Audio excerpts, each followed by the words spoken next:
for joining us on ConsumerHallaTV News at 8. This is where we give you the latest update happening around. I am Iri Ayomikunle Ike. To the headlines, federal government issues deadline to Chinese road contractors. CBN raises alarm over Nigeria fintech foreign reliance. Manufacturers caught loan by 1.44 trillion naira amid irate.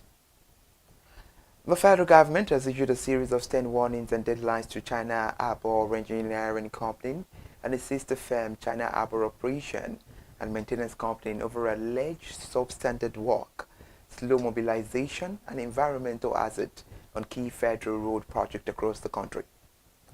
The warnings followed a high-level meeting chaired by the Minister of Works, Senator David Omai, with top officials of the ministry and representative of the two Chinese firms at the ministry headquarters in Abuja on Thursday last week.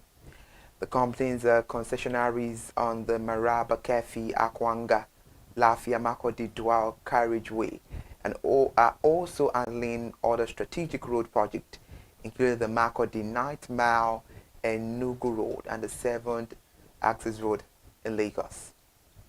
A statement issued on Friday over the weekend by the Director of Information and Public Relations of the Ministry, Mohammed Ahmed Umai, said the meeting was convened to address mounting public complaints and also to safeguard government investment and enforce strict contractor accountability under the renewed OPA administration. Nigeria's fintech sector, one of Africa's fastest growing, remains heavily dependent on foreign investment, exposing it to swings in global market. The CBN of Nigeria made this known in its 2025 Fintech Policy Insight Report. The startup in the country was raised by $520 million in equity funding in 2024, down from about $747 million in 2019. When Nigeria captured roughly 37% of all African startup investment. The report said the sector has shown resilience despite global economic pressures, but warned that reliance on external capital leaves it vulnerable to market fluctuations. This performance, amid significant global macroeconomic gyrations, underscores Nigeria's position as a key hub for financial innovation. The sharp rise in interest rates in advanced economies during 2022 contributed to a slowdown in venture capital funding. And now, manufacturers sharply reduced their exposure to bank loans over the first 9 months of 2025 as borrowing costs stayed elevated, cutting total credit by 1.44 trillion naira amid tight monetary conditions and wide lending spreads. This was made known by the latest quarterly statistical bulletin of the CBN. The CBN data on the deposit money bank sectoral distribution of credit showed that lending to manufacturing stood at 8.53 trillion naira in December 2024, before entering a prolonged decline, leaving outstanding credit at 7 trillion naira by September 2025. The 1.430 trillion naira reduction, which is equivalent to about 16.9%, reflects a deliberate pullback by manufacturers struggling to cope with high interest rate, with demand and rising operating costs. The contraction began immediately at the start of the year in January 2025, as the credit to manufacturing fell to 8.31 trillion naira, a decline of about 220 billion naira, or roughly 2.6% from the December level. The Lagos state government has pledged to remain focused on deepening infrastructure delivery, strengthening institutions, expanding climate adaptive investment in drainage and resilience, and ensuring that urban growth translates into measurable improvement in quality of life. The Lagos state governor Babajide Sanwo-Olu stated this while speaking at the 2026 Nigeria Construction and Real Estate Outlook, organized by the Royal Institution of Chartered Surveyors in Lagos State recently. The event was themed Infrastructure Development, a catalyst for real estate, construction and economic growth, where the Executive Governor of Lagos State stressed that infrastructure is not an accessory to growth. Governor Babajide Sanwo-Olu said, and I quote the statement, "It determines where value emerges how cities expand, and whether growth is inclusive or resilient or fragile. The governor was represented by the Lagos State Commissioner for Housing, Moruf Akiteru Fatai, as he reiterated that the state is committed to providing a stable policy environment, improving data-driven planning system, supporting innovation in construction method, and also to widen the partnership with the private sector and professional bodies. Still in Lagos State, the Lagos State Electricity Regulatory Commission has begun a process of understudying the Nigerian Electricity Regulatory Commission as part of effort to strengthen electricity market regulation in the state. This was disclosed in a statement released by the NEC on Friday following a quarter visit by board members of LASEC and the Lagos State Independent System Operator to the Commission. The delegation was led by Lagos State Commissioner for Energy and Mineral Resources, Mr. Biodo Muleye, who reaffirmed the state government commitment to expanding energy access and position LASEC as a model electricity regulator for other states.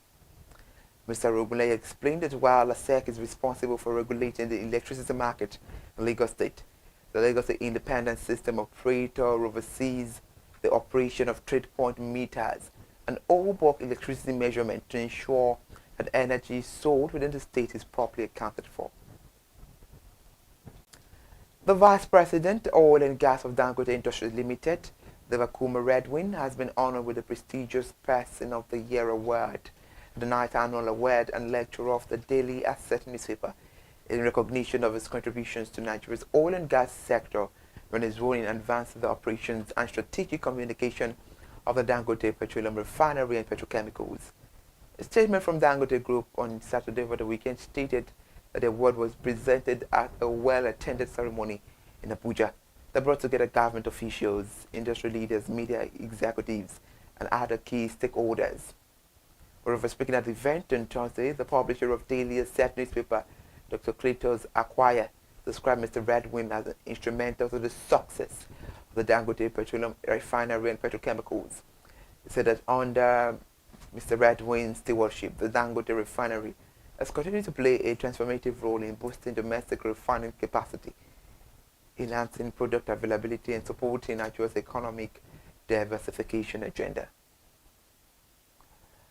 Before we end the news, the National Drug Law Enforcement Agency has intensified its nationwide crackdown on illicit drug production and trafficking with the arrest of a suspected drug kingpin operating a Colorado synthetic cannabis laboratory in Oyo State alongside multiple high-value seizures across several states. This is according to a statement issued yesterday in Abuja by NDLEA Director of Media and Advocacy, Mr. Femi Babafemi. He confirmed that operatives dismantled the legal facility located in Badeku, Ibadan, and arrested the principal suspect along with an accomplice on Saturday, February 7. According to the agencies, officers recovered 8 liters of chemicals used in the production of synthetic cannabis, 14 grams of skunk, and various Colorado production from the site. A new report says the Tomato Growers, Processors and Marketers Association of Nigeria have allayed fears of the unusual annual price hike of tomatoes and other vegetable produce during the upcoming Ramadan fasting. The Kaduna State Chairman of the association, Mr. Rabi Uzuntu, disclosed this in an interview with the News Agency of Nigeria yesterday in Lagos State. Mr. Uzuntu noted that unlike previous years when tomato and pepper prices rose during the Ramadan, this year will be different due to a bumper harvest and the timing of the fast. It says last year planting and harvest season was not beneficial for farmers generally, considering the low price of produce and the high cost of inputs for agricultural produce. But the price of vegetable crops will drop further this Ramadan because the cultivation of most vegetable produce may increase due to the need for some vegetables to break the fast. Generally, the production of all food items decreases due to reduced consumption, and the Muslim faithful skip breakfast and lunch during the fast, so the price of tomato may likely crash during Ramadan. The Lagos State government has sealed the Ladipo spare part market along the Muritala Mohammed International Airport Road on the Apapa Oshodi Expressway over repeated environmental violations. This was disclosed by the Commissioner for the Environment and Water Resources, Mr. Tokunbo Wahab, in a post shared on X yesterday. The actions form part of the state's ongoing enforcement drive to curb environmental degradation and illegal activities along major roads. According to Mr. Tokunbo Wahab, the market was shut for repeated acts of indiscriminate waste disposal and illegal street trading along the highway corridor. The closure was aimed at enforcing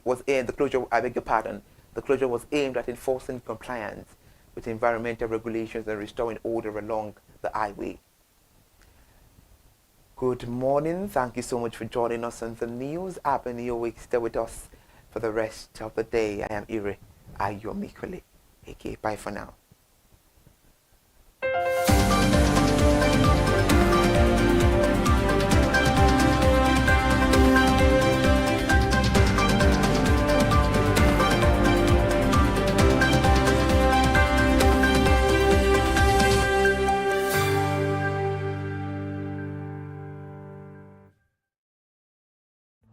My name is Tunde Olufowora, and I'm the CEO of Bandai Communications.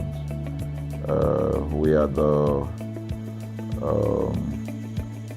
we call the publisher or the owner of the new initiative called ConsumerHallaTV.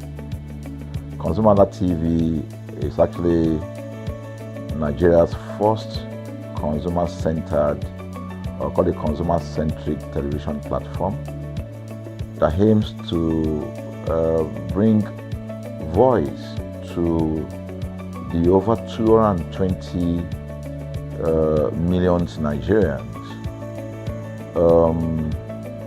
It was a vision that came to my heart about 10 years ago. I remember that I was traveling. I traveled out of the country, on airline. And I had this unpleasant experience. It was a trip to an African country from Nigeria, and I actually went with a local flight from Nigeria. I wouldn't want to mention the name of the airline. And then it was to South Africa, and we landed in South Africa. And let me just paraphrase it. When I was coming back, I had some money, some dollars, and that someone had given to me to hand over to another person in Nigeria. So I wanted to help out. I didn't want to carry the cash on myself. So. For whatever reason, I had a small case, and I felt that it was safer for me to put the money in my luggage. So I put it in a safe place in my luggage, got everything tagged, and I checked in my luggage. My arrival in Nigeria, I was standing and was waiting about the carousel just so that I could pick up my luggage, and then I was there for 1 hour. And waiting for my luggage. I didn't know that my luggage already arrived, and it was one of the luggage that was moving around on the carousel. So after about 1 hour wait, I looked to my left and my right. Almost everybody had gone. I think there were just about 2 or 3 left. So I beckoned on the woman that was on my side, and I noticed she was really in tears. "Madam, what happened?" Said, "Our bag has just been torn and a lot of things stolen." So I said, "Well, I've also been waiting for my own." She said, "You better go and check those luggages there. Maybe yours is one of them." And lo and behold, I went around there. Mine was one of them. By the time I got it, everything inside my luggage was gone. All the valuable things there were gone. To cut the long story short, we felt there was need for us to report the case, at least to the airline. It was in the night, about 8 o'clock or 9 o'clock. We went in to go and see the officer that was in charge. As soon as we got in there, the officer said, "Oh, so sorry, but you will have to go to our head office in somewhere in Victoria Island, to lodge a complaint." Okay, So the next day we went to the Victoria Island and we lodged the complaint, and that was it. And since that day, I'm talking a story of over 10 years ago, I didn't get a call, not even a call from that airline to talk to me about what happened to my luggage. Now, about a month after that trip, I had another opportunity to travel out of the country. This time around it was to US, and it was an official assignment. And I flew on, I will mention the airline this time around. I flew on a BA. I really didn't like BA. I usually go with Virgin Atlantic and things like that. But my protocol officer convinced me and said, okay, you will love BA. Why don't you go on BA? Anyway, so I went on BA to US. And of course, on our return from US to Nigeria, we had to do, of course, there'll be like a connecting flight, from Heathrow. So we got into London Heathrow, and then because it was through Heathrow that we went, and then so they changed since it was BA, they changed the aircraft this time around to a bigger one. I mean, clearly because there were more Nigerians, or more people that were planning to come to Nigeria, and then we boarded. Not quite 10 minutes into the flight, in the air, the aircraft started malfunctioning. The air conditioning compartment were not functioning very well. I was on what you call business economy. The whole of that business economy all the way to economy side, the ACs were not working well. It was hot. And then I was watching. And then from that moment till we got to Nigeria. From that moment till we got to, I'm just trying to paraphrase. From that moment till we got to Nigeria, I could remember very well how many times the pilot, broke into conversation and had to apologize and say, we're really very sorry about this. He was giving us almost every 30 minutes. There's always a kind of update. So sorry, this is what we're doing now, this is what we're doing. While we were on that journey, I also remember an incident. So they came, the crew apparently couldn't resolve they couldn't manage the crisis or what was going on about it. They couldn't fix it.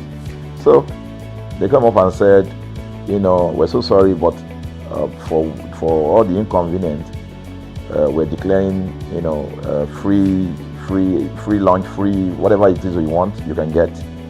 So trust Nigerians, you need to hear how everybody were jubilating, But something struck me. The experience I had just about a month before, and this experience, somehow I started comparing them. I was trying to see how this matter will be managed. Again, to cut the story short, we landed in Nigeria on BA. Before we landed, the pilot announced and said that for the inconvenience, they will be giving a voucher of £50 to everyone that flew on that aircraft. I thought it was a joke. I mean, it was my first time with BA, but for what I knew or know of the British man would never even play with his 1 penny, talking of £1. So I felt that must be a joke of the year. So we left. I got back to my office. I think it was just about a week after. Our guys in our mail room came up and said, "Oh, you have a parcel." So I said, "Parcel? Yeah." So they bought this parcel wrapped. I opened it, and boom, I bought the document out. It was the £50 voucher from BA. So what's the tenor of this story? An experience with one airline was terrible, no apology. An experience with another one, even though it was a bad experience, but it was very managed, well managed. So managed that even if we have suffered anything in that aircraft, you probably, for the sake of how they manage it, will have forgiven them. So that was how this journey started. So I started thinking, my mind, this is what we go through in this country. But are we different from other nations? So God put in my heart the idea of ConsumerHalla. That's why the Halla came with consumer. And we started that journey about 10 years ago. We started by creating a platform called ConsumerHalla, where consumers, so I discovered that Nigerian consumers don't have a voice. So things happen, and that's it. We live with everything. So we've started the journey from creating the platform. We have an app, we even have a magazine, and we thought we could move it from that to the next stage, which is the television. So the TV today, has come.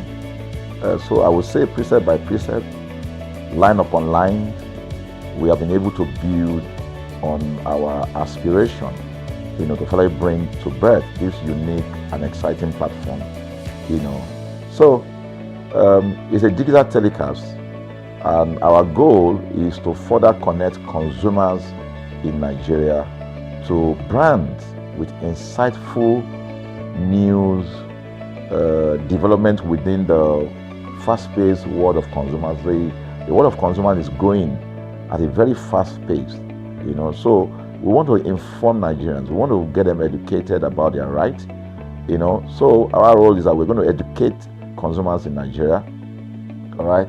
So by bringing them specialized and what you call analytical, research-based content generation that will inform, educate, sensitize the audience, So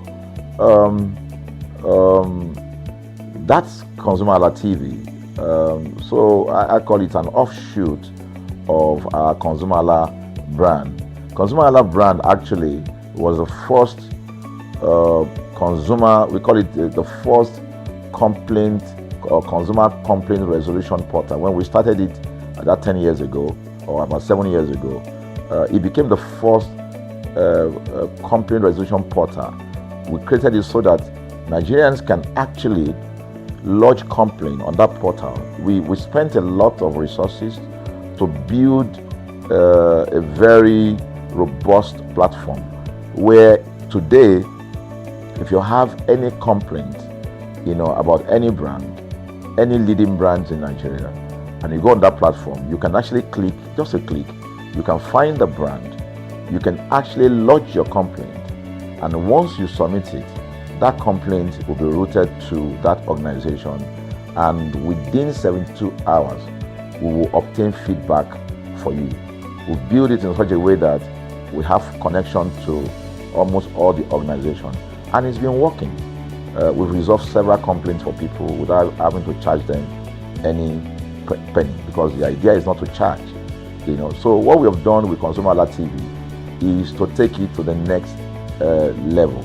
So we hope to change the narrative. We want to give the right direction.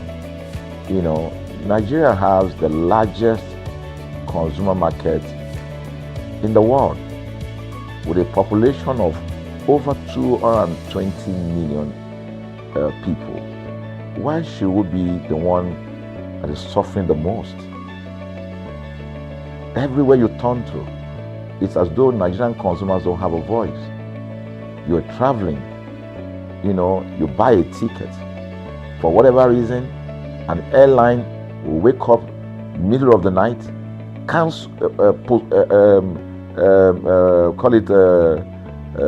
delay the flight for whatever reason, and then you'll be waiting at the airport for hours. You'll be there for 2 hours, 3 hours, no any explanation. Then while you're there, they can even wake up and say, oh, flight has been cancelled. So everybody carry their luggage and go home. Nothing happened. Of course, things are changing. We must commend government because government is beginning to wake up, but there's still a lot to be done. And we believe that we can help to make, bring about those right changes. So we offer deliberately part of what we do is that we also offer advocacy.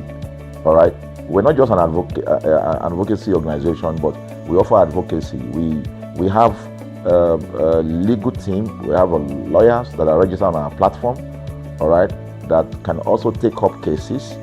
Okay, so and we've taken up many cases like that, and won those cases. So ConsumerHalla is a platform to help consumers to, we're not fighting brands, but rather we say we're bringing about an amicable, resolution of conflict, such that it will be beneficial to the consumers and also be beneficial to the brand.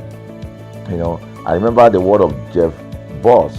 Bezos is the founder of Amazon. He said that the most important single thing, all right, for an organization is to focus obsessively, use the word obsessively, on the customer. We often say that customers is a king. They should sit at the top of the ladder. In our environment, customers are the ladder. A brand wakes up today, decide what product to produce. They wake up today, decide how much the consumer should pay. They wake up to decide everything for consumers.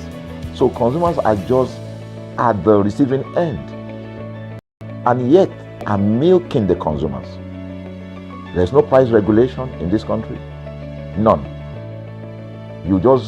People just wake up and fix prices. Look at the power.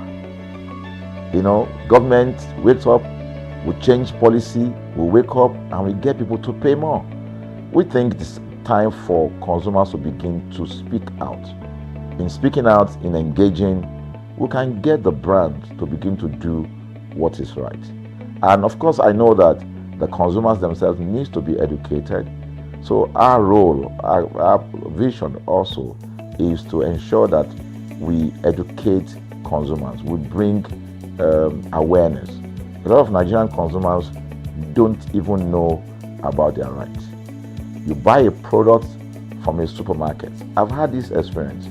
You buy a product from a supermarket, all right? For whatever reason, you take that product back to your house, and maybe something went wrong somewhere.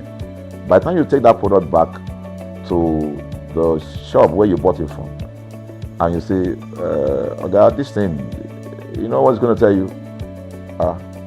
Oga, na me make am. Na me make am now. That's why I buy am. Meaning that there's nothing I can do to the product. So you lose the product, then you lose your money, because the money is not refunded. The product you can't use. Only in Nigeria. Only in Nigeria. Let me give you another experience I had. In the course of this, because I went around, in doing this. I was in US, I was in UK, I was in South Africa, I was in Germany, just because of this, to just study the environment. I was in a friend's house in UK, in London, and then what happened? We were going to go out, and he was going to dress up.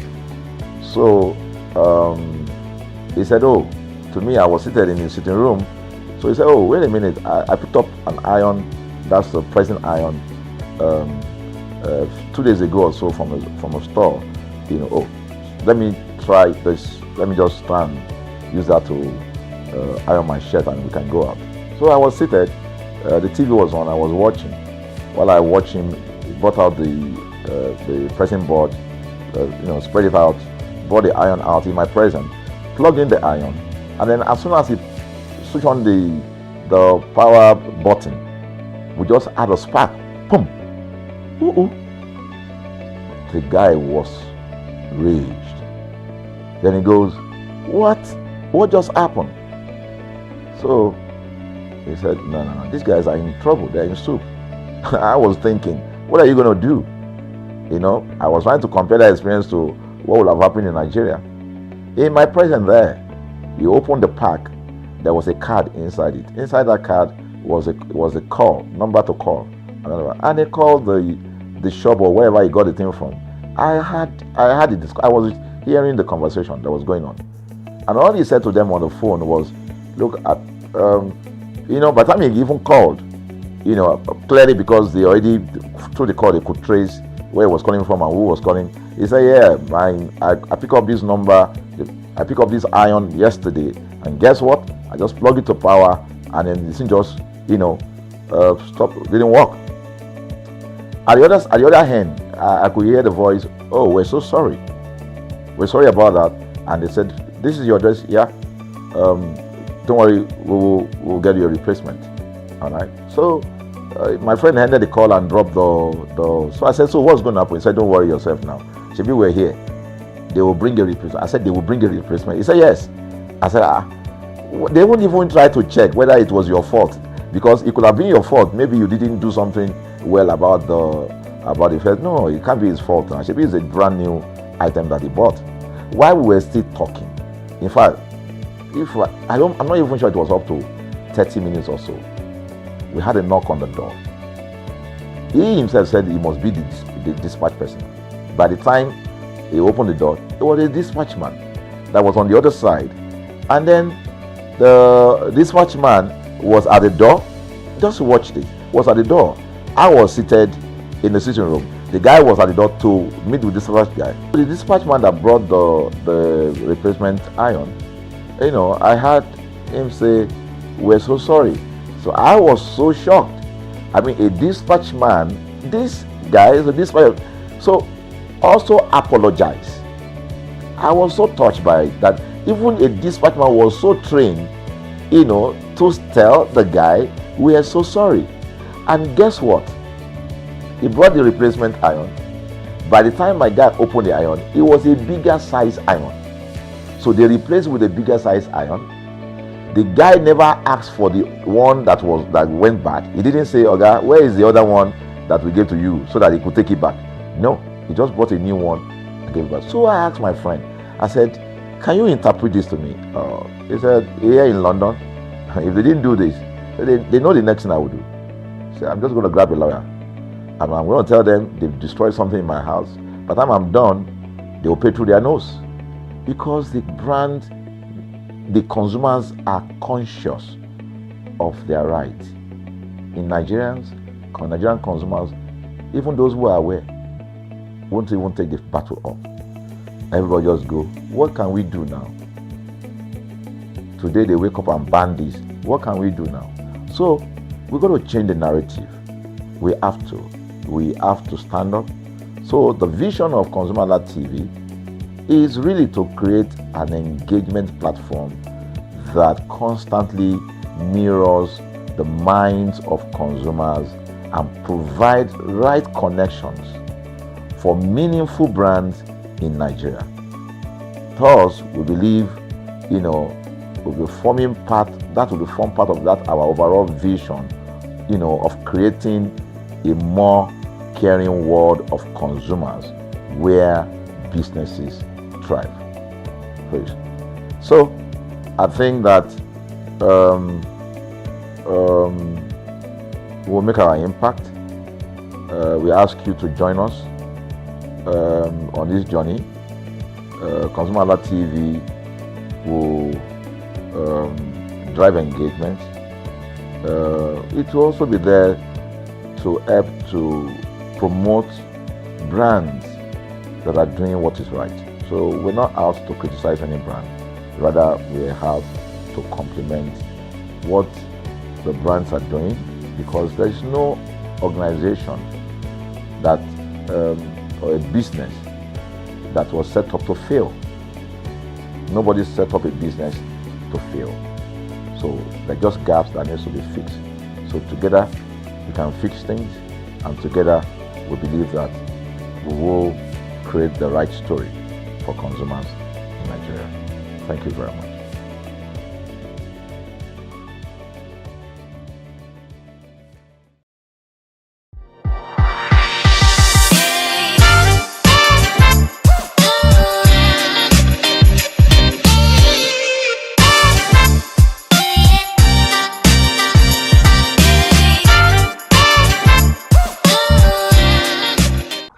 It is not too big, nor is it too small. It is just the right size that serves the right number of people that floods this market. Hello, consumers. It is another episode of Market Today on ConsumerHallaTV, and we are live at Ipodo Market, just around the corner near Ikeja, near Computer Village at Ikeja. This market serves every food item that you need based on the budget, the quality, and the quantity. My name is Nwoke Peace, and this is Market Today on Consumer Alla TV. So come with me, let's explore food prices.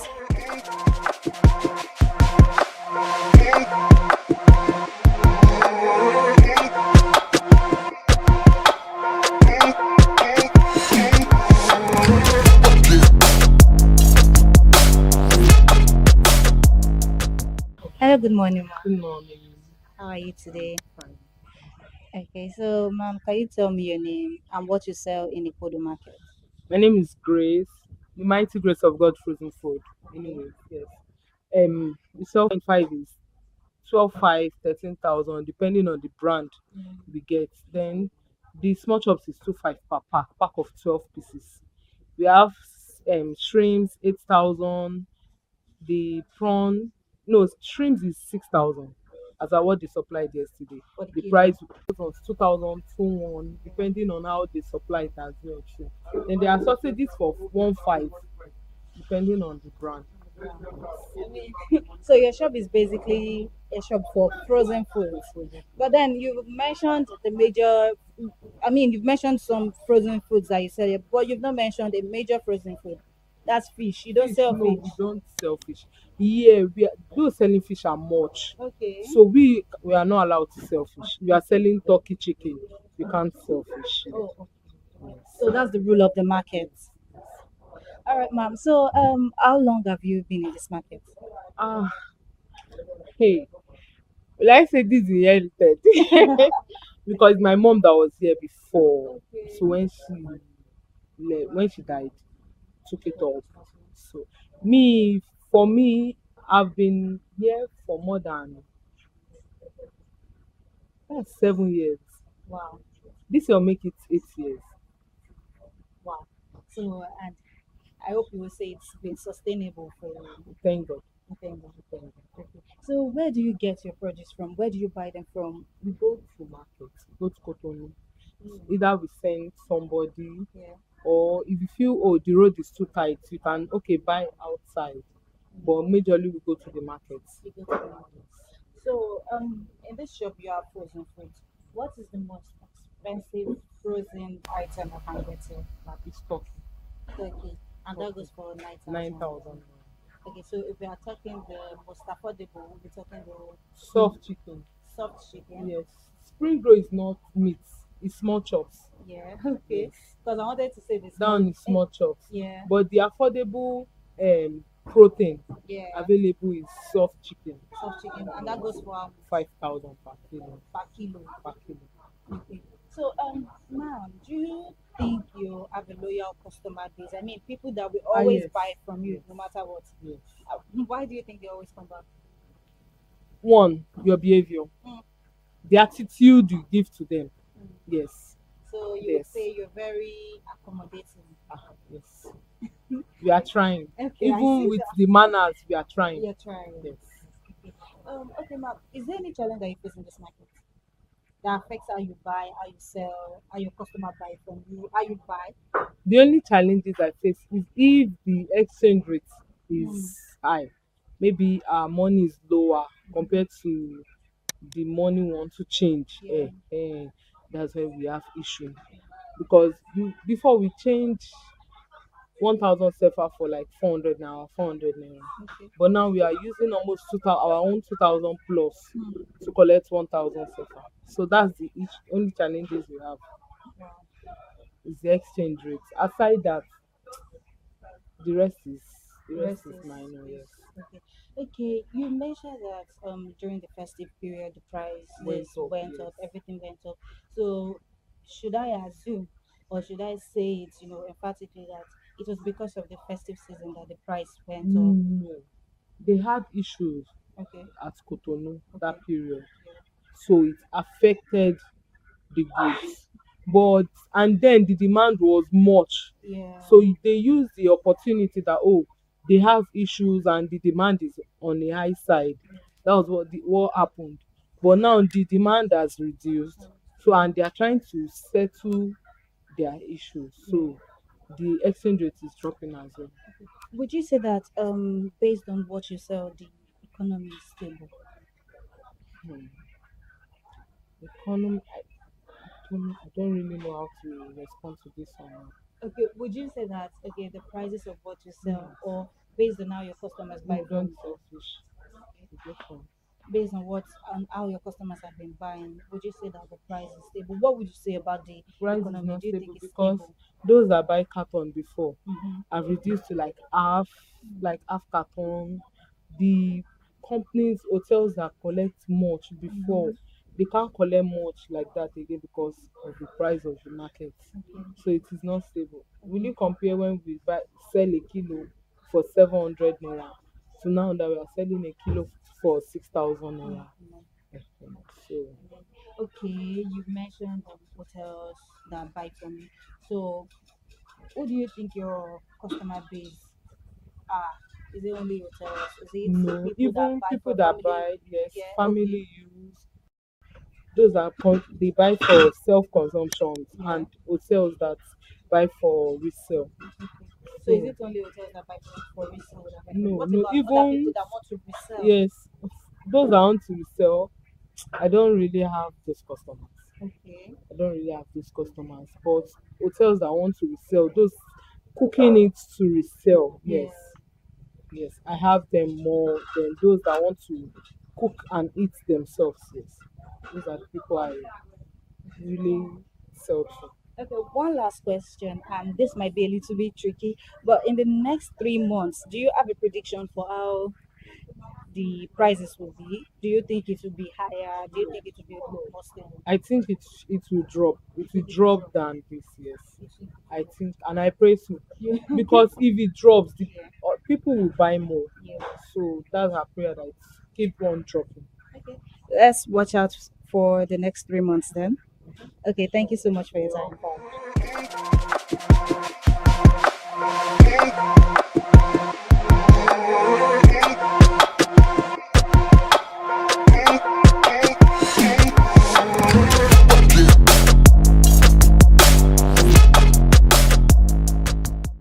Hello, good morning, sir. Morning, how are you? I'm fine, thank you. How are you today? Fine. Okay, sir. Can you tell me your name? Kí lorúkọ yín, sir? Orúkọ mi ni Àdìsá Ògúndáre. Sir? Àdìsá Ògúndáre. Okay, sir. Mr. Adisa, what do you sell in Ikodo market? Meat. So you are a butcher, Emantero. Yes, I'm a teacher. Okay, sir. So, sir, how long have you been in this market? Tí wàá ṣe ń tẹran àti ń rà. No, àtijọ́ wo lẹ ti wà nínú ọjà yìí? Ó ti pẹ́ o, ó ti pẹ́ ojú ti. Ọdún mélòó? How many years? Ó ti lé ní over 50. Wow, that's a long time. Okay, sir. Can you tell me how you sell? Báwo lẹ ṣe máa ń ta ẹran? Tíyàn bá fẹ́ táwọn èèyàn bá fẹ́ wá rẹran lọ́wọ́ yín báyìí sí, ẹ mọ̀ pé àwọn èèyàn kì í rẹran bákan. So how do you sell meat? Bá ti máa ń tẹran, ní ti pé owó ò dọ́gba. Yes, sir. Bá ṣe ń tà, ó ní 4,000 wà, ó ní 3,000 wà. Ó ṣe wà ìbílẹ̀ tó wà ní ìsìn báyìí. Eléyìí 30, 30, 35. Irú àwọn eléyìí ó ṣe wà yìí. Eléyìí ní ìsìn 20. Irú àwọn eléyìí 30, 25. Irú àwọn eléyìí ní ìsìn 15,000. Irú àwọn eléyìí 10,000. Àwọn eléyìí 4,000, 4,000, 4,000, 4,000. Ìfún wa ìbẹ̀jọba kọjá sí ìdìbò ó wálẹ̀. Ó wá wálẹ̀ nínú Nàìjíríà náà máa dùn. Nínú àwọn ọlọ́jà náà a máa dùn. Àwọn náà là ń dìbò fún àwọn tó wọlé. Ọlọ́jà ló dìbò tó pọ̀ jù. Ó bí ẹni ìsìn. Bàbá dìbò wọn ò lè wọlé. Ìrọ́pọ̀ ló ń ṣàánú wa. Wọ́n lè ti wọlé tọ́jú ìsìn ọ̀rùn fún ọ̀fẹ́ nìkan dìbò. Ó ti yé àwọn ìyálọ́jà ló mú èkó wa. Ìyálọ́jà wa ibà good person. Ó ní ẹ̀sìn woman gan. Ìyálọ́jà wa dáa gan. Ó kùdù gan. So ẹ sọ pé eléyìí wípé 30,000, eléyìí 30,000, eléyìí 25. Okay. So yes, sir. So ìgbọ́n mo kàn fẹ́ bẹ̀rẹ̀ ni pé ṣó láwọn èèyàn tó máa ń ra eléyìí lódìdí bó ṣe jẹ́ yìí? Do you have people that actually buy this type? That's the way they buy it like that today. Now Mola, where they take and see this year. Okay. Amola the man around the past bag. Village. Amola the man. Okay, sir. So tí a bá dé abattoir tẹ́ bá ti fẹ́ ra ẹran, ṣé ẹ máa ń pín bóyá ṣé odidi màálù lẹ máa ń gbé ní abẹ́ máa ń pín pẹ̀lú àwọn tó tún máa padà tó máa wá rà náà? You buy a whole cow. Okay. Tọ̀dọ̀ yá bẹ̀rẹ̀ sí fún yàn pẹ̀lú àwọn èèyàn níbi ènìyàn. Àmọ́ ní ìsinmi òfin pẹ̀lú èèyàn mọ̀, mò ń rà lọ́dọ̀ Mọ́là dàrẹ́tì báyìí.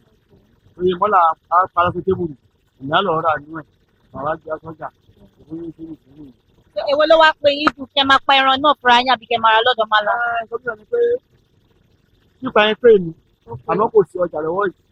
Àti fúrẹ́sì màálù ẹ̀ ẹ̀dùn kan máa tọ́jú àwọn máa lè díẹ̀. Ilé ìwé ìṣòwò pè mí, bá tàbí ní ìsìn màálù ojú èyí tó mú tún ṣe àwọn ará mi káàkiri náà ní ọ̀dọ̀ Mọ́là tó ń ra ìjọba yìí. So tíyàn bá fẹ́ ra ẹran lọ́wọ́ yín náà, èló ni ẹran tó kéré jù tíyàn lè rà lọ́dọ̀ yín? How much? What's the cheapest price tíyàn lè get ẹran lọ́dọ̀ yín? Ní tó kéré jù tó fẹ́ rẹ̀ lọ́dọ̀ mi 1,000. 1,000 naira. And that's how many pieces? Wọ́n ní 1,200 naira ní 7 pieces. Okay. Wọ́n fẹ́ jẹ́ ní 4 pieces. 4 pieces. Okay. All right, sir. One last question for you. Ṣé rò pé ẹ ní àwọn customer tó lóyà fún yín tó yẹ pé gbogbo ìgbà náà máa ń wá tán máa wá rà lọ́dọ̀ yín? Bẹ́ẹ̀ni. Ẹni. So kí ló máa ń mú wọn tó fi máa ń padà wá? What keeps them coming back to you? Tí máa ń padà wá bá mi rà. Nígbà tí wọ́n ti dára sí wọn, irú ìṣẹ̀dá club, kọ́sọ̀ mi wà ń bẹ̀. Irú ìṣẹ̀dá club tó wà lọ́nà àdúgbò yẹn. Ẹ̀rọ ìṣẹ̀dá club. Kọ́ lọ́nà àdúgbò náà jẹ́. Èmi kọ́sọ̀ wà ń bẹ̀. Wọ́n ti ní kọ́sọ̀ máa káàkiri tó ń oúnjẹ. Káàkiri ọmọ tèmi gan oúnjẹ ló ń tà. Tí wọ́n á kọ̀ pítà fún mi. Ojú ẹni tó máa ń tajà fún wọn. Wọ́n dẹ̀ fódà mi láàmú. Wọ́n rajà máa ń fún mi lórí. So ìjà láàrin wa. Nípa ọ̀sẹ̀ bá jẹun kọ́sọ́mọ̀ tó wà fún yàn lówó, olóyè ó lè bàjá. Ó ní dà. Àdèmí ìlú fagídí gbó lọ́wọ́ èèyàn. Ìrẹ̀kẹ́ lọ́mẹ́sì kì í bá ẹ̀jà pé bóyá orí ẹ̀fọ́ àbórí ẹ̀ bàjẹ́ mi ò ń búyàn. Ó ti yé ní ìsìnkú àgbàlagbà mi ni mo jẹ́. Mo ti wó 50 years ní ti ṣe yìí. Tún yé ní ìsìn. Ìgbà tí gbowó wà ní kọ́ntínú tó ń kọ́ tí kò wà ní wà lórí òye. Mo ti débi iṣẹ́ ẹran yìí. Ṣé ẹ mọ go one? Ẹ mọ dáadáa. No, not really. I've only heard about it. Òun lọ́kọ́ ṣe mo ti wà ní iṣẹ́ ẹran yìí. Yes, sir. Ó ti yé ní ìsìn. Mo ti wà ní Kodo market. So alhamdulilayi, mo ṣe wà tí lọ́jọ́ èyí. Ṣẹ̀kùn orí ọ̀rọ̀ ọ̀fẹ́ gbà lọ́dọ̀ Ọlọ́run. Ọ̀pẹ̀kọ́ lọ́run tó wọ̀ fún mi lálàáfíà, ẹ̀mí gígùn ara, ní túbọ̀ kọ̀ntínú. Ó ti yé ní ìsìn. Tó bá yá ní ìsìn náà, máa dọ̀pọ̀ iṣẹ́, so máa relax, máa sinmi, àwọn ọmọ máa tà lọ. All right, sir. Thank you so much for your time. Yes, sir.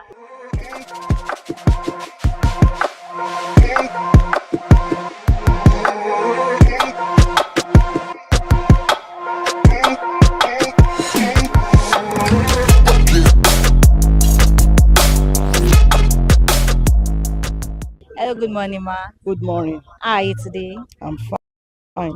Okay, ma, can you tell me your name? My name is orúkọ mi ni Ìyáàfin Olúwaṣèyí Ṣógéyìnbó. Okay. So, mo lè pè yín ní Ìyáàfin. Mo Ọgbọlọ. Ọgbọnọ. Okay, so àpọ̀n ìsọgbọnọ. Pè ní àpọ̀n. Ẹ sọ èdè tí gbogbo wa mọ̀. Ọgbọlọ. Okay, ma. All right, so ẹ jẹ́ ká sọ bí ẹ ṣe ń tà, oye tẹ́ ń tà. How do you sell it? The pepper, the tatashe, the tomato. 500. Atarodo is 500. Per plate. Yes. Okay. Shombo is 500 per plate. Okay. Tatashe is 500. Okay. Tomato is 500. 500. Onions is 500. Okay. So let's even say, ṣé discount wà fún nǹkan tí ẹ ń tà? Ṣé a lè rí bí ata 200 ká dẹ̀ sọ pé fẹ́ ṣe? Tẹ́ bá fẹ́ oní 200 àá fún yín. Okay. Àá tà fún yín tẹ́ bá fẹ́ oní 200. Bọ̀ kì í ṣe pé máa ń lè sí. Kì í lè sórí igba 500 là ń lé. Tẹ́ bá fẹ́ tó less sí yẹn àá tà fún yín torí gbogbo nǹkan ti pọ̀ báyìí. Okay, ma. Let's talk about the bag. Ẹ ló lẹ gbé, ṣé báàgì lẹ gbélé ni? Báàgì ni. Báàgì. So èló ni báàgì tomato lẹ Pátá gbélé ni? tomato crate lẹ́yìn Okay. 15,000. The crate. Crate. Okay. apẹ̀rẹ̀ 28 30 wọ́n ṣe tà nìyẹn. so mọ́mi ṣé ẹ rò pé ọjà yìí ó wálẹ̀ sí ni àbó ń gòkè sí? ó ń wálẹ̀ sí àmọ́ kò sówó tá a fi ń rà á àmọ́ bí tẹ̀yìn ọmọ nàìjíríà kówó sí. Ó wálẹ̀, ọjà wálẹ̀, àrówó rà. Yeah, okay. All right, ma. Compared to December, that was the festive period. Ìgbà Christmas yẹn, ìgbà New Year. Do you think that the price during that time, ṣé ó gòkè sí ni àbó wálẹ̀? Ó gòkè kò pọ̀ púpọ̀. Unlike January nsìn, gbogbo ẹ̀ ti wá ṣe jábúrátà àmọ́ àrówó ra jábúrátà. Èyí tó wá ká lára. So now let's leave the èlò ọbẹ̀ ká fi wọ́n sílẹ̀ ná ká bọ́ sí èyí tó wà lọ́wọ́ yín. Ewé wo ló wà lọ́wọ́ yín? What is this for? Ó ti sálẹ̀. Ẹ lè fi sí àpọ̀n, ẹ lè fi sínú ẹ̀gúsí. So for those of you that don't know àpọ̀n, it's ọ̀gbọ̀nọ̀. Ẹ lè fi sínú ọ̀gbọ̀nọ̀, ẹ lè fi sínú ẹ̀gúsí. Ẹ dẹ̀ lè gé sínú ńlá. 200 naira lélẹ̀ ìbáyìí. 200 naira. Tẹ́lẹ̀ ìta táǹtà ní 200 naira before kò tó yìí ó kéré but ó wálẹ̀. So ó wà lọ́jà báyìí. Ó wà lọ́jà. All right, ma. So let's leave this. Let's talk about the egusi, the ogbono, the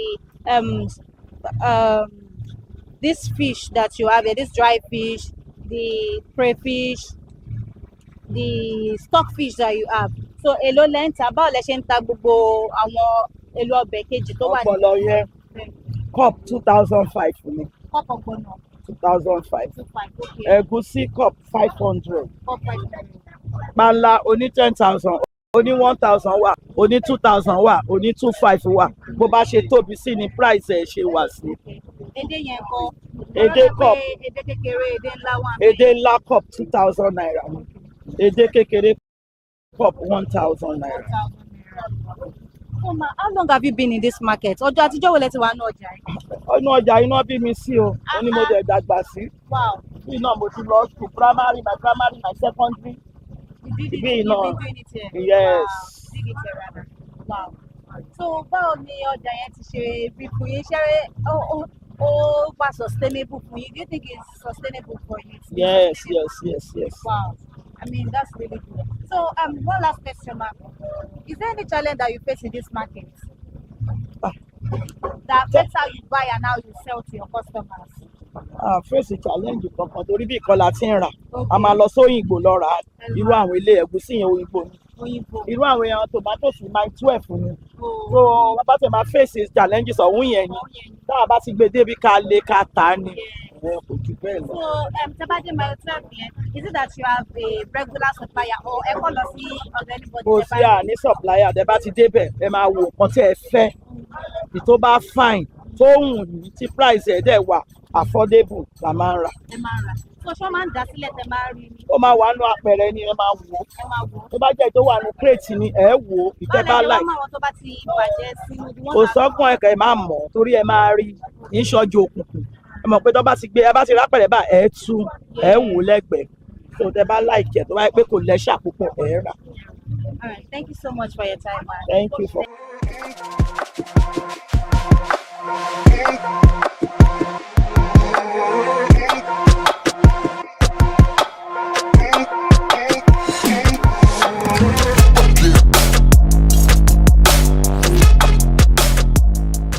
Hello, good morning. Good morning. How are you today? I'm good, and you? I'm fine, thank you. So can you tell me your name and what you sell in Podo Market? Okay.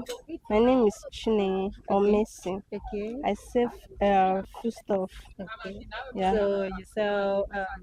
I see that you have ogbono, you have stockfish, Yeah. you have pepper. I'm seeing different types of pepper Crayfish, there. So, okay, can you just walk me through the different types of food items that you have here? Okay. I have crayfish. Mm-hmm. I have stockfish. Okay. Egusi, pepper. 2 different type of pepper. Yeah. Yeah. And stockfish is actually about 3 or 4 different types. Okay. Yeah. Yes. I sell red oil, vegetable oil.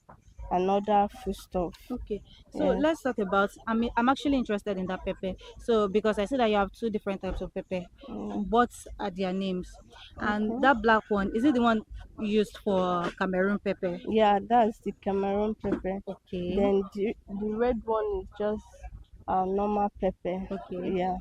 okay. So so how much?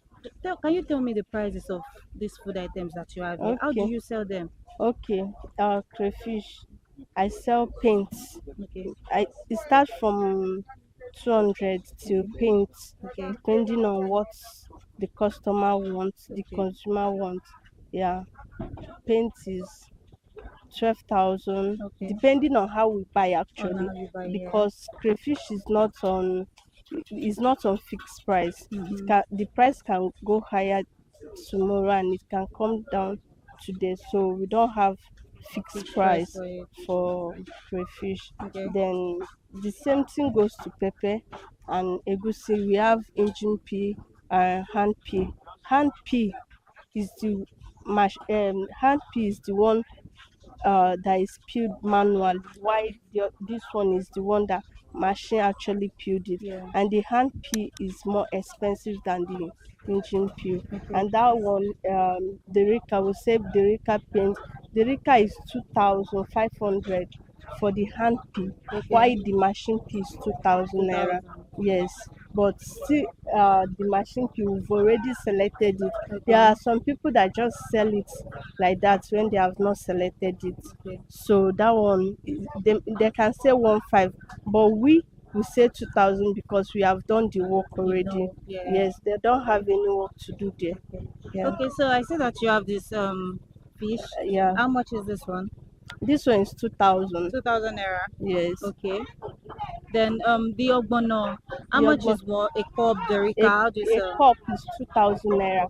For this ungrounded one, we have grounded one. Okay. This seed one is 2,000 from a milk cup. The half the reka 2,000. Okay. So that's how it is. And we have the grounded one like this. Okay. Just a piece is 200 200 naira. naira. Yes. Okay. All right. So you said you mentioned that there are different types of stockfish that you have here. Yes. Please just enlighten us. Tell us. Yeah, like this one now. Yeah. This one that does not come with ear. This stockfish is different type. This one comes with ear, and this one doesn't come. This one is actually cod. We call it cod. The way ice fish is, Yeah. that's how stockfish is. Okay. The way we have kote, titus, Okay. shower, Shower. that's Yeah. how it is in stockfish. And Okay. we have the black one, of the stockfish. This one, Okay. yeah, you cannot use this one to compare to this one that Okay. is white. Yeah, this one give more taste than Than this. this one. Wow. Yes. Okay. I mean, I've learned something today. Okay. So where do you buy them from? I buy from Oyinbo. Oyibo market. Yes. Okay. So I see that you have this okwe. I'm seeing okwe, Yes. right? Mm. So how much is okwe? How do you sell okwe? Okpei is 100 naira, 200. Okay. Um, Okay. Okay. So you buy the okwe too from Oyibo market. yes. Okay. Almost everything I sell. You sell here. Yes, it's just oil that I don't buy there. Where do you buy the oil from? They bring it for From us. from where? People that sell it bring it to us. We don't have just one particular person that Person bring it. that brings it to Yes. you. Okay. We check the prices. Anyone that goes well for us, we go for it. Okay. So one last question for you. Do you think the prices of what you sell now, do you think it's stable or is not stable? It's unstable. It's unstable. Hmm. The prices are unstable. Okay. Okay, just like crayfish, 10.15 kg. Yeah. On last think last Friday, I Okay. got it for 177,000. Then 2 days ago, I got it for 130. Wow. So, and maybe next week now, I don't pray for such, but next week now I might get it like 200. Yeah. Yeah, that's how it is. Wow. And do you think it affects how you sell to your customers? It affects, and customers also complain Yeah. because they might buy it cheaper now, then next time they will come, they will buy it higher price, or it will not be the same quantity with what they get before. Yeah. Yeah, So thank you so much for your time. you're welcome.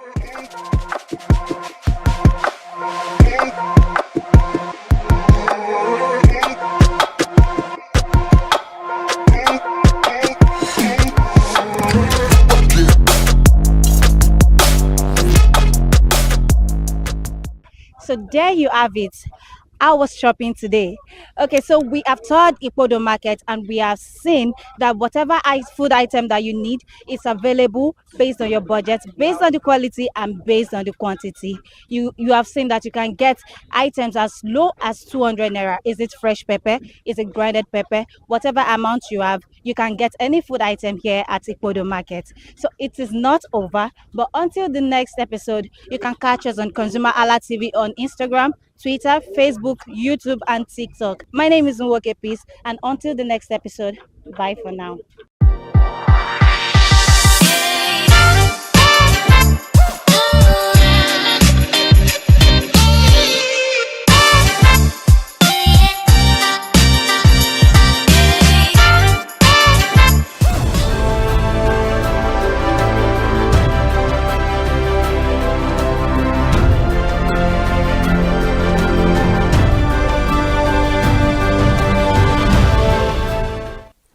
Good morning, Nigeria. Thank you so much for joining us on Perspective, the breakfast show on ConsumerHallaTV, where we talk about all pressing and burning issues making the rounds. I am Ire Ayo Mikule Eke, and today will be quite special because I'm not the only one on the conversation this morning. Kike, good morning. Good morning. All right. Now, thank you so much for joining us on the conversation. Happy New Month. Happy New Month. All right. Actually. Okay.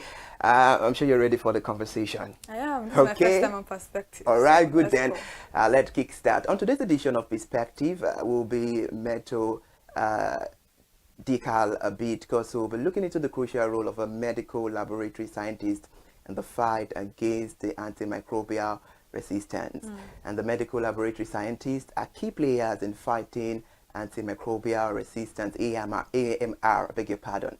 They use tests like microscopy, culture, and the susceptibility to test the identify pathogens, which are the bacterium, virus, or other microorganisms that can cause disease. And also to guide treatment and track the resistance patterns. This helps preserve the antibiotic effectiveness and protect the public health. Simple actions like seeking proper diagnosis and avoiding self-medication, which can make a big difference. And for more insight on the conversation this beautiful morning, we have Mr. Oluwafemi Peters Oladele, who will help us understand the importance of this conversation relating to our economy. It's a pleasure to have you, Mr. Peters. Thank you so much for joining us on the conversation. Thank you so much for having me. All right, then you look dap. Thank you. All right, are you ready for the conversation? Definitely. All right, good. Now let's get into it. What are the most common misconceptions about AMR, and how can we address them in Nigeria? So, the biggest one would be the common knowledge which we are driven by at the start of the word, which is that every ailment, every sickness is malaria or typhoid. Yeah. So this belief has driven us to everyone being physicians of their own. You'll see a mother who sees a child, I have a headache, I feel hot, and just runs to the chemist, yeah. to not even the pharmacy. The chemist, that we call in Nigeria. A chemist, just a roadside shop to get Medication. anti-malaria, drugs. antibiotics, to just get them treated. And once they feel that, okay, this person, the fever has broken, no more headache, they stop the medication. And according to World Health Organization, it is funny to say that wellness is, or well-being is not just absence of disease. It's not just when you don't feel well. It's the complete and awesome physical, mental, and social well-being. There are some people, they don't feel hot, they don't have fever, but then they are sick. They are mentally sick. So if you not say that, okay, it's only when you have fever that you're sick, it's a fallacy. So the major misconception is the fact that we do not understand that well-being or wellness is far beyond just absence of these symptoms. Okay. There are many diseases that might have the same symptom. Take, for example, the common cold, Yeah. influence caused by maybe influenza, and also look at compare that with pneumonia, bacterial pneumonia. Though they Yes. do have the same Yeah, cough and all that, everything. but then if you use antibiotics for For what that. you can just treat with by just resting, because your body makeup has its own war machineries that fight these things, which are the white blood cells. So sometimes what we just need is rest, but then everything is malaria, typhoid. So I believe that with this understanding that not everything needs treatment first, and the right way. How do you know that your the cause of your car's fault if you don't take it to a mechanic to diagnose it? Exactly. So we just see ourselves just doing things just because we feel like it's. I think we even take care of our cars more than we take care of ourselves, because we all know that you cannot just open your bonnet and start, going through it. But when it comes to our body, ourselves, which is actually the engine of life, we don't get to take care of it as much as we do other things in life. But before we continue on the conversation this morning, I want to actually understand what AMR is. What is antimicrobial resistance? What causes them? And the fact that many Nigerians may be familiar of, there is something that causes this particular thing, but they don't know what it is and how they can avoid it. Okay. In simple terms, let's take, for example, someone comes to you and gives you a slap through this door. The next day, the person comes through this door and gives you the same slap. The third day, the person comes through this door and gives you the same slap. What would be your response? You might want to close the door to prevent that kind of assault. So antimicrobial resistance, in simple terms, is when the drug, which is the antibiotics, we use for bacteria, because antibiotics is for bacteria. Okay. So when you use antibiotics for a viral infection, it won't work. So antimicrobial resistance is this: the bacteria that does antibiotics are supposed to kill, they grow resistant. They create some kind of shell wall against the antibiotics that is being used. Okay. So that is the simple concept of what antimicrobial resistance is. So that is how this happens. So the general knowledge is this. We've seen that, you see people say that, okay, staph aureus, if you have this thing, staph aureus, you hear that this thing very commonly. And then when you see someone with maybe UTI, when you see someone with, maybe some people even STIs. I've seen a lady when I was doing my service. She just she told me that she was having some kind of feeling, and she brought out an antibiotics, just the one that she's been using before, and she just takes one or two, and she sees that she's feeling better. She leaves it. Yeah, they continue the medication. Yeah, they don't finish the medication. But then the thing is this: when you use antibiotics as prophylaxis, that is, you use it as a preventive measure.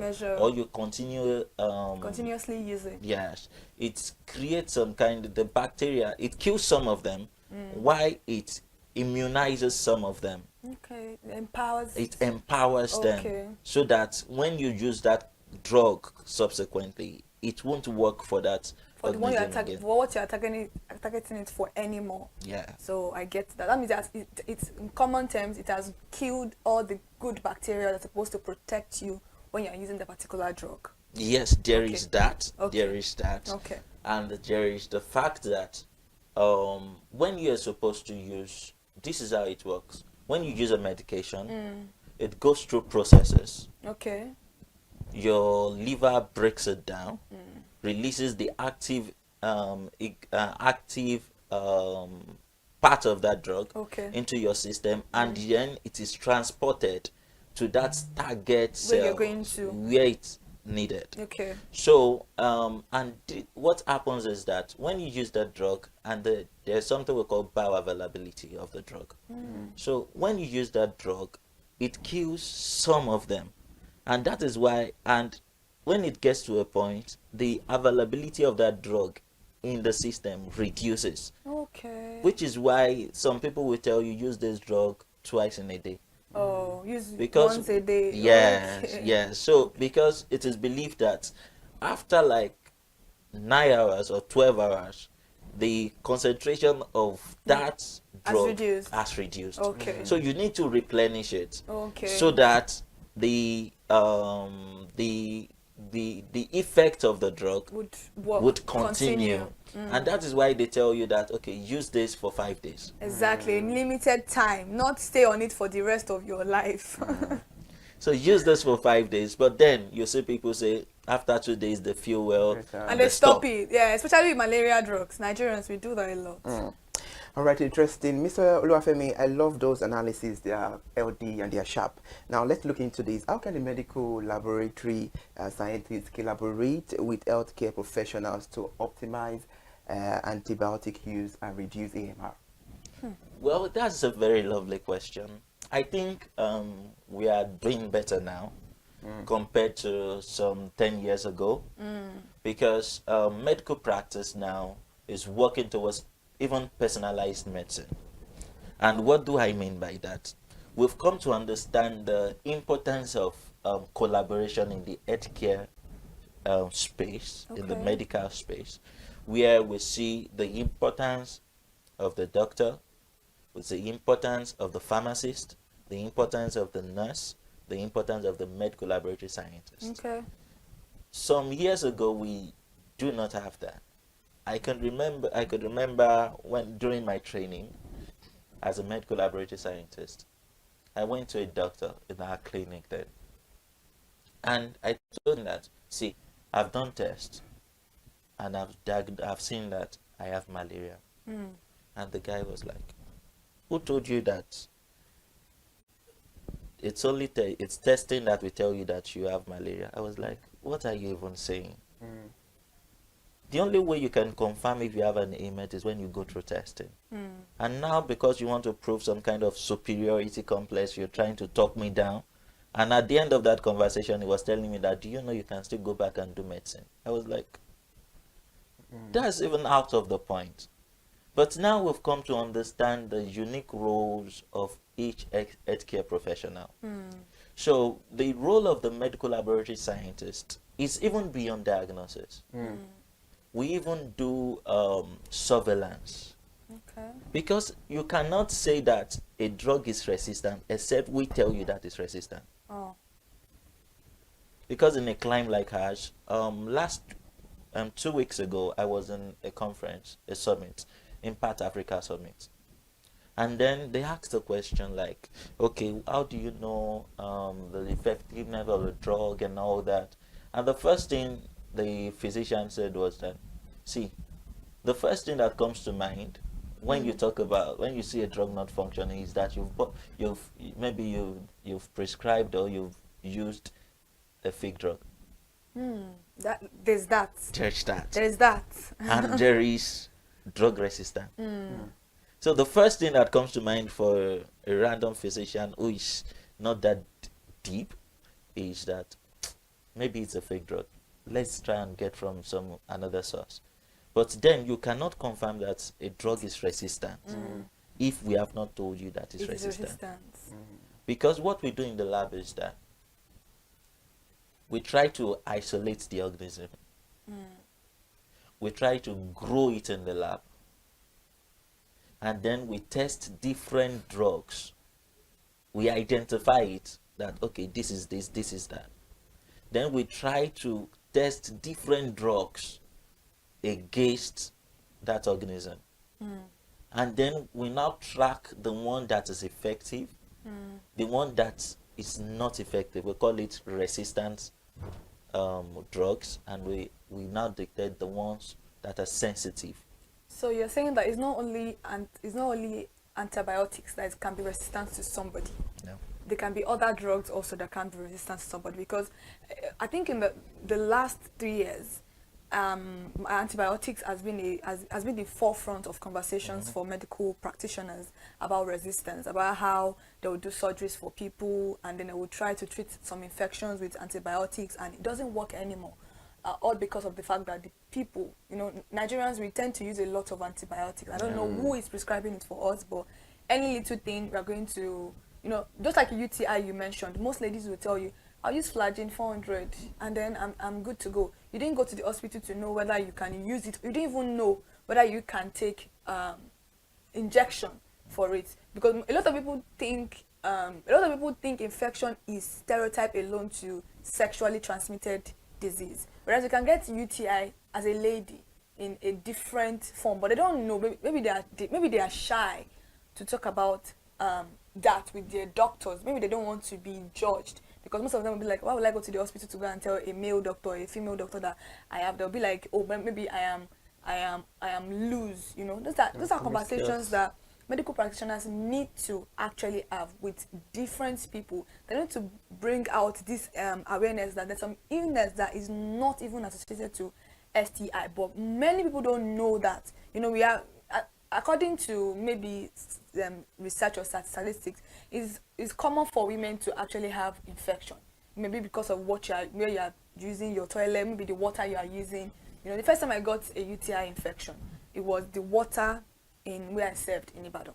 It was a well water that I used, and I noticed it, and I'm like, I've never, something that I've never noticed that before. I've never had a change in my body like that. So I called my father.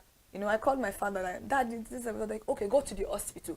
Somebody told me, a friend of mine told me to use Flagyl 400. I've never heard that Flagyl has 400 milligrams. I only know that Flagyl, and that Flagyl that we even use for stopping poo, it's not even a right medication for stopping poo. So I don't use it anymore. But if I tell my mom now that you don't use Flagyl, she'll be like, that's what they used to stop poo. There's a particular medication for poo, for you to stop your poo, for stooling. That's not it, but she doesn't listen. So I called my father. Was like, no, go to the hospital, go and check what's wrong, because I just explained my symptoms to my female friend, and she was like, no, just use Flagyl, that's it.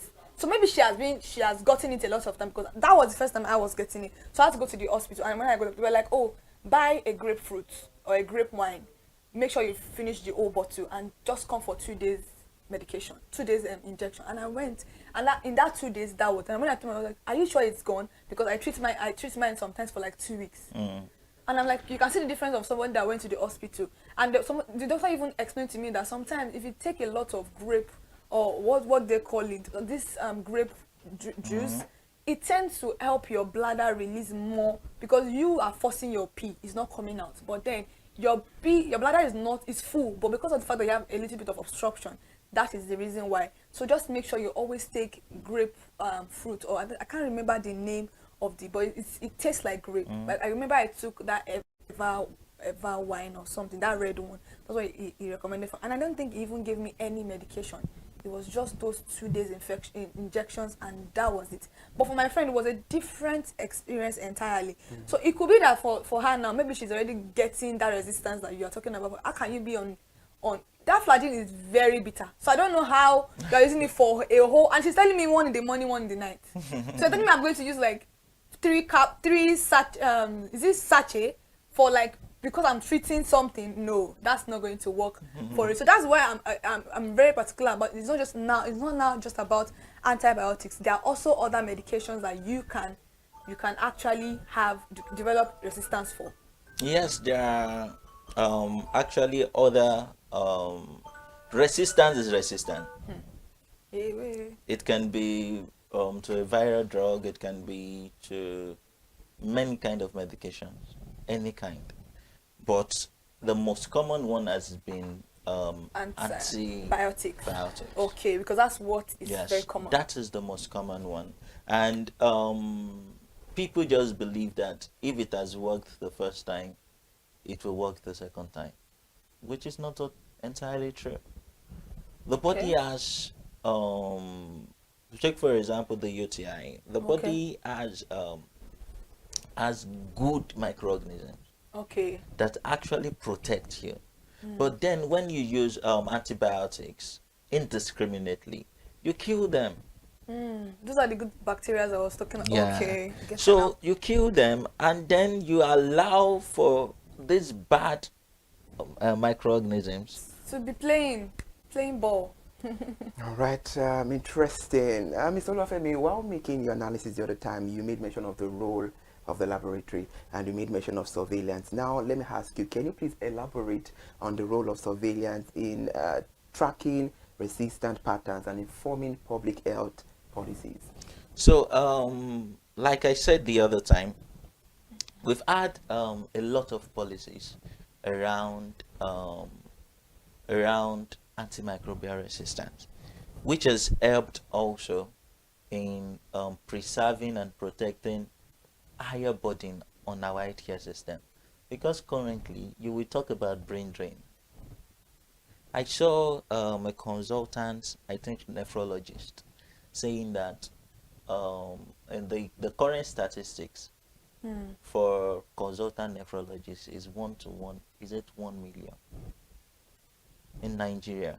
Now imagine a situation whereby, and what happens when antimicrobial resistance occurs and we do not track it down now, is that it increased hospitalization rate. People will keep on coming back and coming back and coming back to treat the same thing. And it increases the burden on our healthcare system. The same time a doctor would used to attend to like other people, they will keep on using it to attend to same persons.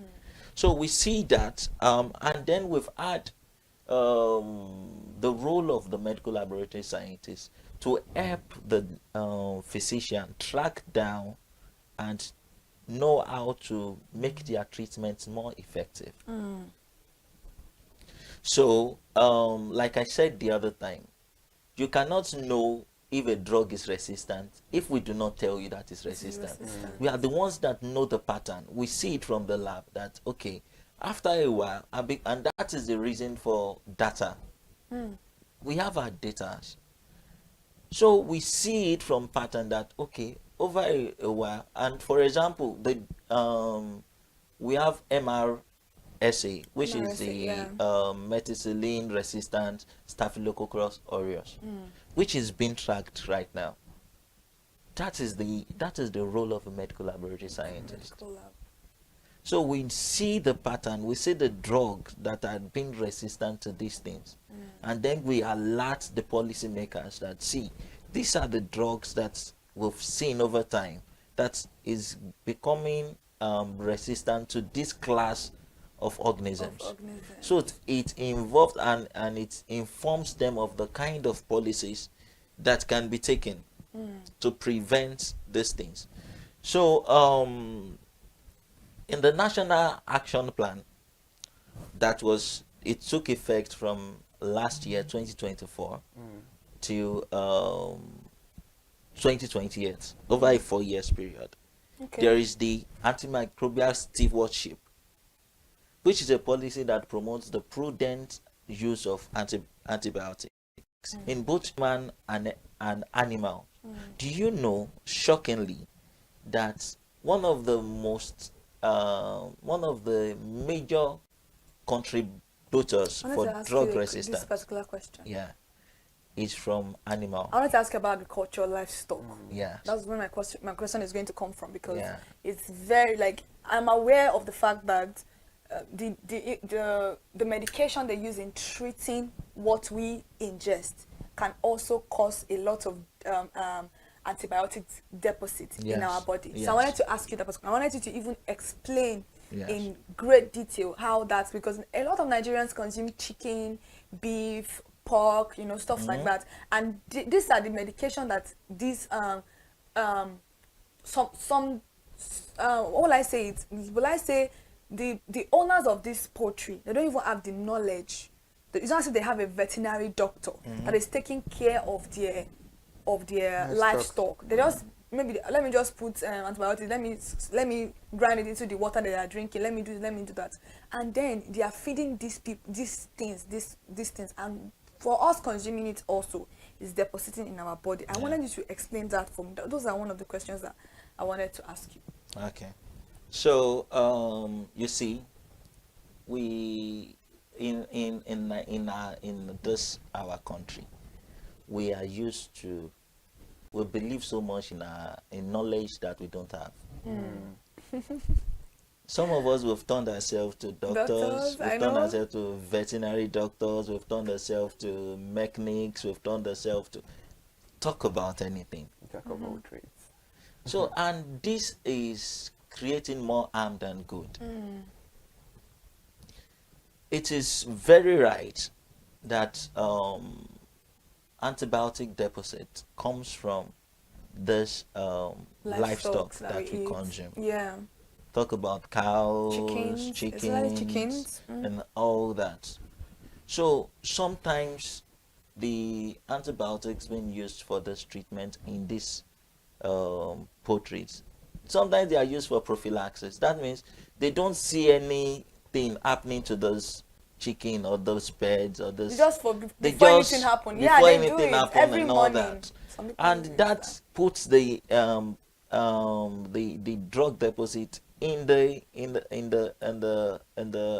meat that is produced from this livestock. So no matter the cooking that you cook is still going to be there. It's still going to be there. It's not an organism that dies by maybe you eat them, you subject them to high temperatures and all that. No, that doesn't happen. So that means this particular drug doesn't have any effect, like negatively, because if they are giving it does. So no, I'm talking about the livestock, not us. Yeah, it does have a very, very bad effect on us, because that's what I'm talking about right now.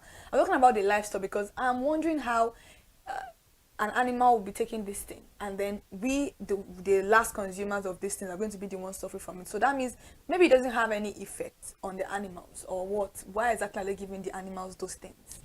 Drug resistance to happen in animals. Okay. It does. Okay. It does. Okay. And what happens is that when we now consume this produce, we take these, we call them superbugs, because they've been exposed to these drugs over time, and they've built immunities against them. And that is one. And we have zoonotic diseases, which is from animals to humans. So as it affects them, it affects us too. Okay. And that is where the role of policies come in. That is where it comes in. All right, interesting. I know you're enjoying yourself on the conversation this morning on Perspective. We're discussing the crucial role of medical laboratory scientists in the fight of antimicrobial resistance. And we have Mr. Oluwafemi Peters Oladele on the conversation. Let's go on a short break. When we come back, we dissect and ponder better on this issue. We'll be right back. Thank you so much for staying with us. Please sip your coffee. We'll be right back.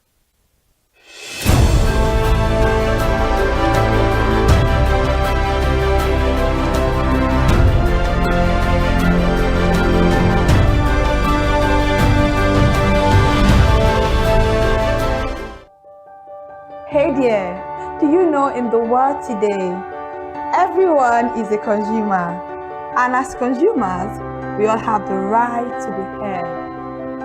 In Nigeria today, as a consumer, you have all right to product information, right to fair pricing, right to return goods, right to product labeling, right to fair dealings, and a lot more. Well then, have you heard about the new media channel? ConsumerHalla TV. ConsumerHalla TV. ConsumerHalla TV. At ConsumerHalla TV, our goal is to inform and educate consumers in Nigeria with insightful news alongside development within the fast-paced world of consumers through well-researched, specialized, and analytical content.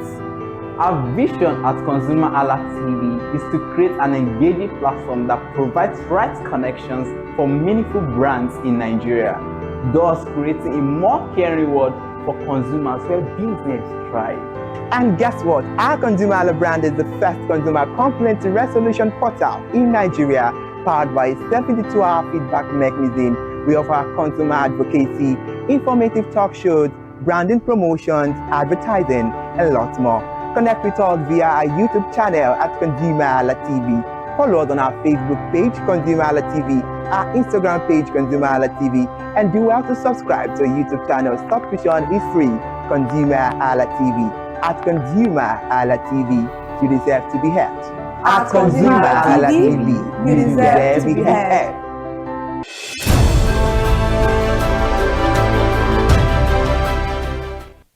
Well, I appreciate you for still staying there and watching Perspective on ConsumerHallaTV. This is where we have discussions about pressing issues and burning issues making the round. And on the conversation, we are having something important that it's crucial to talk about. That is the crucial role of a medical laboratory scientist in the fight against antimicrobial resistance. And we have Mr. Oluwafemi Peters Oladele on the conversation. Now let's get to it. What are the implications of AMR on Nigeria's healthcare system? So when we talk about how this directly affect our healthcare system, one of the things we'll talk about is the effect of AMR, which is treatment failure. You notice that you keep on treating the same thing over and over again. And then this is increasing the burden on our healthcare system. So take for example, another topic is this typhoid thing. When people say that I have typhoid, and I have this thing, I have that, how do you know you have typhoid? Because before you have typhoid, the way you ingest salmonella is, have you taken any dirty water? Did you, how are you sure that? You can't even assert. If you have typhoid, you won't be the one to tell us you have typhoid. So you just say people just when they feel fever or they are pooing, they tell you that they have typhoid. Or diarrhea. Or diarrhea. which of course increases the burden, the healthcare burden we are faced with in the healthcare space. Where treatments now fail. We are now burdened with the fact that new researchers will now have to look for new drug that can treat these infections. All right, I love this conversation a lot because it has to do with the daily lives of we Nigerians 24/7. And now you've told us about the implications of AMR on the healthcare system in Nigeria. So what step can Nigerians take to prevent AMR? And how can we promote the awareness? Because she mentioned about the awareness earlier on and about responsible antibiotic use, because there is a whole lot of misuse outside there. Yeah, that is why I must commend platforms like ConsumerHallaTV, which gives the privilege to put out this information there, because they say knowledge is power. Yeah, it is. More of these things are health behaviors that we've learned over generations. You see your mother treat any small thing, gives you anti-malaria, gives you 1 dose of antibiotic, and when you've seen it work once, you believe that it will continue to work. So it is on every one of us to put out that information. Like I must commend you telling your friend about the need to go to the hospital to get tested, to get proper treatment. And then I must commend also you giving your mother a feedback that, okay, this is what I went through. Till now. But believe me, you've passed the message. They don't listen. All these are mothers. They don't listen. You tell them a lot of things. They'll be like, and your mom saying, you these children of nowadays. Do you know what's funny is that I feel like what you're saying is very true. It's like a generational thing. My mother did it, so why is it going to be a problem for me? This issue of dusting powder, all this rub for children, If I tell my mother, when I give birth, you will not shake my baby because of shaking baby syndrome.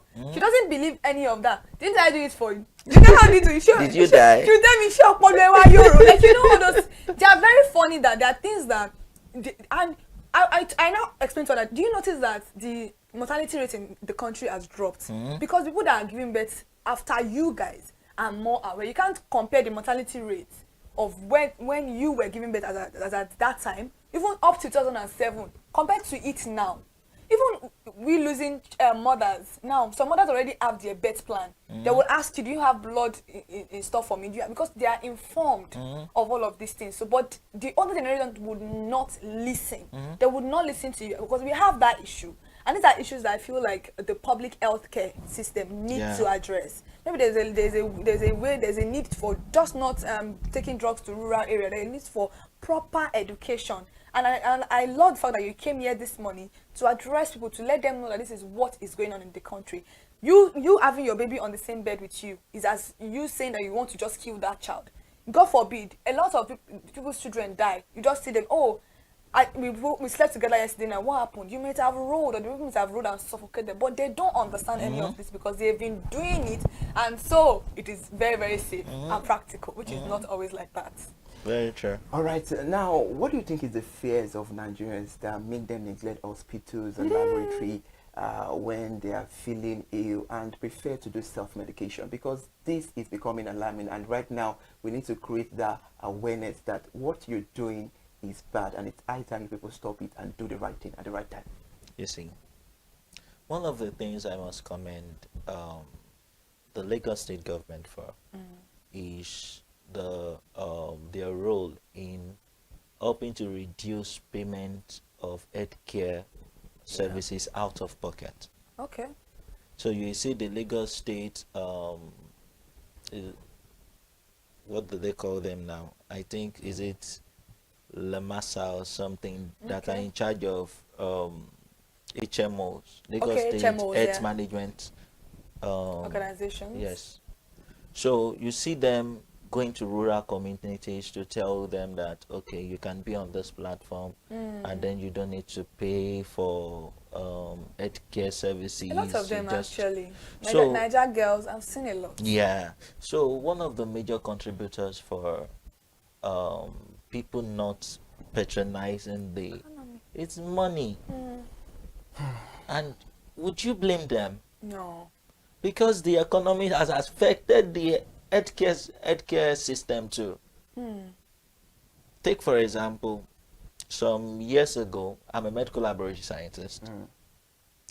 One of our reagents used in testing HIV used to sell for 18,000 naira. Guess how much it is now? Just to test for HIV. As in the kit used for testing. Guess how much it is now? How much? 120,000. I was thinking about that. 18,000. From 18,000. That was when? That was about a year ago or a year and a half. That's 2023. Let's say 2023. Let's say 2023. Wow. Now it's 120,000. Where would the money come from? People will pay. So one of the major reasons why people don't use healthcare facilities is because of money. And then the solution to that is we should encourage our people to be on HMO platforms. So it's not only because many people think HMO is just for office people, 9 to 5. No. So it's not just for office people. No, it's not. It's not. It's Mm. not. With the policy in Lagos State that every worker must be on HMO. If you are employing more than 5 staff, you must place them on HMO. So Ilera Eco is also like an HMO. Yes. Because I know that Ilera Eco, I think it's for elderly. Is it just for elderly people? It's just No, for it's for everybody. Okay. That one is for reducing the money. But it only works for public hospitals, right? Yes. Okay. You've commended the Lagos State government in charge of HMOs and all of that. How can the government and the private sector support the medical laboratory scientists in the fight against AMR? Okay, one of the things that we can do, and we that will help the system, is for research and development. Okay. Because when this occurs, new drugs must be discovered. And also funding. Help our system to get funding so that we can help better place our healthcare system. So there are many ways, and help in surveillance also. So these are ways that the public and private partnerships can help in curbing this particular issue, because it's a menace. It is a menace. According to the World Health Organization, about 1.2 million people face this yearly. Yearly, not the total. Wow. All Sorry, right. before you Okay. go, because I know we are almost at the end Definitely. of the program, I want you to help educate the audience watching right now at home, and people are going to still watch the program after we are done with this program, about the fact that AMR is a very important conversation and it's a very important issue that is affecting us. Does it have a cure? These are things I know many of us will want to know. Is it curable, or once you have that particular resistance, you have to be placed on other diagnoses? Well, antimicrobial resistance for organisms, it's not curable, and it's not, how do I put this now? Malaria is UTI is an infection, it's a disease. STIs can be diseases and all that. But for antimicrobial resistance, it can happen across board. It can happen to just anything, any disease. So if you are resistant to a drug, the thing is that we try to get other drugs that can work for you. That's what we're talking about, the personalized medication. So, and that's a lot of money, more than the one you're supposed to avoid. The thing is that if a drug A doesn't work for you, we look for higher strength, which will cost you more money. You could have avoided that by going to the hospital or by going to a laboratory to, check on what is going on. So what we are saying is that if you develop this particular resistance, which is AMR, antimicrobial resistance, there is no cure for it. So you need, you and your medical team need to look for other medications that would work for you. And trust me, if you don't know that you have this particular issue, it is also an issue that can lead to death. Am I right? Yes, yes. Because there's some people that go for major surgeries and then they have infection from those surgeries, but you cannot treat them with antifungal or anti-malaria anymore because you're already used to that particular one and it's not working for you. And these infections can be, a facilitator of death. A lot of people have died due to this particular issue. So that's what we are talking about this morning. All right, Thank you. interesting. Now to brush things up, because we have to round the conversation up this morning. What message would you like to convey to Nigerians about the importance of the medical laboratory scientists in combating AMR? What I would say to us is, beyond seeking medical attention, make sure that when you have things like UTIs, get tested. Exactly. Because that's the only way you can know what drug will work for you.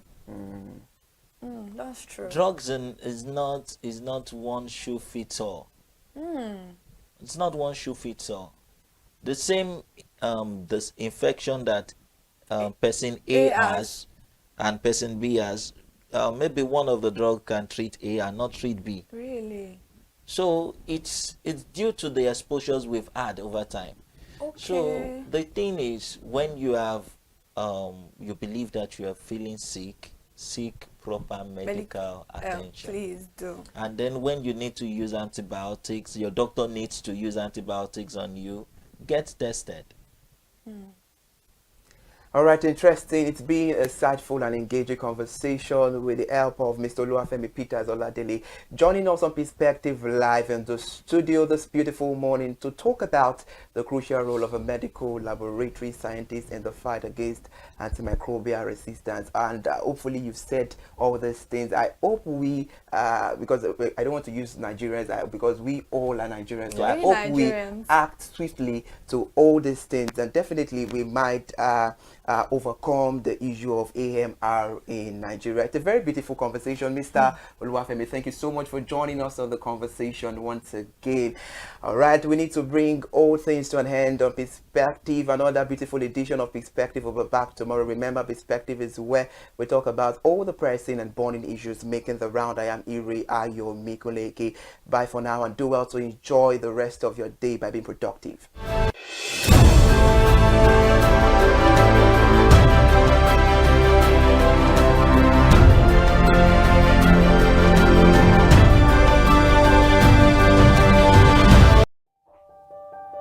Hey there, do you know in the world today, everyone is a consumer, and as consumers, we all have the right to be heard. In Nigeria today, as a consumer, you have all right to product information, right to fair pricing, right to return goods, right to product labeling, right to fair dealings, and a lot more. Well then, have you heard about the new media channel? ConsumerHallaTV. ConsumerHallaTV.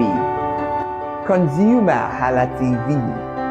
At ConsumerHallaTV, our goal is to inform and educate consumers in Nigeria with insightful news alongside development within the fast-paced world of consumers through well-researched, specialized, and analytical content. Our vision at ConsumerHallaTV is to create an engaging platform that provides right connections for meaningful brands in Nigeria, thus creating a more caring world for consumers where business thrive. And guess what? Our ConsumerHalla brand is the first consumer complaint resolution portal in Nigeria, powered by a 72-hour feedback mechanism. We offer consumer advocacy, informative talk shows, branding promotions, advertising, and lots more. Connect with us via our YouTube channel at ConsumerHallaTV. Follow us on our Facebook page, ConsumerHallaTV, our Instagram page, ConsumerHallaTV, and do well to subscribe to our YouTube channel. Subscription is free. ConsumerHallaTV. At ConsumerHallaTV, you deserve to be heard. At ConsumerHallaTV, you deserve to be heard.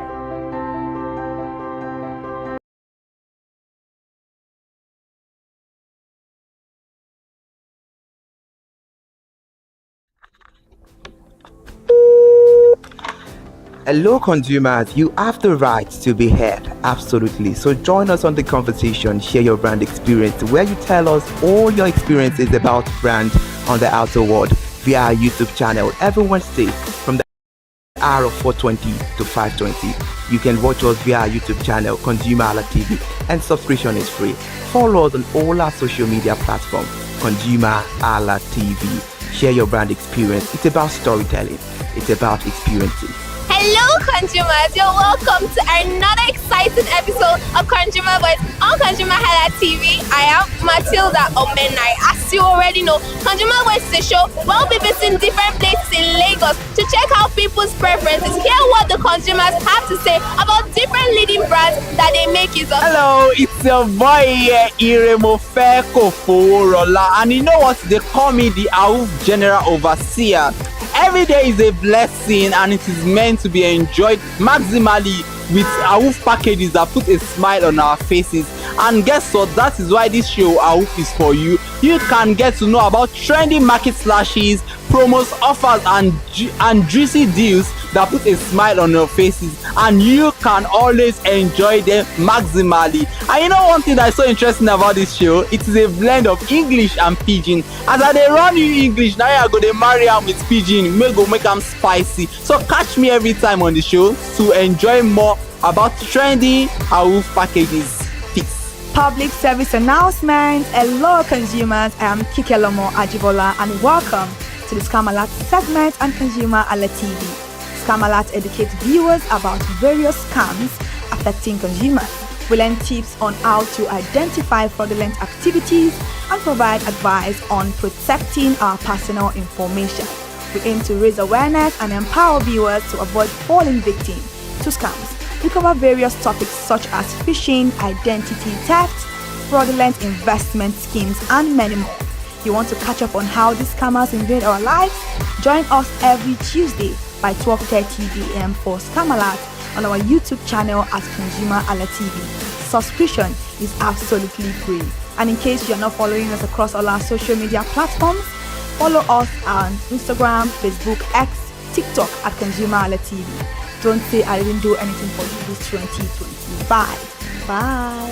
Welcome to In the Marketplace. We are taking you on a journey behind the scene of Nigeria's most vibrant market, from the sight and sound of the market to the stories of the people who makes it thrive. We will be sharing the untold stories that brings this market to life. Join us as we explore the history, challenges, and triumphs of the market vendors. We will dive into the daily lives of the people who call markets home and uncover the secret that makes this market special. You will get to see the passion, energy, and dedication that goes into making this market success.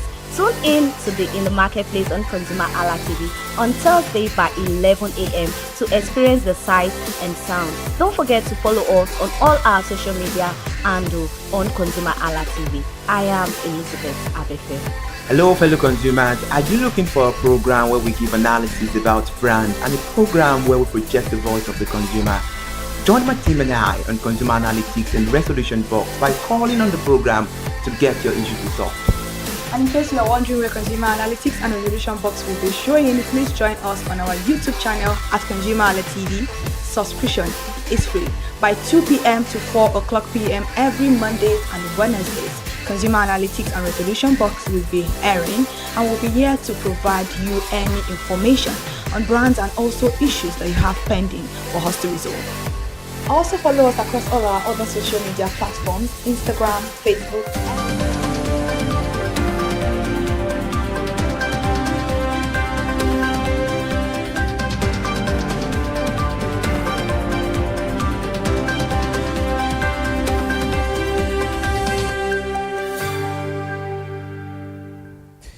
This is ConsumerHallaTV News at 10. Good morning, I am Iri Yomikonle Ike. The federal government has issued a series of 10 warnings and deadlines to China Arbor Engineering Company and its sister firm, China Arbor Operation and Maintenance Company, over alleged substandard works, low mobilization, and environmental hazards on a key federal road project across the country. The warnings followed a high-level meeting chaired by the Minister of Works, Senator David Omai, the top officials of the ministry and representative of the two China firms at the ministry headquarters in Abuja on Thursday last week. The companies are concessionaries on the Maraba, Kefi, Akwanga, Lafia, Makodi dual carriageway and are also handling other strategic road projects, including the Makodi 9th Mile Enugu Road at the 7th Axial Road in Lagos. In a statement issued on Friday by the Director of Information and Public Relations at the Ministry, Mohammed Hamid, the Minister said the meeting was convened to address mounting public complaint, safeguarding government investment, and enforce strict contractor accountability under the renewed OPA administration. Nigeria's fintech sector, one of Africa's fastest growing, remains heavily dependent on foreign investment, exposing it to swing global market. The CBN made this known in its 2025 fintech policy insight report. The startup in the country raised $520 million in equity funding in 2024, down from about $747 million in 2019, when Nigeria captured roughly 37% of all African startup investment. The report said the sector has shown resilience despite global economic pressures, but warned that reliance on external capital leaves it vulnerable to market fluctuations. This performance amid significant global macroeconomic gyrations underscores Nigeria's position as a key hub for financial innovation. The sharp rise in economies during the 2022 contributed to slow down in venture capital funding. A latest report says manufacturers sharply reduced their exposure to bank loans over the first 9 months of 2025, as borrowing costs stayed elevated, cutting the total credit by 1.44 trillion naira amid tight monetary conditions and wide lending spreads, according to the latest quarterly statistical bulletin of the CBN. The CBN data on the deposit money bank sectoral distribution of credit lending on manufacturing stood at 8.53 trillion in December 2024 before entering a prolonged decline, even outstanding credit at 7 trillion naira by September 2025. The 1.4 trillion naira reduction, which is equivalent to about 16.9%, reflect a deliberate pullback by manufacturers struggling to cope with high interest rate, weak demand and rising operating costs. The contraction began immediately at the start of the year. Meanwhile, in January 2005, credit to manufacturing fell to 8 trillion naira, a decline of about 220 billion naira, or roughly 2.6% from the December level.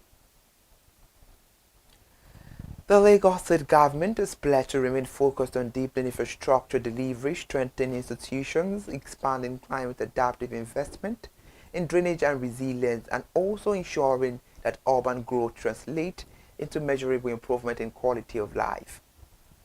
The Lagos State Governor Babajide Sanwo-Olu stated this while speaking at the 2026 Nigeria Construction and Real Estate Outlook organized by the Royal Institution of Chartered Surveyors in Lagos recently. The event, with its theme Infrastructure Development, a catalyst for real estate construction and economic growth. Governor Babajide Sanwo-Olu stressed that infrastructure is not an accessory to growth. It is its architecture. The governor said this determines where value emerge, how cities expand, and whether growth is inclusive or not. Meanwhile, the executive governor of Lagos State was represented at the event by the Lagos State Commissioner for Housing, Moruf Akindero Fatai, as he reiterated that the state is committed to providing a stable policy environment, improving the data-driven planning system, supporting innovation in construction method, and broadening partnership with the private sector and professional bodies. The Lagos State Electricity Regulatory Commission has begun a process of understudying the Nigerian Electricity Regulatory Commission as part of effort to strengthen electricity market regulation in the state. This was disclosed in a statement released by NEC on Friday following a court visit by board members of LASEC and the Lagos State Independent System Operator to the Commission. The delegation was led by the Lagos State Commissioner for Energy and Mineral Resources, Mr. Abiodun Ogunleye, who reaffirmed the state government commitment to expanding energy access and position LASEC as a model electricity regulator for other states. Mr. Ogunleye explained that while LASEC is responsible for regulating the electricity market in Lagos State, the Lagos State Independent System Operator oversees the operation of trade point meters and all bulk electricity measures to ensure that energy solid within the state is properly accounted for. The Vice President of Dangote Industries Limited, Devakoma Redwin, has been honored with a prestigious Person of the Year award at the 9th Annual Award and Lecturer of the Daily Asset newspapers in recognition of his contributions to Nigeria's oil and gas sector and his role in advancing the operations and strategic communication of the Dangote Petroleum Refinery and Petrochemicals. A statement from Dangote Group on Saturday over the weekend stated that the award was presented at a well-attended ceremony in Abuja that brought together government officials, industry leaders, media executives, and other stakeholders. Speaking at the event on Thursday last week, the publisher of Daily Asset newspaper, Dr. Cletus Acquire, described Mr. Redwin as instrumental to the success of the Dangote Petroleum Refinery Petrochemicals. He said that under Mr. Redwin's stewardship, the Dangote Refinery has continued to play a transformative role in boosting domestic refining capacity, enhancing product availability, and supporting Nigeria's economic diversification agenda. The latest update from the NDLEA has intensified its nationwide crackdown on illicit drug production and trafficking, with the arrest of a suspected drug kingpin operating a Colorado synthetic cannabis laboratory in Oyo State, alongside multiple high-value seizures across several states. This is according to a statement issued yesterday in Abuja by NDLEA Director of Media and Advocacy, Mr. Femi Babafemi. He confirmed that operatives dismantled the legal facility located in Badeku, Ibadan, and arrested the principal suspect along with an accomplice on Saturday. According to the agencies, officers recovered 8 liters of chemicals used in the production of synthetic cannabis, 14 grams of skunk, and various Colorado production from the site.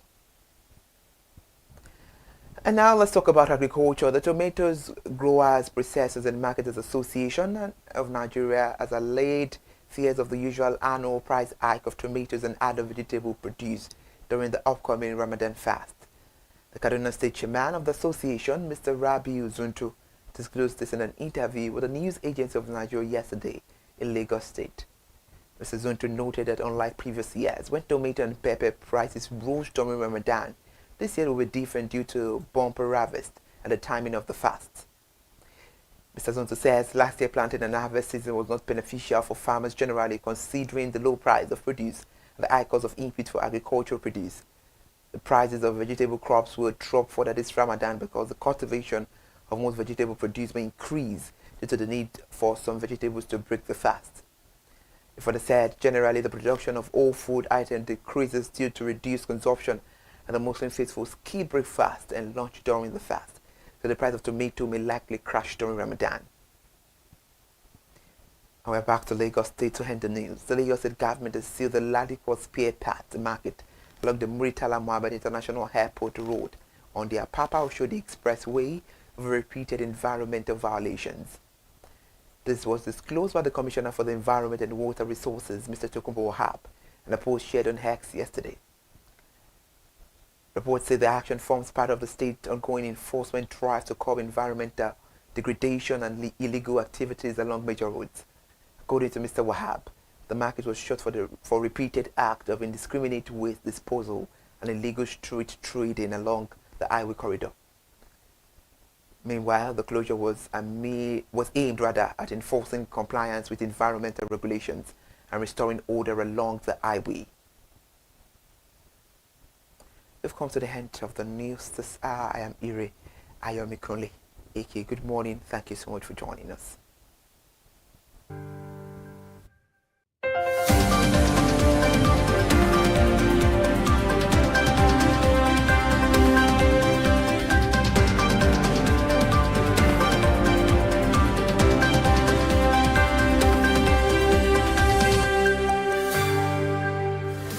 At ConsumerHalla TV, and that is why at ConsumerHalla TV you deserve to be heard. Hi everyone, I am Ire Ayomikunle AK. Join me live on Perspective every Mondays to Friday from the hour of 9 to 10, where we have meaningful and engaging conversations about all the burning and pressing issues making the round. Issues related to our economy and consumers. It's conversing, it's relatable, it's beyond interview. We have expert analysts who give updated analysis about all aspects of a conversation. Join the moving train by subscribing to our YouTube channel, ConsumerHalla TV, and do well to follow us on all our social media platforms, ConsumerHalla TV. Stay informed.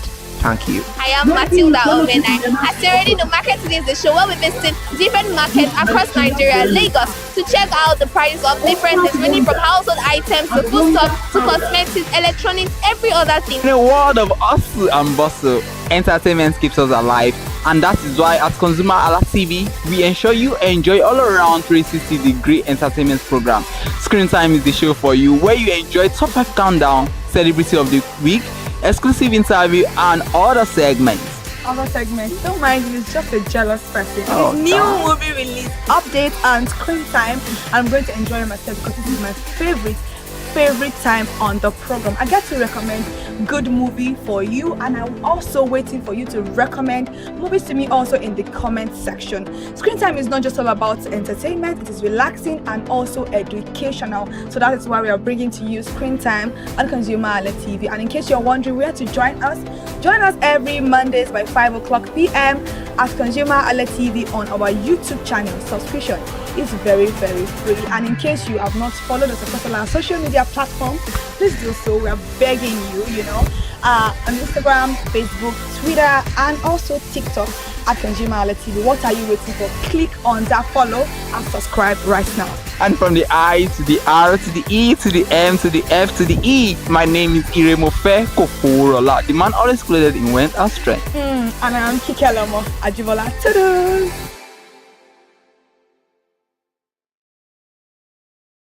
Hi people, my name is Mofakorede and I am a filmmaker and a film director, and you're watching ConsumerHallaTV. ConsumerHalla is everything consumer advocacy, consumer rights, everything that has to do with consumers.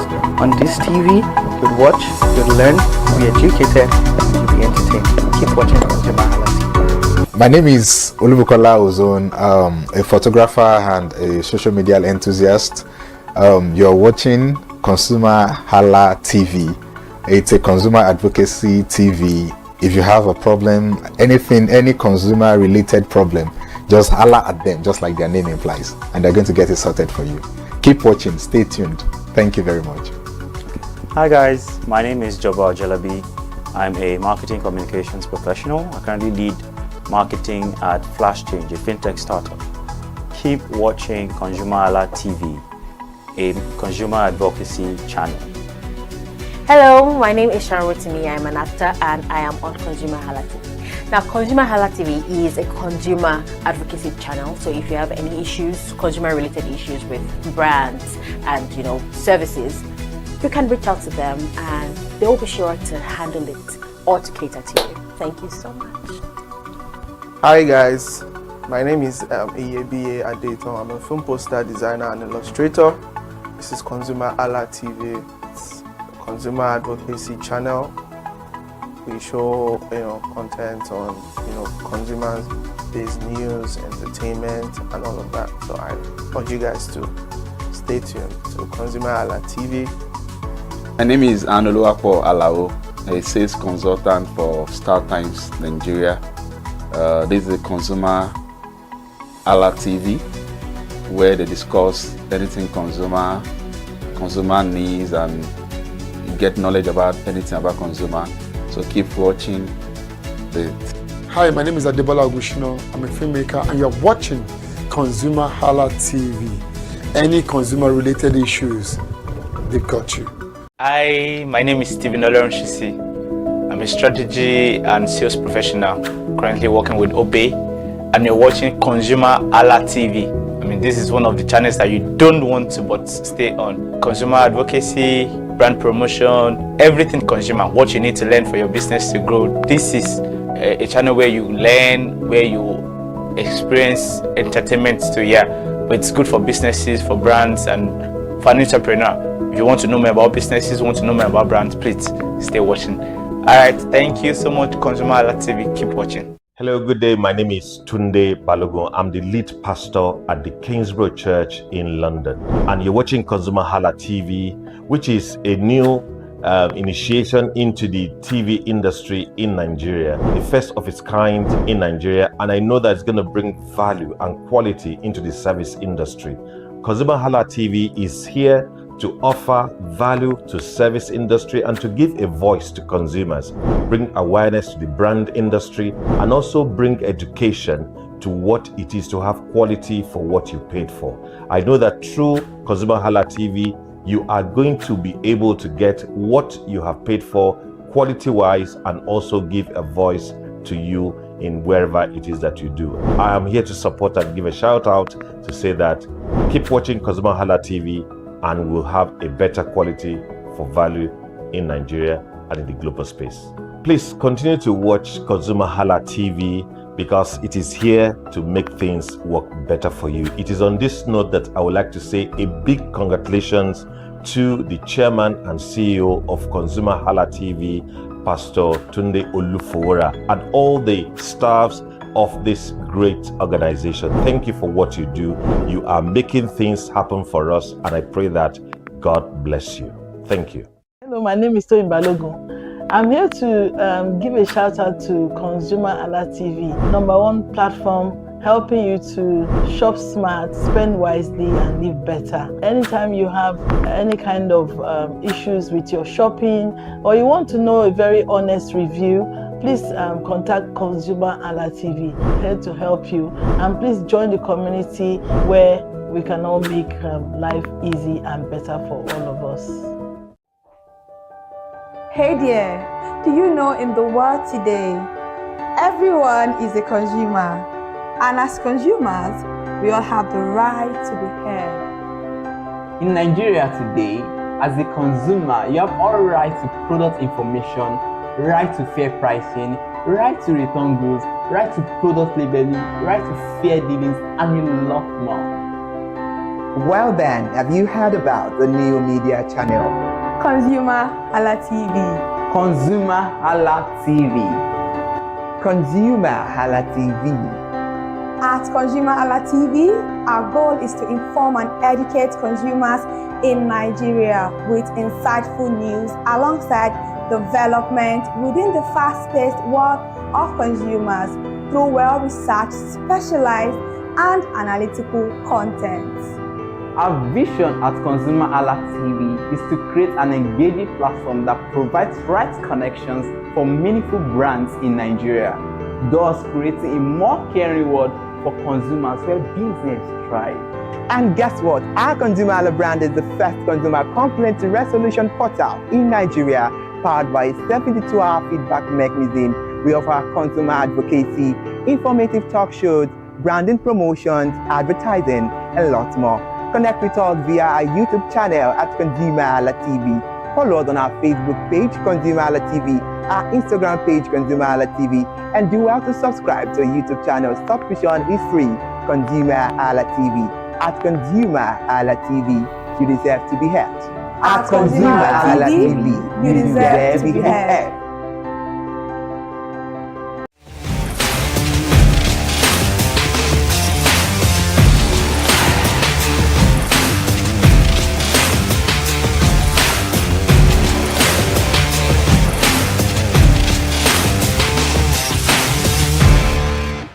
Hello consumers, commercial bank plays a major role in our daily life, from saving money to transfer, payments and loans. But with so many commercial banks operating in Nigeria, consumers are left with choices based on their personal experiences. And yes, today I am live here in Lagos, Nigeria. I am Elizabeth Abefe, and you're welcome to Consumer Voice on ConsumerHalla TV.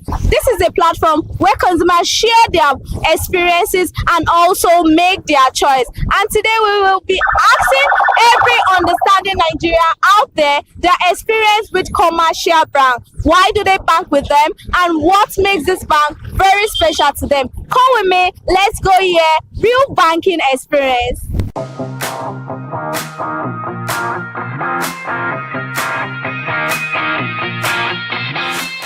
Good morning, ma. Good morning. How are you? Very well, thank you. You look good. Thank you. Okay, so what is your name? My name is Olabisi Ogundipe. Okay, so do you make use of commercial bank? Yes, I do. Which of them? Two of it. Officially two. Okay, name them. Okay, GTB and UBA. So which of them do you use frequently, like most of the time? I would say I prefer using my UBA. Is there a reason why you stick to UBA? Yeah, based on the charges, and if I have to get debit and reversal, it's quite fast. That's it. Okay, now apart from these two banks that you make mention of, have you ever used other banks? Yeah. Which of them? Do you want me to? Okay, I have the ones that are not commercial bank. Money points. Okay, now sticking to commercial bank, what's your experience, your customer service like with UBA? I would say, I said two banks, right? From those two I could figure out, I think UBA is still the best when it comes to customer service.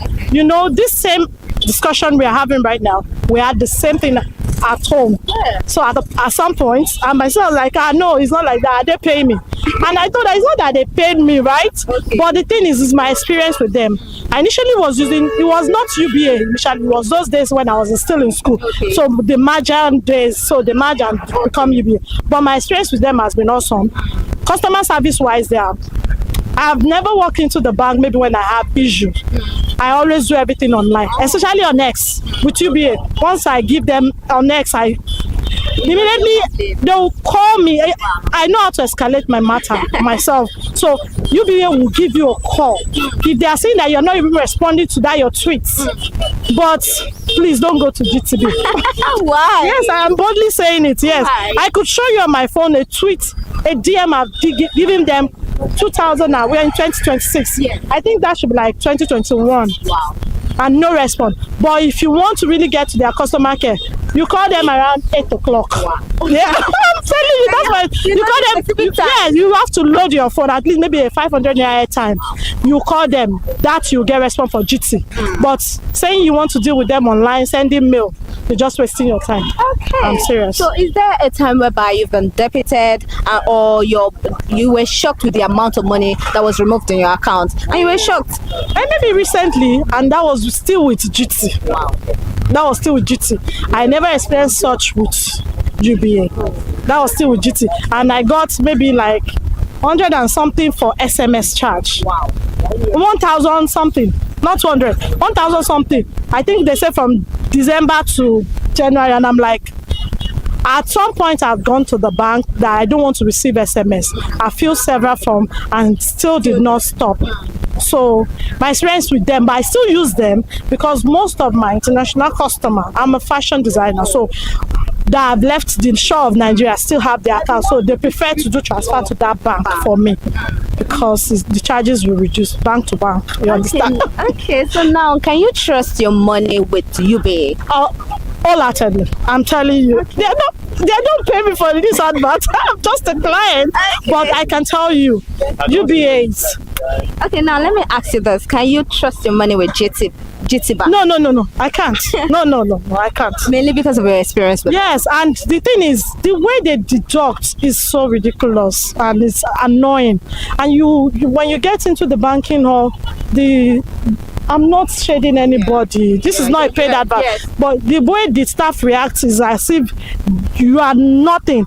And they don't know that if with our money you are being paid salary. So my experience with them is nothing to write home about, seriously. Okay, so what's the frustrating thing about UBA? What's that frustrating thing about them? That I've experienced. Funny enough, okay, maybe when I wanted to open a current account and my branch, I opened it from my branch and the account officer, I needed it to do a bidding. So I opened it from my area and they are telling me it's going to take 24 to 48 hours. I did. Trying to use it wasn't working. Not until when I went to the market as a market woman myself. So I went to the market to Lagos Island and I just said, okay, let me go to their headquarters. And I escalated the matter myself. And they had to call me like, they didn't do that. I was like, no, you are not attending to me, so I need to just do what I had to do. Okay, so what about your GT? Because I know you've made mention of a lot. What about GT Bank? What's the frustrating thing about that? When I tried to open that current account, they really frustrated me.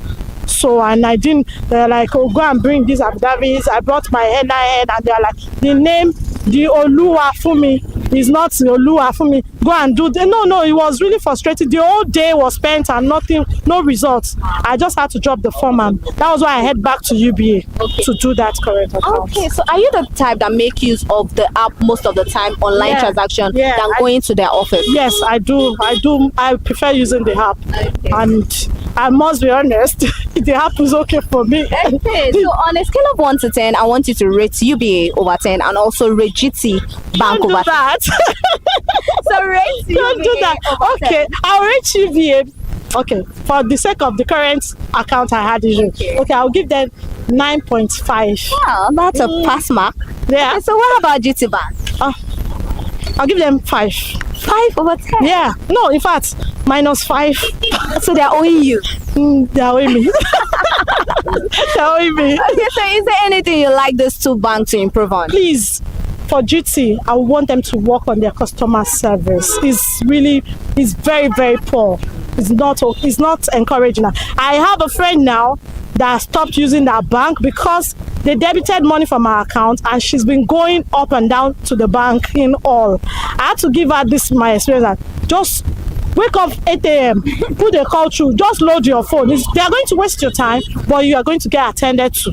Just what is not, they should work on their customer care, please. Okay, anything for UBA? Oh, Okay. Thank you very much, ma.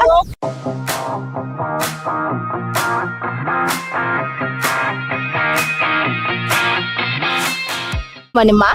Good morning. How are you? I'm good. Okay, so what is your name? My name is Eseodome. Okay, so do you make use of commercial bank? Why not? I use, yeah. Which of them? I use this UBA. So for how long have you been banking with UBA? I've been banking with UBA for more than 5 years. 5 years? More than 5 years. More than 5 years. How do you get to know about this bank? I get to know about the bank because I'm in worry. The bank, they told me they are good and they can perform. So apart from UBA, which other bank have you banked with? I'm banking with Union Bank. I bank with online banks, OPay. I have money points. Okay, so now why then do you stick with UBA? Why? What makes UBA special? I'm still with UBA till date. And what makes UBA special that you are still banking with them? Special because they are good. You don't have issue with them. When you bank with them, you don't have any issue. They are good. Okay, so why then do you, because UBA is good, why then do you leave other bank to bank with UBA? I didn't leave UBA. I'm still with UBA. I'm talking about the other bank that you bank with. Because they have to express themselves that they are good. Then I have to spread my money around all the bank. Do not make me feel that UBA is bad. UBA is good. They are good bank. Okay, so how is their customer service like? Their customer service, as soon as you get there, they attend to you. So are you the type that makes use of app on your phone, or you prefer going to the office? Because I like to go to office because I don't want issue. Because when you go there, if there's problem, you start using app, you start queuing up to get how they can solve your problem. I don't want such a thing. So what I do, I prefer going direct. You understand? I don't want to have they say, what did you I don't want to do my things direct. Even they asked me for help for several times, I said no. I want it direct. Okay, so have there been any time whereby you were debited by mistake? When I was in Abuja, I was debited, and I asked them. I think it was my mistake. It was my mistake, but I was expecting them to support me. They are supposed to support me. They tried their best, but at the end of the day, the man who took my money, he took it just like that. Till now, I could not get the money. Even after going to lodge the company? I went there, I was begging them to see how to help me. No help. Till now, I lost that money. 40,000 naira. I will not lie to you. That's just the truth. Okay, now, can you trust your money with UBA? Why not? I still trusted them because they never asked me to make that mistake. I made that mistake by myself. I made a mistake by myself. They tried their best to see how they can make it work. I didn't do follow-up. But if I do follow-up, I know they're going to return that money back to me. So how frustrating can your bank be? Do you have any issue whereby it was very frustrating and you were so angry? In which aspect? Maybe in your bank. Do you have any issue whereby something happened? UBA. Anyone, maybe UBA or other bank? I'm not getting frustrated with UBA. What about other banks? Just that I do not follow up. Finish. What about other banks? Do you have other any banks? I've never gotten any frustration because my frustration started when I made a mistake. Instead of adding one number, I added another number. I sent the money to another person. Bringing the money back was a problem for me. Okay, now I want you to rate UBA over 10. How will you rate them over 10? I can rate them, they are good. UBA, let me tell you, UBA, they are good people. UBA, even if you have 1,000 naira, you can take 900 naira. 900 naira out of that 1,000. They will still end, you can still collect that money. Some bank they might say, oh, no, 5,000, 10,000, you cannot withdraw. UBA, even if it's 500 naira, they will give you. I don't know how they do it, I don't know. But I notice even when I have 1,000, even when I go, I press, they will still release the money for me. Wow. I begin to wonder how they're doing it. But that aspect of where I made a mistake, that was my fault. I will not condemn them. It was my fault. UBA is good. It dates my money. If it's 1 naira, it remains there. That's all. Thank you very much, ma. God bless you.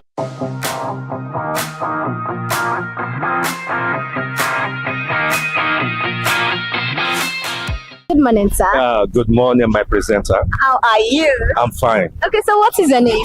My name is David. Okay, so do you use commercial bank? Yes, I do. Which of them? Zenith Bank. Apart from Zenith Bank, which other bank do you know of? We have Access Bank, UBA, Fidelity Bank, First Bank, Union Bank, Polaris. So apart from Zenith, apart from all those ones you make mention of, which of them have you used apart from Zenith?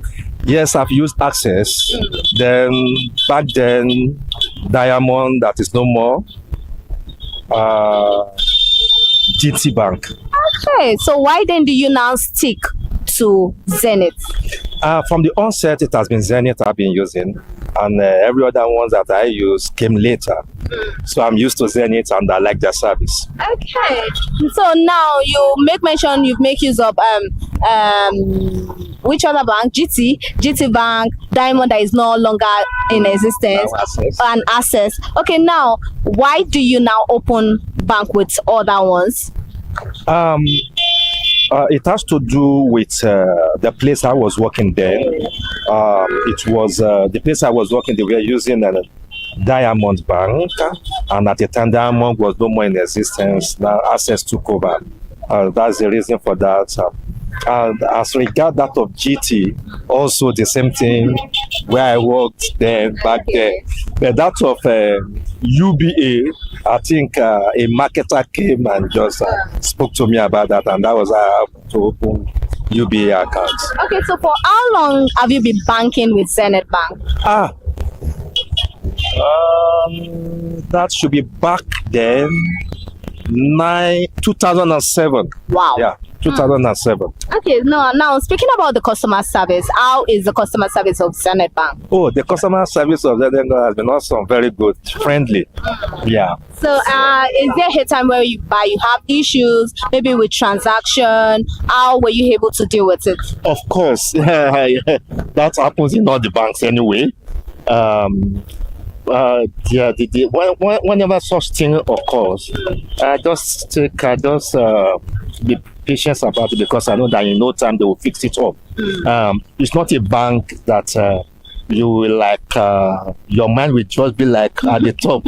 No, it's a bank that with time, just give it a short time, you will discover that your service will be back and good to go. Okay, now talking about your experience with other bank and Zenith, which one will you rate so well? Just as I've said, I've been using Zenith for quite a long time, and I'm used to Zenith. Okay. I'm used to Zenith, so I stick to Zenith. Okay, let me now ask you this. Now tell me your experience with, let me just speak Access. Tell me your experience with Access or UBA. Access. I do not much use UBA, but that of Access, yes. Access also has a good networking stuff. Then back then when I used to work where I used to work, we do use Access. So Access also is good. But just that I'm used to Zenith. Okay, now can you trust your money with Zenith Bank? Sure. Okay. Sure. So is there anything you like Zenith Bank to improve on, or you're just cool with them? Is there anything I would like them to improve? They'll be improved. It's a bank that improves on its own anyway. Okay. They are friendly to customers, and whatever they've been doing good, I just want to tell them that they can do better. So that's just it. Okay, so are you the type that make use of the app or online transaction most of the time, or you just prefer going to their office? I use their online transaction most of the time, yeah. And how has it been so far? The online transaction has been very good, very good. Very good. Just as I've said before, anytime there is issues in their network, with time it is fixed. Okay. So on a scale of 1 to 10, I want you to rate Zenith Bank over 10. Oh, 8. 8 over 10? Yes. That is really good. Yes, yes. Okay. Thank you very much, sir. Thank you very much.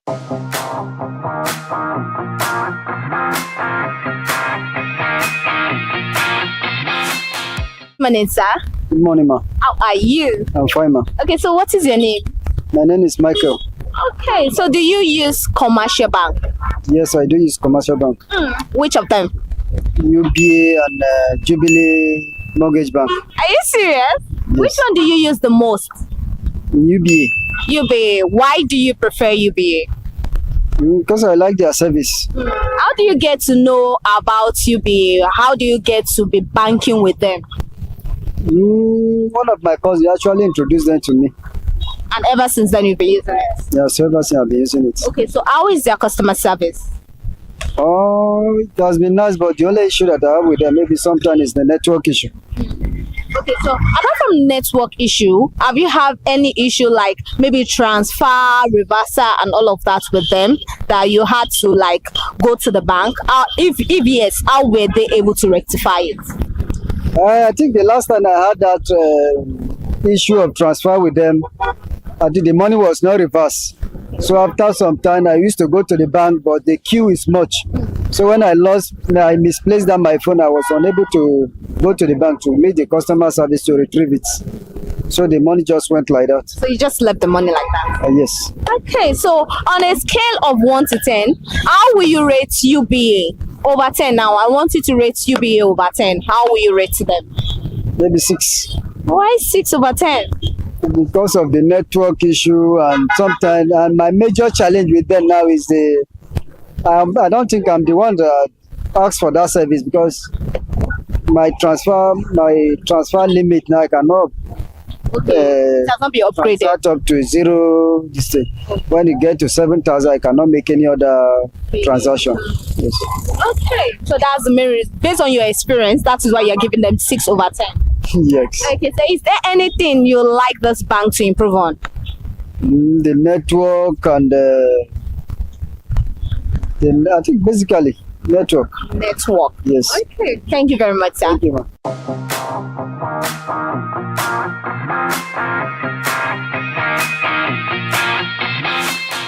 Good morning, sir. Good morning. How are you? I'm fine. Okay, so what is your name?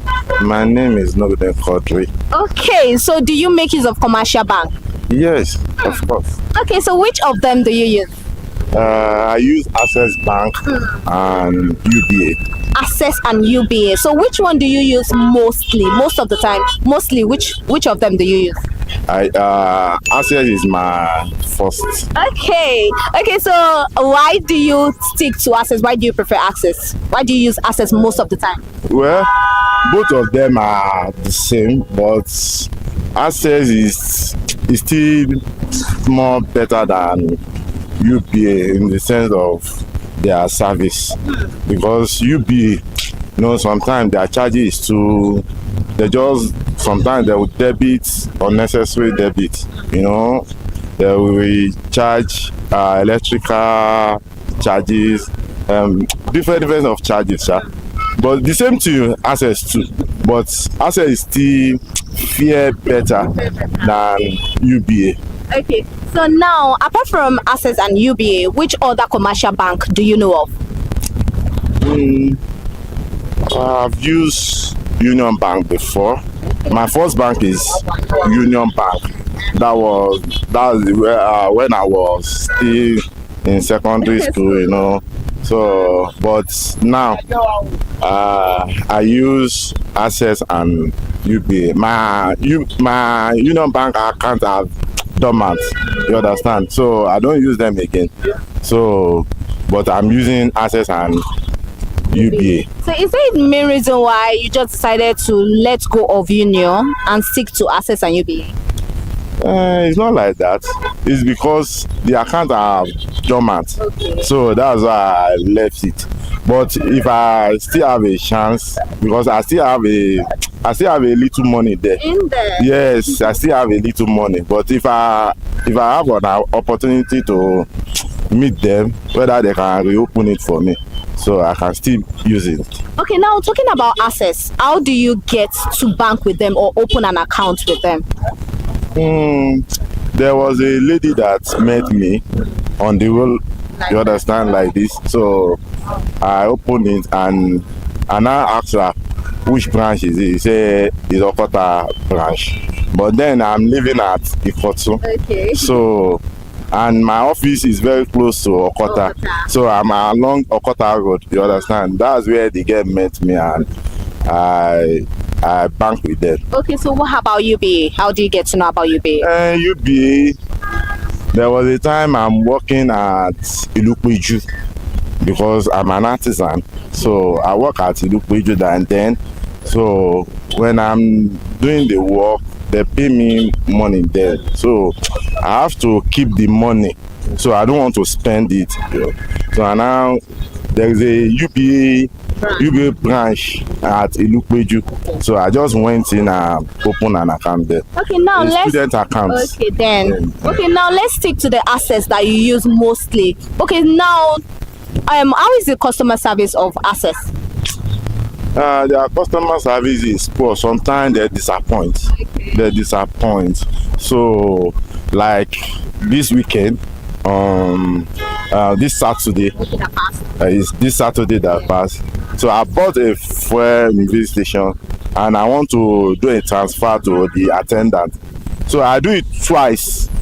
The two failed. You understand? It's very painful. It paid me. I have to go because I've done it 2 times, and I don't want them to debit me unnecessarily. So I have to go. So after I bought in another place, another police station.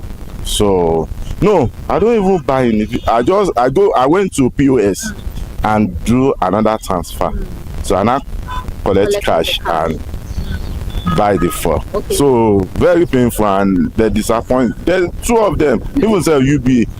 So now, have you ever been debited? That they debited, you were so shocked and it wasn't reversed? If so, how were you able to rectify it? I've had the experience like that.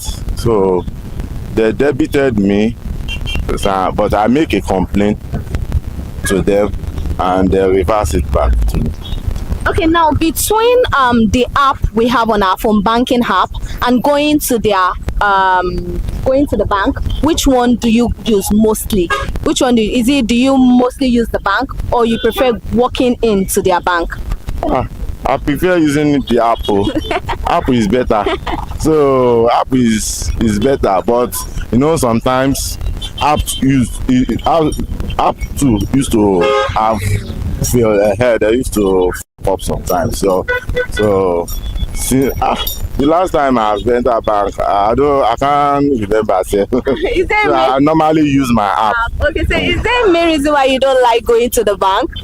It's because of sometimes if you go to a bank, so you met a lot of people, queues, you know. So how do you deal with the unnecessary charges? Maybe SMS charges, electronic charges, and you just wake up, they've deducted a lot of money. How do you feel? And how do you? It's painful now. You can't just come and be deducting my money.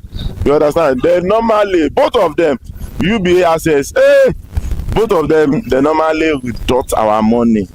So I can't count it because I decided to quit with the ATM. Okay. Because I quit with the ATM. You know all these 419 stuffs. So I quit it, but I normally use transfer, and my transfer, the transfer I'm using, they normally charge. Sometimes they charge 26 naira. That charges alone, it's painful. We just tell our government to help us, to just meet them, to reduce, most especially the CBN. They should just help us meet those banks. They should reduce the charges. The charges is annoying. It's too much. Okay, now on a scale of 1 to 10, I want you to rate your bank over 10. Access now over 10. How well will you rate it? Let me just give them. I will give them 6. Why 6? Because you still make use of it all the time? Why? I make use of it, but they used to fuck up. Access used to fuck up. Sometimes if they fuck up like this, you just be standard. You know, me, I normally use transfer. So sometimes if I need cash, and I went to POS. I want to collect cash. So once I do it, I will just be failing. You know, they should improve their service. They should improve. I want them to improve. Even if the UBA, before I use UBA more than Access. But when UBA up, UBA me up, so I now reduce their. So I started using Access. You understand? So and now you are still stuck. I'm using both of them, but you know it depends how I keep money.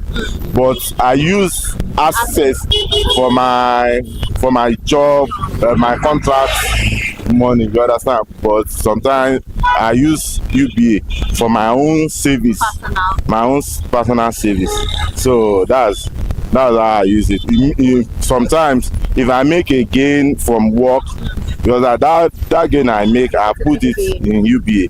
So, and if I want to if I want to give them money at home, so I use UBA to give them.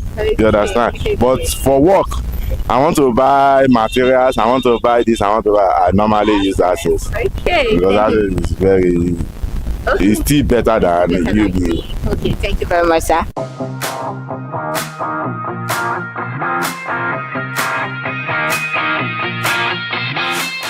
Good morning, ma. Good morning, my sister. How are you? I'm really fine. Okay, so what is your name? My name is Sadiqa Hassan. Okay, so do you make use of commercial bank? Yes, my sister. Which one? Union Bank. Okay, so apart from Union Bank, which one have you used before? I'm not using anyone. The first bank I use for Nigeria is Union Bank. Okay, so how do you get to know Union Bank? Through my husband. Okay, so for how long have you been banking with them? Since 2018, April. So any challenges with them so far? No. How is the customer service? Very nice. And our customer service, they don't have any problem, and they're nice. Especially my sister Comfort for Okwebi. It's a nice serving go. Okay, yes. So have there been any time you were debited and it wasn't rectified? No. Okay, so on a scale of 1 to 10, I want you to rate Union Bank over 10. Over 10, rate them over 10. Over 10, like, give them a number over 10. Okay. You know, you said they are good, they are nice, so I want you to give them over 10. Rate them over 10. Is it 6 over 10, 7 over 10? No, I give them 100%. 100 over 10? 100 over 10, yes. That's a lot. Yes, because they're very, very nice bank and nice customer care. They don't have issue, they don't have problem with, I don't have problem with them. Anytime, full service, transfer, normally, network normal. So do you do online service or you just go to their office to make complaint? No, I'm doing online service, and I still do go bank. Yes, really, especially now, I want to reach Union Bank baby, because I delivered my baby last 2 weeks and my baby go back. So I want to go and tell my sister Comfort to know. Yes. Thank you. Thank you.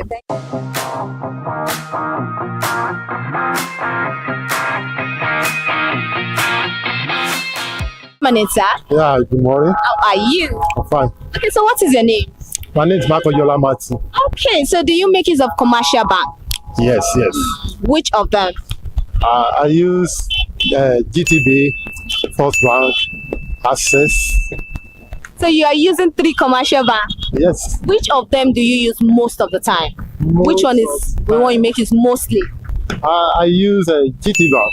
GTB Bank. Okay, now I'll ask you, how do you get to be banking with GTB? How do you get to be banking with them? It's been a long time, but how I get to know about the GTB Bank, it's just because I say from friends. Yes, let me say word of mouth. Okay. Yeah.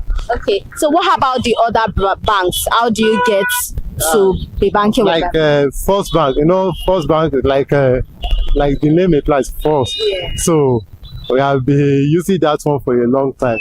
So that's how but Access, my place of work, they recommended that, okay, that's what we should be using.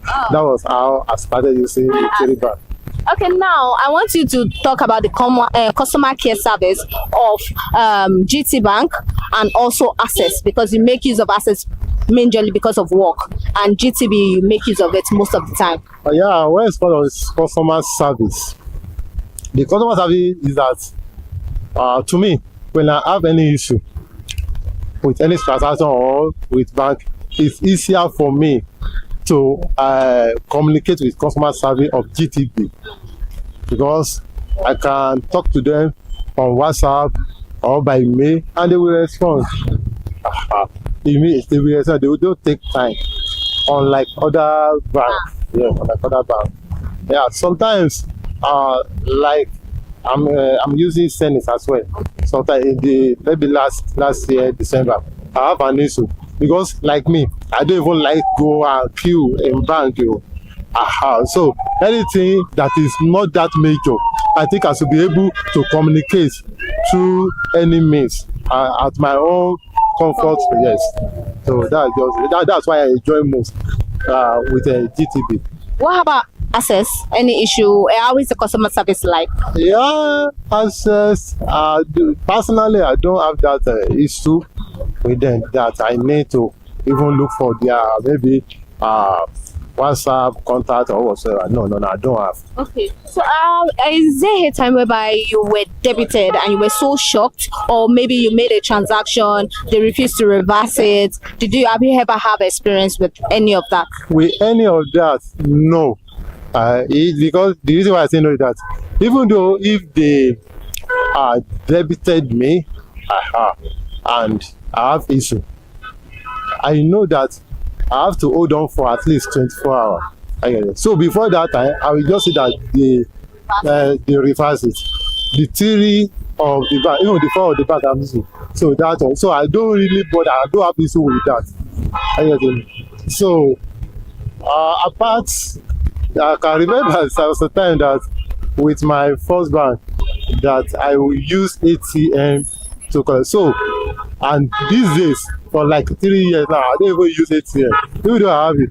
So anything I want to do, I prefer my app. I do it. That's what I'm doing. I don't even use a USSD. I like using the app of those banks that I'm using. Okay, so now you are the type, you don't even have to go to the bank, you don't have to go to their office, you just make use of the app and lay your complaints, and instantly they will rectify it. Yes. Okay, so on a scale of 1 to 10, I want you to rate GTB Bank over 10. On a scale of 1 to 10, how well will you rate GT Bank? GT Bank, well, I can't give them 10. So I will give them 8. Hey. Yes. 8 is fair. What about Access? Access, I will give that a 7. 7. Okay, so now I know it's understandable that you use Access mainly because you have to open it for work, and GT you use it most of the time. Why is it that you make use of 4 banks all at the same time, at the same time? Because you mentioned that you make use of Zenith 2 and First Bank and GTB. Yeah, when I want to rate, I rate GTB higher because I don't have issue with them. And when somebody have issue with one bank, maybe in time of the service surge, or maybe you have issue and you can't resolve it in time until you see how to just come and waste the whole day. Okay. So people will get tired with that bank and switch to another one. Not that they will close the account with the former one they are using, but they will not making use of that one more. Most of them. Okay. So that is why for that my GTB. But the any other one, I said that Access, that is more for my office. But if I'm to use a bank regularly, I'm using my GTB. For me, regularly. Okay, so now you are trying to say you have issues with that other bank. You were making use of them before, but because of the issues and queuing of banks, that was why you now switch to other banks. You know, the remaining theory, I'm making use of them.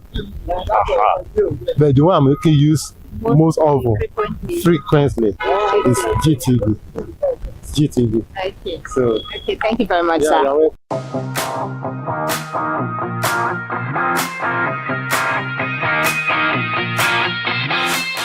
Hello, consumers. From today's review, it shows that consumers value different things when it comes to their favorite banking commercial bank. And I must say, from customer service to trust, consumers have said it all. They've made us realize the main reason why a particular bank worth it than the others. And I am not saying other banks are not doing their best, but based on consumers review, today's edition, UBA has done it. They are the ones that consumer really vote in for, mainly because of their service and mainly because of how responsive they are in terms of dealing with issues. And that will be all on today's edition of Commercial Bank on Consumer Voice on ConsumerHallaTV. I am Elizabeth Abefe. Do not forget to like, subscribe, comment under the comment section. What's your real life experience with your favorite bank, and what is that thing you would like them to improve on? Bye for now.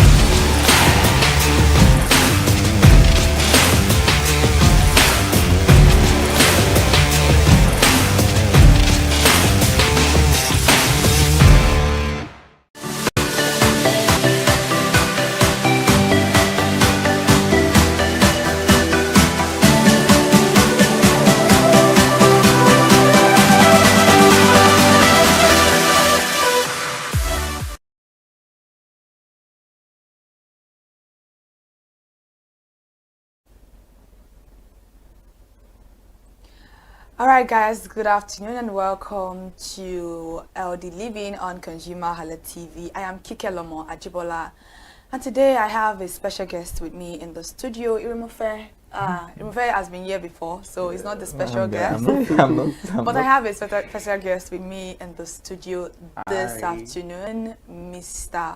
Odezi. Yede. Thank God, I've been practicing that name. Well, you can't give yourself a pass mark until he certifies that you actually got that right. Well, I'll give you like 65. Oh my God! Oh no, that hard. You say Yede Odezi Jones, and I'll say okay, Mr. Yede Odezi Jones.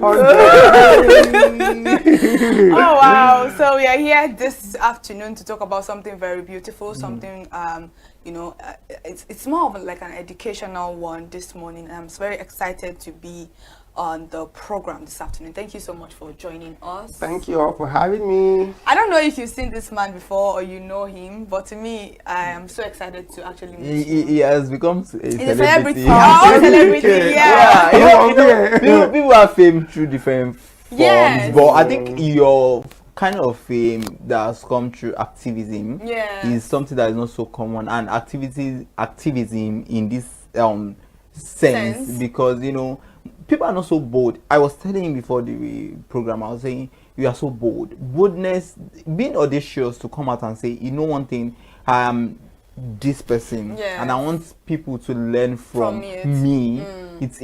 I mean, not all heroes wear cape. But, I mean, you deserve the guardian. He is our Black Panther. I'm not going to give him Superman. I beg you. I don't.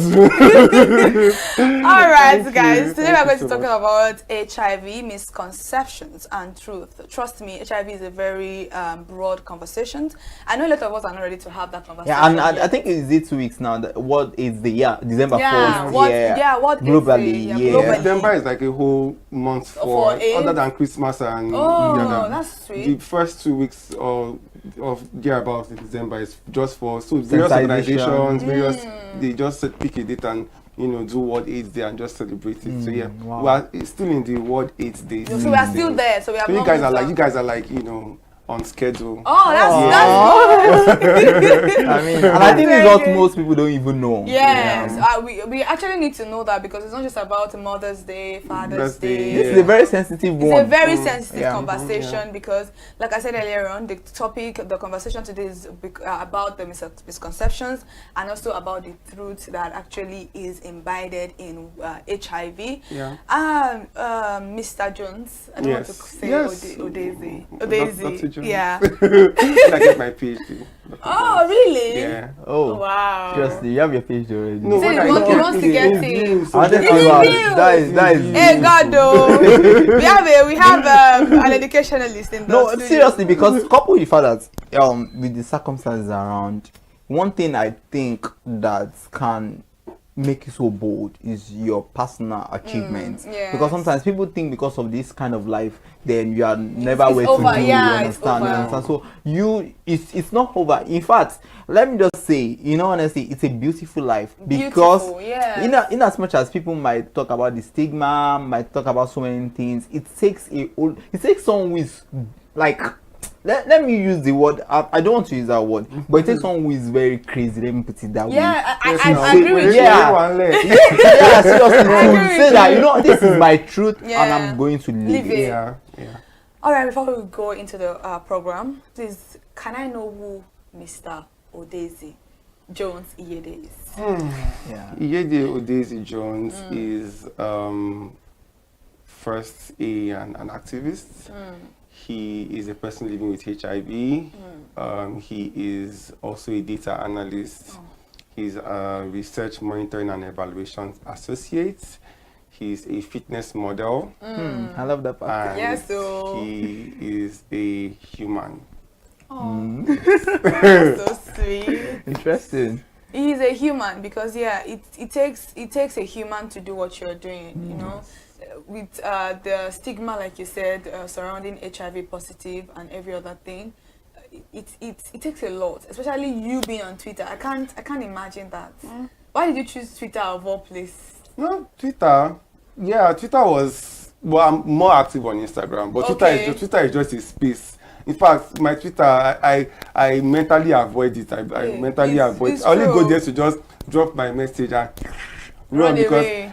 But although now I'm starting to learn to just see people like, just do you. You have data now on your phone and have a go. Because as far as you are not coming to physically, if you want to come and meet me physically, come and meet me physically. But the stigma and everything that comes with, being out with my status is only what people would say. Yes. So because you can't come and say because I'm HIV, living with HIV, you want to come and harm me. You can't even come and harm me, sir, because come on, you can try, but you can't.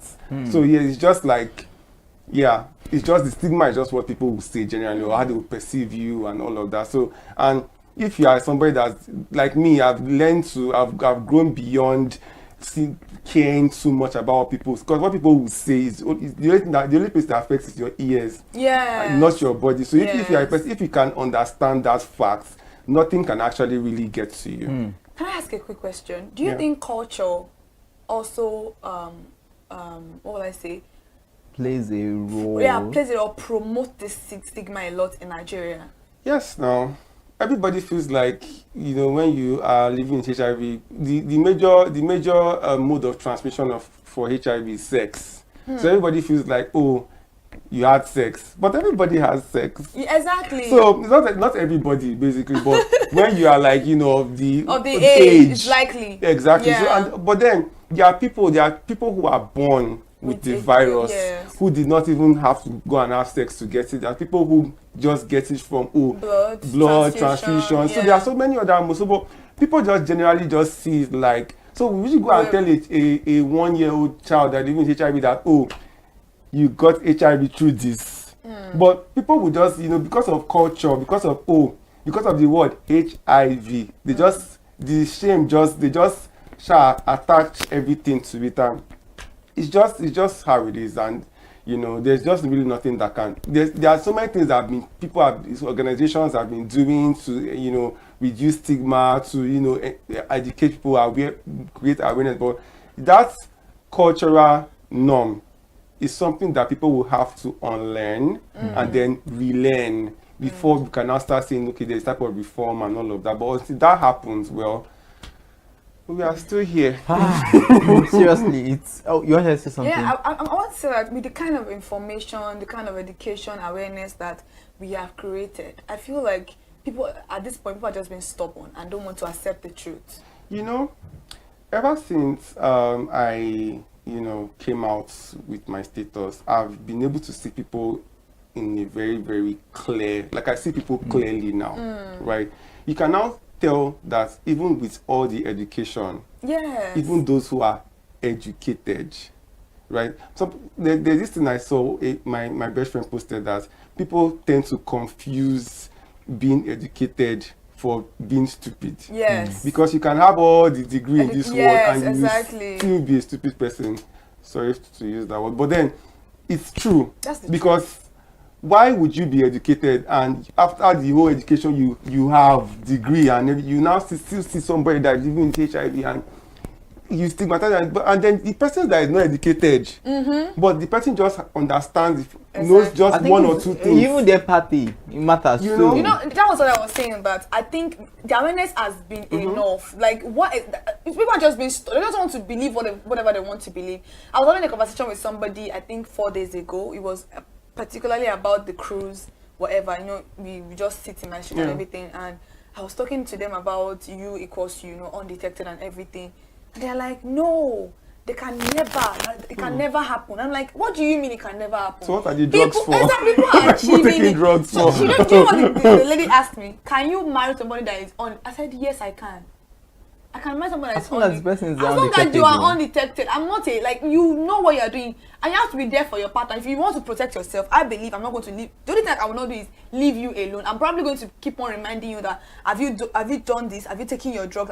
Not in a condescending manner. Do you understand? Because we are all human. You might likely forget one day. And do you know that the way medicine has advanced is so painful that people do not even understand how far medicine has advanced. You know, back in 1981 when the virus started, it was a lot of people were dying. It was a global pandemic. It was crazy, and then medicine started to advance. Then the drugs started creating more regimen, and now it is down to just one pill, and that one pill is very, very easy to just swallow.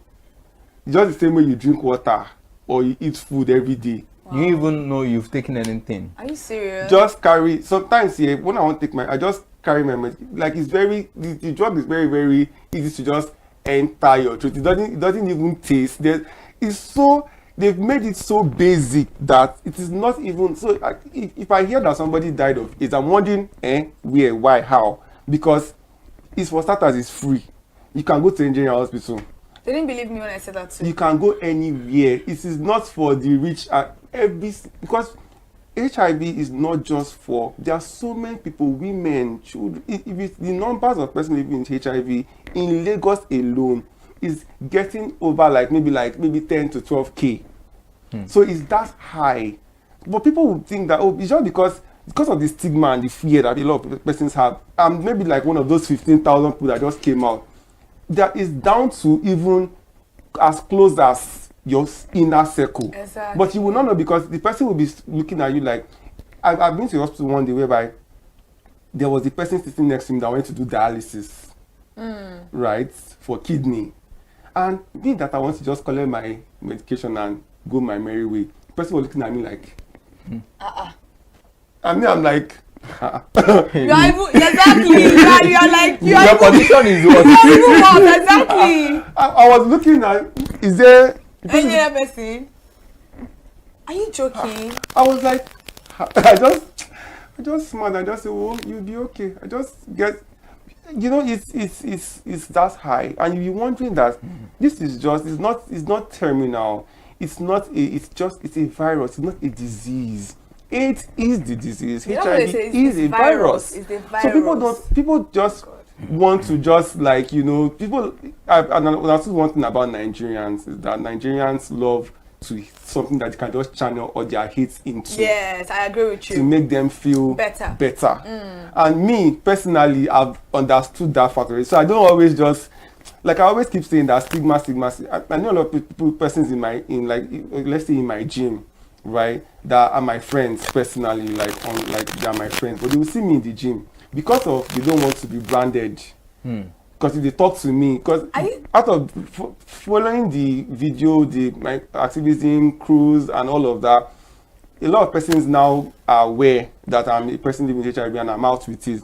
So I'll be in the gym and I'll see my friend that, oh, this person is my G and everything. But the person will see me in the gym and will be avoiding me, because if, you know, they see us maybe working out together, they'll be like, maybe that one safe. Get them. And I'm like, but you know you don't. At what point should somebody disclose their status to family now? Now, you know that, okay, now I am positive. But, I mean, necessarily, does the family have to know? Your friends, do they need to know? At what point should you draw the line to avoid, you know, any form of altercation and all that? So, my message to everyone out there living with HIV who is not me, right, is that if you are not mentally prepared, and I'm not talking about mentally prepared like, oh, the way I'm saying it is sweet, because in my own, I might be able to channel and handle it. If you are not mentally prepared, like, I mean, your two feet are not on the floor and you are standing on one foot, don't try it. Do not dare, because what we follow, you might not be able to deal with it. Because I'm going to go take you back to when I was in school.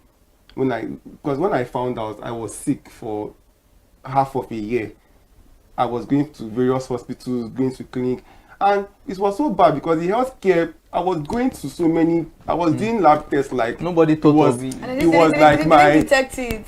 I was doing typhoid, malaria, like nobody, like it was when my roommate asked me that, because I was not like maybe a few weeks to my demise, because that time I could not even, if I want to walk from here to that door, I'll think, because I could literally see my skeletal frame in the mirror. So if I want to, I was like, and you know, being that way, I'm not even knowing why you are that way, because when I was in school, I was very political in school. I was the life of the party. I mean they organize everything. But you know, everybody was not seeing me like, how this is, what was going on? What was going like? Even when I even came out with my videos, my classmates were on my comments like, they were like, oh, now I understand, because they all saw me how it was that time. I was like, I could not even tell them that this is what is going on. Because I mean, if you are saying, oh, I had kidney issues or liver, this, all my MRI, all my brain scan, this heart scan, everything was fine. But I was just drying up. I even entered herbal, I have mark on my, even in my head. If I barb my hair, the mark is there, because I was doing everything humanly possible to even know. I was like, even if I'm going to even die, let me know what is killing me. But I could not. It was my roommate that told me that, guy, do you even know your HIV status? We're just having the call. But I've been going to pharmacy like 100 times. Like, I'm going to lab. We're like, just go and what's there? Like, nothing there now. I mean, at this point, you don't have anything to lose.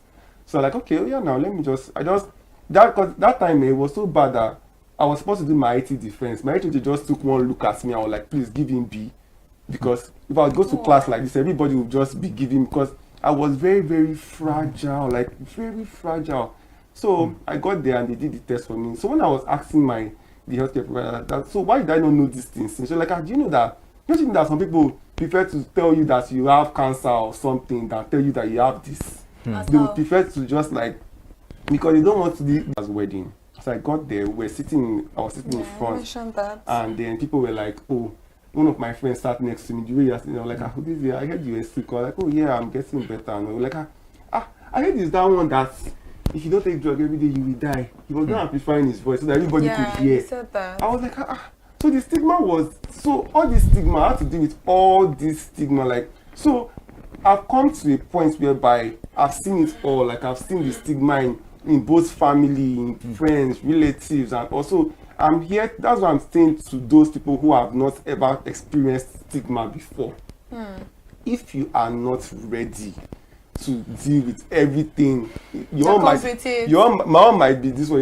Your might be Pro Max, 1 terabyte, 1 terabyte. So if you're not ready to deal with it like that, keep it to yourself. But I will still encourage you that if you know, because this stigma that we face now, this stigma we face now, is because of the fact that a lot of us are hiding. Right. Oh yeah. If every single person that was living with HIV and comes out with and say, yes, oh yeah, I'm positive, oh yeah, now deal with it. It will be the stigma that we have been fighting. It will end because if I can work on that person, just like you have malaria or you have typhoid, someone can say, I'm living with HIV and I'm undetectable. Yeah. It will be easy for everybody to be like, okay, cool. It will be a future that I would like to see in my lifetime. That's where every single person living with HIV is able to boldly come out and say, and it's not just me, because I feel so alone being in this, being the only one, like, champion. I wish to see like a lot of people, like, and it's everywhere. It's in entertainment, it's in this, it's in every single part of the economy. There's one person living with HIV there, but they will not tell you because they are scared. So if everybody is out, it will be a better world for us. But if everybody chooses to stay inside because of their own personal, which is very, very valid, do you? All right. Thank you very much for that. I mean, it's a whole lot, and stigma is really, it could really, I don't know the right word. It can make you just think of suicide and just want to end it and all that, and which is very pathetic if that happens. Now there are lots of misconceptions about HIV. Even sometimes people don't even know the symptoms. Like you said, you were running tests, and at the end of the day, and I think if the health care practitioner, if they were wise enough, they would have thought of it. Okay, we've done this test, let's also run this and all that. So the symptoms, it varies, you understand. People might show this, they might think it's malaria and all of those things, but there are misconceptions. Even in terms of religious settings, they'll tell you God can heal you, so don't take your drugs again and all that. So let us look at the misconceptions about HIV. So there are so many misconceptions, right? There's the one that's but basically I'm a healthcare provider as well, right? So when the common is night sweats, fever, weight loss, constant cough, right? Because a person who is living with HIV is always the symptoms they present the same symptoms as a person that might have tuberculosis. So when a person is diagnosed with HIV, they always put them on a type of medication that can prevent them from getting tuberculosis, right? So those are like the common symptoms. But like I always say, person contracts HIV, the thing that the person's system, like DNA biology, is susceptible to. I said that right. Yeah, you did. Susceptible to can now be enhanced. Because the virus will now focus on that particular thing, right? So if the person now starts to take medication, it will now reduce the virus in the person's body so that it will not. But failure to do that gradually. So anything can now happen to the person. For some person, it might just be just normal headache. The headache will just turn to something serious. Complications. Some person might just be small cold. So anything that your system is susceptible.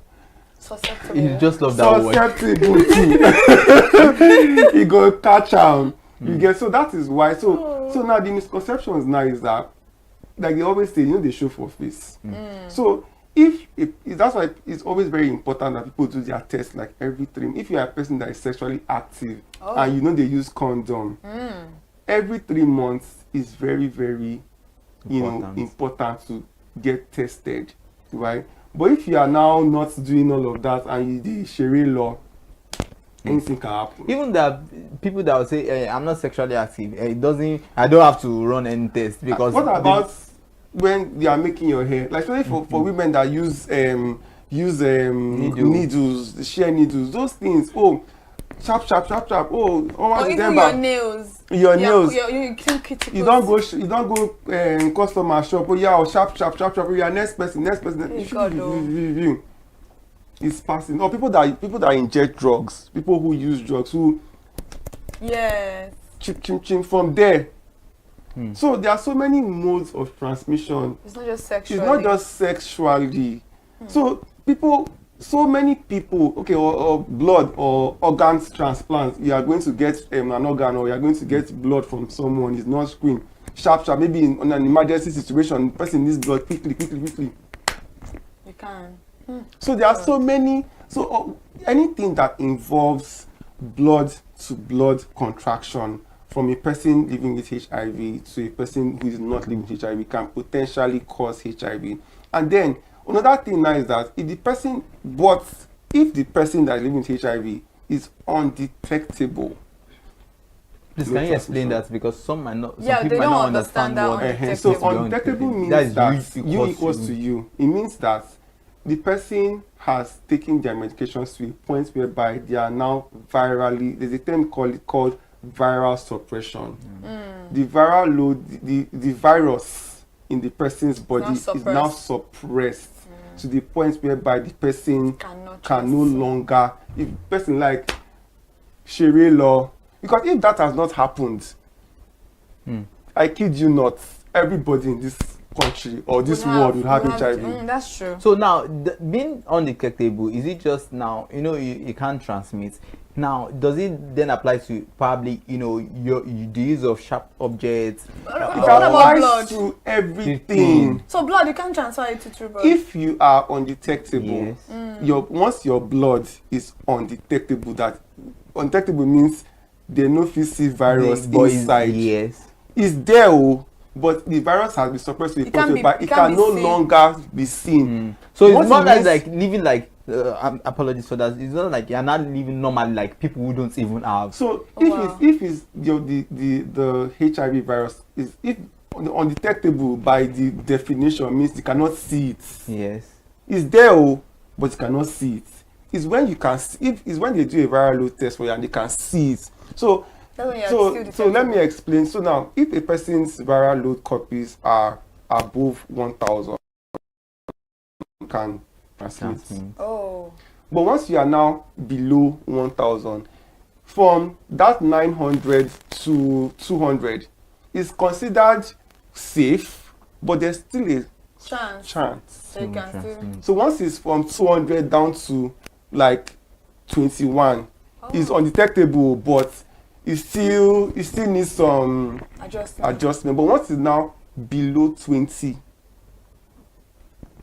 you can achieve that. That if you find out, like, because for me, somebody like me, when I found out I was living with HIV, I was like almost dying. So it took me like a while, right? It took me like 2 to 3 years for you to get to me to get, because I had to first of all heal first. I had to first of all come back from the lot of things, because I was doing a lot of treatment. So I had to come back from all of that. But when I said this that I was undetectable, I was eating like, because coming from when I was sick, I could not even drink water. To when I was not eating like somebody that is a mad person. I was not my roommates went to like, my roommate was like, what's happened now? Because the medications were working. So now that's for me. Now a person that found out like very late. Now a person that now found out early. Within 3 to 6 months of constant use. But that's now another issue. And that is where religion now comes into play.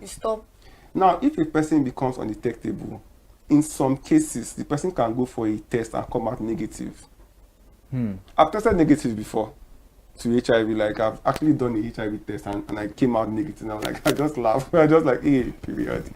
But for some people, once they just go testimony, they will now go and meet their pastor. Pastor will not tell that, your faith has made you well.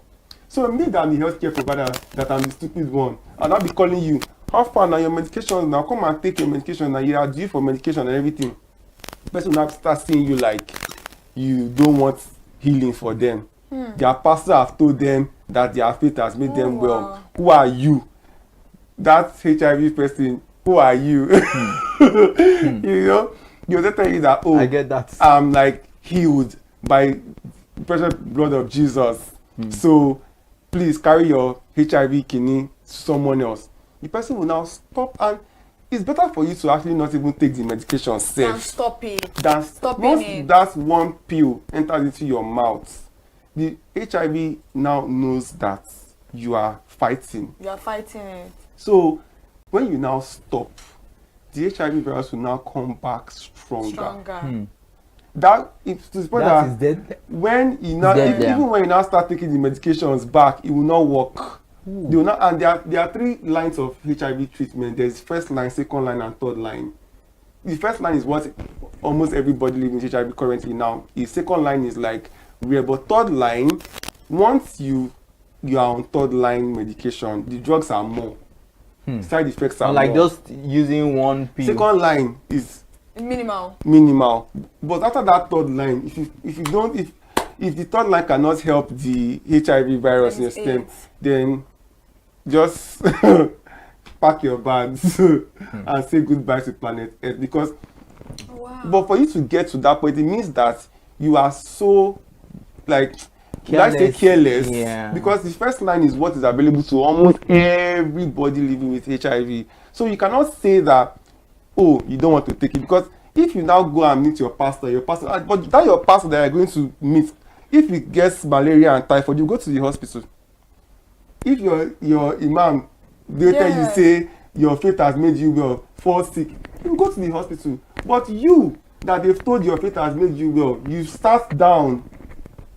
I'm not doing something about yourself. At all. You didn't even research. At all. And it's happening to a lot of people. Like, I cannot tell you how many people that are this, as we are speaking right now, they are about, oh, my pastor said my faith has made me well. So people need to. It's just they need this orientation like this, the sensitization. It's not. I'm not even talking about the pastors, because I mean, a pastor will always do what a pastor would do. Yes. But you as a person, I would not even blame the pastor. I would actually, me too. I wouldn't blame the pastor. Why would you put your life on somebody's hands to tell you how to do it? Yes.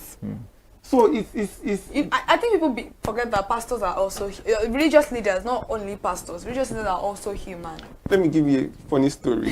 Let me just divert out of the topic for instance now. So there was this my late auntie. There was this one time, my cousin wasn't feeling well, so I was in their house to just see my cousin. So she was sitting here. The Pastor TB Joshua, late Pastor TB Joshua, was and that man was also late too. So he was preaching and saying that, oh, everybody that is is sick or something, I'm giving you healing, receive healing. So my auntie puts her hand on the TV. I was that like one kind of X-Men vibes. So not trying the powers to her daughter, like, receive like. I think one thing is sometimes I would laugh so hard. I couldn't laugh because she was. You couldn't laugh because she was there. No, she was very mean. So I'm like, she was like, receive it, just and she was. It felt like she felt like she was really getting the healing and she was channeling it to her daughter, like, and I'm like, so after she did that, she took all her daughter's medicine.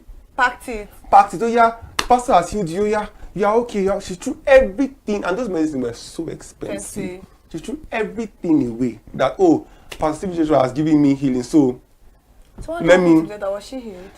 They went to go and buy after 3 days or wait till they enter don't to know that thing again. Like I said earlier, they run go hospital back. I said outside earlier on that I think being delusional and reality, there is a thin line between both of them. Very thin. And it's a mental health issue. I just think, for me, I just think that religious leaders or whosoever is in that space should make things clear. Because I know religious leaders who will tell you that fight their healings, no doubt.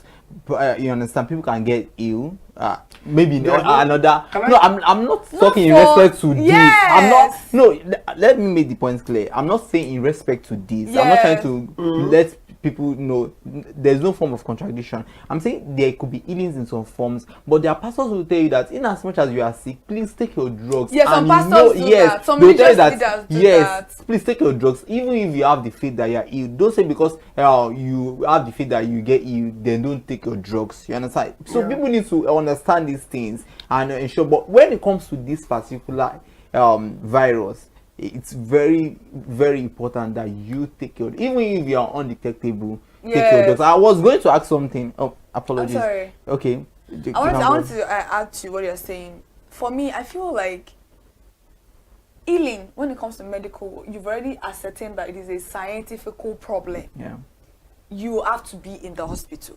It is not supposed to be in your church. You could pray in your church to enhance whatever form of medication you are using. But if a problem is what you're having is scientifically proven that this is a scientific problem, a medical problem, take your medications. God said it now. What would I say? You cannot pray. You can't be in your house and pray for a job. And you're not going for an interview and God will just bring a job. The miracles happen, but you have to work. It's like 1 in 100. Yeah. Thank you, faith without work. You have to back your faith. You have to back it up. If it's a spiritual thing, spirituality is very, very real. We are not disputing that fact. Spiritual thing, I can understand. Yes, healing can come from that because it's not a medical problem. But you have breast cancer. Breast cancer. I think when I was working out in another media organization, not this particular one, that year. Maybe 2020, 2003, many females in Nigeria died of breast cancer. A lot of them. A medical doctor came. A medical doctor is a medical, and he's also a spiritual practitioner. So he combined both of them together. So it was like when they come to the hospital, they are almost in their final stage. I don't know if you guys know what your people call offer. Offer. Yeah, people will say offer. If they see a wound on their leg, it may be ulcer, it may be skin ulcer. They'll say they would link it to spiritualism. Okay, arrow. Arrow. Let's say offani. So they would see the wound, they will see the lumps, but they will not go to the hospital. They will say, "Oh, let me use ogunofa." So he now said that the reason why a lot of women, almost 8,000 women died that year of breast cancer, it was until they now get to their last stage of dying. They're not. There's nothing you can do anymore at that time. My dad's tenants. There was this couple that was living in one of my dad's house that they were looking for children for like a very long time, and then the woman finally got pregnant. So this woman, and then me, I'm a twin. So the pregnancy was twin. So they felt like, oh, okay, it's our energy that. Yes. So the woman was very happy and all of that. So towards the time she was, we all knew that she would give birth. So we just noticed that she just disappeared from the house. So we thought that, oh, when they are coming back, we are coming back to come and do Ikomo. My dad and I were in the church one day. The man just came. He didn't even care that people were. He just called my dad, please come. Me and my dad ran outside. What happened? We came back. As we came back to our house, we saw nylon bag. One dog was just like, what's that? So we're like, and that he came to ask me that if they can help them, that those are the children that they are. I'm like, what happened? He said that when the wife entered labor, they went to a prayer house. As I heard that, a cousin sister of mine lost her baby because of this particular thing. So wait, so your wife was in labor, and you didn't think about a hospital. And it's twins. You took her to a prayer house. So they were now praying. And this woman was in pain. When the children died, and when she was now about to die. That was when they took her to the hospital to go and do CS. To the hospital to go and do CS. That is it. And I think even personally, I had a niece that died at 12 of cerebral palsy. When she was born, the doctor confirmed that this child has cerebral palsy, and this child is a very, very delicate case. So the family members of my sister, the in-laws rather, they came. and discharged the child and took the child to their Agbo house in Badagry and was giving the concoction. A newborn. When the baby was now actually going to die, they now took the child back to the hospital. It's not like whatever has happened to the child has already taken. When you're supposed to save the child, you discharge, and you know the doctor will not tell you it's your right to take. Yeah, you have the right to say you're going. So the child lived for 12 years. That child did not walk, did not talk, did not sit, did not stand. That child just died, and that child was so. She was so they are beautiful. always so beautiful. She was. If you wanted to feed her, you have to bend. She has spastic movement. The child was so. Coming back to healing, like you said, healing is real. It is real, though. It is. It is not something that we need to doubt. But if you can heal me from cancer, what about this? What about that? What about death that all of us are going to eventually have to face? You cannot heal me from that. Cancer? Even you that is giving me the healing from the, you cannot heal yourself from the thing. So, and HIV now there is no. Yes, we've heard of so many cures from here, but if they've not come to announce it in WHO. Yeah. I used to tell people, I don't believe it. Maybe PEPFAR, maybe Donald Trump has issued and said that, there is now a HIV cure. I'm sorry, there's no cure. There is no cure. So anything anybody is telling you that is this or does that. Do you guys know there is a spiritual belief in South Africa? I cannot remember the name, but BBC I covered it. And pedophilia was the cure for HIV. What? Yes. They will tell you, sleep with a child and you get cured of HIV. That place has a lot of HIV because they infested a lot of, they rape those children. Hey. Yes. You can watch, I would send a documentary when we are done. Because I watched a lot of documentaries, and that was what their spiritual leaders was telling them, that go and sleep with a child and you'll be cured of HIV. Then a guy was not the one bringing it that I have HIV and I've slept a lot of children and I've not been. Yes, it is. I cannot remember the environment in South Africa.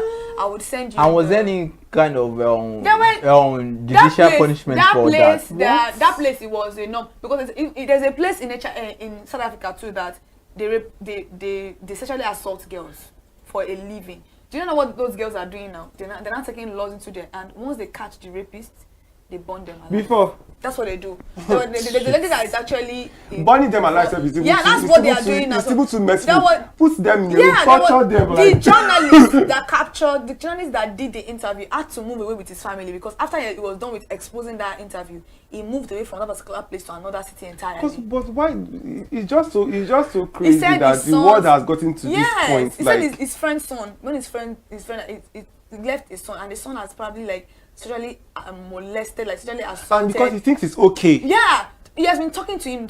He has to get the police. He has been saving him from those girls, but he doesn't. They don't, and they do it as if it's a fun. They laugh about it. It's a proud. They take part in it. I've done it to 2 girls, done it to 5 girls. You can't come out at night. They won't enter the house of girls, of ladies, to go and sexually assault them. It's a normal thing there. When it comes to health, health and the type of things that health can lead to, the topic is, if we start talking about a lot of things that is not even okay, now let's even talk about this abortion now. Yes. Now they put a bill to stop legal abortion. Now what people have sex every day. So if you are not making abortion now illegal, those children that they will give birth to, because I know how many children I will see on the streets. Imagine a child that is born.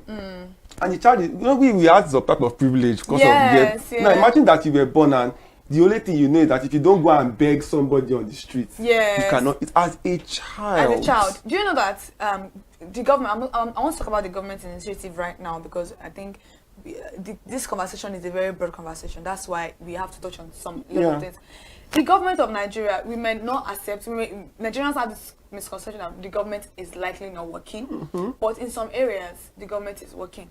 Talking about abortion, Lagos State has a family planning for young girls, free of charge. Niger Girls, that's the name of the organization that gives free family planning. You want to do 5 years, you want to do 3 years, you want to use pills every day, just for you not to be involved in abortion. There's awareness on it, though. Just like awareness for HIV, and then you're not using your drugs. So why do you know that you're engaging in a sexual activities? You know how to protect yourself. Why exactly are you not protecting yourself in the first place? And you are, but then there are other initiatives that government have already provided for you guys. Go and do, but there's a stigma with using birth control as a young lady, which I don't understand why. But I think we should not kind of deviate from our main focus because of our time. Which I quite understand. It's a very important topic for another day. Yeah, because now we've talked about the misconceptions about HIV. Let's talk about the truth about HIV. Someone who lives with some people live with HIV, and sometimes you just have to follow the routine of using your drugs. Sometimes it could be very hard to keep it up.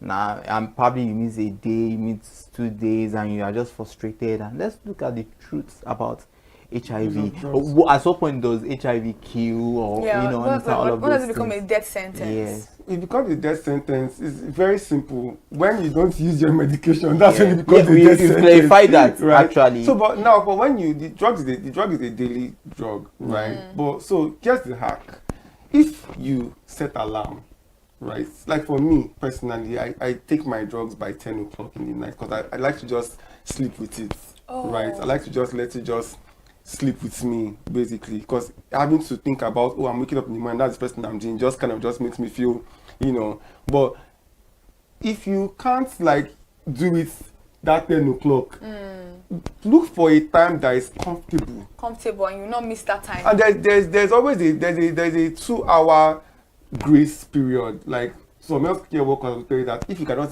let's say you are taking it by 10, and you didn't get it by 10, you can't, because obviously you are not a robot. You can't always follow the rules, right? So if you can't take it around that 10 o'clock, you have like a 2-hour grace.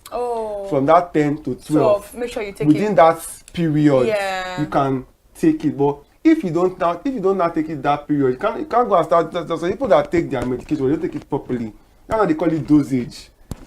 If you are taking medication 2 o'clock today, 1 o'clock tomorrow, 12 o'clock the next day, 1 o'clock you are just doing it as they ought. You like.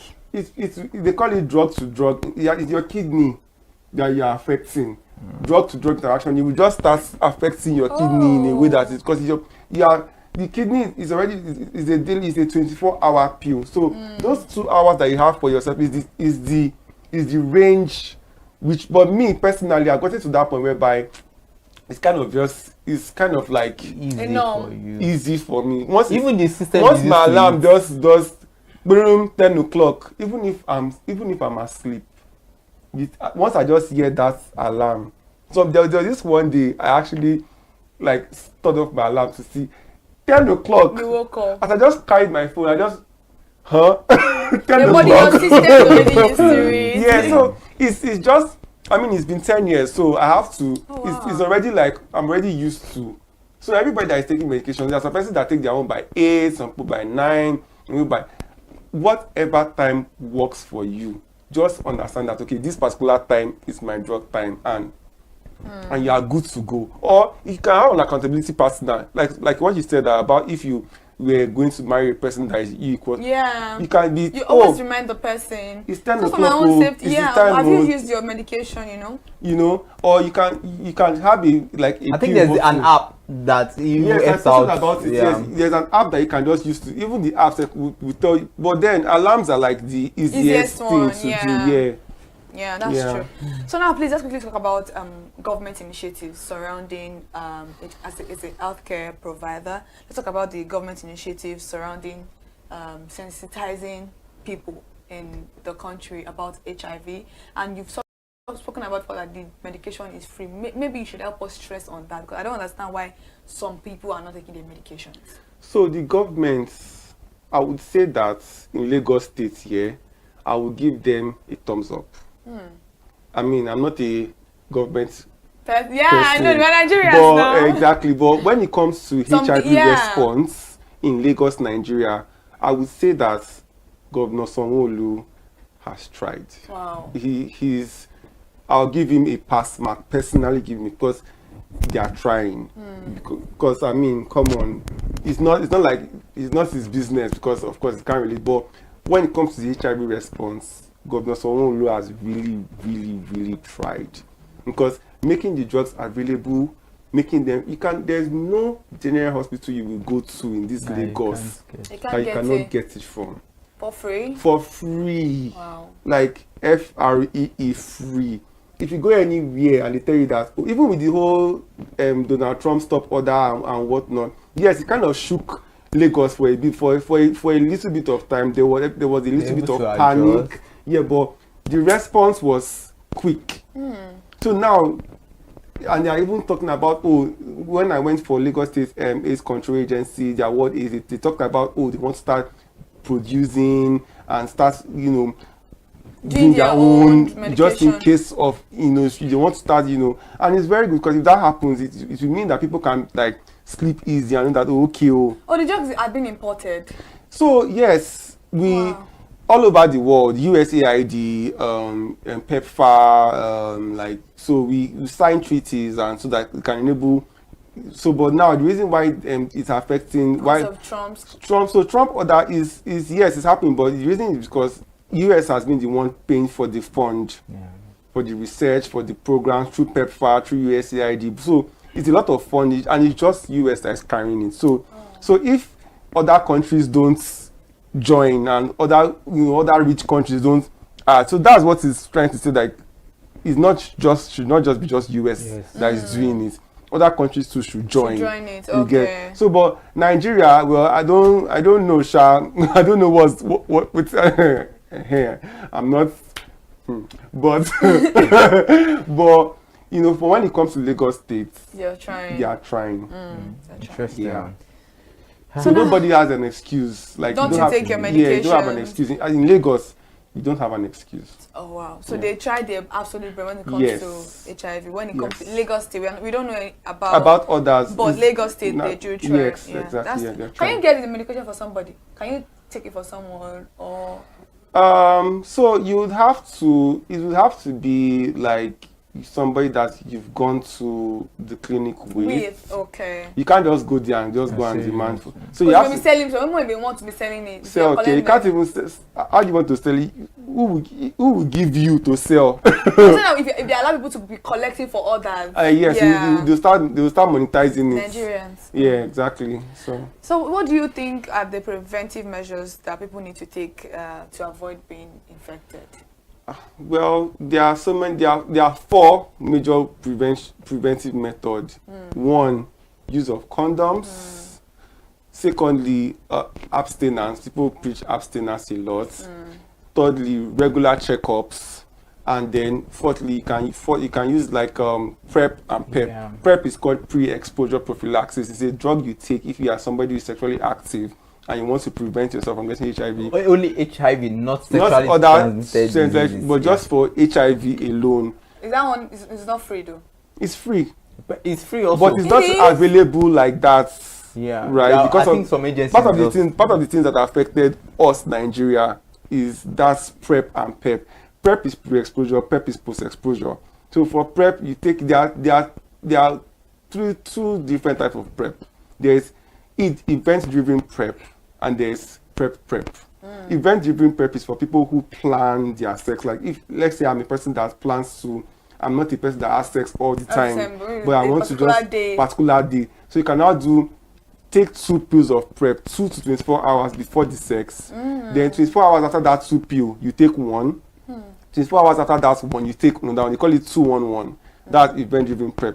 Then the normal PrEP is every day. Like as far as you're sexually active, every day. Take it every day. Then PEP is post-exposure prophylaxis. I want to ask a question. If you've been exposed within 72 hours, right? Yeah, within 72 hours, if you've been exposed 72 hours after, within that time, you can go and get tested, and then they can place you on PrEP. It's a 28-day drug that you take. After 28 days, you come for a retest and gone. But then PrEP also has injectable PrEP. They call it Carb LA, right? It's an injectable prep, but it's not like really like common Like right the now. pills. Yeah. So that's like, you know, that then there's condoms, there's I think we are coming close to an era where this thing is going to be very low in the world. It is already. Because of the fact that there are a lot. I believe that there'll be a day where there would be cure for this particular disease. If you can actually go from 21 to almost nothing, I feel like there will be a day where they would get something that would. Because honestly, if you guys don't understand, I feel like HIV is one of the least concern of infections that you should be thinking of. They are way worse than that. Let me even talk about hepatitis B. That one. Which is worse than HIV. If HIV... And there's no stigma with HIV. There's no like what stigma with hepatitis B. Hepatitis B is far worse because hepatitis B will not give you the symptoms. When you start to see the symptoms of that one affects your liver. Once you start to see the symptoms of hepatitis B, is when you cannot do anything about it. That is when the symptoms start to like present So that means itself. you cannot do anything about that time. Nothing. So, but there is vaccine. For that. Oh Yes. yeah, there's vaccine for that. There's vaccine for hepatitis B. And screening. There's screening and vaccine. There are organizations that you can go to. There's Center for Population Health Initiative in Yaba. There's TEARS. There's Heartland. There are so many organizations. Even Lagos State AIDS Control Agency, you can literally just go there and say, oh, you want. There are so many. It's just that people don't get informed. Like people don't want to know things. I feel like people are informed. Like in And just sometimes to just say this, there was someone I was telling, I was like, why not just get tested to know your status, your HIV status? Like, no, I'm afraid. I don't want to know. It's better for you to know. Yeah. And you are alive than when it gets out of hand. The same way. I die no. Because all the screening too, they wait till. Talking about what's it called? Vaccines. You know, a lot of people have misconceptions about vaccines also, and that's why vaccine is not actually doing well in the country. What do you think about vaccine? Do you think they are good options? Or Well, it depends on you. For what works for you. There are some persons that they don't believe in all these things. There are people that believe in health care. So for me, I don't like to put it on the table and dissect it. Is it available? I go collect some. Because whether you take vaccine or not take vaccine, we cannot prevent the fact that we are all everything we are doing in this life is going to lead us down to that our 6 feet that we all are doing so much. So why not just, if it's available for you to use, why not just use it? I mean, let's even take a look at children that were vaccinated and children that were not vaccinated. You could see the difference. Yeah. So that means something is working with vaccines. Yeah. So lastly, before we round up the conversation, for those that are actually infected right now, how do you think they can mentally be prepared for this new experience that they're going into, this new journey entirely? What I would say is that they should give themselves some grace. Acceptance is a process. Acceptance is a journey. You don't have to be strong, like, oh yeah, sharp. You can allow yourself break down. You can allow yourself cry. You can allow yourself feel bad for yourself. You can allow yourself feel all the emotion. You can allow yourself feel everything. But know that once you have felt all of that, look for a person that you can. If you cannot trust anybody in this world, it's okay. If you really yourself you can trust, it's okay. But after all of that, know that there's hope. Know that there is treatment. Know that you can survive. Know that you can live a long, healthy life after all of this. Just like disappointment, turn it into a blessing. You'll be okay. You'll be fine.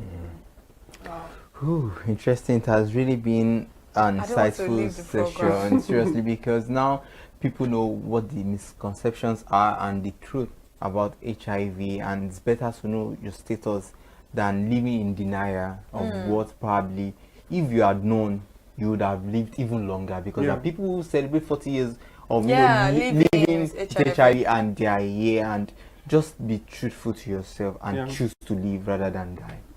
That's very, very Give true. yourself grace. You know, HIV has now become something that is a conversation that we can sit here to talk about. I can't imagine years back, you know, it's don't run. I don't know if I would be that kind of a person, because I know of somebody that actually died of AIDS Yes, with a baby. She was pregnant and she died. And it was infected by her husband. And she didn't tell her family. You know, she didn't use any medication. She just left it like that. And, you know, I think she was in denial of the fact. Yeah. But the husband, he was taking care of himself. You know, when you, the thing about having multiple partner is not just about the odds you bring to that partner. I think that's also one preventive measure. Yeah, the thing about you cheating or sleeping with multiple people beside your partner, it's not just about the odds that you're causing them. It's about the fear of what you are going to give to that partner. The person that I'm telling her husband that she died, her husband is remarried and she's dead. So you just have to be careful out there and think of your choices. We are talking about HIV, Mr. Daisy. Talking about HIV not because it feels like it's something that everybody should be happy about. That's why he has butchered a lot of times that it's not, you don't have to be strong. It's a gradual thing. So for him to get here, it took him, this is 10 years and counting. So you can't just say, oh, you want to build everything based off of his experience and how he has been able to deal with this particular journey that he is on right now. So if you are that kind of person right now that you know that you are sleeping with multiple people, the best thing for you to always do is, you know, take your regular test and also try as much as possible to prevent ourselves from this particular thing. There are drugs available.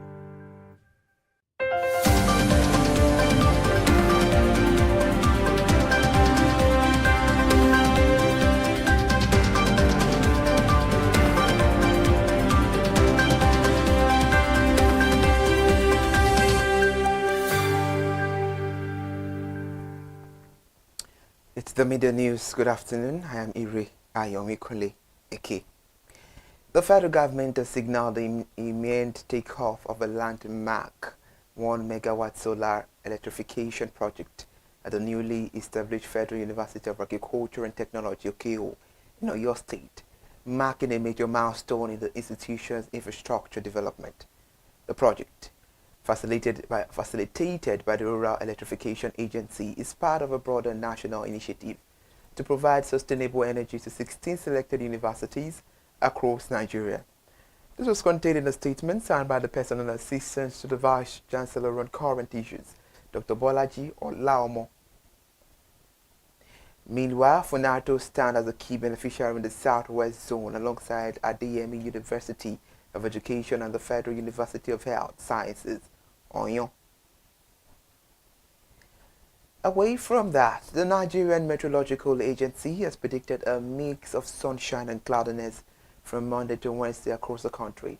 In its weather outlook released yesterday in Abuja, NIMET forecast sunny and cloudy skies over the northern region throughout the period.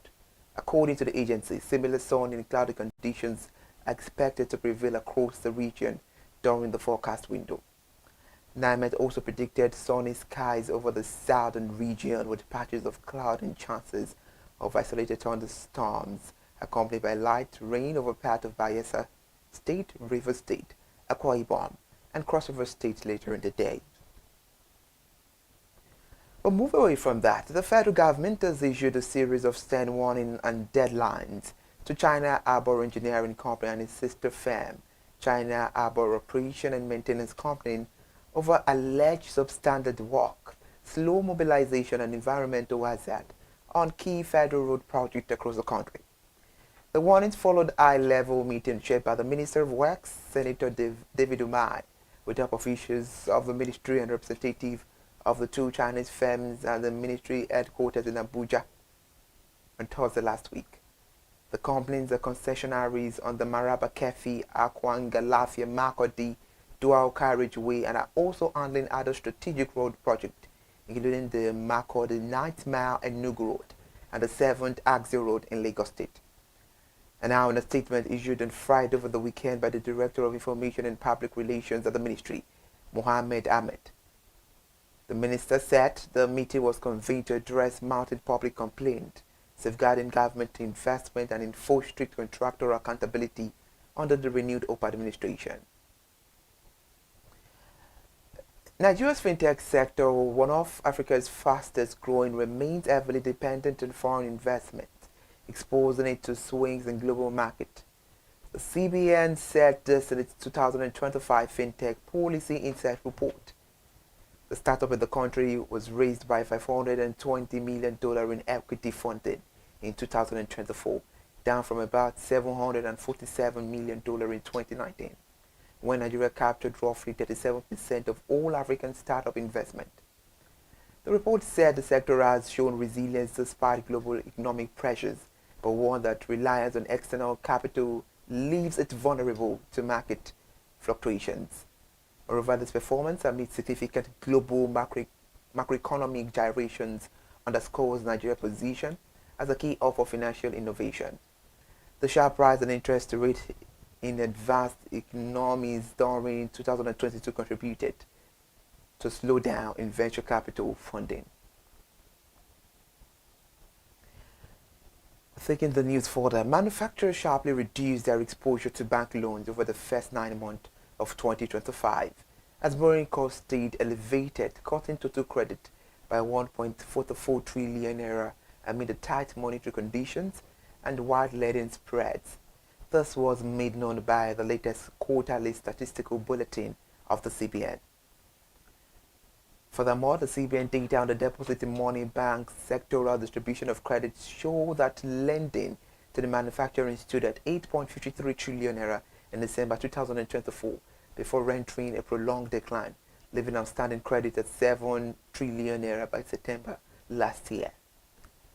Meanwhile, the 1.438 trillion naira reduction is equivalent to about 16.9%, and this reflects a deliberate pullback by manufacturers struggling to cope with high interest rate, weak demand, and rising operation costs. The contraction began immediately at the start of the year. Reports say in January 2025, the credit to manufacturing fell to 8.31 trillion naira, a decline of about 220 billion naira, or roughly 2.6% from the December level. And now it's time to report from Lagos State, where the Lagos State government is pledged to remain focused on deepening the infrastructure delivery, strengthening institutions, expanding climate adaptive investment in drainage and resilience, and ensuring that urban growth translates into measurable improvement in quality of life. The Lagos State Governor Babajide Sanwo-Olu stated this while speaking at the 2026 Nigeria Construction and Real Estate Outlook organized by the Royal Institution of Chartered Surveyors, expanding energy access and positioning LASEC as a model electricity regulator for Rada State. Mr. Ogunleye explained that while LASEC is responsible for regulating the electricity market in Lagos State, the Lagos State Independent System Operator oversees the operation of trade point meters and all bulk electricity measurement to ensure that energy sold within the state is properly accounted for. And also Dangote, where the Vice President of the Oil and Gas of Dangote Industries Limited, Mr. Devakuma Redwin, has been honored with the prestigious Person of the Year award at the 9th Annual Award and Lecture of the Daily Asset newspapers in recognition of his contributions to Nigeria's oil and gas sector and his role in advancing the operations and strategic communication of the Dangote Petroleum Refinery and Petrochemicals. The statement from Dangote Group on Saturday over the weekend revealed that the award was presented at a well-attended ceremony in Abuja that brought together government officials, industry leaders, media executives, and other key stakeholders. The publisher of Daily Asset newspaper, while speaking at the event, Dr. Cletus Acquire, described Mr. Redwin as instrumental to the success of the Dangote Petroleum Refinery and Petrochemicals. He said that under Mr. Redwin's stewardship, the Dangote Refinery has continued to play a transformative role in boosting domestic refining capacity, enhancing product availability, and supporting Nigeria's economic diversification agenda. Away from the Dangote, now in Ibadan, where the National Drug Law Enforcement Agency has intensified its nationwide crackdown on illegal drug production and trafficking, with the arrest of a suspected drug kingpin operating a Colorado synthetic cannabis laboratory in Oyo State, alongside multiple high-value seizures across several states. This is according to a statement issued yesterday at the FCT by NDLEA Director of Media and Advocacy, Mr. Femi Babafemi.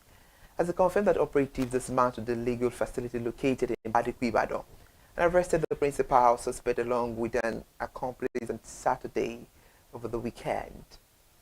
Moreover, according to the agency, officers recovered 8 liters of chemicals used in the production of synthetic cannabis, 14 grams of skunk, and various Colorado production from the site. We've come to the end of the midday news on ConsumerHallaTV this afternoon. Thank you so much for joining us. Be part of our social handles by following us on all our social media platforms: Instagram, Facebook, X, and TikTok, ConsumerHallaTV, and do subscribe to the YouTube channel. We've come to the end of the news. I am Iri Ayomi Konle Eke. Good afternoon and stay productive.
Hey there, do you know in the world today, everyone is a consumer, and as consumers, we all have the right to be heard. In Nigeria today, as a consumer, you have all right to product information, right to fair pricing, right to return goods, right to product labeling, right to fair dealings, and a lot more.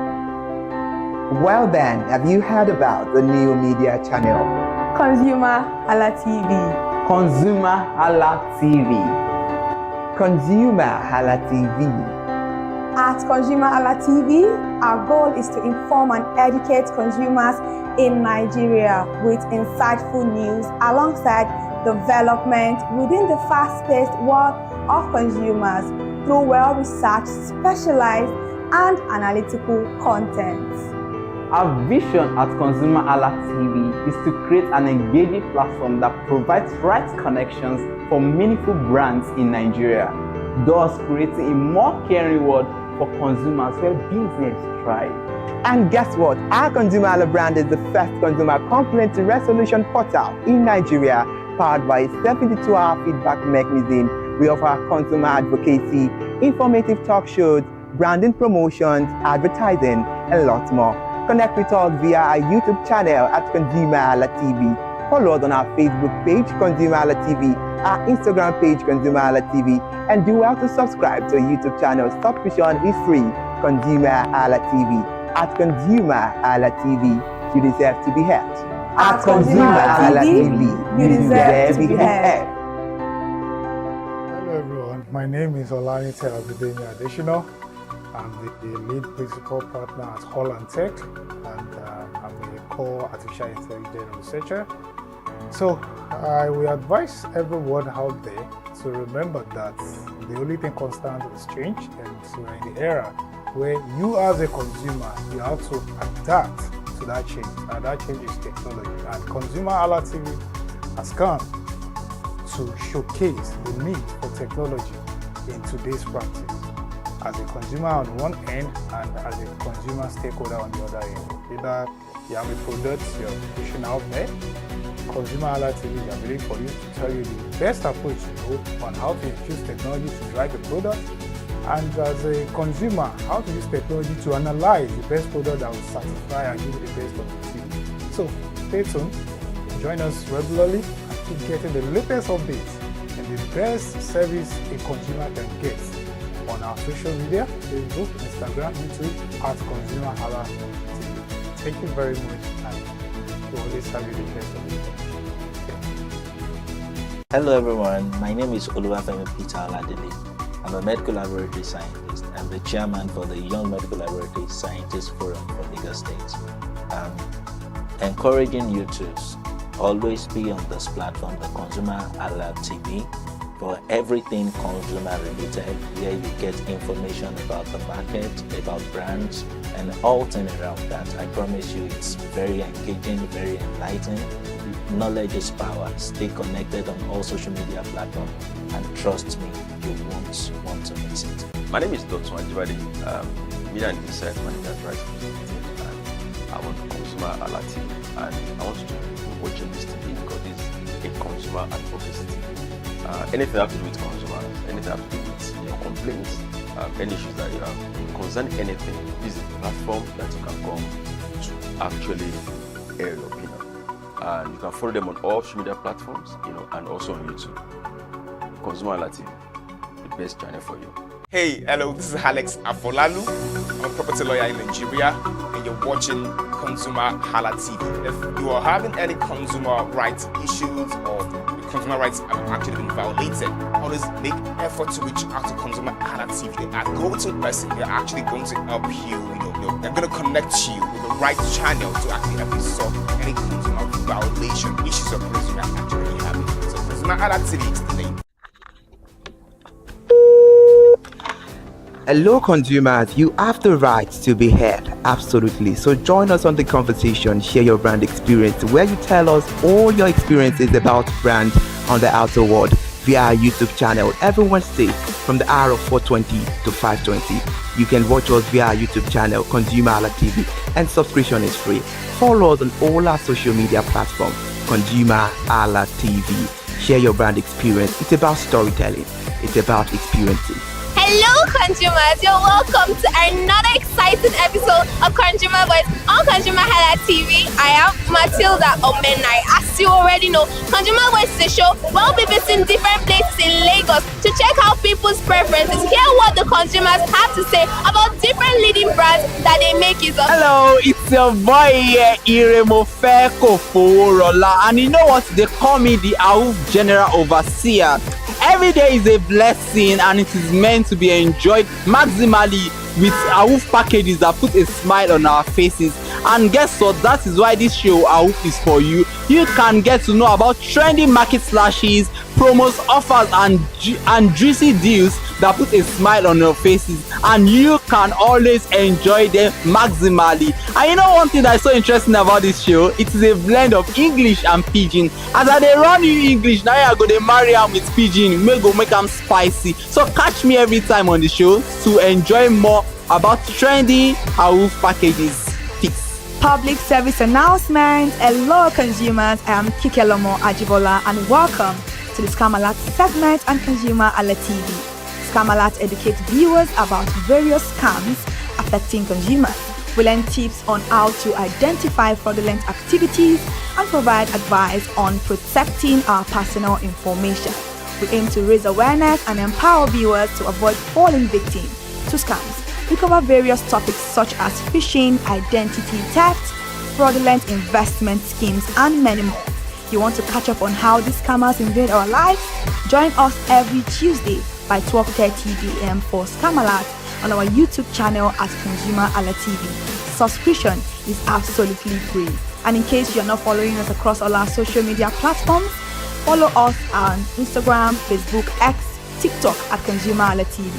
Don't say I didn't do anything for you this 2025. Bye. Welcome to In the Marketplace. We are taking you on a journey behind the scene of Nigeria's most vibrant market, from the sight and sound of the market to the stories of the people who makes it thrive. We will be sharing the untold stories that brings this market to life. Join us as we explore the history, challenges, and triumphs of the market vendors.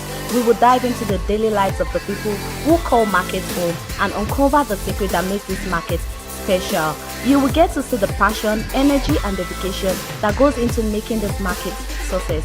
Tune in to the In the Marketplace on ConsumerHalla TV on Thursday by 11 a.m. to experience the sight and sound. Don't forget to follow us on all our social media and on ConsumerHalla TV. I am Elizabeth Abefe. Hello fellow consumers, are you looking for a program where we give analysis about brand and a program where we project the voice of the consumer?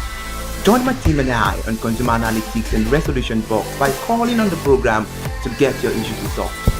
And in case you are wondering where Consumer Analytics and Resolution Box will be showing, please join us on our YouTube channel at ConsumerHalla TV.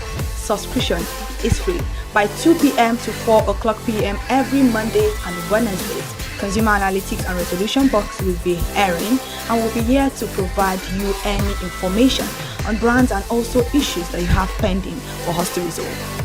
Also follow us across all our other social media platforms, Instagram, Facebook, X, TikTok at ConsumerHalla TV. And that is why at ConsumerHalla TV, You deserve to be heard.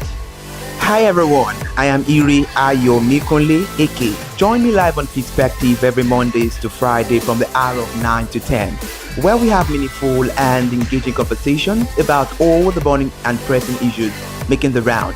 Issues related to our economy and consumers. It's conversing, it's relatable, it's beyond interview. We have expert analysts who gives updated analysis about all aspects of a conversation. Join the moving train by subscribing to our YouTube channel, ConsumerHalla TV, and do well to follow us on all our social media platforms, ConsumerHalla TV. Stay informed. Thank you. I am Matilda Ovenai. As you already know, Market Today is the show where we visit different markets across Nigeria, Lagos, to check out the prices of different things, ranging from household items to foodstuffs to cosmetics, electronics, every other thing. In a world of hustle and bustle, entertainment keeps us alive, and that is why at ConsumerHalla TV, we ensure you enjoy all around 360-degree entertainment program. Screen Time is the show for you, where you enjoy top 5 countdown, celebrity of the week, exclusive interview, and other segments. Don't mind me, it's just a jealous person. Oh, It's new movie release, update, and Screen Time. I'm going to enjoy myself because this is my favorite time on the program. I get to recommend good movie for you, and I'm also waiting for you to recommend movies to me also in the comment section. Screen Time is not just all about entertainment, it is relaxing and also educational. So that is why we are bringing to you Screen Time on ConsumerHalla TV. And in case you're wondering where to join us every Mondays by 5 o'clock p.m. at ConsumerHalla TV on our YouTube channel. Subscription is very, very free. And in case you have not followed us across all our social media platforms, please do so. We are begging you, on Instagram, Facebook, Twitter, and also TikTok at ConsumerHalla TV. What are you waiting for? Click on that follow and subscribe right now. And from the I to the R to the E to the M to the F to the E, my name is Iremofe Kokorola, the man always clothed in wealth and strength. And I am Kikelomo Ajibola. Ta-da!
afternoon, and you're welcome to Real Estate Today on ConsumerHalla TV. Hi, I'm Elizabeth Abefe.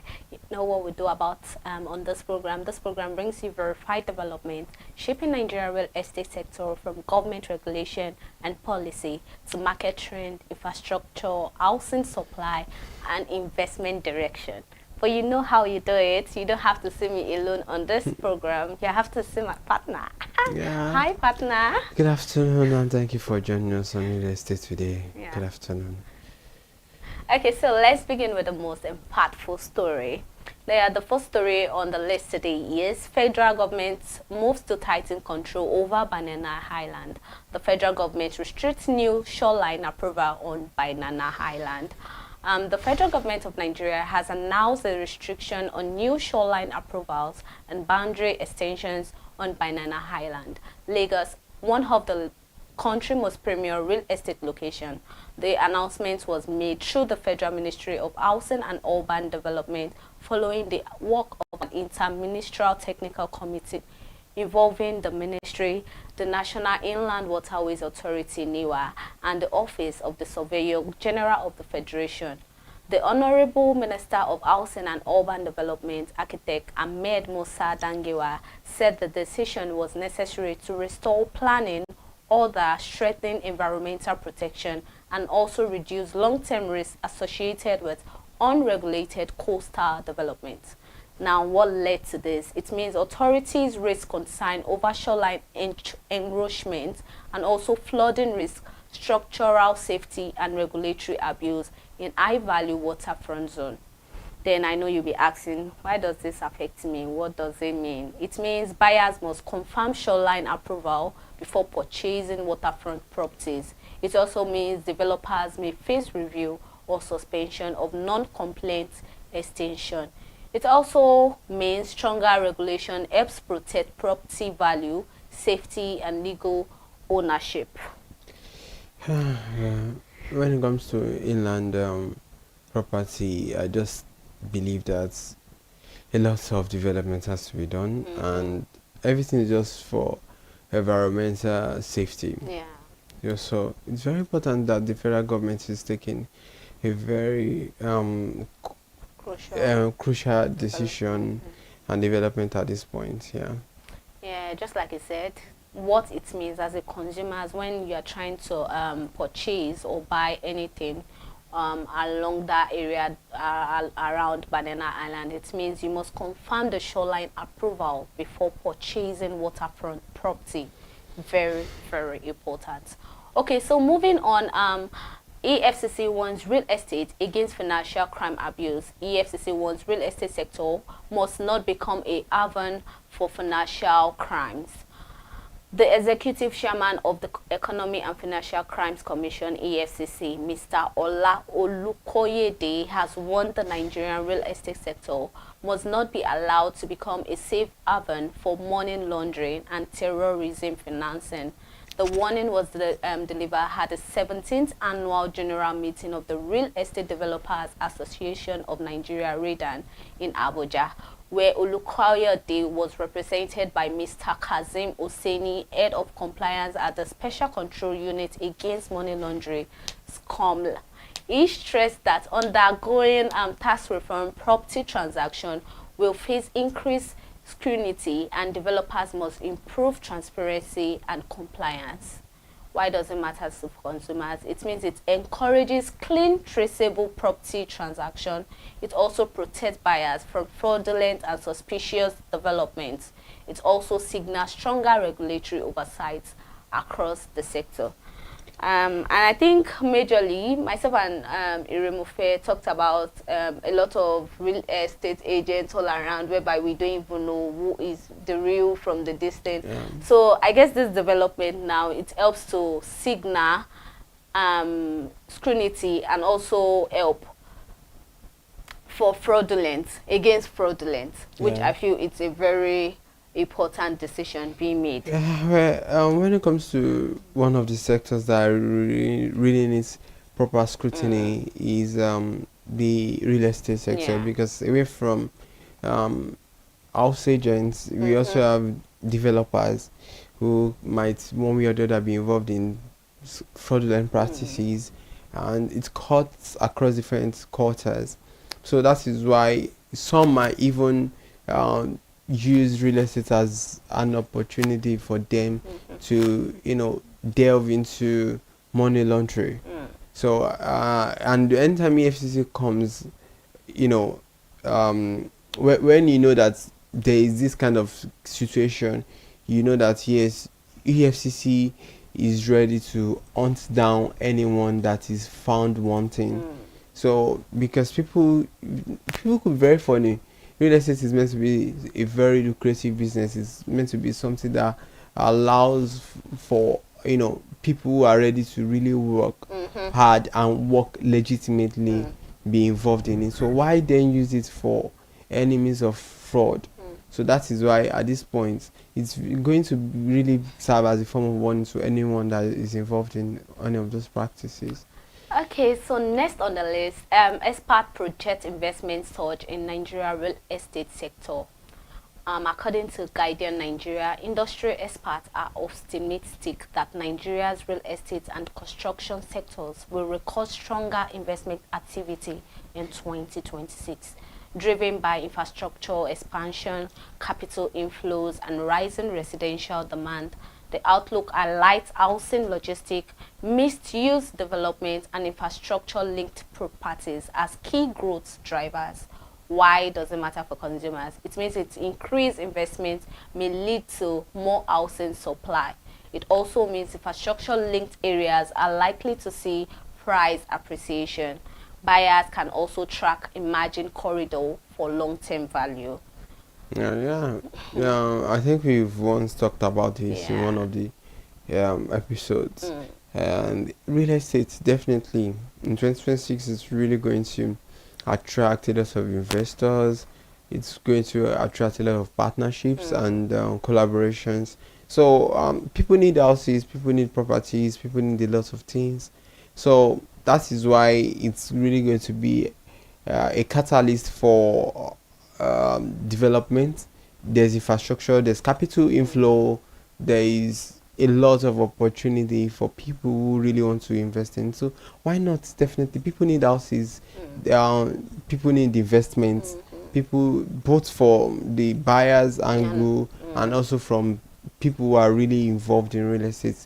I mean the stakeholders and everybody involved in it. So definitely real estate is really going to be very lucrative this year. I think what I really enjoy most about this year practice of real estate is that now it is not majorly focusing on the government, the federal government. Everybody is now coming into it, both the private to the public sector. Everybody are now saying like, okay, this is a need to expand everything concerning real estate so it could make life very easier for consumers. Okay, so moving on, environmental. Lagos State Government Babajide Sanwo-Olu stated that sustained infrastructure development is a key catalyst for real estate growth and long-term economic expansion. The governor made the remark at the 2026 Nigeria Construction and Real Estate Outlook Conference held in Lagos, February 2026, emphasizing infrastructure role in shaping investment and housing markets across the states. Why does this matter for consumers? It reinforces where property value growth will occur near infrastructure upgrade. It also signals government focus on linking housing delivery with planning efforts. It also guides buyer to focus on strategically positioned development. Development will always shape everything, and that is why the real estate sector would rely basically on infrastructural development, and in this case it's like everything would always affect consumers, because if there are developments that are really fasting out everything is being done in the real estate world, both buyers and real estate practitioners, stakeholders, like I mentioned earlier, can always benefit from it. So everything rises and falls on development. Okay, next on the list, Housing demand rises nationwide as supply constraints persist. According to Punch Nigeria, at the 2026 Wema Board Real Estate Outlook, Mr. Bimbo Ashiru, Group Chairman of Odua Investment Company Limited, warned that housing demand continues to rise faster than supply across Nigeria. He identified challenges including land access issues, infrastructure gaps, regulatory delays, and institutional inefficiencies as major constraints limiting housing delivery. Why does it matter for consumers? I know you'll be asking, how does that affect consumers? It means continued demand pressure may keep prices and rents high. Buyers should plan early and verify projects carefully. It also means policy reforms are critical for affordable housing expansion. Well, in as much as we see there are developments in the real estate world, I still think there are needs for more supply when it comes to housing. So, like from what you just read now, that there are still challenges that include land access issues, infrastructural gaps, regulatory delays, and institutional inefficiencies. When we talk about institutional inefficiencies, it means that bodies or agencies are meant to look into all of these issues. Probably some of them are inefficient in carrying out their daily activities to monitor and to also sanction anyone that adheres when it comes to the real estate. And also because of the inefficiency and inadequacies, it affects every other things, because there are needs for regulations on how housing should be properly done. So in that sense, there will be gaps, and there are needs for the supplies of houses. Everybody needs houses, but how affordable, how comfortable, and how accessible these houses are would really determine if truly people can have access to houses. So in a nutshell, buyers, you should always plan early and verify projects properly, like carefully. Do not say, oh, because it is up, I have the money, let me just go into it, or let me just purchase it. Without verifying, it can actually create a lot of issue. Okay, so now Consumer Corner, whereby we break down everything being said so far. In case you are trying to, like, I don't really understand what everything we've been saying so far. In Consumer Corner, we tend to break everything bit by bit. But before we go into that, let's go on a short break.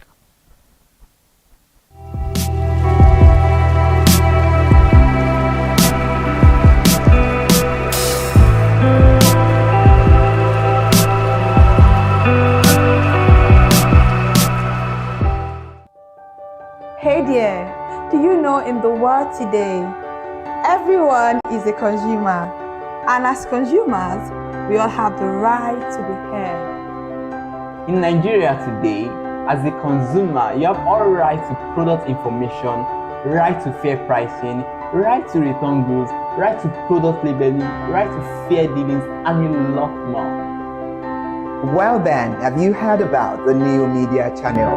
ConsumerHallaTV. ConsumerHallaTV. ConsumerHallaTV. At ConsumerHallaTV, our goal is to inform and educate consumers in Nigeria with insightful news alongside development within the fast-paced world of consumers through well-researched, specialized, and analytical content.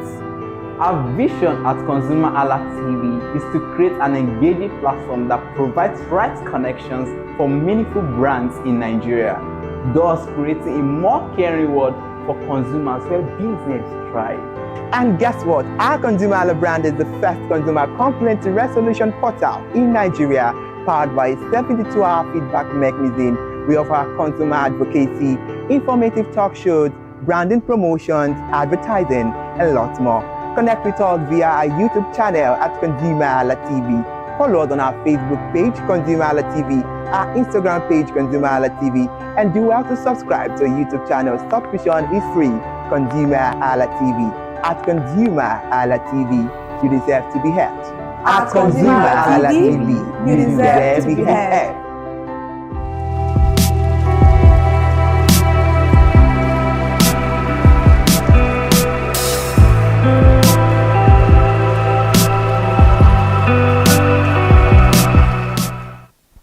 Welcome back. If you're just joining, this is Real Estate Today on ConsumerHalla TV. If you've not followed us on any of our social media platforms, you're free to subscribe and also join us across our platform on Facebook, on Instagram, on X, on TikTok. We are available. Okay, so if you're just joining, you're welcome. That's what I would say. So we're moving on to Consumer Corner on Real Estate Today, and the first one on the list is always verify approval, especially around the waterfront location. Always verify approval. It is very, very crucial. Very, very crucial. So follow infrastructure projects. They signal future property value. Always keep yourself updated. Do not say, oh, it's just a building, let me just purchase it, I don't really need to verify anything. You always have to think ahead of the future in anything you are embarking on, whether it's property or whether it's your lifestyle. Always think ahead of what the future might bring. So expect stronger scrutiny of property transactions and developers. Always expect stronger scrutiny of your property, which is very important, and Irimofe already say a lot concerning this. So if you are just joining, you can always rewatch this program every Friday. And if you think I don't have the time to wait for Friday, you can always take it back to watch whatever that has been said since morning. So rising demand with limited supply means smart timing matters. And like we always say, in case you need to listen to any verified information, we are always here for you on ConsumerHalla TV, where we bring you updated. We keep you updated. So in case you are very tired, you don't want to go through your phone and all of that, you are free to always join us here. And always remember to tag someone that you know this information will be very useful and valid to the person. Always remember to call their attention that you must not miss this, because we give you guys freely. So why are you gatekeeping? Like we always say, don't gatekeep. You don't know who might need this information. So on ConsumerHalla TV, you are welcome. Real estate, we keep you updated concerning government policy, market trend, development happening in the real estate world in general. Okay, so that will be all on real estate today. So Irimofe, is there anything you have to tell the viewers at home? Yeah, all I just have to say is be very careful of how you engage with different house agents or people who are really involved in properties. And also please do not use the real estate sector for any means of fraudulent practices. It's going to backfire. And like one of the highlights we gave earlier, EFCC is really going to hunt down people who are involved in all of these things. So let's just, everybody wants to make money, but let's make money legitimately, please. Yeah. Just like Irimofe said, everything he has said, we always lecture you here that you don't have to fall victim. Change should start from you. Just because you have the money, you don't want to go through the stress of going through the portal to verify your agents. It means you are also accommodating fraudulent acts, which means change begin with you. So stay informed, invest wisely, and protect your property interests. Always think ahead of the future. It is very important. And that will be all on Real Estate Today on ConsumerHalla TV. Bye for now.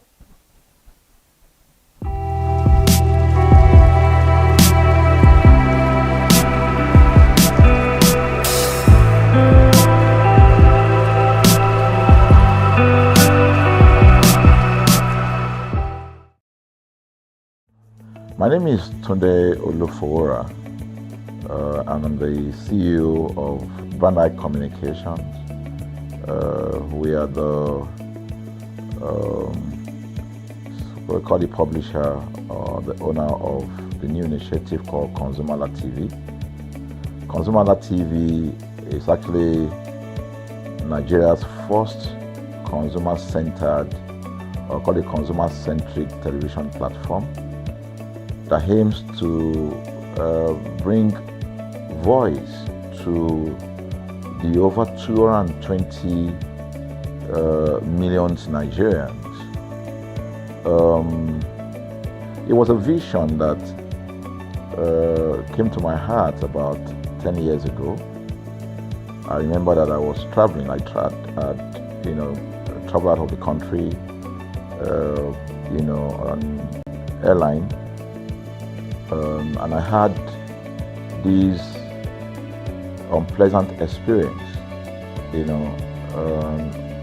was a trip to an African country from Nigeria, and I actually went with a local flight from Nigeria.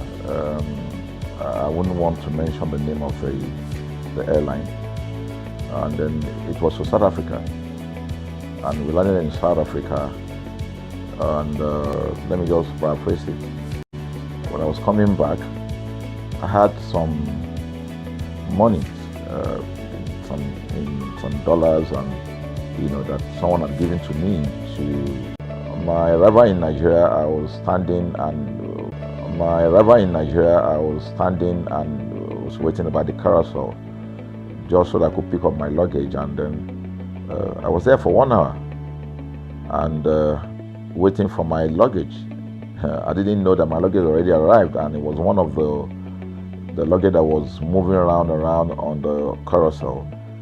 So after about 1 hour wait, I looked to my left and my right. Almost everybody had gone. I think there were just about 2 or 3 left. So I beckoned on the woman. I think there were just about 2 or 3 left. So I beckoned on the woman that was on my side, and I noticed she was really in tears. Madam, what happened? She said, her bag has just been torn and a lot of things stolen. So I said, well, I've also been waiting for my own. She said, you better go and check those, those luggages there. Maybe yours is one of them. And lo and behold, I went around there. Mine was one of them. By the time I got it, everything inside my luggage was gone. All the valuable things there were gone. To cut the long story short, we felt there was need for us to report the case, at least to the airline. It was in the night about 8 o'clock or 9 o'clock. We went in to go and see the officer that was in charge. As soon as we got in there, the officer said, "Oh, so sorry, but you will have to go to our head office in somewhere in Victoria Island, to lodge a complaint." Okay. So the next day we went to the Victoria Island and we lodged a complaint, and that was it. And since that day, I'm talking a story of over 10 years ago, I didn't get a call, not even a call from that airline to talk to me about what happened to my luggage. Now, about a month after that trip, I had another opportunity to travel out of the country. This time around it was to US, and it was an official assignment. And I flew on, I will mention the airline this time around. I flew on a BA. I really didn't like BA. I usually go with Virgin Atlantic and things like that. But my protocol officer convinced me and said, "Okay, you will love BA. Why don't you go on BA?" Anyway, so I went on BA to US. And of course, when I returned from US to Nigeria, we had to do, of course, there will be like a connecting flight, from Heathrow. So we got into London Heathrow, and then because it was through Heathrow that we went, and then so they changed since it was BA, they changed the aircraft this time around to a bigger one. I mean, clearly because there were more Nigerians, or more people that were planning to come to Nigeria, and then we boarded. Not quite 10 minutes into the flight, in the air, the aircraft started malfunctioning. The air conditioning compartment were not functioning very well. I was on what you call business economy. The whole of that business economy, all the way to economy side, the ACs were not working well. It was hot. And then I was watching. And then from that moment till we got to Nigeria. From that moment till we got to, I'm just trying to paraphrase. From that moment till we got to Nigeria, I could remember very well how many times the pilot, broke into conversation and had to apologize and say, we're really very sorry about this. He was giving us almost every 10, I could almost say almost every 30 minutes. There's always a kind of update. So sorry, this is what we're doing now, this is what we're doing.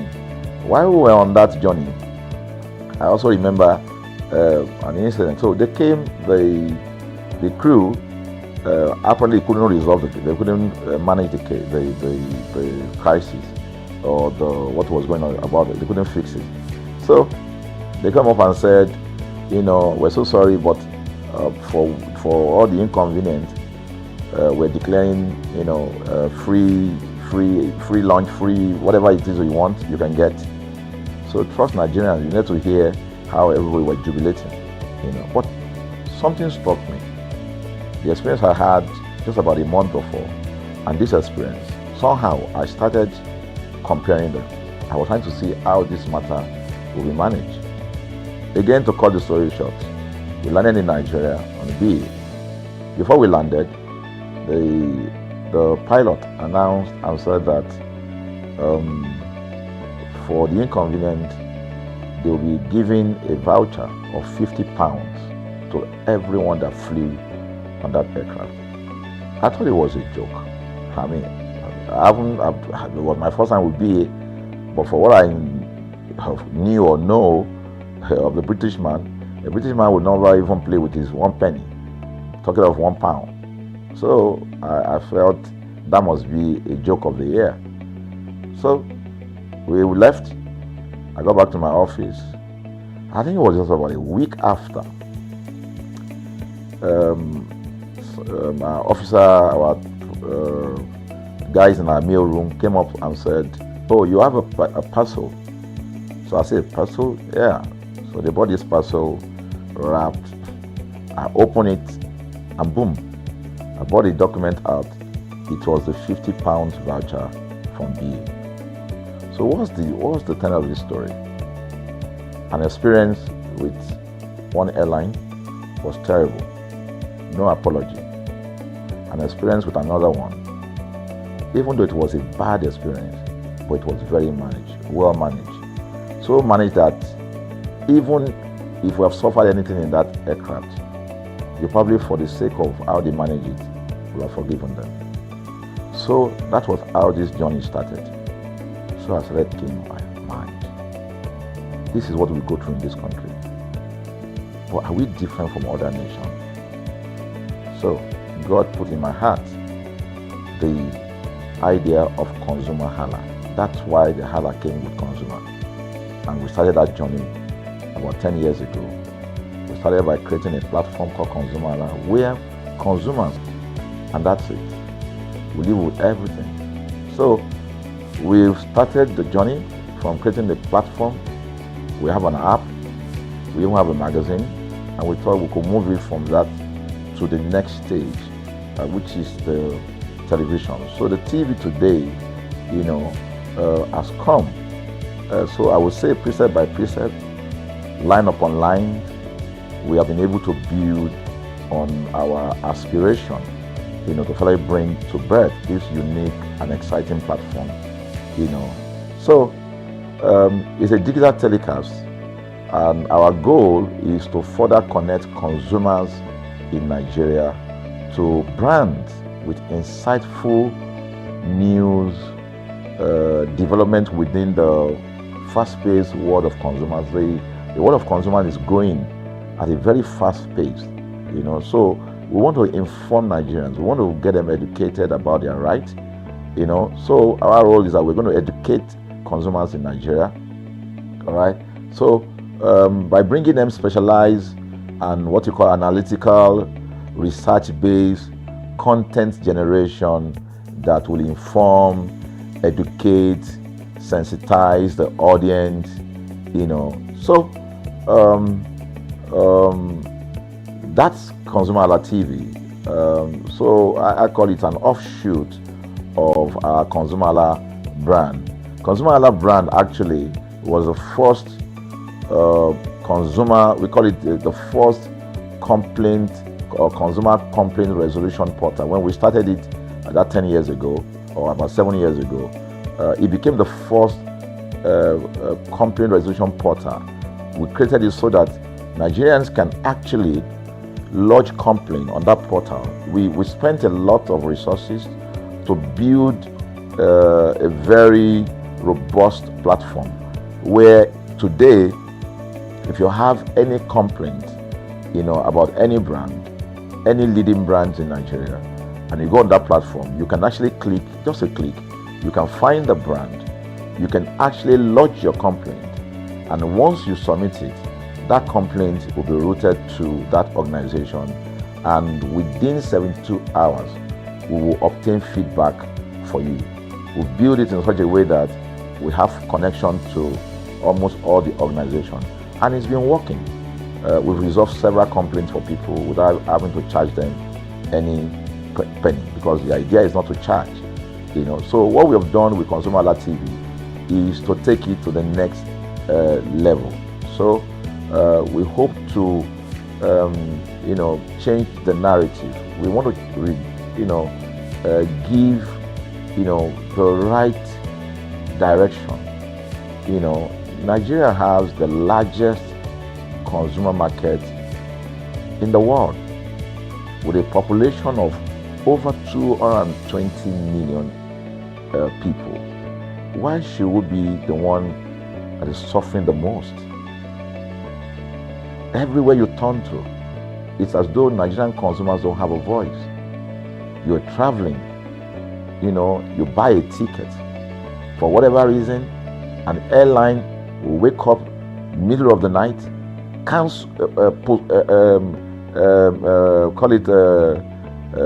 delay the flight for whatever reason, and then you'll be waiting at the airport for hours. You'll be there for 2 hours, 3 hours, no any explanation.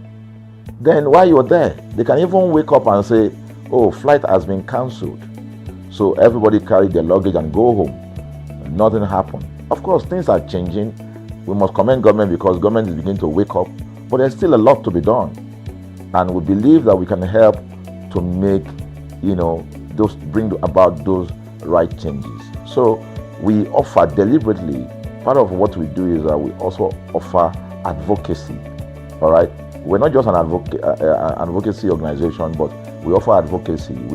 We have a legal team. We have lawyers that are registered on our platform, all right, that can also take up cases. Okay, so and we've taken up many cases like that, and won those cases. So ConsumerHalla is a platform to help consumers to. We're not fighting brands, but rather we say we're bringing about an amicable, resolution of conflict, such that it will be beneficial to the consumers and also be beneficial to the brand. I remember the word of Jeff Bezos. Bezos is the founder of Amazon. He said that the most important single thing, all right, for an organization is to focus obsessively, use the word obsessively, on the customer. We often say that customers is a king. They should sit at the top of the ladder. In our environment, customers are the ladder. A brand wakes up today, decide what product to produce. They wake up today, decide how much the consumer should pay. They wake up to decide everything for consumers.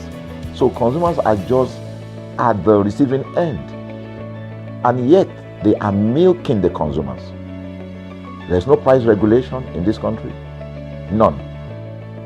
People just wake up and fix prices. Look at power. Government wakes up, we change policy, we wake up and we get people to pay more. We think it's time for consumers to begin to speak out. In speaking out, in engaging, we can get the brand to begin to do what is right. And of course, I know that the consumers themselves need to be educated. So our role, our vision also is to ensure that we educate consumers, we bring awareness. A lot of Nigerian consumers don't even know about their rights. You buy a product from a supermarket. I've had this experience. You buy a product from a supermarket, all right? For whatever reason, you take that product back to your house, and maybe something went wrong somewhere. By the time you take that product back to the shop where you bought it from, and you say, "Oga, this thing," you know what's going to tell you? "Oga, na me make am. Na me make am, and that's why I buy am." Meaning that there's nothing I can do to the product. So you lose the product, then you lose your money, because the money is not refunded. The product you can't use. Only in Nigeria. Only in Nigeria. Let me give you another experience I had. In the course of this, because I did a lot of, I went around, you know, in doing this. I was in US, I was in UK, I was in South Africa, I was in Germany, just because of this, to just study the environment. You know, I was in a friend's house in UK, in London, you know, and then what happened? We were going to go out, and he was going to dress up. So he said, "Oh," to me, I was seated in his sitting room. So he said, "Oh, wait a minute, I picked up an iron, that's the pressing iron, 2 days ago or so from a store. You know, oh, let me try this, let me just stand, use that to iron my shirt, and we can go out." So I was seated, the TV was on, I was watching. While I watched him, he brought out the pressing board, you know, spread it out, brought the iron out in my presence, plugged in the iron, and then as soon as he switched on the power button, we just had a spark. Boom! The guy was raged. Then he goes, What just happened?" So he said, No, these guys are in trouble, they're in soup. I was thinking, what are you going to do? You know, I was trying to compare that experience to what would have happened in Nigeria. In my presence there, he opened the pack. There was a card inside it. Inside that card was a call, number to call. And he called the shop or wherever he got the thing from. I was hearing the conversation that was going on. And all he said to them on the phone was, "Look, you know, by the time he even called, you know, clearly because they already, through the call, they could trace where he was calling from and who was calling. He said, "Yeah, I picked up this number, I picked up this iron yesterday, and guess what? I just plugged it to power, and then this thing just, you know, stopped, didn't work." At the other hand, I could hear the voice, "Oh, we're so sorry. We're sorry about that." And they said, "This is your address, yeah. Don't worry, we'll get you a replacement." All right. So my friend ended the call and dropped the. So I said, "So what's going to happen?" He said, "Don't worry yourself now. Shebi, we're here. They will bring a replacement." I said, "They will bring a replacement." He said, "Yes." I said, They won't even try to check whether it was your fault, because it could have been your fault. Maybe you didn't do something well about the first. No, it can't be his fault. Shebi, it's a brand new item that he bought. While we were still talking, in fact, I'm not even sure it was up to 30 minutes or so, we had a knock on the door. He himself said he must be the dispatch person. By the time he opened the door, it was a dispatch man that was on the other side. And then the dispatch man was at the door. Just watched it. Was at the door. I was seated in the sitting room. The guy was at the door to meet with the dispatch guy. The dispatch man that brought the replacement iron, you know, I heard him say, "We're so sorry." So I was so shocked. I mean, a dispatch man, this guy is a dispatch, so also apologize. I was so touched by it that even a dispatch man was so trained, you know, to tell the guy, "We are so sorry." And guess what? He brought the replacement iron. By the time my guy opened the iron, it was a bigger size iron. So they replaced with a bigger size iron. The guy never asked for the one that went bad. He didn't say, "Oga, where is the other one that we gave to you," so that he could take it back. No, he just bought a new one and gave it back. So I asked my friend, I said, "Can you interpret this to me?" He said, "Here in London, if they didn't do this, they know the next thing I will do." So I'm just going to grab a lawyer and I'm going to tell them they've destroyed something in my house. By the time I'm done, they will pay through their nose, because the consumers are conscious of their rights.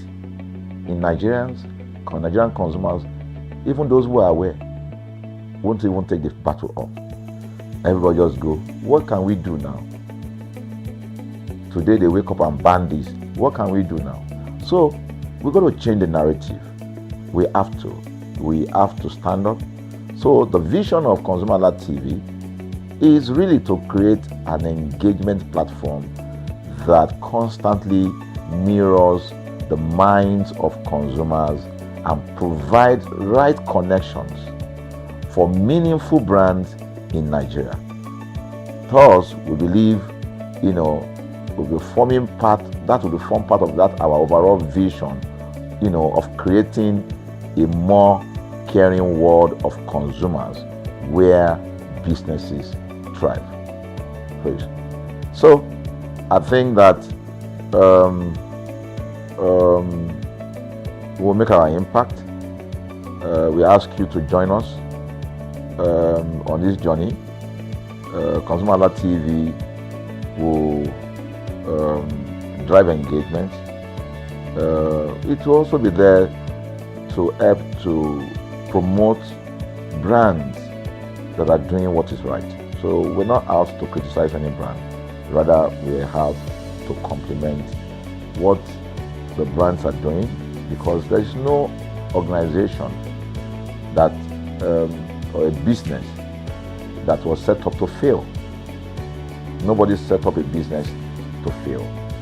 So there are just gaps that needs to be fixed. So together we can fix things, and together we believe that we will create the right story for consumers in Nigeria. Thank you very much.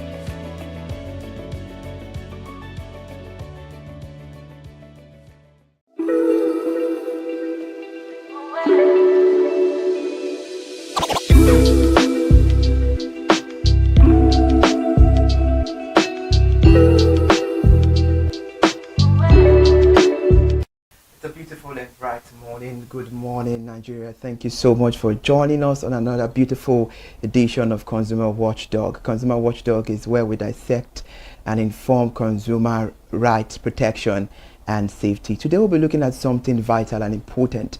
We'll be talking about the FCCPC new regulations on money lenders. And the FCCPC has begun enforcing the digital, electronic, online and non-traditional consumer lending regulations for 2025.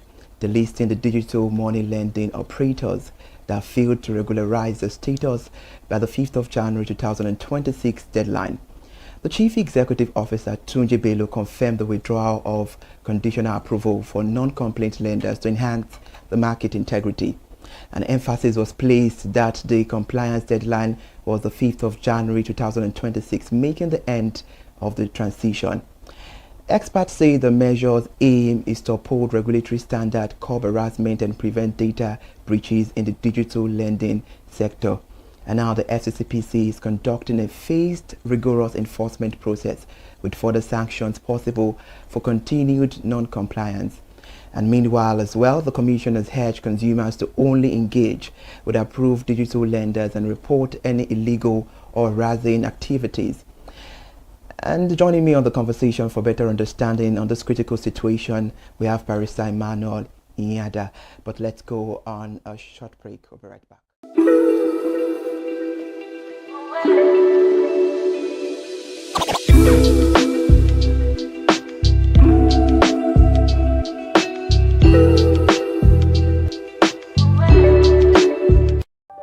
Hey there, do you know in the world today, everyone is a consumer, and as consumers, we all have the right to be heard. In Nigeria today, as a consumer, you have all right to product information, right to fair pricing, right to return goods, right to product labeling, right to fair dealings, and a lot more. Well then, have you heard about the new media channel? ConsumerHalla TV. ConsumerHalla TV. ConsumerHalla TV. At ConsumerHalla TV, our goal is to inform and educate consumers in Nigeria with insightful news alongside development within the fast-paced world of consumers through well-researched, specialized, and analytical content. Our vision at ConsumerHalla TV is to create an engaging platform that provides right connections for meaningful brands in Nigeria, thus creating a more caring world for consumers where business thrive. And guess what? Our ConsumerHalla brand is the first consumer complaint resolution portal in Nigeria, powered by a 72-hour feedback mechanism. We offer consumer advocacy, informative talk shows, branding promotions, advertising, and lots more. Connect with us via our YouTube channel at ConsumerHalla TV. Follow us on our Facebook page, ConsumerHalla TV, our Instagram page, ConsumerHalla TV, and do well to subscribe to our YouTube channel. Subscription is free, ConsumerHalla TV.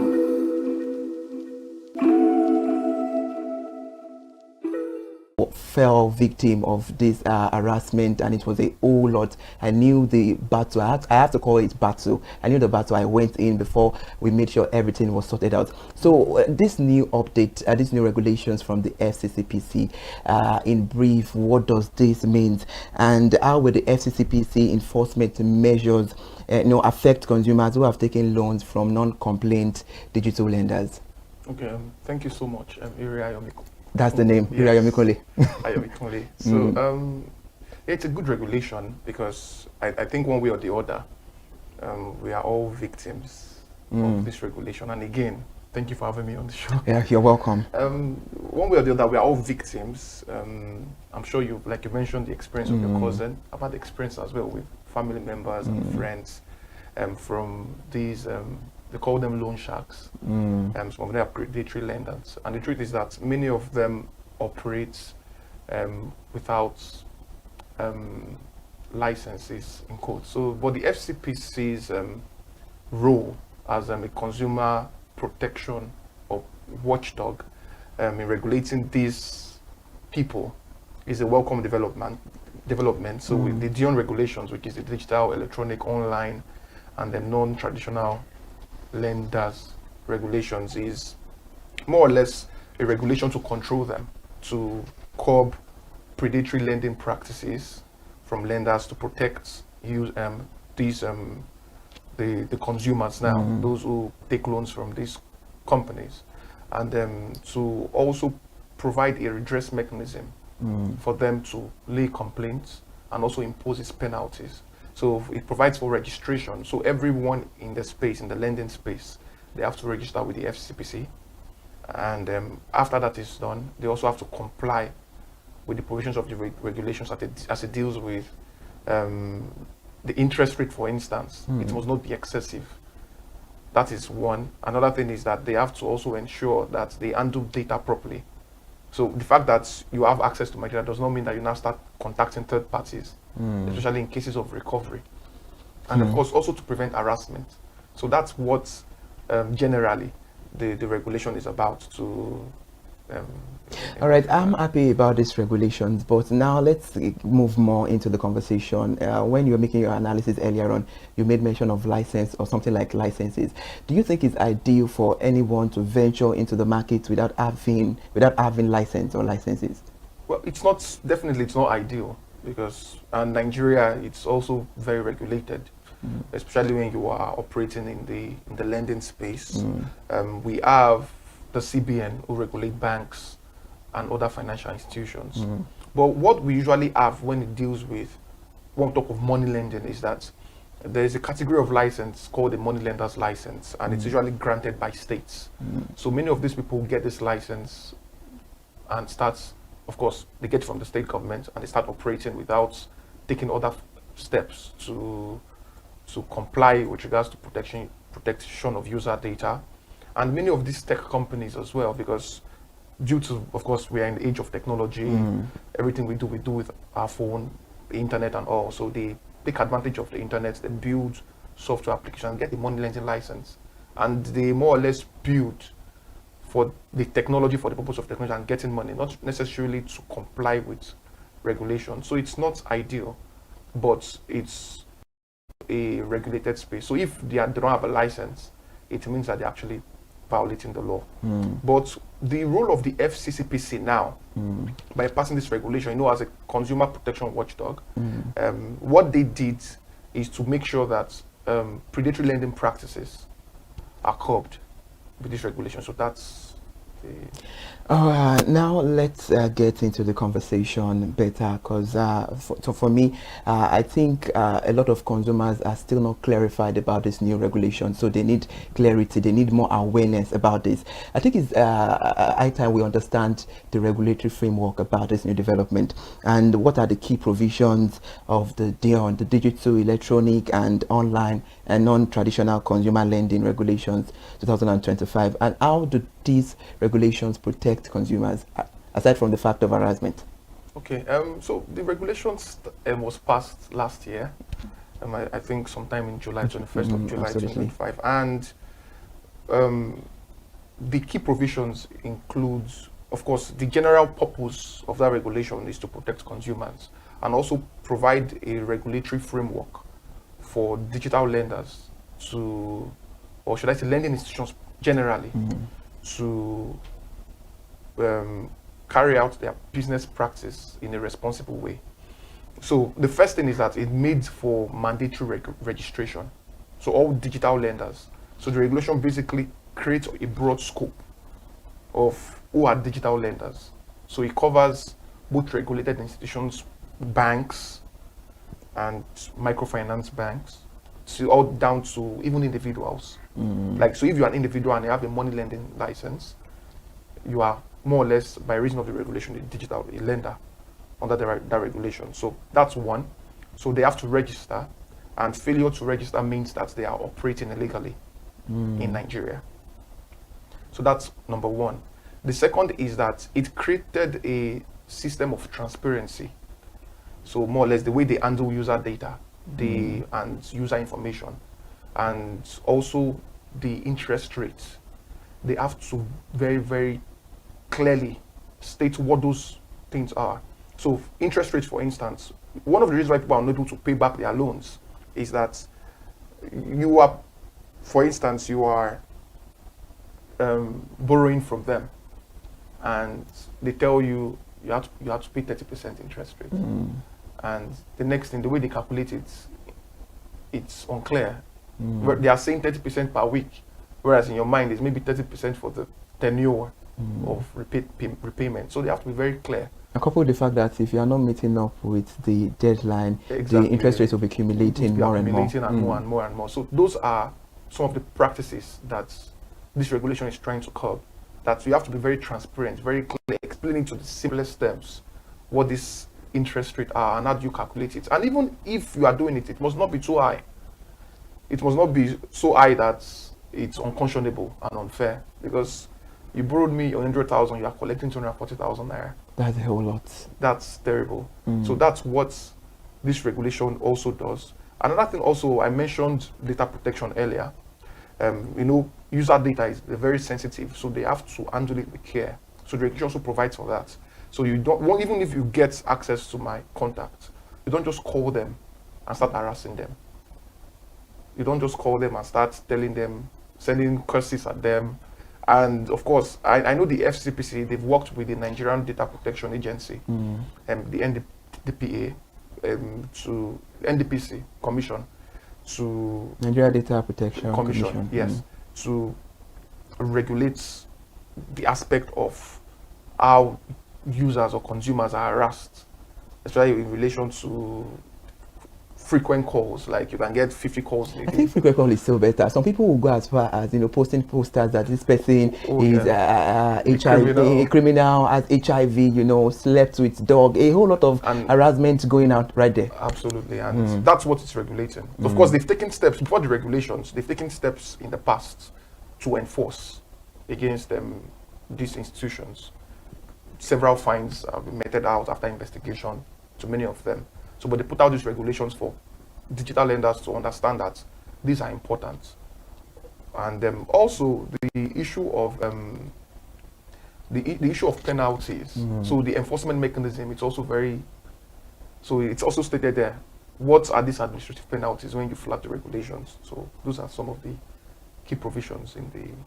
And those insights are great, Barrister Emmanuel. Let's talk about the major challenges of digital lenders in perspective to those new regulations. What are the major challenges money lenders, can face with these new regulations? Well, no company operating in the because I would like to think of it's two-pronged. Please bring it on. So the challenges with regards to one, their business, and so how it's the impact on consumers or the users of the product. So from last year when the regulation was first passed, there was a period that was given for all existing digital lenders to regularize their register, and if they've not regularized it, they are basically delisted and barred from operation. And that ended early this year, on 5th of January. So the impact now is that, number one, it's very expensive, in quotes. And so, for instance, you get a money lending license and you're operating from Lagos. Maybe you don't really have that much money. And now you have to pay some millions and go through a whole process to register with the FCPC. Well, I think they made it also easy from experience. It's not that difficult, but then they find it that, okay, it's too much regulation, over-regulation, too many things to comply with. So that's one of the challenge they have. So they also have the issue of registration. They have the issue also of compliance, because it now becomes more difficult to keep up with compliance in the space. So you have to comply with requirements of the NDPC, you have to comply with requirements of the FCPC, you have to comply with the requirements of the CBN, you have to comply with the requirements of the NCC, because digital lending in this case also covers issues. Even telecom companies are also covered. For instance, when you borrow credit from them, it also covers those kind of people. Like when you borrow airtime, it also covers, because that's digital lending as well. It covers not just cash, but extends even to other forms of lending or barter practices. So that's another challenge, the issue of compliance. And another one is the issue of the fact that if they can't register, they have to stop business. So it means now they have to now start spending more money with regards to legal, and maybe trying to find investors who will bring in money, compliance with regards to, because it's not just about registration, it's an ongoing requirement. The regulation provides for a renewal after every 3 years, and there are fees that they have to keep paying after every 3 years. And the regulation provides an amount for renewal, but it's also still discretionary. So the FCPC can decide to increase the renewal fees, whenever they decide so. So it also makes it very unsure and unstable for business. Of course, it's a business, and these people also there has to be certainty with regards to how much are we paying for renewal, how much are we paying for compliance. So of course it takes up cost, but then I think it's an important regulation, and that's one of the challenge. And then the second challenge is, when I mentioned with regards to consumers, is that it now becomes very difficult to, let's say, because they have practice where, so how do we show that we have crossed the line? Where have we crossed the line? So they start thinking, how do we get back our money? Especially when maybe you are, for instance, Nigerians are very difficult people to, when you borrow their money, it's very difficult to get back on. So what is good business practice to get back our money from people who are unwilling to pay? You understand? So that's another issue, like for them dealing with consumers. So they have to be very careful, and consumers themselves can, let's say, once they run away with the money, how would they get back their money?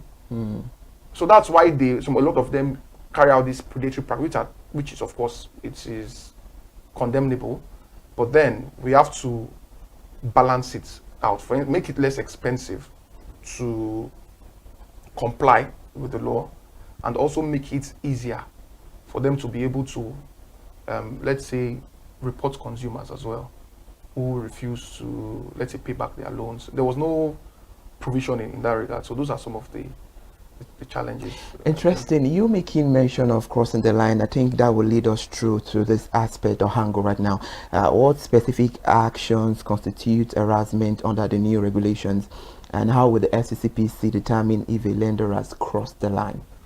Well, so as a lawyer, I'll think of in determining what it means to, of course, that one, they look at the facts. So you don't just determine by reason of this is what the person said. You look at the facts, you look at the situation, you look at the circumstance. So what the FCCPC does as a regulator is that they investigate. They look at the practice. Is it that user data was breached? Or should I say the consumer data was breached?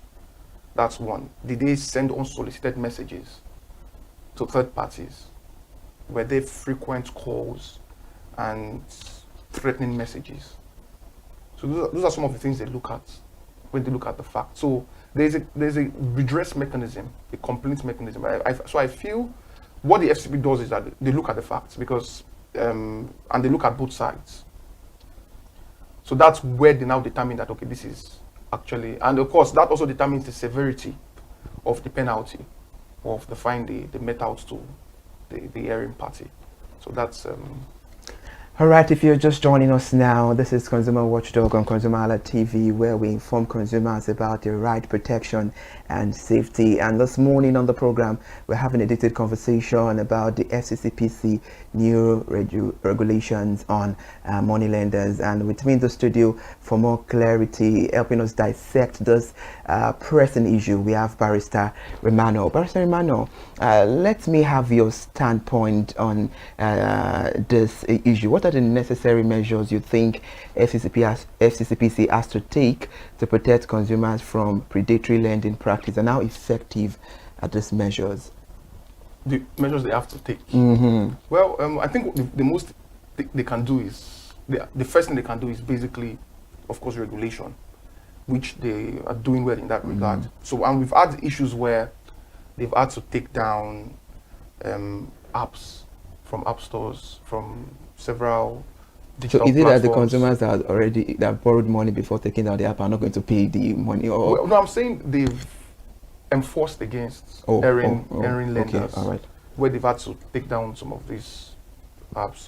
Then, am I answering the question correctly? Yes, please go on. Yes, they've also taken steps to impose fines ranging from 10 million to 20 million on erring lenders. That's another step they've taken. So aside from regulation, telling them this is how you play, some of them, like I mentioned, some of them are not aware. It's just a practice. It's just a business practice which is unfair. And that's all they know. So now the FCC has, okay, they've come out and like, so look at this regulation. This is what you have to do to be compliant, from registration to how you go after erring lenders or delinquent debtors in that sense. And they've done that as well. And of course, also they've also created a redress mechanism. So I think what they need to do more now is in the area of consumer education. Awareness as well. So you have to, not just consumer, but also everyone in every stakeholder, from the lending companies to the borrowers as well, the general public. Let them know, this is what you have to do. This is the steps. These are the steps you can take when they. So it's not. It has to be balanced, but you know, of course, it's still consumer protection as well. You have to also make sure that people are protected from unfair lending practices. So those are some of the steps they've taken, and I also think they also have to look at the regulation as well. They should look at the criticisms of stakeholders and update that regulation from time to time to accommodate present realities. So for instance, like I mentioned earlier, I feel like the requirements for registration is too hectic, and the period of renewal is too short. That's my own personal criticism of the law or of regulation in that sense. So they should look at these criticisms and, of course, take steps to regulate, or should I say update that law to make it easy Because at the end of the day, we're looking at ease of doing business. So they should make it easy as well for money lenders. But yeah, so those are some of the things they can do. Not push people out of the market, because this regulation definitely will push a lot of people. Some people won't be able to operate anymore. That's what it does. And it will lead to some form of, it reduces access to credit as well. So when your normal challenger is no longer operating, even though they are trusted, because of they are unable to comply or they failed to comply with regulations as such, they won't be able to carry on business. So they should make it easier for people to be able to. Let's review without critics right now, looking at the lending industry in abroad, the UK, the USA, and the lending industry in Nigeria. We can see that the gap is very, the gap is much. How can the digital lending industry in Nigeria balance growth with regulatory compliance, and as well including it with consumer protection? So the lending industry, balance growth. Well, I'm a tech lawyer as well, and I like to think that compliance must be built into the tech as such. So you are not just building a tech product, you are building a financial institution as well. So when you are, so most of tech companies, we have a lot of them. I don't want to, I can mention names. Just make mention of one. Yeah, so for instance, we could, let's say Fair Money, for instance, or OPay. They also provide products as well. So you don't just build a tech product and put it out there and get people to borrow, and you build compliance into it. So from the moment when you are onboarding the user, they're already aware that, okay, these are the interest rates. While you are building, you're already taking steps to get these licenses. Even if you are collaborating with existing institutions, you're also making sure they are informing the regulator. So we are not just building in isolation. So I think in Nigeria, compared to other parts of the world, we are getting it right. At least we are stepping up. We have one of the most advanced fintech ecosystem in the world. A lot of our transactions now in Nigeria are electronic compared to most, even some developed countries of the world. So I think in that aspect, we're doing very well. Of course, I think the issue we have now are issues relating to regulation and over-regulation. So those are some of the issues we have now. But for growth, compliance should be built into that process. So when you are building, you have the regulators in mind. What are they saying? How do we? So you also try to take proactive steps by reaching out to them. So for instance, you are building something very innovative in the lending space. Let's say you're building something where people can trade by barter. In that sense, okay, who are the regulators I have to work with? Are there specific regulations around this? If there are none, go to the nearest regulator and inform them, this is what I'm doing. What steps do I have to take to comply? So you build it into the product. So I think that is the best way they can balance it. Not you build, then you now start struggling to comply. Before you know it, your investors are off. Before you know it, the banks are already, if you borrowed money, you are not doing business. They're already calling for a repayment. Before you know it, business is down and you start struggling. So I think that's the. All right, the conversation is still going on, but let's go on a short break. I find something to munch on and enjoy this program. But also, it's ConsumerWatchdog, ConsumerHallaTV. We'll be right back. Let's go on a short break.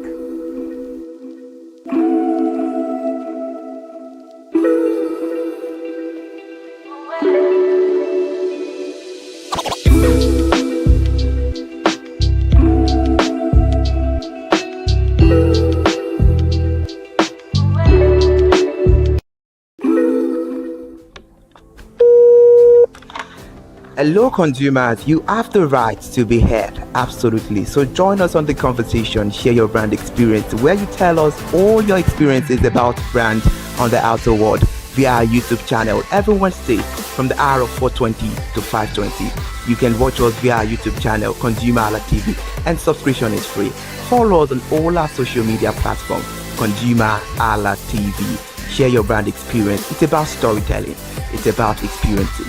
Hello consumers, you're welcome to another exciting episode of Consumer Voice on ConsumerHallaTV. I am Matilda Omenai. As you already know, Consumer Voice is a show where we'll be visiting different places in Lagos to check out people's preferences, hear what the consumers have to say about different leading brands that they make use of. Hello, it's your boy here, Iremofeko Foworola, and you know what? They call me the AWUF General Overseer.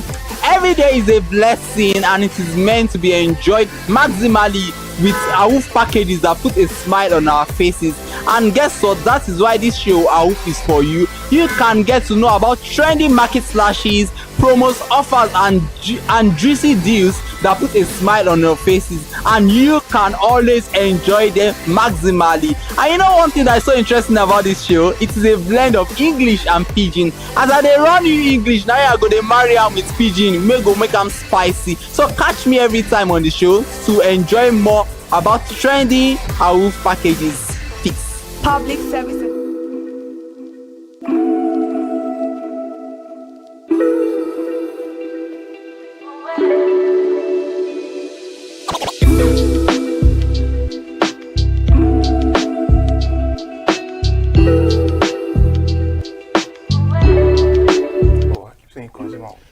Good to be back again here. If you're just joining us on the conversation, this is Consumer Watchdog on ConsumerHallaTV, where we inform consumers about the right and safety that they need to know in our economy. And today we're talking about something very critical that we need to pay our attention to, talking about the FCCPC, the new regulations on money lenders. And for proper understanding, we have Barrister in the studio, Barrister Romano. Barrister Romano, now let's continue with the conversation. Now taking it back when we started the conversation, I remembered fully well that you made mention of the new regulations would help the digital lenders to be able to be transparent. And now talking about transparency, let's start from this place. How would the FCCPC ensure that digital lenders are transparent about the long terms and interest rates, and what constitutes the fair practice? Okay, so for transparency, I think it's what the FCCPC have done with the regulation is that they made it a necessary requirement for compliance. They didn't just say operate. They are saying you have to be clear with the digital lenders, because sometimes people don't have time to read the terms and conditions. So they think like you have to make it very simple enough for people to understand that, okay, if I'm borrowing 10,000 naira, I'll be paying back this amount at so time. So that's what the FCC have done. So if there is a violation of this particular requirement, they won't really know except someone reports. Now, I was about going there. That what are the consequences for lenders who fail to register with the FCCPC or comply with the new regulations? Well, for non-compliance, number one is that they can't even operate in this space. If they are, operating illegally, because it's now a legal requirement. So the FCCPC Act actually empowers the Federal Commission on Consumer Protection Commission to regulate in that regard. So they're operating illegally. And the second is that if they were already listed, they're listed as a money lender. Like they have their license revoked. So they're already registered. So that's another consequence for non-compliance, because the major provisions for compliance is not just about registering with the FCPC. You have to comply with everything they say with regards to how you deal with consumers. And to be honest, they really won't know if a consumer does not report or a user does not report, or they investigate. So it means that, and they also made provisions for reporting and redress in the regulation. So if you feel, okay, this particular lending app or this particular money lender, they are not doing things properly, or maybe their lending practices are unfair, report to the FCPC. And they impose fines as well.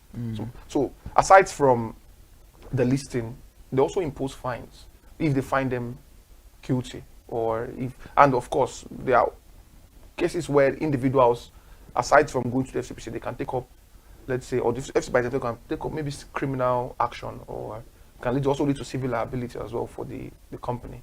So those are some of the protective measures that are in place for the general public, especially when they are dealing with predatory lenders in that sense. So. All right, I believe that this regulation, of course, will tame a whole lot of things. But for the sake of the consumers who are out there, I believe, oh, this is Nigeria, anything goes. What recourse do borrowers have if they are experiencing harassment or unfair treatment from a lender, and how can they report this incident? So the FCPC, they have a platform where, of course, lawyers like to be consulted. Go and meet a lawyer. But before you even go to a lawyer, by yourself, you can report to the FCPC. You can just, I think they have a website portal where you can just go to, even an email address. They can just send your complaints to, narrate the entire incident to them, include receipts of maybe evidence you have, maybe text messages or emails, and send to them. And they will take it up and investigate. And the law requires that the commission begin investigation after 24 hours of receipts. That's what the regulation also provides for as well. So they have a duty to also investigate. So don't say, okay, if I report, they won't do anything. Report, then they will take it up and start investigating. And they issue fines from as high as, depending on the fact as well. But in the regulation, I was saying fines for, let's say, for individuals for failing to register. There were fines of maybe about 50 million. Then for companies, about 100 million. So it's hefty. It's a lot. But then I think it's a good one. At least you know that there is a place you can run to when you are a victim, in quote now, of some of these lending practices. Barrister, I think I need to give you your kudos about that update, and because a lot of consumers still believe that after the harassment, when it comes to reporting to the right channels like FCCPC and some other regulatory bodies, they're always reluctant. Having the mentality that we will not get the right treatment. They will not when it comes to talking about consumers getting their rights being aired, it's being maltreated, it's being abused, it's being tampered on a lot of. So this makes a lot of consumers get really relaxed, reluctant, not reporting the right things at the right authorities. But I think with this your analysis, this would give them an hint of, okay, doing the right thing at the right time. Just take the step first and see what will come of it. Thank you so much for that. How will the FCCPC work with other agencies such as the Nigeria Data Protection Commission to address data privacy concerns and protect borrowers in regards to personal information? Well, I know they've been working together, especially the FCCPC and the NDPC. As far back as when the NDPC was still NITDA, I know they have a joint task force where they jointly investigate and of course penalize some of these area institutions. Like there are several cases that they've done. So I know there's interagency collaboration in that regard. And I also know aside from the NDPC, they also collaborate with law enforcement agencies like the EFCC, the police, especially in cases of fraud or in cases where a crime has been committed. And of course, the NCC as well, the Nigerian Communications Commission, they collaborate with them. So the FCPC is more or less like a super regulatory agency because when they talk about consumer protection, it deals with all sectors of the economy.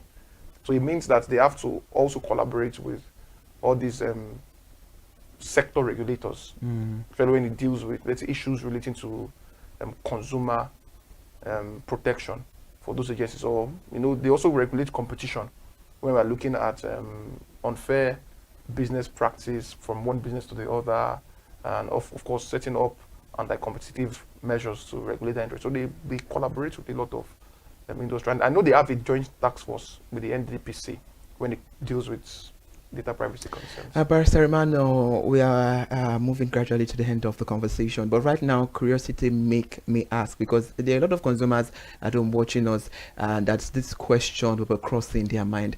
How long do you think this will take if a consumer reports any harassment? How much do you what's the duration of this issue being sorted out? So it depends, because it depends. I know I've handled one that took a period of less than 3 months. Yeah, and I know there are some that they've not even attended to. So it depends on what they consider worthy. But the moment you report, they usually open the case like within a short period of time, and they start investigating. You made mention of that there are still some cases pending. Yes, what could be the cause of that? Is it that they've not gotten to the root of the matter, or there is still a whole lot of uncertainty around it could be that, number one, that maybe there are no, of course, it's Nigeria, so a lot of things may have gone through maybe the administrative works, and they think it's not the case that they need to pursue. So maybe there's not a failure to communicate back to the consumer that, okay, we've looked at it, we don't think you have a strong case as such. That's one. I think that's one. That may be one reason. Number two, maybe issues relating to personnel. Maybe they don't have a lot of people looking at it, or someone just mix it up. But I know the FCPC, they've been doing a good job, especially with regards to consumer enforcement and protection. They've been doing a good job so far, and it also depends too, because some may take a longer period of time to investigate, some a shorter period of time to investigate. And I know they usually call them for meetings, they ask questions during that period of investigation as well. So. All right, it's been a very interesting one on the conversation, and I must say you've made a whole lot of insights, which there is a whole lot to munch on. Thank you so much, Barrister Romano. Now to end the conversation, let's have your parting shot, and what advice would you give to consumers who are, experiencing problems with digital lenders? Well, so the first thing is to make sure that you're also not violating the law. In what sense? You're not harassing them in return. So, Nigerians, they insult you, you want to do your own back. So that's the first thing. Try to also be calm, and of course, let them know that what they are doing is against the law. There are times that it's difficult to pay back. Of course, you're the one owing money. It doesn't mean that they now make you lose your dignity because you're owing money. So if the harassment, if you warn them and they continue, you report to the FCPC, or you contact a lawyer to help you take it up. And usually I advise you go through a lawyer so that at least they can give you preliminary advice on what steps to take and all the options available to you. So that's I think what I would say. And also, you're a consumer, you have a right. A lot of people are not aware that they have rights as consumers. Thank you so much. That is one of the main issues we are facing in Nigeria. A lot of consumers do not know the right they have. Yeah. So you have to be aware that you have a right. As a consumer, you have a right to dignity of human person. Right to safety. To safety. Your data is sensitive. So if they are calling your pastor because you are owing money, that's serious. Or they are calling a business partner. I had a client once, and I was called, like, do you know this person? And at the end of the day, realized that the person did not even take a loan. So that's another issue as well, because they do, and that's another issue with lenders. There's a way they automate it such that even without taking the loan, they put it in your name that you actually took a loan from them. So those are some of the, even in the regulation, it's actually provided for there, like they regulate it as well. So those are some of the issues. So once these things happen, you don't just overreact and maybe violate the law in return. You go through the right channels, speak to a lawyer, or like I mentioned, like I also report directly to the FCPC as a Nigerian, and they'll respond as well. It's been a very beautiful one, I must say, but this conversation will not be well ironed if I don't make mention of this. Do you think it's appropriate for the money lenders to reach out to family members, friends, because it is what we see right now? They just, any little thing, they contact, this person is owing, and you have to pay, mounting it on, family, relative. Do you think it's proper? It's not proper in my opinion, even though they try to find the way around it using data privacy contracts to say, okay, you give consent. I feel like the only people that should be contacted are parties to that transaction. And who are the parties to a lending transaction usually? We have the lender, we have the borrower, and we have either a guarantor or a shortee. So if there are no clearly mentioned guarantors or shortees, I don't think you should reach out to anyone else or harass anyone else because of, someone is owing you. So, and the regulation should provide for that you don't reach out to third parties or harass them in return. So it's not proper, it's not appropriate. And yeah, that's why you should also complain when these things happen. Don't let it, because the more they complain against a particular institution, the more they are flagged on the radar of the FCPC, the more sanctions will be taken against them. I know in the past, so many lending institutions, so many were deregistered. I think sometime in last year. I think they do it frequently, where they delist platforms and they remove them, like inform the public that this platform has been delisted and warn them from working or operating in Nigeria. And of course, so for me, they've been doing a good job because it has reduced. I don't know if you observed. I don't know. For recently, I don't get those messages anymore. Because people I don't even know. There was someone the one that shocked me was there was someone that was on the opposing side of a transaction I worked on. And something happened and they sent me messages on WhatsApp about this person. And I forgot the person until I had to now think, oh, okay. So it's unfair actually. So, but yes, and the law, of course, it's a good one, and I'm glad that they've taken this upon themselves too. I'm also glad about it. Thank you so much, Barrister Emmanuel Indiang. I hope I got Inyada. Okay. Thank you so much for joining us on the conversation. And now this is where we draw the curtain. Of course, it's been a insightful one. And the new SCCPC regulations on money lenders. He said a whole lot of things, but I think for me, one thing that is a take home is to ensure that we consumers always make sure that we know our rights. Knowing our rights is very vital and it's pivotal. And aside from that, we should always have access to information, which is very, very important. Thank you so much for joining us. We're back again next week on another beautiful edition of Consumer Watchdog on ConsumerHallaTV. I am Ire Ayomikole Eke. Please remember to follow us on all our social media platforms, Instagram, Facebook, TikTok, and subscribe to our YouTube channel. We are out of the studio. Stay out of trouble. Bye for now.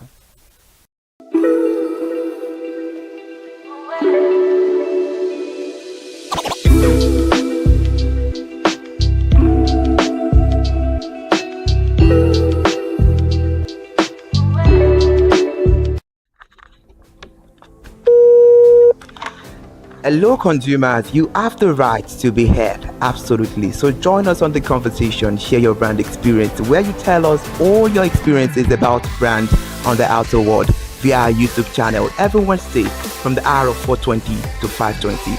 You can watch us via our YouTube channel, ConsumerHallaTV, and subscription is free. Follow us on all our social media platforms, ConsumerHallaTV. Share your brand experience. It's about storytelling. It's about experiences. Hello consumers, you're welcome to another exciting episode of Consumer Voice on ConsumerHallaTV. I am Matilda Omenai. As you already know, Consumer Voice is a show where we'll be visiting different places in Lagos to check out people's preferences, hear what the consumers have to say about different leading brands that they make use of. Hello, it's your boy Iremofeko Foworola, and you know what? They call me the AUF General Overseer. Every day is a blessing and it is meant to be enjoyed maximally with AUF packages that put a smile on our faces. And guess what? That is why this show AUF is for you. You can get to know about trendy market slashes, promos, offers and juicy deals that put a smile on your faces, and you can always enjoy them maximally. And you know one thing that is so interesting about this show? It is a blend of English and Pidgin. As I dey run you English, now I go dey marry am with Pidgin, make am spicy. So catch me every time on the show to enjoy more about trendy AUF packages. Public service announcement. Hello consumers, I am Kikelomo Ajibola and welcome to the Scam Alert segment on ConsumerHallaTV. Scam Alert educates viewers about various scams affecting consumers. We learn tips on how to identify fraudulent activities and provide advice on protecting our personal information. We aim to raise awareness and empower viewers to avoid falling victim to scams. We cover various topics such as phishing, identity theft, fraudulent investment schemes, and many more. You want to catch up on how these scammers invade our lives? Join us every Tuesday by 12:30 p.m. for Scam Alert on our YouTube channel at ConsumerHallaTV. Subscription is absolutely free. And in case you're not following us across all our social media platforms, follow us on Instagram, Facebook, X, TikTok at ConsumerHallaTV. Don't say I didn't do anything for you this 2025. Bye. Welcome to In the Marketplace. We are taking you on a journey behind the scene of Nigeria's most vibrant market. From the sight and sound of the market to the stories of the people who makes it thrive. We will be sharing the untold stories that brings this market to life. Join us as we explore the history, challenges, and triumphs of the market vendors. We will dive into the daily lives of the people who call markets home and uncover the secret that makes this market special. You will get to see the passion, energy, and dedication that goes into making this market success. Tune in to In the Marketplace on ConsumerHalla TV on Thursday by 11 a.m. to experience the sight and sound. Don't forget to follow us on all our social media handle on ConsumerHalla TV. I am Elizabeth Abefe. Hello fellow consumers, are you looking for a program where we give analysis about brands and a program where we project the voice of the consumer? Join my team and I on Consumer Analytics and Resolution Box by calling on the program to get your issues resolved. And in case you are wondering where Consumer Analytics and Resolution Box will be showing, please join us on our YouTube channel at ConsumerHallaTV. Subscription is free by 2 p.m. to 4 o'clock p.m. every Monday and Wednesday. Consumer Analytics and Resolution Box will be airing and will be here to provide you any information on brands and also issues that you have pending for us to resolve. Also follow us across all our other social media platforms, Instagram, Facebook, X, TikTok at ConsumerHallaTV. And that is why at ConsumerHallaTV, you deserve to be heard. Hi everyone, I am Iri Ayomikunle Eke. Join me live on Perspective every Mondays to Friday from the hour of 9 to 10, where we have meaningful and engaging conversations about all the burning and pressing issues making the round. Issues related to our economy and consumers. It's conversing, it's relatable, it's beyond interview. We have expert analysts who gives updated analysis about all aspects of a conversation. Join the moving train by subscribing to our YouTube channel, ConsumerHalla TV, and do well to follow us on all our social media platforms, ConsumerHalla TV. Stay informed. Thank you. I am Matilda Omenai. As you already know, Market Today is the show where we visit different markets across Nigeria, Lagos, to check out the prices of different things, ranging from household items to foodstuffs to cosmetics, electronics, every other thing. In a world of hustle and bustle, entertainment keeps us alive, and that is why at ConsumerHalla TV, we ensure you enjoy all around 360-degree entertainment program. Screen Time is the show for you, where you enjoy top 5 countdown, celebrity of the week, exclusive interview, and other segments. Don't mind him, he's just a jealous person. Oh, His new movie release, update, and Screen Time. I'm going to enjoy myself because this is my favorite time on the program. I get to recommend good movie for you, and I'm also waiting for you to recommend movies to me also in the comment section. Screen Time is not just all about entertainment, it is relaxing and also educational. So that is why we are bringing to you Screen Time on ConsumerHalla TV. And in case you're wondering where to join us every Mondays by 5 o'clock p.m. at ConsumerHalla TV on our YouTube channel.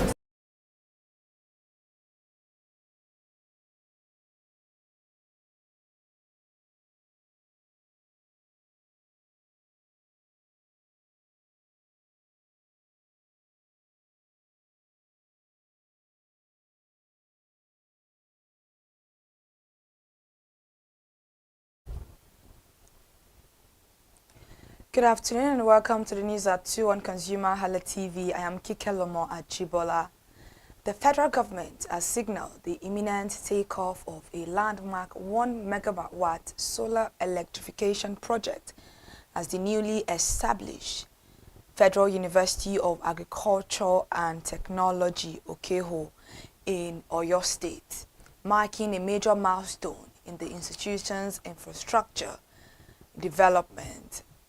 The project, facilitated by the Rural Electrification Agency, is part of a broader national initiative to provide sustainable energy to 16 selected universities across Nigeria. This was contained in a statement signed by the personal assistant to the Vice Chancellor on current issues, Dr.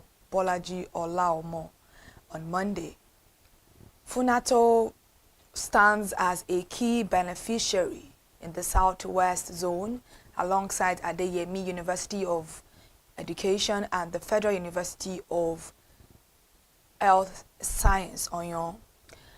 Away from that now, the Nigerian Meteorological Agency has predicted a mix of sunshine and cloudiness from Monday to Wednesday across the country in its weather outlook, released on Sunday in Abuja. NIMET forecast sunny and cloudy skies over the northern region throughout the period. According to the agency, Similar sunny and cloud conditions are expected to prevail across the region during the forecast window. NIMET also predicted sunny skies over the southern region with patches of clouds and chances of isolated thunderstorms, accompanied by light rain over parts of Bayelsa, Rivers, Akwa Ibom, and Cross River State later in the day. The federal government has issued a series of stern warnings and deadlines to China Arbor Engineering Company and its sister firm, China Arbor Operation and Maintenance Company, over alleged substandard work, slow mobilization, and environmental hazards on key federal road projects across the country. The warnings followed a high-level meeting chaired by the Minister of Works, Senator David Umahi, with top officials of the ministry and representatives of the two Chinese firms at the ministry's headquarters in Abuja on Thursday. The companies are concessionaries on the Maraba, Kefi, Akwanga, Lafi, and Makodi dual carriageway and are also handling other strategic road projects, including the Makodi 9th Mile Enugu Road and the 7th Exial Road in Lagos. In a statement issued on Friday, the Director of Information and Public Relations at the Ministry, Mohammed Ahmed Umayi, said the meeting was convened to address mounting public complaints, safeguard government investment, and enforce strict contractor accountability under the renewed Hope administration. Now, Nigeria's fintech sector, one of Africa's fastest growing, remains heavily dependent on foreign investment, exposing it to swings in global market. The Central Bank of Nigeria said in its 2025 Fintech Policy Insight Report, startups in the country raised $520 million in equity funding in 2024, down from about $747 million in 2019. When Nigeria captured roughly 37% of all African startup investment, the report said the sector has grown resilient despite global economic pressures, but warned that reliance on external capital leave it vulnerable to market fluctuations. This performance, amid significant global macroeconomic gyrations, underscores Nigeria's position as a key hub for financial innovation. The sharp rise in interest rates in advanced economies during 2022 contributed to a slowdown in venture capital funding. Manufacturer supply reduced their exposure to bank loans over the first 9 months of 2025 as borrowing costs stayed elevated, cutting total credit by 1.44 trillion naira amid tight monetary conditions and wide lending spreads, according to the latest quarterly statistical bulletin of the Central Bank of Nigeria (CBN) data on the deposit money. Bank sectoral distribution of credit shows that lending to manufacturing stood at 8.53 trillion in December 2024 before entering a prolonged decline, leaving outstanding credit at 7.09 trillion naira by September 2025. The 1.438 trillion naira reduction, equivalent to about 16.9%, reflects a deliberate pullback by manufacturers struggling to cope with high interest rate, weak demand, and rising operating costs. The contraction began immediately at the start of the year. In January 2025, credit to manufacturing fell to 8.31 trillion naira, a decline of about 220 billion naira, or roughly 2.6% from the December level. The Lagos state government has pledged to remain focused on deepening infrastructure delivery, strengthening institutions, expanding climate adaptive investments in drainage and resilience, and also ensuring that urban growth translates into measurable improvement in quality of life. The Lagos State Governor, Babajide Sanwo-Olu, stated this while speaking at the 2026 Nigeria Construction and Real Estate Outlook organized by the Royal Institution of Chartered Surveyors in Lagos recently. The event was themed Infrastructure Development, a Catalyst for Real Estate Construction and Economic Growth. Sanwo-Olu stressed that infrastructure is not an accessory to growth, it is its architecture. It determines where value emerges, how cities expand, and whether growth is inclusive or exclusionary, resilient or fragile. Sanwo-Olu also, who was represented at the event by the Lagos State Commissioner for Housing, Maruf Akinderu Fatai, reiterated that the state is committed to providing a stable policy environment, improving data-driven planning system, supporting innovation in construction methods, and broadening partnerships with the private sector and professional bodies. And still in Lagos State, the Lagos State Electricity Regulatory Commission has begun a process of understudying the Nigerian Electricity Regulatory Commission as part of efforts to strengthen electricity market regulation in the state.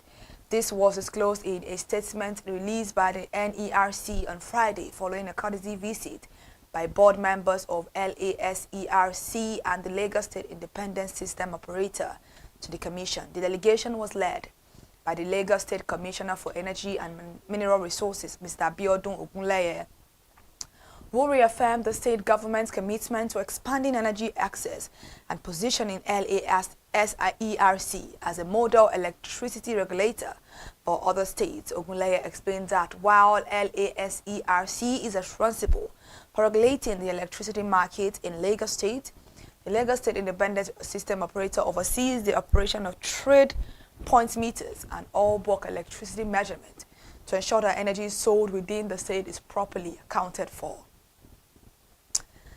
Vice President of Dangote Industries Limited, Davukumar Edwin, has been honored with the prestigious Person of the Year award at the 9th Annual Award and Lecture of the Daily Asset newspaper in recognition of his contributions to Nigeria's oil and gas sector and his role in advancing the operations and the strategic communication of the Dangote Petroleum Refinery and Petrochemicals. A state from Dangote Group on Saturday stated that all the award was presented at a well-attended ceremony in Abuja that brought together government officials, industry leaders, media executives, and other key stakeholders. Speaking at the event on Thursday, the publisher of Daily Asset newspaper, Dr. Cletus Akwaya, described Mr. Edwin as instrumental to the success of the Dangote Petroleum Refinery and Petrochemicals. He said that under Edwin's stewardship, the Dangote Refinery has continued to play a transformative role in boosting domestic refining capacity, enhancing product availability, and supporting Nigeria's economic diversification agenda. Now, the National Drug Law Enforcement Agency, NDLEA, has intensified its nationwide crackdown on illicit drug production and trafficking with the arrest of a suspected drug kingpin operating a Colorado synthetic cannabis laboratory in Oyo State, alongside multiple high-value seizures across several states. This is according to a statement issued on Sunday in Abuja by NDLEA's Director of Media and Advocacy, Femi Babafemi. He confirmed that operatives dismantled the illegal facility located in Badeku, Ibadan, and arrested the principal suspect along with an accomplice on Saturday, February 7, 2026. And according to the agency, officers recovered 8 liters of precursor chemicals used in the production of synthetic cannabis, 14 grams of skunk, and various Colorado production paraphernalia from the site. All right, thank you so much for joining the news this afternoon once again on ConsumerHallaTV. And to see our face once again for the news, please follow us across all our social media platforms: Instagram, Facebook, X, TikTok, and on YouTube. Subscription is absolutely free, all at ConsumerHallaTV. I'm Kike Lomo Achibola. Do continue to have a lovely day.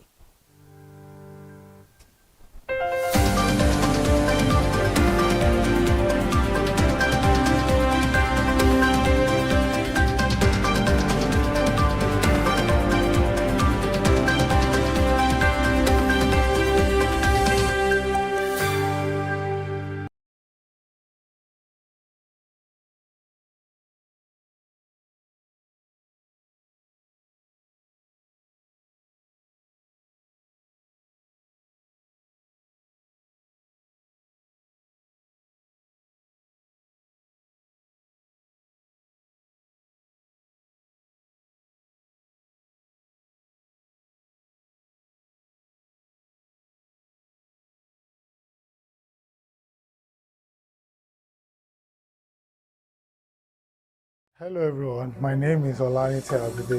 I'm the lead principal partner at Tech, and I'm a core artificial intelligence researcher. So I will advise everyone out there to remember that the only thing constant is change, and we're in the era. And as a consumer, how to use technology to analyze the best product that will satisfy and give you the best opportunity. So stay tuned, join us regularly, and keep getting the latest updates and the best service a consumer can get on our social media, Facebook, Instagram, YouTube, at ConsumerHallaTV. Thank you very much, and we always have you the best of it. Hello everyone, my name is Oluwafemi Peter Oladele. I'm a medical laboratory scientist. I'm the chairman for the Young Medical Laboratory Scientists Forum for Lagos State.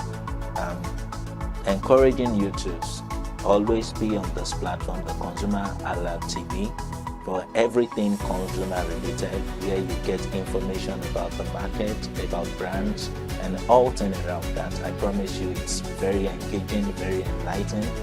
Knowledge is power. Stay connected on all social media platforms, and trust me, you won't want to miss it. My name is Dr. Anjibadi, Media and Research Manager at I'm on ConsumerHalla TV, and I want you to be watching this TV because this is a consumer advocacy TV. Anything have to do with consumers, anything have to do with your complaints, any issues that you have, concern anything, this is a platform that you can come to actually air your opinion.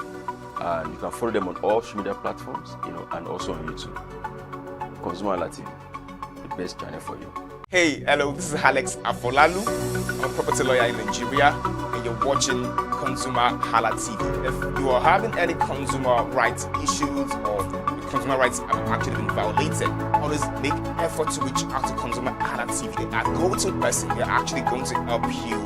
They're going to connect you with the right channel to actually help you solve any consumer violation issues or problems you are actually having. So ConsumerHalla TV is the name.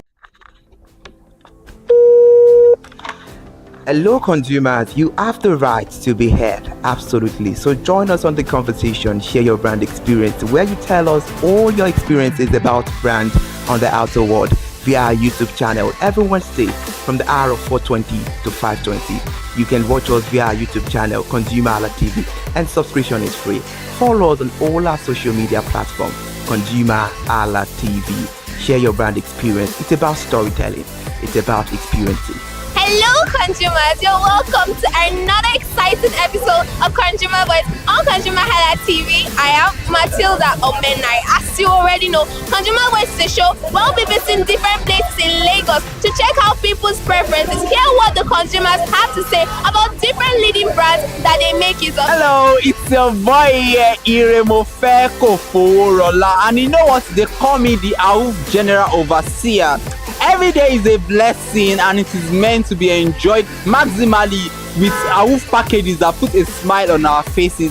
And guess what? That is why this show AUF is for you. You can get to know about trending market slashes, promos, offers, and juicy deals that put a smile on your faces, and you can always enjoy them maximally. And you know one thing that's so interesting about this show? It is a blend of English and Pidgin. As I dey run you English, now I go dey marry am with Pidgin, make am spicy. So catch me every time on the show to enjoy more about trendy AUF packages. Peace. Public service announcement. Hello consumers, I am Kikelomo Ajibola, and welcome to the Scam Alert segment on ConsumerHalla TV. Scam Alert educates viewers about various scams affecting consumers. We learn tips on how to identify fraudulent activities and provide advice on protecting our personal information. We aim to raise awareness and empower viewers to avoid falling victim to scams. We cover various topics such as phishing, identity theft, fraudulent investment schemes, and many more. You want to catch up on how these scammers invade our lives?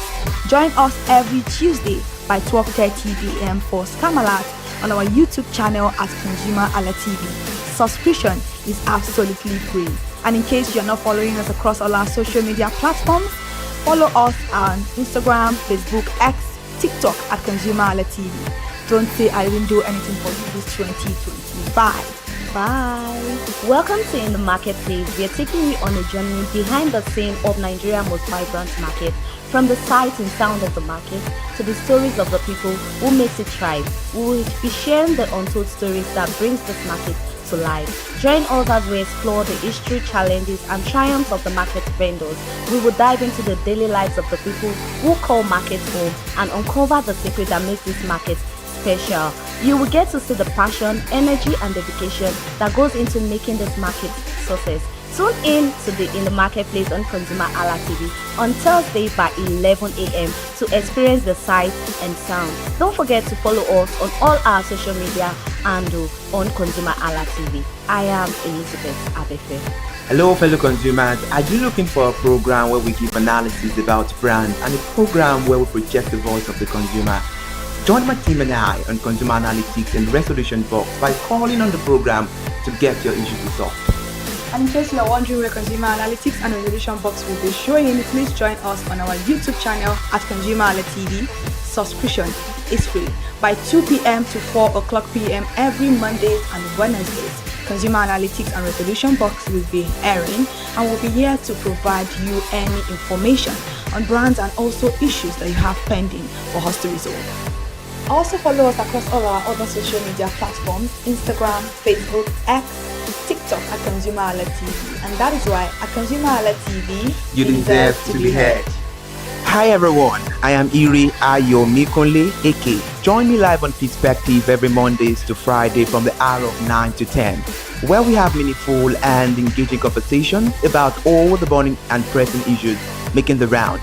Issues related to our economy and consumers. It's conversing, it's relatable, it's beyond interview.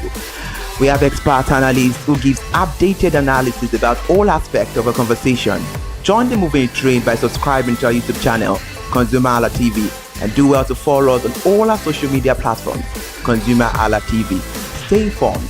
Thank you. I am Matilda Omenai. As you already know, Market Today is the show where we visit different markets across Nigeria, Lagos, to check out the prices of different things, ranging from household items to foodstuffs to cosmetics, electronics, every other thing. In a world of hustle and bustle, entertainment keeps us alive, and that is why at ConsumerHalla TV, we ensure you enjoy all around 360-degree entertainment program. Screen Time is the show for you, where you enjoy top 5 countdown, celebrity of the week, exclusive interview, and other segments. Don't mind him, he's just a jealous person. Oh, His new movie release, update, and Screen Time. I'm going to enjoy myself because this is my favorite time on the program. I get to recommend good movie for you, and I'm also waiting for you to recommend movies to me also in the comment section. Screen Time is not just all about entertainment, it is relaxing and also educational. So that is why we are bringing to you Screen Time on ConsumerHalla TV. And in case you're wondering where to join us every Mondays by 5 o'clock p.m. at ConsumerHalla TV on our YouTube channel. Subscription is very, very free. And in case you have not followed us across all our social media platforms, please do so. We are begging you, on Instagram, Facebook, Twitter, and also TikTok at ConsumerHalla TV. What are you waiting for? Click on that follow and subscribe right now. And from the I to the R to the E to the M to the F to the E, my name is Iremofe Kokorola, the man always clothed in wealth and strength. And I am Kikelomo Ajibola. Ta-da! My name is Tunde Olufowora, and I'm the CEO of Bandai Communications. We are we call the publisher or the owner of the new initiative called ConsumerHalla TV.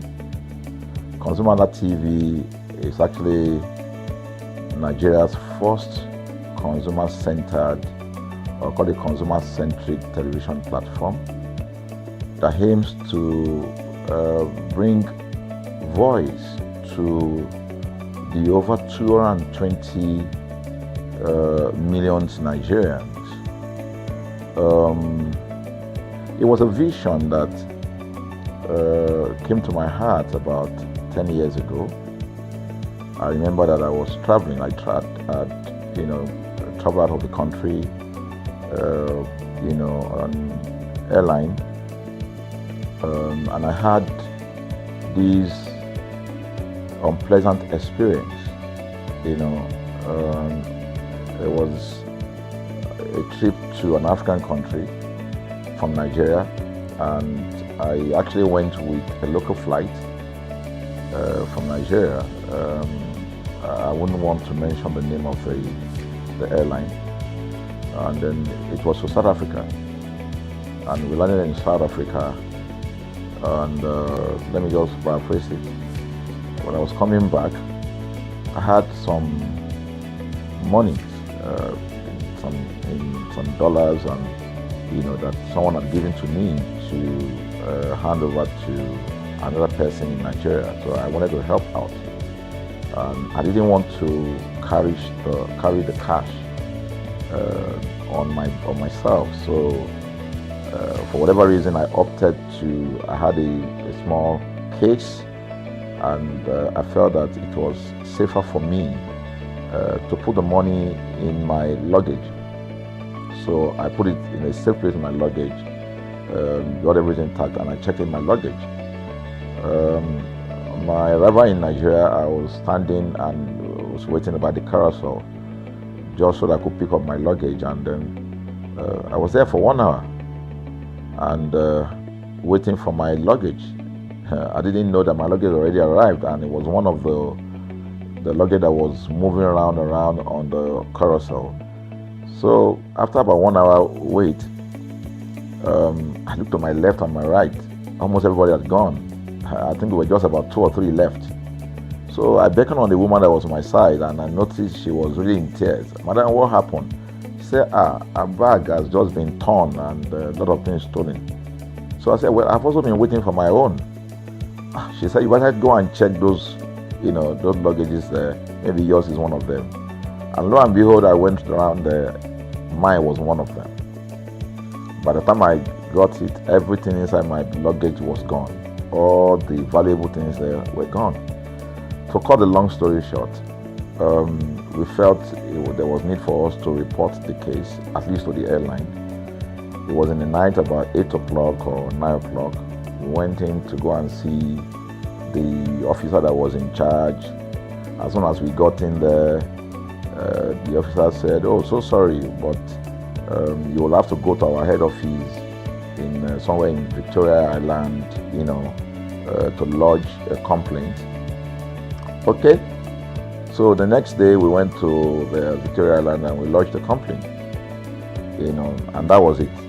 And since that day, I'm talking a story of over 10 years ago, I didn't get a call, not even a call from that airline to talk to me about what happened to my luggage.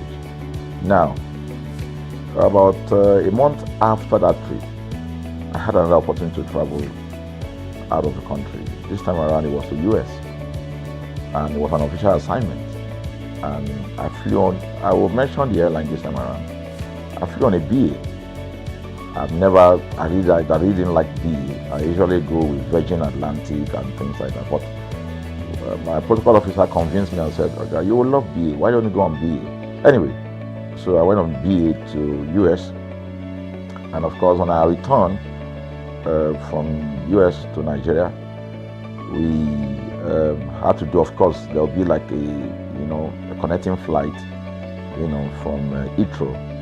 So we got into London Heathrow, and then because it was through Heathrow that we went, and then so they changed since it was BA, they changed the aircraft this time around to a bigger one. I mean, clearly because there were more Nigerians, more people that were planning to come to Nigeria, and then we boarded.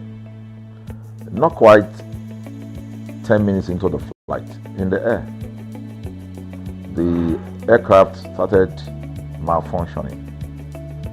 The air conditioning compartment were not functioning very well. I was on what you call business economy. The whole of that business economy all the way to economy side, the ACs were not working well. It was hot. And then I was watching. And then from that moment till we got to Nigeria. From that moment till we got to, I'm just trying to paraphrase, From that moment till we got to Nigeria, I could remember very well how many times the pilot, broke into conversation and had to apologize and say, "We're really very sorry about this." He was giving us almost every 30 minutes. There's always a kind of update. So sorry, this is what we're doing now, this is what we're doing. While we were on that journey, I also remember an incident. So they came, the crew apparently couldn't resolve they couldn't manage the crisis or what was going on about it. They couldn't fix it. So they came up and said, "We're so sorry, but for all the inconvenience, we're declaring, free lunch, free whatever it is you want, you can get." So trust Nigerians, you need to hear how everybody was jubilating, But something struck me. The experience I had just about a month before, and this experience, somehow I started comparing them. I was trying to see how this matter will be managed. Again, to cut the story short, we landed in Nigeria on the BA. Before we landed, the pilot announced and said that for the inconvenient, they will be giving a voucher of £50 to everyone that flew on that aircraft. I thought it was a joke. I mean, it was my first time with BA, but for what I knew or know of the British man would never even play with his 1 penny, talking of £1. So I felt that must be a joke of the year. So we left. I got back to my office. I think it was just about a week after. My officer, our guys in our mail room came up and said, "Oh, you have a parcel." So I said, "Parcel? Yeah." So they brought this parcel wrapped. I opened it and boom, I brought the document out. It was the £50 voucher from BA. So what was the tenor of this story? An experience with one airline was terrible. No apology. An experience with another one, even though it was a bad experience, but it was very well managed. So managed that even if we have suffered anything in that aircraft, you probably, for the sake of how they manage it, will have forgiven them. So that was how this journey started. So I started thinking, my mind, this is what we go through in this country. But are we different from other nations? So God put in my heart the idea of ConsumerHalla. That's why the Halla came with consumer. And we started that journey about 10 years ago. We started by creating a platform called ConsumerHalla, where consumers, so I discovered that Nigerian consumers don't have a voice. So things happen, and that's it. We live with everything. So we've started the journey from creating the platform. We have an app, we even have a magazine, and we thought we could move it from that to the next stage, which is the television. So the TV today, has come.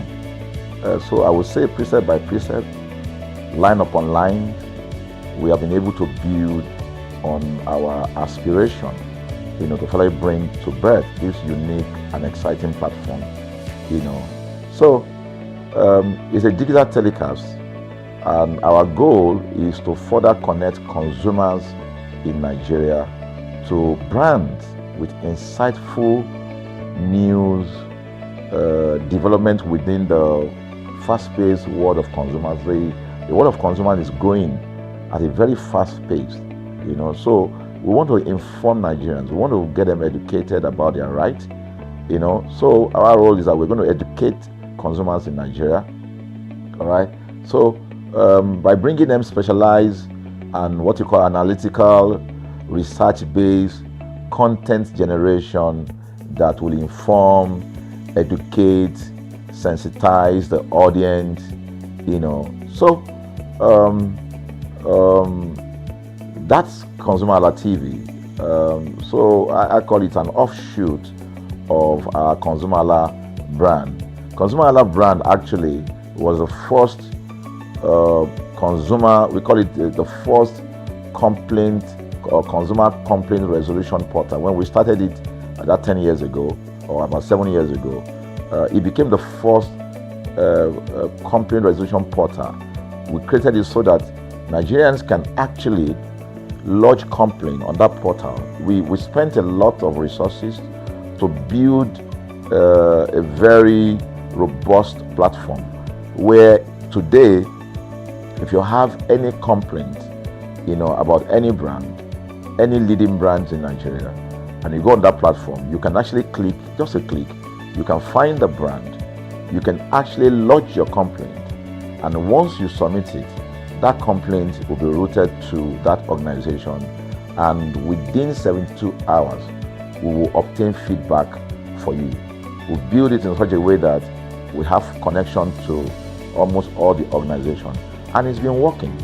We've resolved several complaints for people without having to charge them any penny, because the idea is not to charge.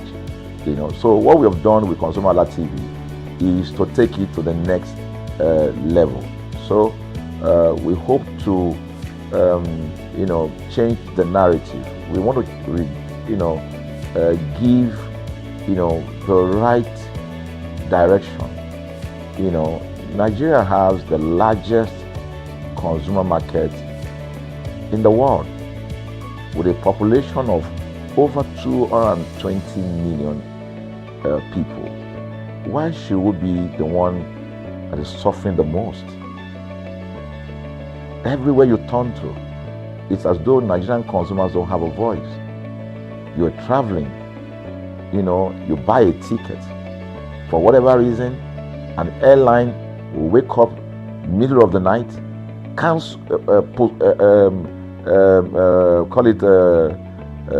delay the flight for whatever reason, and then you'll be waiting at the airport for hours. You'll be there for 2 hours, 3 hours, no any explanation.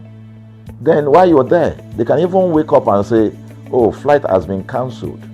So everybody carry their luggage and go home. Nothing happened. Of course, things are changing. We must commend government because government is beginning to wake up, but there's still a lot to be done.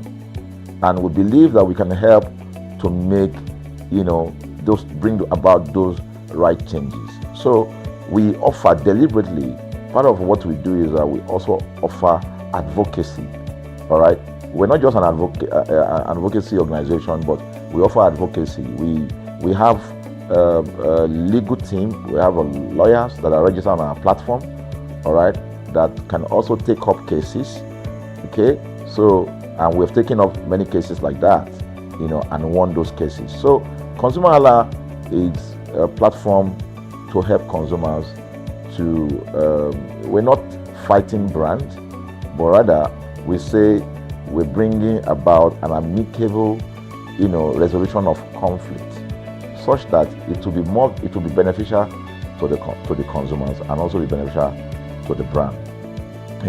I remember the word of Jeff Bezos. Bezos is the founder of Amazon.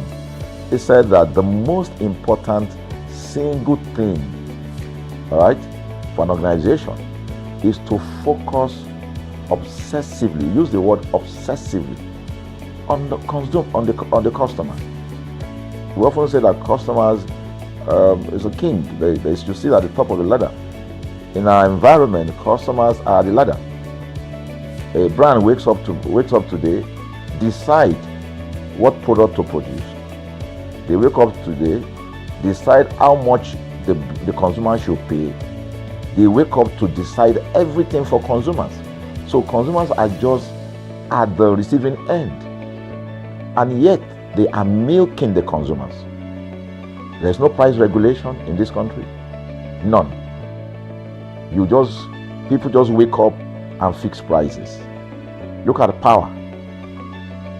Government wakes up, we change policy, we wake up and we get people to pay more. We think it's time for consumers to begin to speak out. In speaking out, in engaging, we can get the brand to begin to do what is right. And of course, I know that the consumers themselves need to be educated. So our role, our vision also is to ensure that we educate consumers, we bring awareness. A lot of Nigerian consumers don't even know about their rights. You buy a product from a supermarket. I've had this experience. You buy a product from a supermarket, all right? For whatever reason, you take that product back to your house, and maybe something went wrong somewhere. By the time you take that product back to the shop where you bought it from, and you say, Oga, this thing, you know what's going to tell you? Oga, na me make am. Na me make am now. That's why I buy am. Meaning that there's nothing I can do to the product. So you lose the product, then you lose your money, because the money is not refunded. The product you can't use. Only in Nigeria. Only in Nigeria. Let me give you another experience I had. In the course of this, because I did a lot of, I went around, you know, in doing this.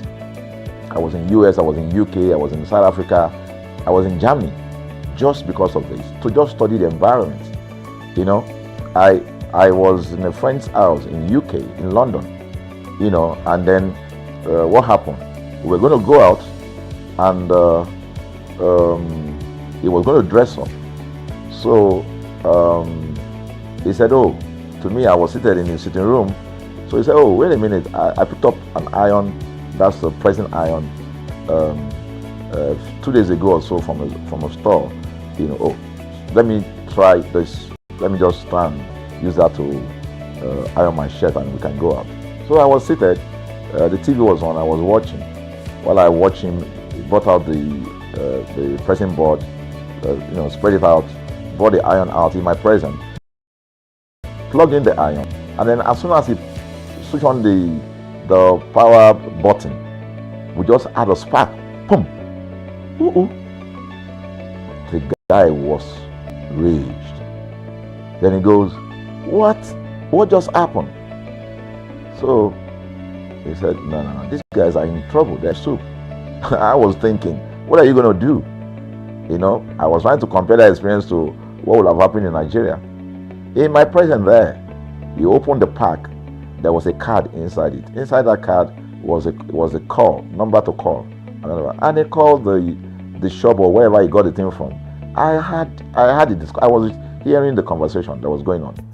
And all he said to them on the phone was, look, you know, by the time he even called, you know, clearly because they already, through the call, they could trace where he was calling from and who was calling. He said, yeah, I picked up this number, I picked up this iron yesterday, and guess what? I just plugged it to power, and then this thing just, you know, didn't work. At the other hand, I could hear the voice, oh, we're so sorry. We're sorry about that. And they said, this is your address, yeah. Don't worry, we'll get you a replacement. All right. So my friend handed the call and dropped the. So I said, so what's going to happen? He said, don't worry yourself now. Shebi, we're here. They will bring a replacement. I said, they will bring a replacement. He said, yes. I said, they won't even try to check whether it was your fault, because it could have been your fault. Maybe you didn't do something well about the first. No, it can't be his fault. Now, Shebi is a brand new item that he bought. While we were still talking, in fact, I'm not even sure it was up to 30 minutes or so. We had a knock on the door. He himself said he must be the dispatch person. By the time he opened the door, it was a dispatch man that was on the other side. And then the dispatch man was at the door. Just watch this. Was at the door. I was seated in the sitting room. The guy was at the door to meet with the dispatch guy. The dispatch man that brought the replacement iron, you know, I heard him say, we're so sorry. So I was so shocked. I mean, a dispatch man, this guy is a dispatch, so also apologize. I was so touched by that. Even a dispatch man was so trained, you know, to tell the guy, we are so sorry. And guess what?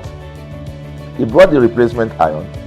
By the time my guy opened the iron, it was a bigger size iron. So they replaced with a bigger size iron. The guy never asked for the one that went back. He didn't say, okay, where is the other one that we gave to you, so that he could take it back? No, he just bought a new one and gave it back. So I asked my friend, I said, can you interpret this to me?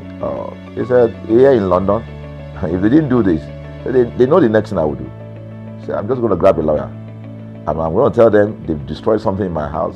By the time I'm done, they will pay through their nose. Because the consumers are conscious of their rights. In Nigerian consumers, even those who are aware, won't even take the battle up. Everybody just go, what can we do now? Today they wake up and ban this. What can we do now? So we're going to change the narrative. We have to stand up. So the vision of ConsumerHalla TV is really to create an engagement platform that constantly mirrors the minds of consumers and provides right connections for meaningful brands in Nigeria. Thus, we believe, will be forming part of that our overall vision, of creating a more caring world of consumers where businesses thrive. So, I think that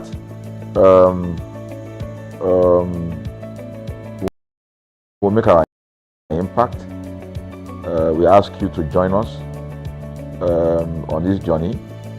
ConsumerHalla TV will drive engagement. It will also be there to help to promote brands that are doing what is right. So we're not out to criticize any brand. Rather, we have to complement what the brands are doing, because there is no organization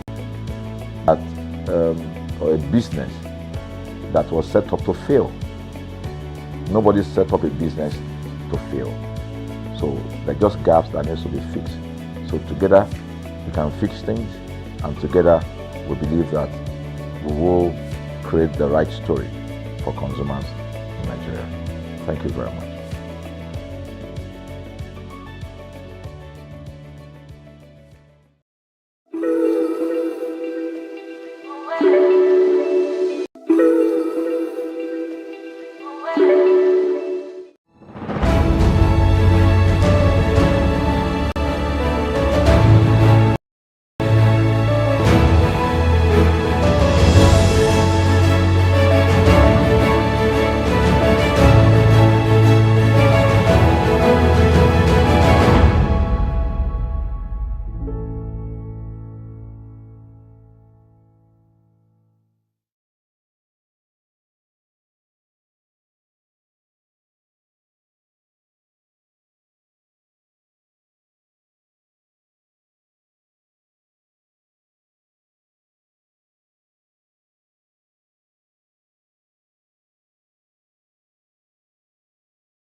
Mondays are fresh beginnings to pick up the brick and start molding. Thank you so much for choosing to stay with us on this beautiful Monday afternoon, and welcome to Consumer Analytics on ConsumerHallaTV, where we talk about consumers' voice, where we project consumers' words on brands and product. I am Ire Ayomikunle AK. We've had a lot of editions of this program. We've made analysis on different types of products. Today I'll be looking about swallow, and we'll be looking at semo to be specific. Thank you so much for joining us. Of course, it's going to be a very insightful one on the program. Good afternoon and welcome to another beautiful one on Consumer Analytics on ConsumerHallaTV. Consumer Analytics is that particular program that is just for you, and like you said, today is all about. It's no longer news that semo is a staple swallow food, but most of the times a lot of people do have this back and forth conversation, dragging it on the ground, that semo is meant for the northern, is semo really meant for the northerners, or I never heard that before. I was in between a conversation at a particular time, and people were like, "Oh, that semo is just like tuwo chinkafa, so it belongs to the north." And someone was like, "No, semo is a general food. I've never heard of that before. I don't know how general that is. Maybe it's just within the people that you spoke to. I don't think. No. I was not in that conversation. They were having that conversation. They were having the back and forth. Maybe it is within them. I don't think it's a general statement that semo is a northern food. Northerners don't even eat semo like that. So I don't think it's a northern food. Okay, I just needed to bring that up to let us know that semo is not meant for northerners alone. Semo is a staple swallow food made from refined wheat, and it's very rich in protein, vitamins, and fiber. That's the nutrient benefit of semo, and it is known for its smooth texture, easy cooking process, and it's commonly served with soups like egusi, vegetable, or ogbono. And talking about its key features and benefits, of course, it is nutritious, fortified with vitamin A and other essential nutrients, offering high fiber and protein for energy. It's easy to prepare. It forms a firm, smooth, and moldable dough, making it an easy to swallow meal. But Kike, talking about easy to prepare dough, is semo really easy to prepare? Because some people will say, I prepared it and there is still lumps. It's not smooth. It's not. So how do we? I think semo is actually easy to prepare than other swallow. It's a little bit softer than other swallow. Can you give us tips on how to prepare it? Or there are different ways to prepare? No, everybody cooks semo the same way. I don't know if there are other ways to prepare it. All I know is that people prepare semo. Everybody that I've seen prepare semo, and there's a lot of people prepare semo exactly the same way. It just depends on how you leave it on fire, or how soft, or how. Some people like the semo, and some people like it very, very soft. Yeah. So. Okay, we have some consumers that when it comes to semo, they are not in particular about brands. Anything comes their way, anything they see, they eat as far as it's swallow, as far as it is food. But taking it to your table right now, which brand you think people are really consuming out there, or let's put it this way, which brand is your favorite brand when it comes to semo? I don't like semo. Honestly, it's not like a food that I like that. If I have semo in my house, you might still be there for 2 years. I think I have one in my house and it's over 2 years, and I think I've only made out of it maybe like once or twice. I'm not a fan of semo, but if the semo that we do mostly buy in my house is semo vita. So that's what I know that people in my house, so that's what they eat. My dad loves semo. I think that's his favorite swallow, but I particularly am not a fan of semo. I don't like it. All right, and of course we all know that it is safe and certified, and we have it is in varieties when it comes to sizes. We have sizes of 500 gram, 1 kg, 2 kg, 5 kg, and 10 kg.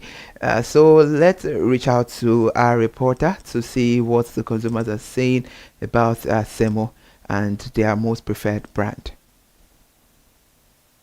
Hi consumers, semo, short form for semolina, is a popular swallow enjoyed in many Nigerian homes. But with so many brands out there, which one do consumer likes? Whether for lunch or dinner, semo means different things to many people. I am Elizabeth Abefe and I'm live here in Lagos, Nigeria. But this edition is called Market Edition, whereby we are bringing Semo to the market. Come with me.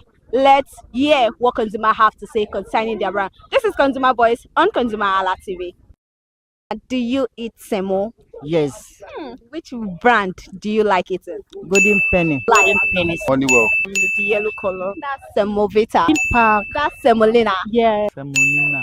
Golden penny. Semolina. From the best time to eat it to the favorite soup to enjoy it with. And I must say, consumers got the tips of today's edition. And today's edition, Semolina has done the magic for consumers.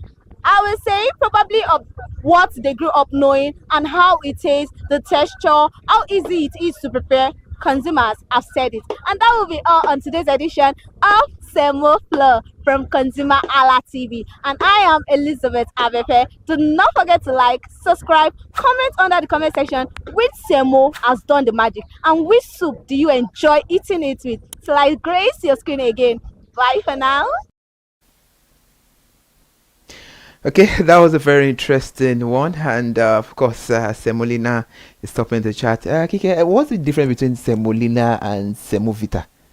Well, I think it's just the brand name. Honestly, I don't know what is different because they have the same color, they have the same everything that is inside. It smells the same. So I think it's just the brand name, and probably maybe one swells more than the other. Because definitely there must be something that that makes them different. I've tried both of them. I don't think there's anything different in them. Okay, all right. Talking about the popular brands of Semo that we have in Nigeria, we'll be starting with the Golden Penny Semovita, and this brand is known for its high quality with nutritional value. And Golden Penny is a trusted brand in Nigeria. We have Honeywell Semolina. It's another popular choice. Honeywell Semolina is made from high quality wheat and it is rich in nutrient. Well, then we have the Dangote Semolina. It's a well-known brand. The Dangote Semolina, I can say, is produced by the Dangote Group and is a favorite among Nigerians. We have Supreme Semolina. It's produced by Crown Flour Mills. Supreme Semolina is a popular choice for its quality and it's affordable. And we have Pure Semolina as well, made by Dufil Prima Foods Limited.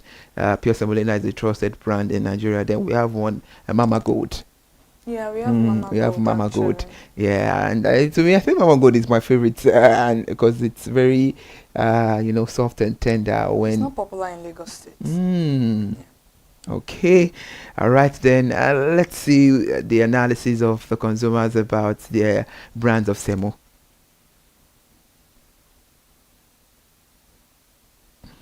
Mrs. Durojai says Golden Penny Semovita, and Semovita is good because it's easy to make and it can still be consumed the next day. Semovita is best enjoyed with vegetables. What soup do you think? I think it's a vegetable. It's egusi, not vegetable. Egusi. Semo is very, very nice with egusi. That's the only way I can eat semo. Any other thing is just... Yeah, I agree with you. Is it egusi or a foriro? I feel like egusi or ogbono for me. Egusi or ogbono is the best way to eat semo. Every other soup, I'm not a fan of semo. I don't know. It does not go. I know that it does not go with ewedu. No, it does not go with ewedu. Like I've tried it before, but I never enjoyed it. And egusi for me or ogbono is amazing. But with egusi is one of the most. Someone has to be the best swallow to pair with egusi. Egusi. One of the best swallows to pair with egusi. Okay. It's amazing. All right. Onyeka says Golden Penny Semovita.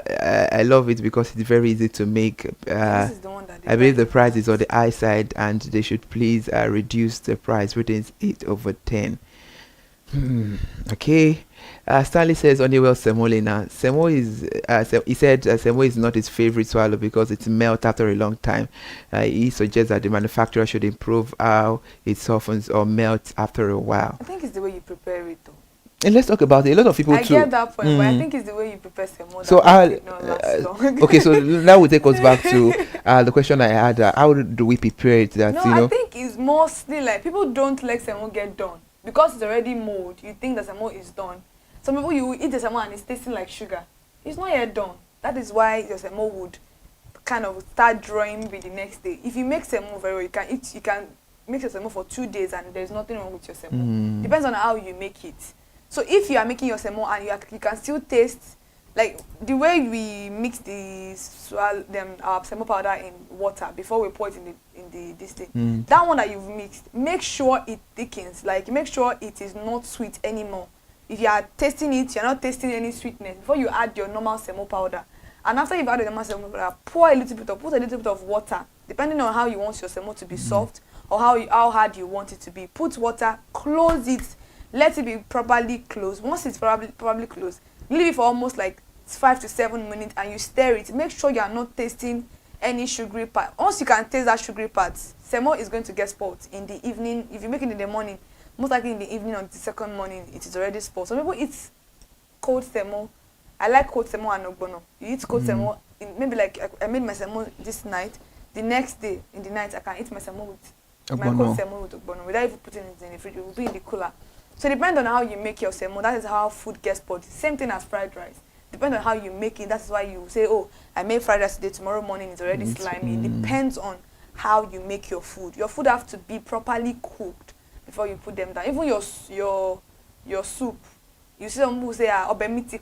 I don't know why you think. It's not about people putting their hand in the soup. That's not what makes the soup sour. It's how long you cook your food on fire. How done your food is. That's what makes it last very long. I can make my stew and not warm it for 2 days, and there's nothing that is going to happen to it. Are you really sure about that? I am very sure. There's nothing. There was a time my mom. I think January. And there is no means of preservative. Maybe put it in the refrigerator. Well, no, I don't have a fridge in my house. There was a time when I lost my cousin brother. I forgot to even warm my stew.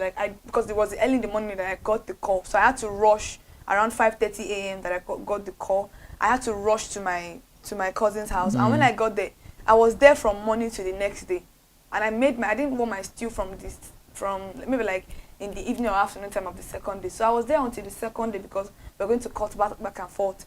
And when I got home, there was nothing wrong with my stew. That's how you know that you have to your stew has to stay on fire at least for 1 hour or 45 minutes. So people will just do everything in 15 minutes. They are done with their stew. Your stew will get spoiled. Like it would literally get spoiled. That's how things get spoiled easily. So you have to try to be patient with cooking and don't cook on high heat. Make your film very.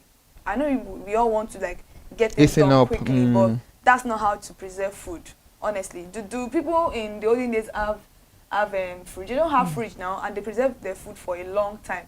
How do you think they do all of their things? It's just the way you cook your food. That's what makes it stay longer in the house. Well, this is very interesting. It's a consumer kitchen in consumer analytics today, and we've seen a whole lot. And I think literally looking at what we have from the consumers, there is no brand to shade. Actually, there is no brand to aside from the type of. I think it's the same thing. Just yeah, aside from the fact of the price, I think they should work on because consumer said the 1 kg used to be 350. And not the same now. And now literally I think it is on 16 or 15 17. So I think it's just the price. So if the manufacturers can do something about the price, and I think fair enough, they now have the is it 50 the we have 1 kg. What is the half of the 750 grams? 750 gram. I think that one is that not 700 or something? Yeah, I think so, yes. Hey, 700, 750. 750. Fair enough. So I think that one too is okay. That doesn't mean that's going to serve you for a while. What if you have a lot of people in the house that you want to?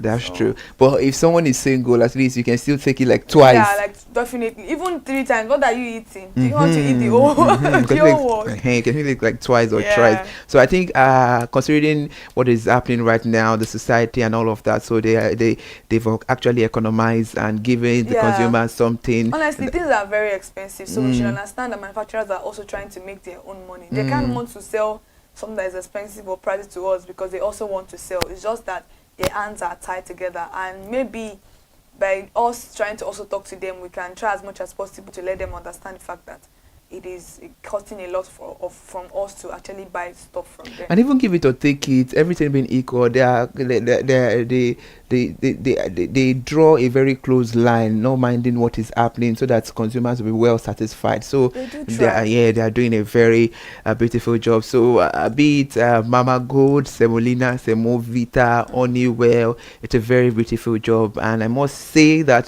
the consumers are well impressed about what you're producing out. And of course, we in the studio can testify. Please keep up the good work, and of course, we all know it's very nutritious. So, is it? Let's talk about it. Because was having the conversation that she takes semo every day. Do you think? Because I think too much of everything is bad. So, I don't know. Maybe she takes it once a day. But she said that once a day, but she takes it every day. And once a day is not bad now. I don't know how you can take something every day and you don't getting tired of it. Okay. Oh wow. I just have to bring that up. So please, it's a very beautiful one. Just pair it with something nice, egusi or a four like she said. Please don't try it with ewedu. No, you won't like it. What about like it's ewedu? I've tried it, but it wasn't. Yeah, I think I still prefer it with okra. I don't know. I've never eaten okra. I've never eaten okra in my life before. But the ewedu, no, it was not even. I don't know. The combo was not it. Some people like ewedu, but I'm just saying that.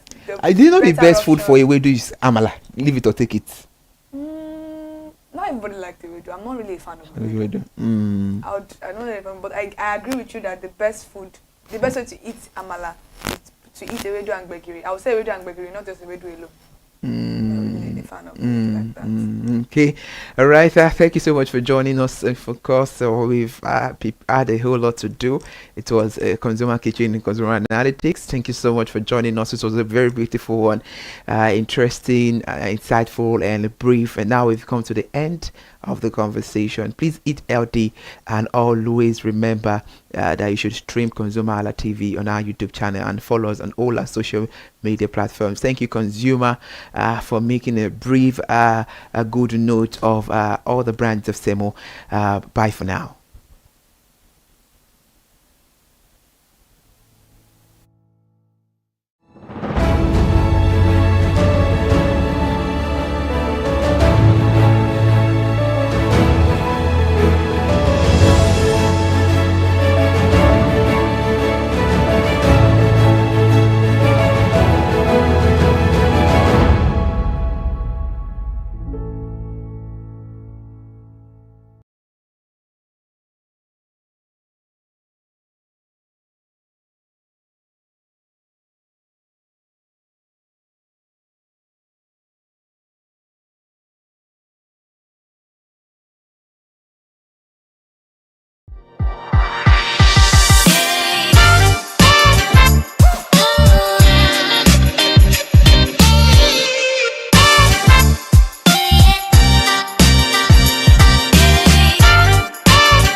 It is not too big, not easy too small. It is just the right size that serves the right number of people that floods this market. Hello, consumers. It is another episode of Market Today on ConsumerHalla TV, and we are live at Ipodo Market, just around the corner, near Ikeja, near Computer Village at Ikeja. This market serves every food item that you need based on the budget, the quality, and the quantity. My name is Nwoke Peace, and this is Market Today on ConsumerHalla TV. So come with me, let's explore food prices.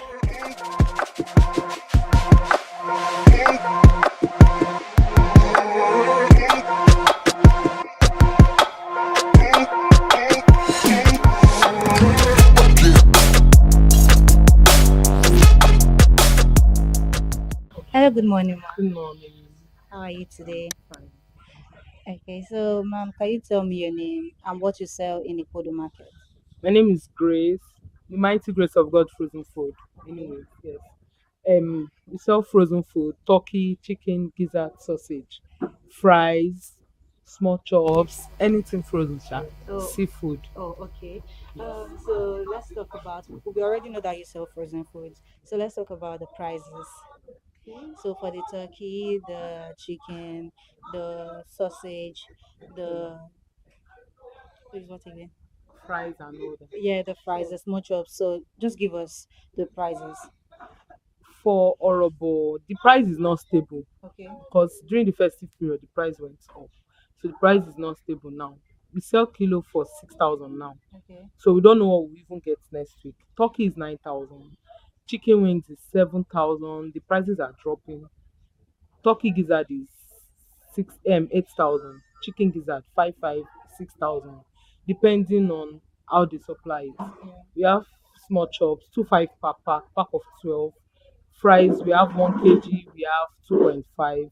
The 2.5 is 12,500, 13,000, depending on the brand we get. Then the small chops is 2,500 per pack of 12 pieces. We have shrimps 8,000. The prawn, no, shrimps is 6,000 as I what they supplied yesterday. The price for 500 gram, the price went up. The prawn is 8,000. Shrimps is 6,000. What else? Soft chicken is 5,000 per kilo.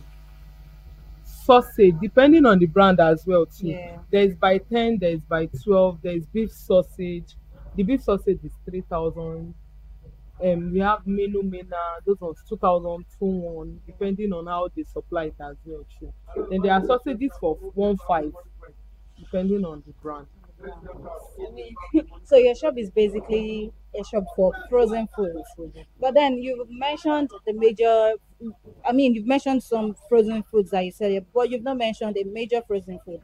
That's fish. You don't sell No, fish. we don't sell fish. Yeah, those selling fish are much. Okay. So we are not allowed to sell fish. We are selling turkey chicken. We can't sell fish. Oh, okay. So that's the rule of the market. All right, ma'am. So how long have you been in this market? Hey, will I say this inherited? Because my mom that was here before. So when she died, took it off. So for me, I've been here for more than 7 years. Wow. This will make it 8 years. Wow.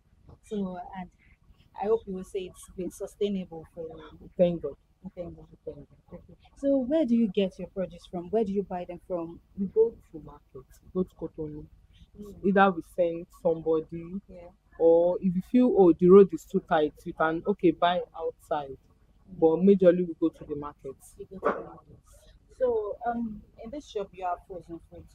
What is the most expensive frozen item I can get here? It's turkey. Turkey. And that goes for 9,000. 9,000. Okay, so if we are talking the most affordable, we'll be talking the Soft chicken. soft chicken. Yes. Spring roll is not meat. It's small chops. Yeah. Okay.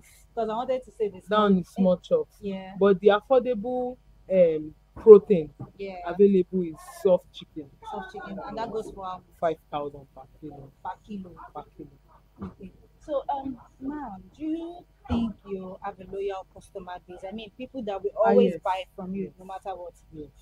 Why do you think they always come back? One, your behavior. The attitude you give to them. Yes. So you would say you're very accommodating. Yes. We are trying. Okay, I Even see with that. the manners, we are trying. You're trying. Yes. Okay, ma'am. Is there any challenge that you face in this market that affects how you buy, how you sell, how your customer buy from you, how you buy? The only challenges I face is if the exchange rate is high.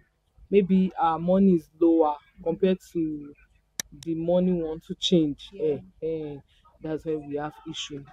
Because before we change 1,000 sefa for like 400 now, 400 naira.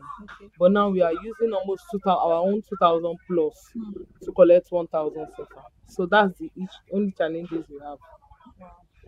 Is the exchange rate. Aside that, the rest is minor. Yes. Okay, you mentioned that during the festive period the price went up, everything went up.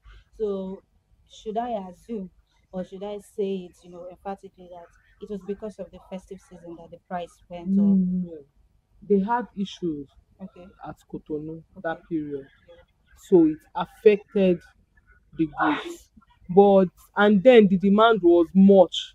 So they used the opportunity that they have issues and the demand is on the high side. That was what happened. But now the demand has reduced. So and they are trying to settle their issues. So the exchange rate is dropping as well. Would you say that based on what you sell, the economy is stable? Hmm. Economy, I don't really know how to respond to this one now. Okay, would you say that okay, the prices of what you sell, or based on how your customers buy No, from don't you, selfish. It's different. based on what on how your customers have been buying, would you say that the price is stable? What would you say about the Price is economy? not Do you stable think it's because stable? those that buy carton before Mhm. have reduced to like half carton. The companies, hotels that collect much before, they can't collect much like that again because of the price of the market. So it is not stable. Will you compare when we sell a kilo for 700 naira to now that we are selling a kilo for 6,000 naira? So Okay, you've mentioned hotels that buy from you. So, who do you think your customer base are? Is it only hotels? Is it no, people that even buy people for that family? buy, yes, Yeah. Okay. family use, those that they buy for self-consumption, Yeah. and hotels that buy for resale. So, is So it only hotels that buy for resale? That buy no, what no, about other people even that want to resell? yes, those that want to resell, I don't really have those customers. Okay. I don't really have those customers, but hotels that want to resell, those cooking it to resell, Yeah. yes, yes, I have them more than those that want to cook and eat themselves. Yes, those are the people I really sell to. Okay, one last question, and this might be a little bit tricky, but in the next 3 months, do you have a prediction for how the prices will be? Do you think it will be higher? Do you think it will be more stable? I think it will drop. It will drop than this. Yes, I think, and I pray so, because if it drops, people will buy more. Yeah. So that's our prayer that it keep on dropping. Okay. Let's watch out for the next 3 months then. Okay, thank you so much for your time.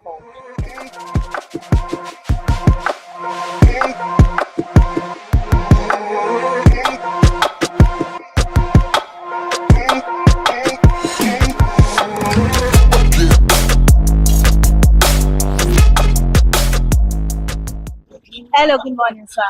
Morning, how are you? I'm fine, thank you. How are you today? Fine. Okay, sir, can you tell me your name? Kí lorúkọ yín, sir? Orúkọ mi Adisa Ogudare. Sir? Adisa Ogudare. Okay, sir. Mr. Adisa, what do you sell in Ikodo market? Meat.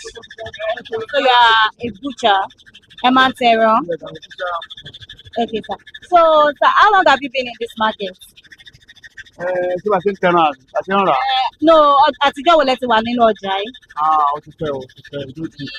Ọdún mélòó? How many years? Ó ti lé ní over 50. Wow, that's a long time. Okay, sir. Can you tell me how you sell? Báwo lẹ ṣe máa ń ta ẹran? Tíyàn bá fẹ́ táwọn èèyàn bá fẹ́ wá ra ẹran lọ́wọ́ yín báyìí sí, ẹ mọ̀ pé àwọn èèyàn kì í ra ẹran bákan. So how do you sell meat? Bá ṣe máa ń tẹran, ní ti pé owó ò dọ́gba. Bá ṣe ń tà, ó ní 4,000 wà, ó ní 3,000 wà. Ó ṣe wà ìbílẹ̀ tó wà ní ìsìn báyìí, ilé 30, 35. Irú àwọn ilé ó ṣe wà yìí. Ilé yìí sì 20. Irú àwọn ilé 30, 25. Irú àwọn ilé yìí sì 15,000. Irú àwọn ilé 10,000. Àwọn ilé bíi 4,000, 4,000, 4,000, 4,000. Irú àwọn méjì, ara méjì ní 500,000, ara méjì láti. Too late. 500,000. That's too late. Yes, that is 50-51. Pàṣẹ ra ní abattoir. Ilé ní ẹni sì báyìí kò sọ́jà. Everything cost price. Kò sọ́jà rárá. Ilé ní ìsìn. Àti máa wẹ̀ ní ìsìn. Àbẹ̀ ti gbé gbogbo kọ́ máa sókè. Ọ̀dà bá àwọn ìjọba náà sọ̀rọ̀ kán jọ̀ kán èèpo wa. Ẹni pé kí gbogbo ọjọ́ ẹ̀ lè ó lè calm down. Ata tí wọ́n ní ìsìn. Ata àtẹná. Haúsá lónìí. Ní ti Yorùbá lónìí. So àṣẹ ń tà náà nìyẹn jẹ́ pé abáta kan tán a máa lọ rà mí ní ìjọ kejì. Àwọn tó rẹ̀ ta àwìfún amọ́fíìsì àtijọ́ tó bá yẹ rajà nísìn tó máa lówó lọ́wọ́ ni. Ìgbóhùn tó báyìí market is very money before check and go. So now there's no market now. There's no market. Everything cost now. Everything very cost now. Yeah. So nǹkan wọ́n lọ́wọ́ yìí. kó wá ìbẹ̀jọba kọjá sí ìgbè kó wálẹ̀ tó wá wálẹ̀ nínú Nàìjíríà náà máa dùn nínú àwọn ọlọ́jà náà a máa dùn àwọn náà là ń dìbò fún àwọn tó wọlé ọlọ́jà ló dìbò tó pọ̀ jù tó bí ẹni ìsìn bàbá dìbò wọn ò lè wọlé ìrọ́pọ̀ lórí ìṣàánú wa wọ́n lè ti wọlé tọ́jú ìsìn ọ̀rùn fún ọ̀mọ́ ẹ̀mí dìbò ó ti yé àwọn ìyàlọ́jà ló mẹ́kù wa ìyàlọ́jà wa ìbàyè two person ó ní ẹ̀sìn woman gan ìyàlọ́jà wa dáa gan ó kùdù gan. So ẹ sọ pé eléyìí wípé 30,000 eléyìí 30,000 eléyìí 25. Okay, so yes sir, so ìgbọ́n mo kàn fẹ́ bẹ̀rẹ̀ ni pé ṣó láwọn èèyàn tó máa ń ra eléyìí lódìdí bó ṣe jẹ́ do you have people that actually buy this type? That's the way they buy it today. Now Amola, where they take and see this year. Okay. Amola ló máa ń ra ọdún káàtì báyìí. Ilé. Amola ló máa ń rà. Okay sir, so tí a bá dé abattoir tẹ́ bá ti fẹ́ ra ẹran, ṣé ẹ máa ń pín bóyá ṣé odidi màálù lẹ máa ń gbé ní abẹ máa ń pín pẹ̀lú àwọn tó tún máa padà tó máa wá rà náà? You buy a whole cow. Bẹ́ẹ̀ mo kọ́ni fúnra mi tẹ́lẹ̀. Okay. Mo fúnra mi ni. Gbọ̀dọ̀ yá mo bẹ̀rẹ̀ sí fún yàn pẹ̀lú àwọn èèyàn ní dé nìkan. Àmọ́ ní ìsinmi òfin ní pẹ̀lú èèyàn mọ̀, mò ń rà lọ́dọ̀ Mọ́là dàrẹ́tì báyìí. Oye Mọ́là á parọ́ sí tébùlù, ìyá lọ rà nínú ẹ̀, bàbá jẹ́ asọ́jà, òun ní ìsinmi ìsinmi yìí. Èwo ló wá pé yín dùn kẹ́ máa pa ẹran náà fúnra yín àbí kẹ́ máa ra lọ́dọ̀ Mọ́là? Gómìnà ni pé nípa yẹn pé mi, àmọ́ kò sí ọjà lọ́wọ́ yìí. Àti pírèsì màálù ẹ̀ ẹ̀dùnkì kan máa tọ́jú fún àwọn máa lè díẹ̀. Ilé ìlú ìṣòwò pè mí, bàtà tó tàtà ní ìsìn máa lọ lé mi. Ó ti yé èyí tó mo tún ṣe àwọn ará mi káàkiri náà. So tíyàn bá fẹ́ ra ẹran lọ́wọ́ yín náà, èló ni ẹran tó kéré jù tíyàn lè rà lọ́dọ̀ yín? How much? What's the cheapest price tíyàn lè get ẹran lọ́dọ̀ yín? Ní tó kéré jù tó fẹ́ rẹ̀ lọ́dọ̀ mi 1,000. 1,000 naira. And that's how many pieces? Wọ́n ní 1,200 naira ni 7 pieces. Okay. Wọ́n fẹ́ jẹ́ ní 4 pieces. 4 pieces. Okay. All right, sir. One last question for you. Ṣé rò pé ẹ ní àwọn kọ́sítọ́mà tó lóyà fún yín tó yẹ pé gbogbo ìgbà náà máa ń wá tán máa wá rà lọ́dọ̀ yín? Bẹ́ẹ̀ni. Ẹni. So kí ló máa ń mú wọn tó fi máa ń padà wá? What keeps them coming back to you? Kí máa ń padà wá bá mi rà? Nígbà tí wọ́n ti dára sí wọn, irú ìṣẹ̀dá club, kọ́sítọ́mù wà ń bẹ̀. Irú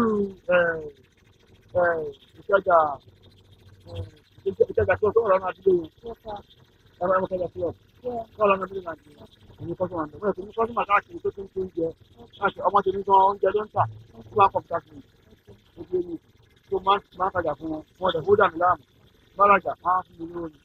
So àgbà ò sí gbàrà ni wa. Nípa ọ̀sẹ̀ bá jẹun kọ́sọ́mà tó wà fún yàn lówó. Olóyè ó lè bàjà. Ó mi dà.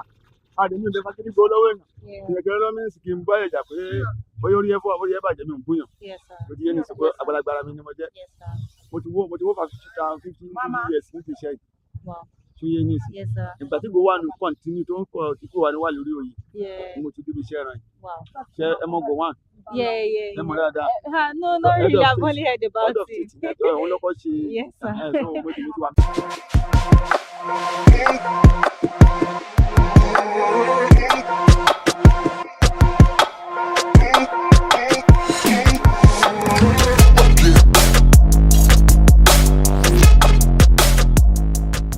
Hello, good morning, ma. Good morning. How are you today? I'm fine.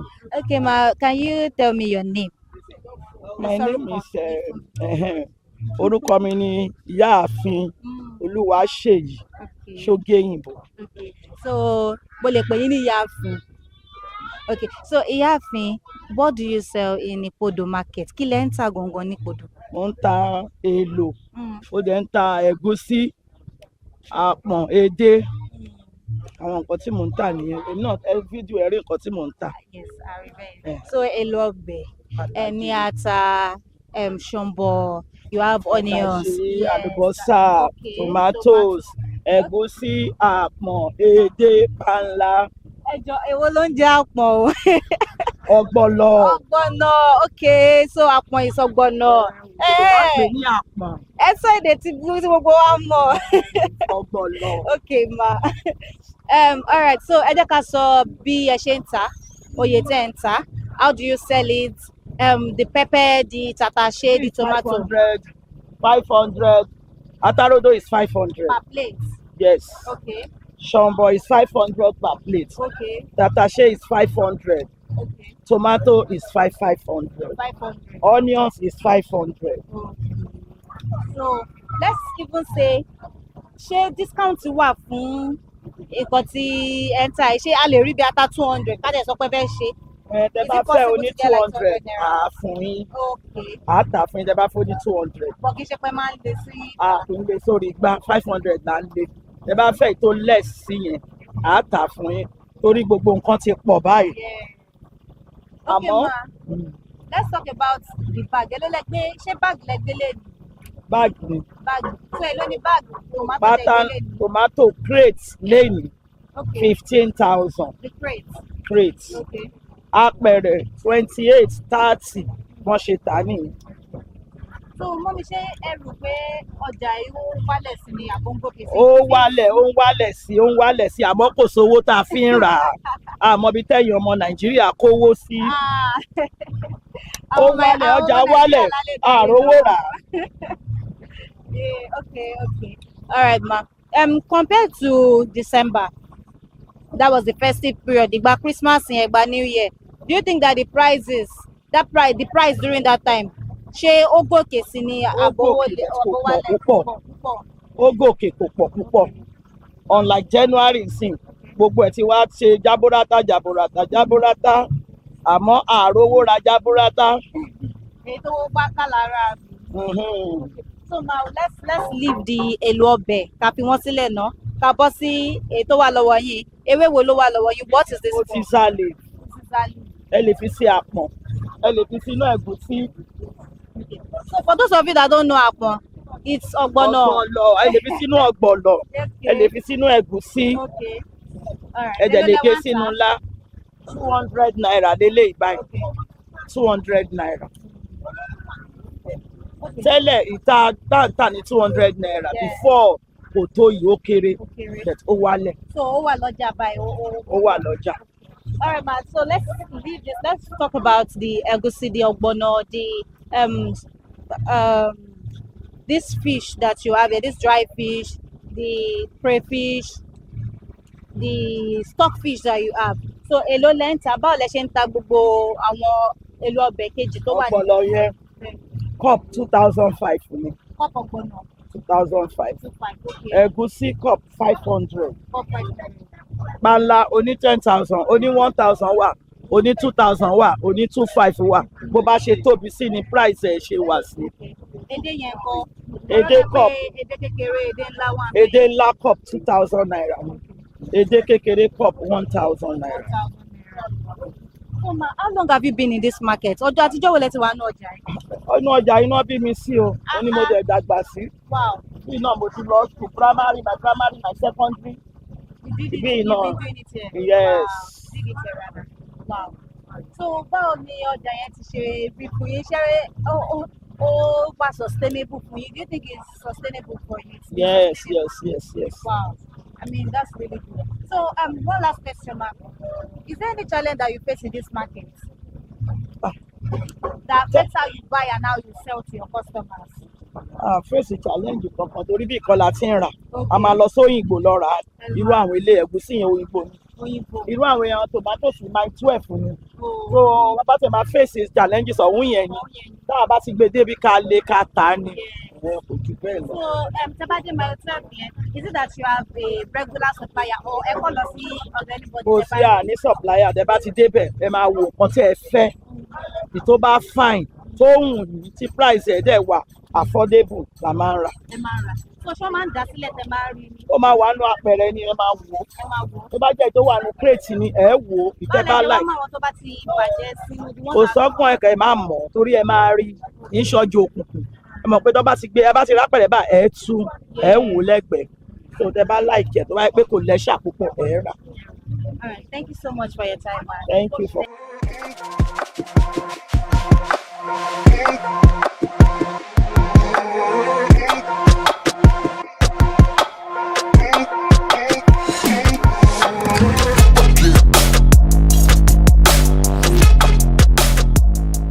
Hello, good morning. Good morning. How are you today? I'm good, and you? I'm fine, thank you. So can you tell me your name and what you sell in Podo Market? Okay, my name is Chineye or Messi. Okay. I sell food stuff. Okay. Yeah. So you sell. I see that you have ogbono, you have stockfish, Yeah. you have pepper. I'm seeing different types of Crayfish, pepper yes. there. So, okay, can you just walk me through the different types of food items that you have here? Okay, I have crayfish, I have stockfish, Okay. egusi, pepper, two different type of pepper. Yeah. Yeah, and stockfish is actually about 3 or 4 different types. Okay. Yeah, yes. I sell red oil, vegetable oil, and other food stuff. Okay, so Yeah. let's talk about. I'm actually interested in that pepper. So because I see that you have two different types of pepper. What are their names? And Okay. that black one, is it the one used for Cameroon pepper? Yeah, that's the Cameroon pepper. Okay. Then the red one is just normal pepper. Okay. Yeah. Okay. So so how much? Can you tell me the prices of these food items that you have here? How do Okay. you sell them? Okay. Crayfish. I sell paints. Okay. It starts from 200 to paints, Okay. depending on what the customer wants, the Okay. consumer wants. Yeah.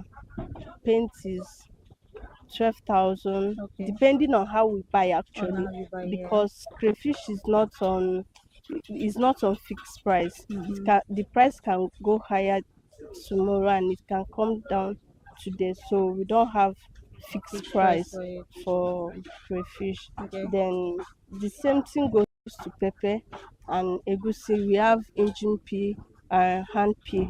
Hand pea is the hand pea is the one that is peeled manually, while this one is the one that machine actually peeled it. Yeah. And the hand peel is more expensive than the engine peel. Okay. And that one, the Rika will say the Rika paint.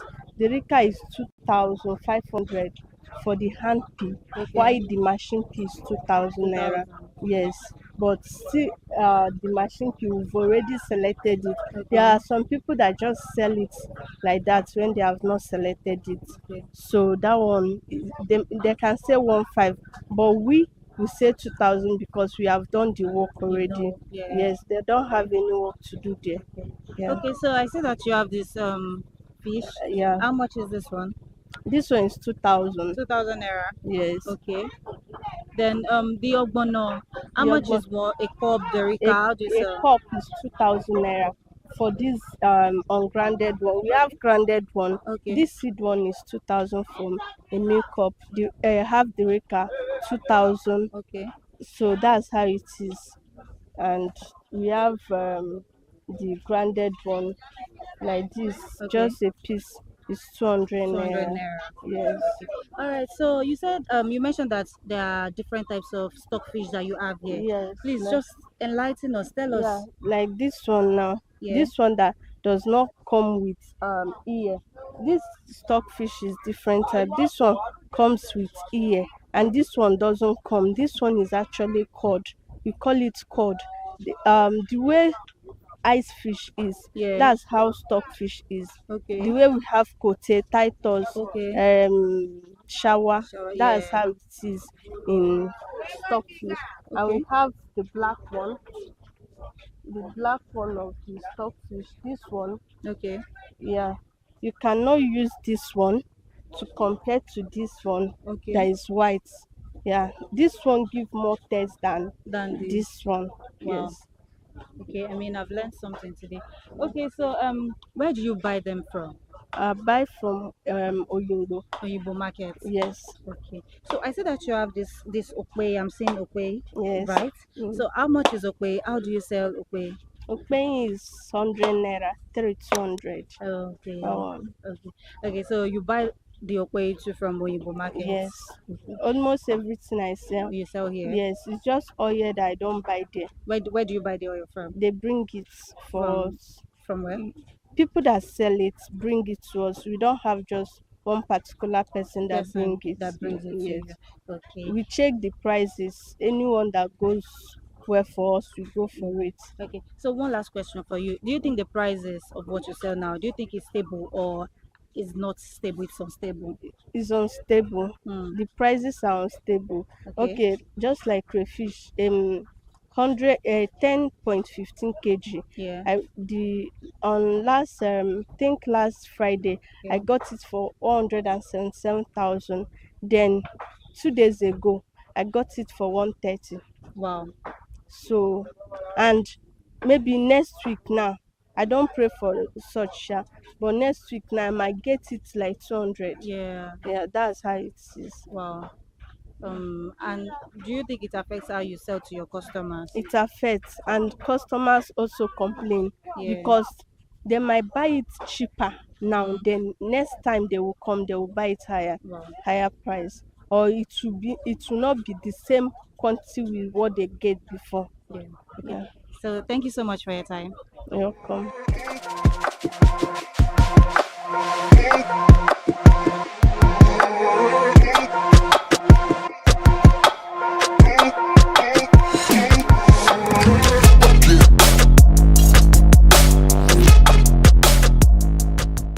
So there you have it. I was shopping today. Okay, so we have toured Ipodo Market and we have seen that whatever food item that you need is available based on your budget, based on the quality and based on the quantity. You have seen that you can get items as low as 200 naira. Is it fresh pepper? Is it grinded pepper? Whatever amount you have, you can get any food item here at Ipodo Market. So it is not over, but until the next episode, you can catch us on ConsumerHallaTV on Instagram, Twitter, Facebook, YouTube, and TikTok. My name is Nwoke Peace, and until the next episode, bye for now.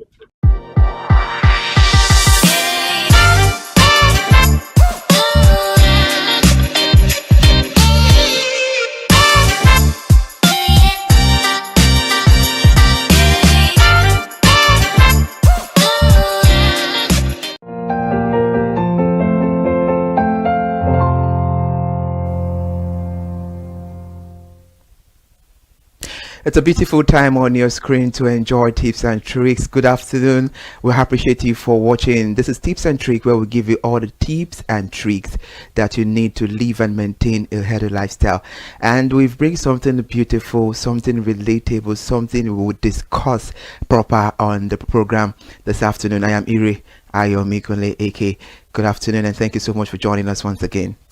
Good afternoon, and thank you so much for joining us again this afternoon for Tips and Tricks on ConsumerHallaTV. It is Friday and everybody's getting ready for the weekend to just come.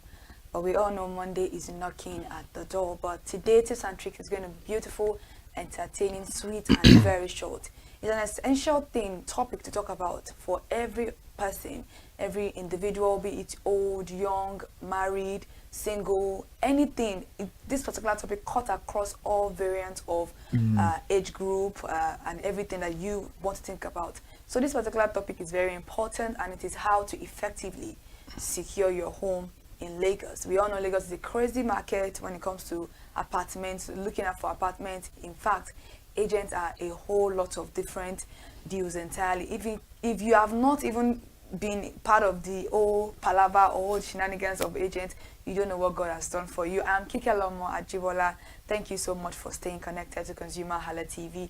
And in case you haven't followed us across all our social media platforms, Instagram, Facebook, X, TikTok, and on YouTube, subscription is absolutely free, all at ConsumerHallaTV. Please run along to go do that so that you can be able to see and enjoy beautiful conversations like this here at ConsumerHallaTV.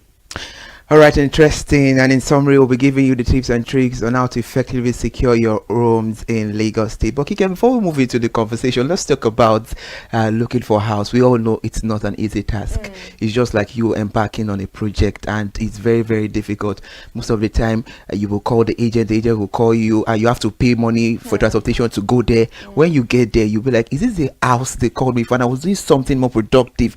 Some of the time, you just feel like, what is actually happening? We know it happens everywhere, but Lagos is my it's like an 100% of over stress. It's really a stress. Now let's get to talk about it. What's the craziest story you've ever heard about someone say to you when looking for an apartment? Or have you fallen victim of such scenario or circumstances before? Well, I think I've only started staying in Lagos by myself, but I've always stayed alone in Ilorin. I stayed alone in Ibadan, and the experience is very, very different. When looking for my apartment in Lagos, I think I was fortunate enough. I met good agents, people that were nice, but it's just the ridiculous amount of money. You signing documents, you paying different agents for them to be giving you houses. And funny enough is that in Lagos, it's very hard for you to just walk into an apartment and say, oh, you put to let outside, let me enter. They will see, the landlord would still refer you to an agent, which is a very, very stressful thing, all in all. But when my younger sister was looking for an apartment, oh my God, we went through it because I followed her to look for the apartment. And the amount of the house compared to the old standard of the house, I'm like, how exactly is this correlating? So I have to just tell her that, you know what, if you want to live alone, want to stay in Lagos, you have to calm down. Like, you have to really, really calm down, because I know a lot of people, a lot of my friends will look for apartment for like 4 months and they won't be able to get to Lagos and Abuja have been said to be one of those notorious places when it comes to you searching for apartments, meeting ridiculous people, very, very anyhow agent there. So a lot of crazy stories out there. You can even if you go to TikTok right now and people searching for apartments, you'll be like a house that's already slopey or a room that is as tiny as just a passageway. They'll give it to you and say, oh, 400,000 or 1 million naira. So it's just very, very crazy like that. Kike, I'm so happy for you that when you wanted to get your apartment, you met a good agent, same as me. It was a very soft one for me. But we have some, bad eggs out there that they are always putting the consumer on a tight corner. What is really happening? Then welcome to Lagos, where everything and anything goes. It's a global city, like we all put it. There's something that they're always saying that 70, the ratio 60-30. 70-40. How does that work? So maybe 50 20 30. I don't understand that ratio. Can you please ponder on it? The landlord's money, the caretaker, the agent fee, and then the agreement and commission. So that's why those money are like that. Some places is even 4 places: 50, 30, 20, 10, which is landlord. So the landlord will have the 50. Yeah, okay. Like 50% of the money. Okay. Agreements, commission, then damages. Just in case you damage anything. That's that 10% of the money is a refundable amount. Do you think people refund the damages? They do, if you know your rights, they do refund the damages. Yeah, they do refund. But why is it that most of the time a lot of people complain that the money, the agent, tax? I would say it's just a tax on this amount is very, very cumbersome. What happened? Don't you think this is high time government needs to do a whole lot of regulations? We've always heard it that there was a time we heard that the government wants to look into it, but they've not yet gotten to a very mutual conclusion about this issue, and it's becoming worrisome. So what can we say about this agent fee? Because most of the time, if we look into it, the house rent, Kike, is not the problem.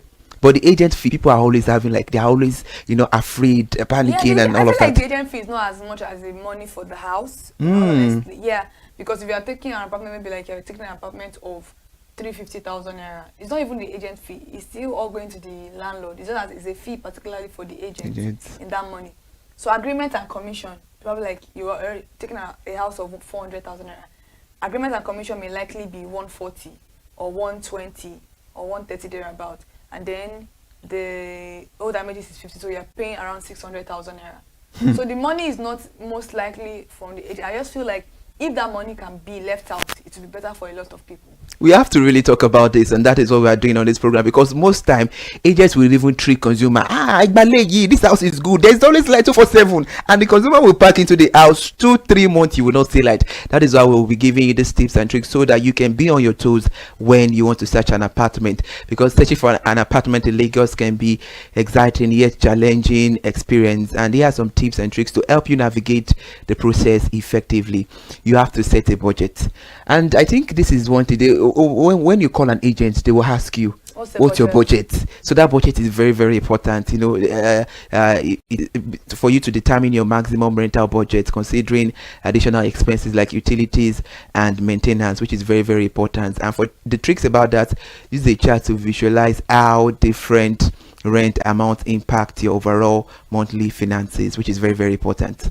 And also, you have to actually choose the very right neighborhood. It's very important to know that your safety, your peace of mind is very, very important. That's why it is very good to research the neighborhood you want to live based on your lifestyle, how close it is to school, how close is it to work, how close is it to social amenities, you know, like maybe like a relaxing place, maybe like a market, maybe like anywhere. So it always, and also is that the trick about it is to visit the neighbor at different times of the day to gauge traffic, noise level, and overall vibe. You don't just want to move into an apartment because you like it. Trust me, I'm supposed to know the vicinity where you're going to be residing is very, very important. Kike, I have a funny question before we move on to the conversation, because let's use Lagos as a landscape, for example.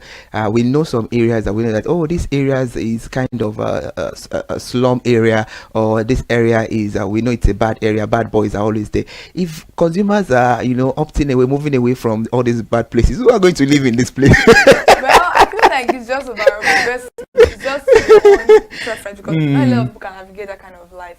But if you know you can, why not? And things are very, very cheaper on that side. You just know that you have to be very, very high on alert, because anything can happen. Your phone could go missing, you could get robbed and stuff like that. So that's why it's always good to stay in a very gated and a well-secured environment, especially in Lagos State, because even in a gated and well-secured environment, your security is not still guaranteed. I can't agree less with you, and that is why most people will say God Almighty is the highest security.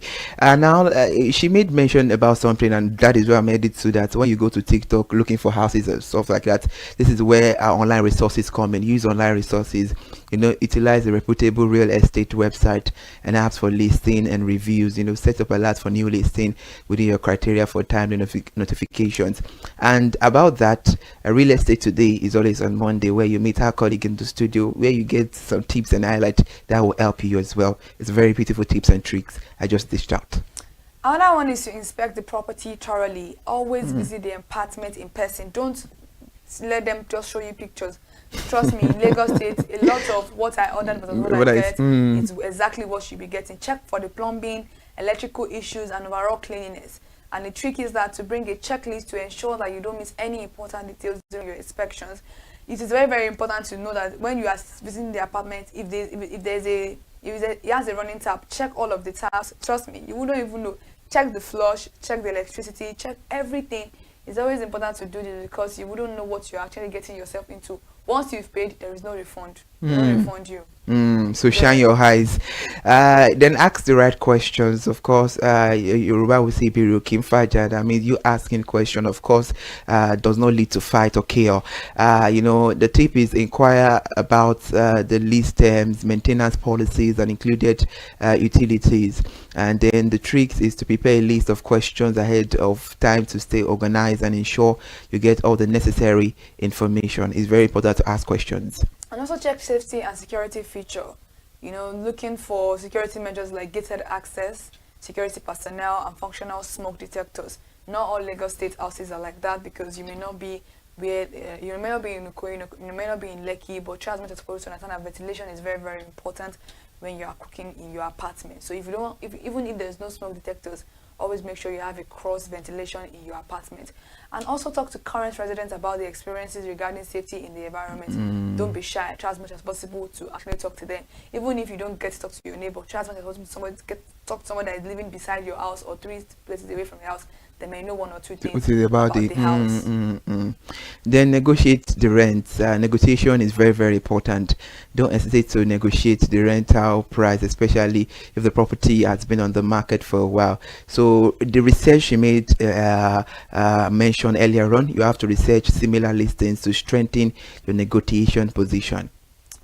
And also understanding the terms of lease is very, very important. You need to read the lease agreement carefully before signing. Look for clauses related to lease duration, penalties, and renewal terms. These are very, very tricky things. You don't just collect these papers and start signing them. It's very, very important to actually read them. And if one thing that you don't understand there, please take it to somebody that is more knowledgeable. If you have a lawyer in your corner or somebody else that can help you look into it, 2 heads is better than 1. Trust me, if that is just how life is. And highlight key sections for easy references and verification before moving in. If you find something that you're not comfortable with, try as much as possible to bring it up with your caretaker or your landlord so that you can know where to meet at the middle ground. If it's not working for you, please leave that house for them and look for your own home to settle in. All right, Kike, most of the times when we are looking for apartments, I used we because, of course, we are at that age for now. I know that in few years to this time, by God's grace, we'll have the house of our own that we build ourselves. But it's very, very important because a lot of people will start complaining when they get to work. You came late today. Why? The transportation. No, where I'm living is far, you know. So when you're looking for an apartment, transportation is very, very important. It was on Tips and Tricks, you and I were having a conversation, and I think we made mention of salary during the cost of implication of transportation, save and everything. You are earning 100, 150. Just look for somewhere closer to your place of work that you'll be able to save. I think it was on that program you were saying they should be able to save like 40 or 50,000 per month if they stay close to work. So it's very, very important. So considering the transportation options is something you need to evaluate very well. You have to evaluate the availability of public transport and road connectivity from the apartment to your workplace or school, for easy and convenient. So check traffic patterns during rush hour to understand your daily commute. And lastly, get references if possible. Reach out to previous tenants, people that move out of the house. If you can be able to do your research, patience is very, very important. It is key. Reach out to them for insights about the landlord and property conditions. I personally don't blame people that will say, I don't want to live with my landlord, because it can be very, very... Absolutely. It can be draining. Use social media or local community groups to connect with others who may have lived in the area before. It is very, very important that when inspecting an apartment in Lagos, being vigilant about red flags can save you from future headaches, and there are a lot of red flags that you should actually watch out for. We'll be talking about them very, very shortly. Kike, I believe and everything we want to do, we surely put it in good hands. Now, do you think when we want to start renting an apartment now, if you're a Muslim, you should go on your mat and pray? If you're a Christian, go to church, that God please. Do you think we should put this as prayer point with the way things stands right now? Yeah, because that's going to be your home for the next 2-3 years. So you need the prayer, honestly. Okay. Looking for apartments in Lagos. It's a lot of craziness. All right, prayer is the key. Please let us pray where we are looking for accommodation or we are looking for apartments in Lagos State. So let's give you the red flag you should always side. Talking about water strength or mold indicators, signs of water damage on walls or ceilings and concern. This could indicate plumbing issues or poor ventilations. Kike, we have to talk about this. Because when it's raining season now, we see people, most especially people living in the island, they will start doing a whole lot of video. Look at my kitchen, look at my bedroom. A whole lot of stuff is happening. They will come online to, scream, to just let people know what is really happening. How can we cite this red flag? Because most of the time, you might not even go to look for the apartments during rainy season. It might be dry season when there is no rain. And very, very bad. I feel like the best time to look for apartment in Lagos is during rainy season. So I can see all the things that you need to see. During rainy season is the best time of any time to look for apartments. And when we talk about mold is a silent killer. Mold is something that we need to be very, very to understand. If you see these things in your house or in your house and want to rent, I would advise you not to even rent it at all, because these are medical. It can cause a medical issue, and it can cause anything, and death is something that can come from this particular mold issue. So if you know that this is something that you are looking at in a home that you have not moved or paid for, please try as much as possible to avoid a particular apartment. All right, then pest infections, signs of insect or rodents such as dropping or nest is very, very important. Pest problem can be difficult and costly to resolve, so please make sure you adhere and see to all these things. It's very, very important. Then poor electrical wiring, exposed wires, flickering lights or overloaded circuits. This poses safety hazard and could lead to electrical fire. So please, let's be very, very careful. Because number one is that some people may live in an apartment and maybe the landlord offend them. They dismantle, like they actually do everything anyhow. And if you are moving into, I feel like it's a responsible thing for the landlord to affix it before you coming in. But a lot of landlords don't do that. In Lagos, they will ask you to do it yourself. So you should be able to put your foot down and tell them that this is not something that it is your problem. It is their problem because you made the house like that. Another thing is to have to understand that appliances that don't work, like stoves, refrigerator, leaky faucet, or malfunctioning repair them. Repairing them may not be promptly addressed by the landlord. If you have issues with your plumbing, if you have issues with your pumping machine, all of these things, landlord will tell you that no, it's not me that's going to be repairing it and stuff like that. And some houses that come with it fully furnished, try as much as possible to test the equipment out before you actually move into your apartment. It's very, very important to do so for the peace of your own mind. Yoruba would say moto to lolo I'm talking about, being clean. So unusual odor is very, very important. Strong smells such as mildew, sewage, or cooking odors. So odors can indicate underlying issues such as poor ventilation or plumbing problems. So please, we should always pay attention to all these things. We talk about noise pollution, we talk about air pollution, so make sure you do a research around that. Okay, is there any noise pollution here? Is there air pollution? Just for your safety. Health is wealth. I mean, Lagos State smells enough. There's a room to now be smelling also. You have to be very, very careful, and mold can also be an indicator of a problem. You might have and I think a lot of houses in Lagos have sockaway issues. So you need to be very, very careful with the kind of apartment you are actually, getting into. And inconsistent maintenance, lack of upkeep, common areas like hallways, stairways, and landscaping. If you enter some apartments, you see that they are very, very unclean. It may actually reflect on the landlord's neglect or may indicate potential issues with the apartment itself or also the tenant living there. So you may likely not have your energy to be fighting every time. So avoid that totally. And high level of noise is very, very important. Like you said, noise pollution. Lagos is a busy environment entirely. You're on the road coming back from work, and then you're still in your house. You're still listening to noise. It can be very, very mentally. It can be mentally draining, and it can affect your quality of life and comfort in your apartment. I can't imagine me coming back from work and I'm entering my house and I'm still hearing all the noises. It would actually be very, very exactly. So it's always okay then. It's always like that. Okay, vague lease terms. The indicator is that the lease agreement that lack clarity or have vague terms. So ambiguities can lead to misunderstanding regarding recent increases or maintenance responsibilities. So please be very careful. Read the terms and conditions very, very well. Review it. Review it very, very well. And now, security concerns. A lack of functional locked security guards or gated access can lead to insufficient security. Measures can compromise your own safety. Trust me, you will get to some apartments and the lock is spoiled because of a tenant is angry with the landlord and the landlord will not fix it. And you yourself, you are moving into an environment such as that is not even gated in the first place, and then you are not doing as much as possible to protect yourself. So run away from that particular apartment. It's very, very, very unsafe. This one I want to say, I will have to think. Okay, face to face is another way of life for this country. Please face me, I face you for the jagba unhappy tenant. Of course, we all see the drama. Then face you as face to face the home drama. So please let us make sure that our tenants are very happy, because unhappy tenants can lead to chaos, it can lead to disaster, frustration, a whole lot of things will set in.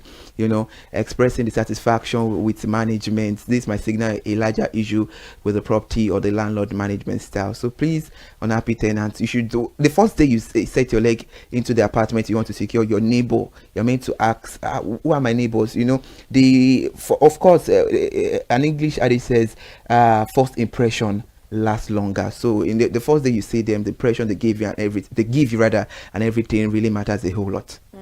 It's very, very important to understand that your peace of mind is very, very important, and the home you are living in should be your peace. It should be a safe haven. Yeah, it should be that particular place that is just for you and you alone. And I pray that whoever is looking for an apartment in Lagos State, more grace to your elbow. Amen. God will be your strength. Amen. Try as much as possible to use these tips and tricks to understand the fact that life can be much more easier if you actually do research and you are open your eye, shine your eye very, very well, because Lagos State is not for those that snooze. You must be smart, you must be at alert, and you must be up on your feet. If there is anything I love about this tricks, it's because we give you that information that is well needed for you to be able to live a healthy lifestyle. Looking at all these things said on this program and you following them daily, of course you have a healthy life. There is not going to be any headache. Nothing will disturb you from your sleep. Everything will be sound and peaceful. So definitely you have to adhere to everything we've said on the program. It's a very good conversation, and now we have to draw the curtain on tips and tricks at the last edition of the month of January 2026. And next one we'll be seeing on the show, it will be the first Friday of February. Happy new month in advance, and please do well to enjoy the rest of your weekend. See you next month by the grace of God.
Good evening and welcome to the news on the hour on ConsumerHallaTV. I am Kiki Alomo at Chibola.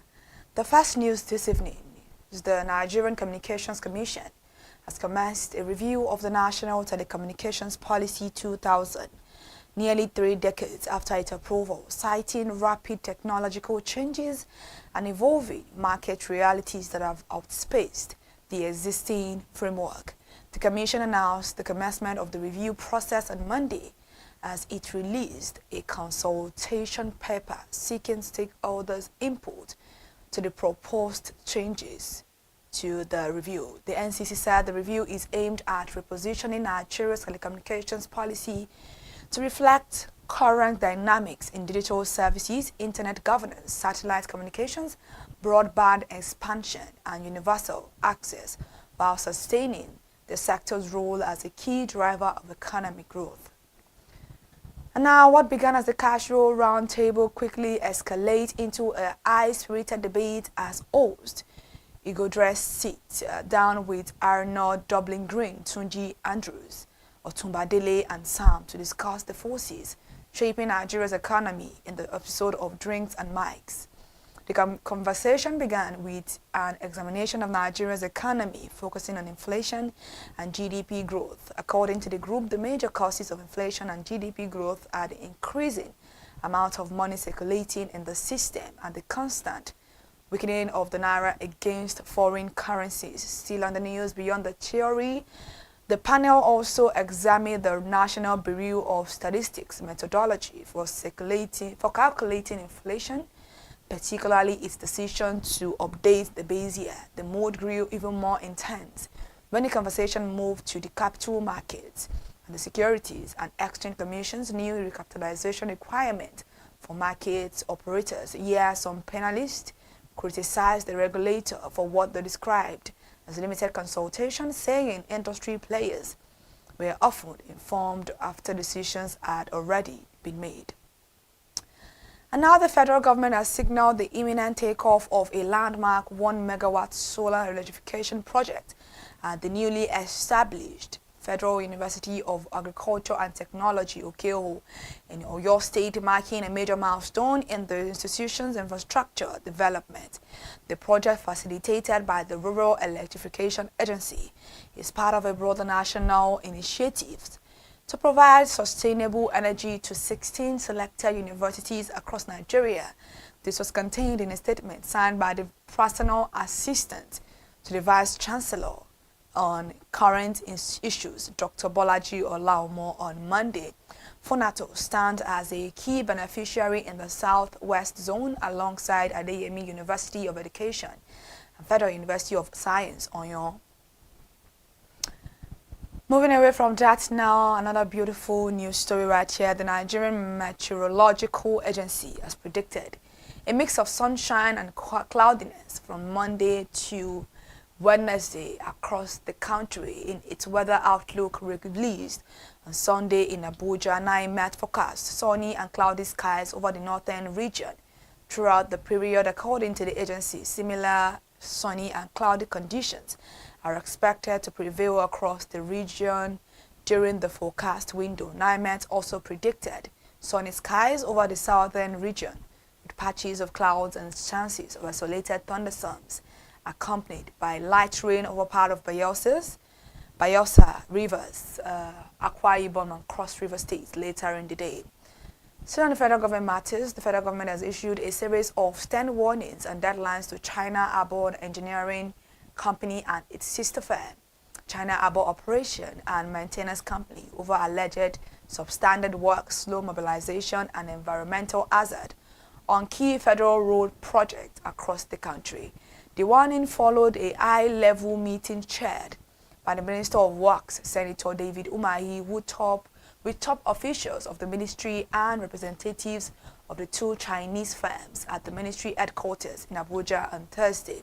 The companies are concessionaires on the Maraba-Kefi, Akwangala-Fia-Makurdi dual carriageway, and are also handling other strategic road projects, including the Makurdi 9th Mile, Enugu State, and the 7th Agio Road in Lagos. In a statement issued on Friday by the Director of Information and Public Relations at the Ministry, Mohammed Ahmed Umai, said the meeting was convened to address mounting public complaints, safeguarding government investment, and enforce strict contract accountability under the renewed Hope administration. Nigeria's fintech sector, one of Africa's fastest growing, remains heavily dependent on foreign investment, exposing it to swings in global market. The Central Bank of Nigeria said in its 2025 fintech policy insight report, startups in the country raised $520 million in equity funding in 2024, down from about $747 million in 2019, when Nigeria captured roughly 37% of all African startup investment. The report said the sector has shown resilience despite global economic pressures, but warned that reliance on external capital leave it vulnerable to market fluctuations. This performance, amid significant global macroeconomic gyrations, underscores Nigeria's position as a key hub for financial innovation. The sharp rise in interest rates in advanced economies during 2022 contributed to a slowdown in venture capital funding. Manufacturers sharply reduced their exposure to bank loans over the first 9 months of 2025 as borrowing costs stayed elevated, cutting total credit by 1.44 trillion naira amid tight monetary conditions and wide lending spreads.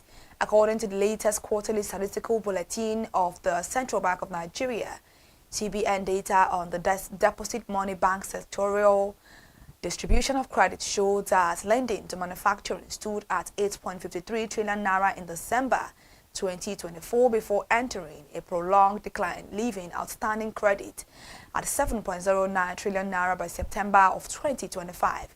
The 1.438 trillion naira reduction, equivalent to about 16.9%, reflects a deliberate pullback by manufacturers struggling to cope with high interest rates, weak demand, and rising operating costs. The contraction began immediately at the start of the year. In January 2025, credit to manufacturing fell to 8.31 trillion naira, a decline of about 220 billion naira, or roughly 2.6% from the December level. Let's go to Lagos State, where the Lagos State government has pledged to remain focused on deepening infrastructure delivery, strengthening institutions, expanding climate adaptive investment in drainage and resilience, and ensuring that urban growth translates into measurable improvement in quality of life. The Lagos State Governor Babajide Sanwo-Olu stated this while speaking at the 2026 Nigeria Construction and Real Estate Outlook, organized by the Royal Institution of Chartered Surveyors in Lagos recently. The event was themed Infrastructure Development, a Catalyst of Real Estate Construction and Economic Growth. Sanwo-Olu stressed that infrastructure is not an accessory to growth, it is its architecture. It determines where value emerges, how cities expand, and whether growth is inclusive or exclusionary, resilient or fragile. Sanwo-Olu was represented at the event by the Lagos State Commissioner of Housing, Moruf Akinderu Fatai, reiterated that the state is committed to providing a stable policy environment, improving data-driven planning systems, supporting innovation in construction methods, and broadening partnership with the private sector of professional bodies. Still in Lagos State, the Lagos State Electricity Regulatory Commission has begun a process of understudying the Nigerian Electricity Regulatory Commission as part of effort to strengthen electricity markets regulation in the state. This was disclosed in a statement released by the NERC on Friday following a courtesy visit by board members of LASERC and the Lagos State Independent System Operator to the Commission. The delegation was led by the Lagos State Commissioner for Energy and Mineral Resources, Mr. Biodun Ogunleye, who reaffirmed the state government's commitment to expanding energy access, to positioning LASERC as a model electricity regulator for other states. Ogunleye explained that while LASERC is responsible for regulating the electricity market in Lagos State, the Lagos State Independent System Operator oversees the operation of trade point meters and all bulk electricity measurement to ensure that energy sold within the state is properly accounted for. And lastly, this evening, Vice President of Dangote Industries Limited, Devakumar Edwin, has been honored with the prestigious Person of the Year award at the 9th Annual Award and Lecture of the Daily Asset newspapers in recognition of his contributions to Nigeria's oil and gas sector and his role in advancing the operations and strategic communications of the Dangote Petroleum Refinery and Petrochemicals. A statement from Dangote Group on Saturday stated that the award was presented at a well-attended ceremony in Abuja that brought together government officials, industry leaders, media executives, and other key stakeholders. Speaking at the event on Thursday, the publisher of Daily Asset newspaper, Dr. Cletus Acquire, described Mr. Edwin as instrumental to the success of the Dangote Petroleum Refinery and Petrochemicals. He said that under Edwin's stewardship, the Dangote Refinery has continued to play a transformative role in boosting domestic refining capacity, enhancing product availability, and supporting Nigeria's economic diversification agenda.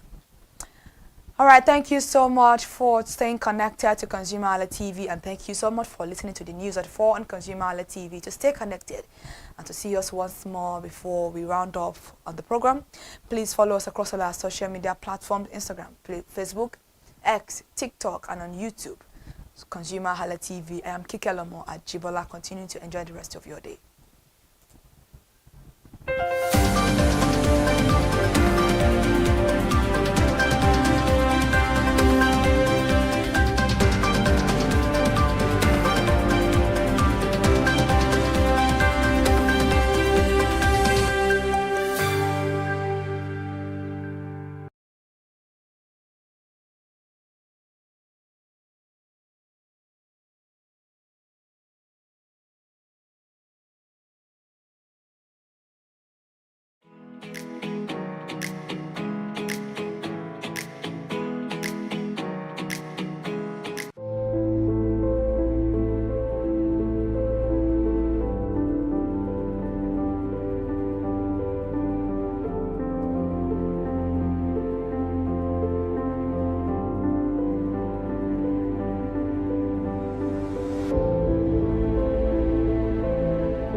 Boys on ConsumerHalla TV. This segment is called In the Marketplace. Yes, where we visit major markets in Nigeria, bringing you behind the scene of a particular market, the story, history, how the market got developed, redeveloped, necessary thing you need to know about a particular market without omitting anything. We bring facts on this episode of In the Market.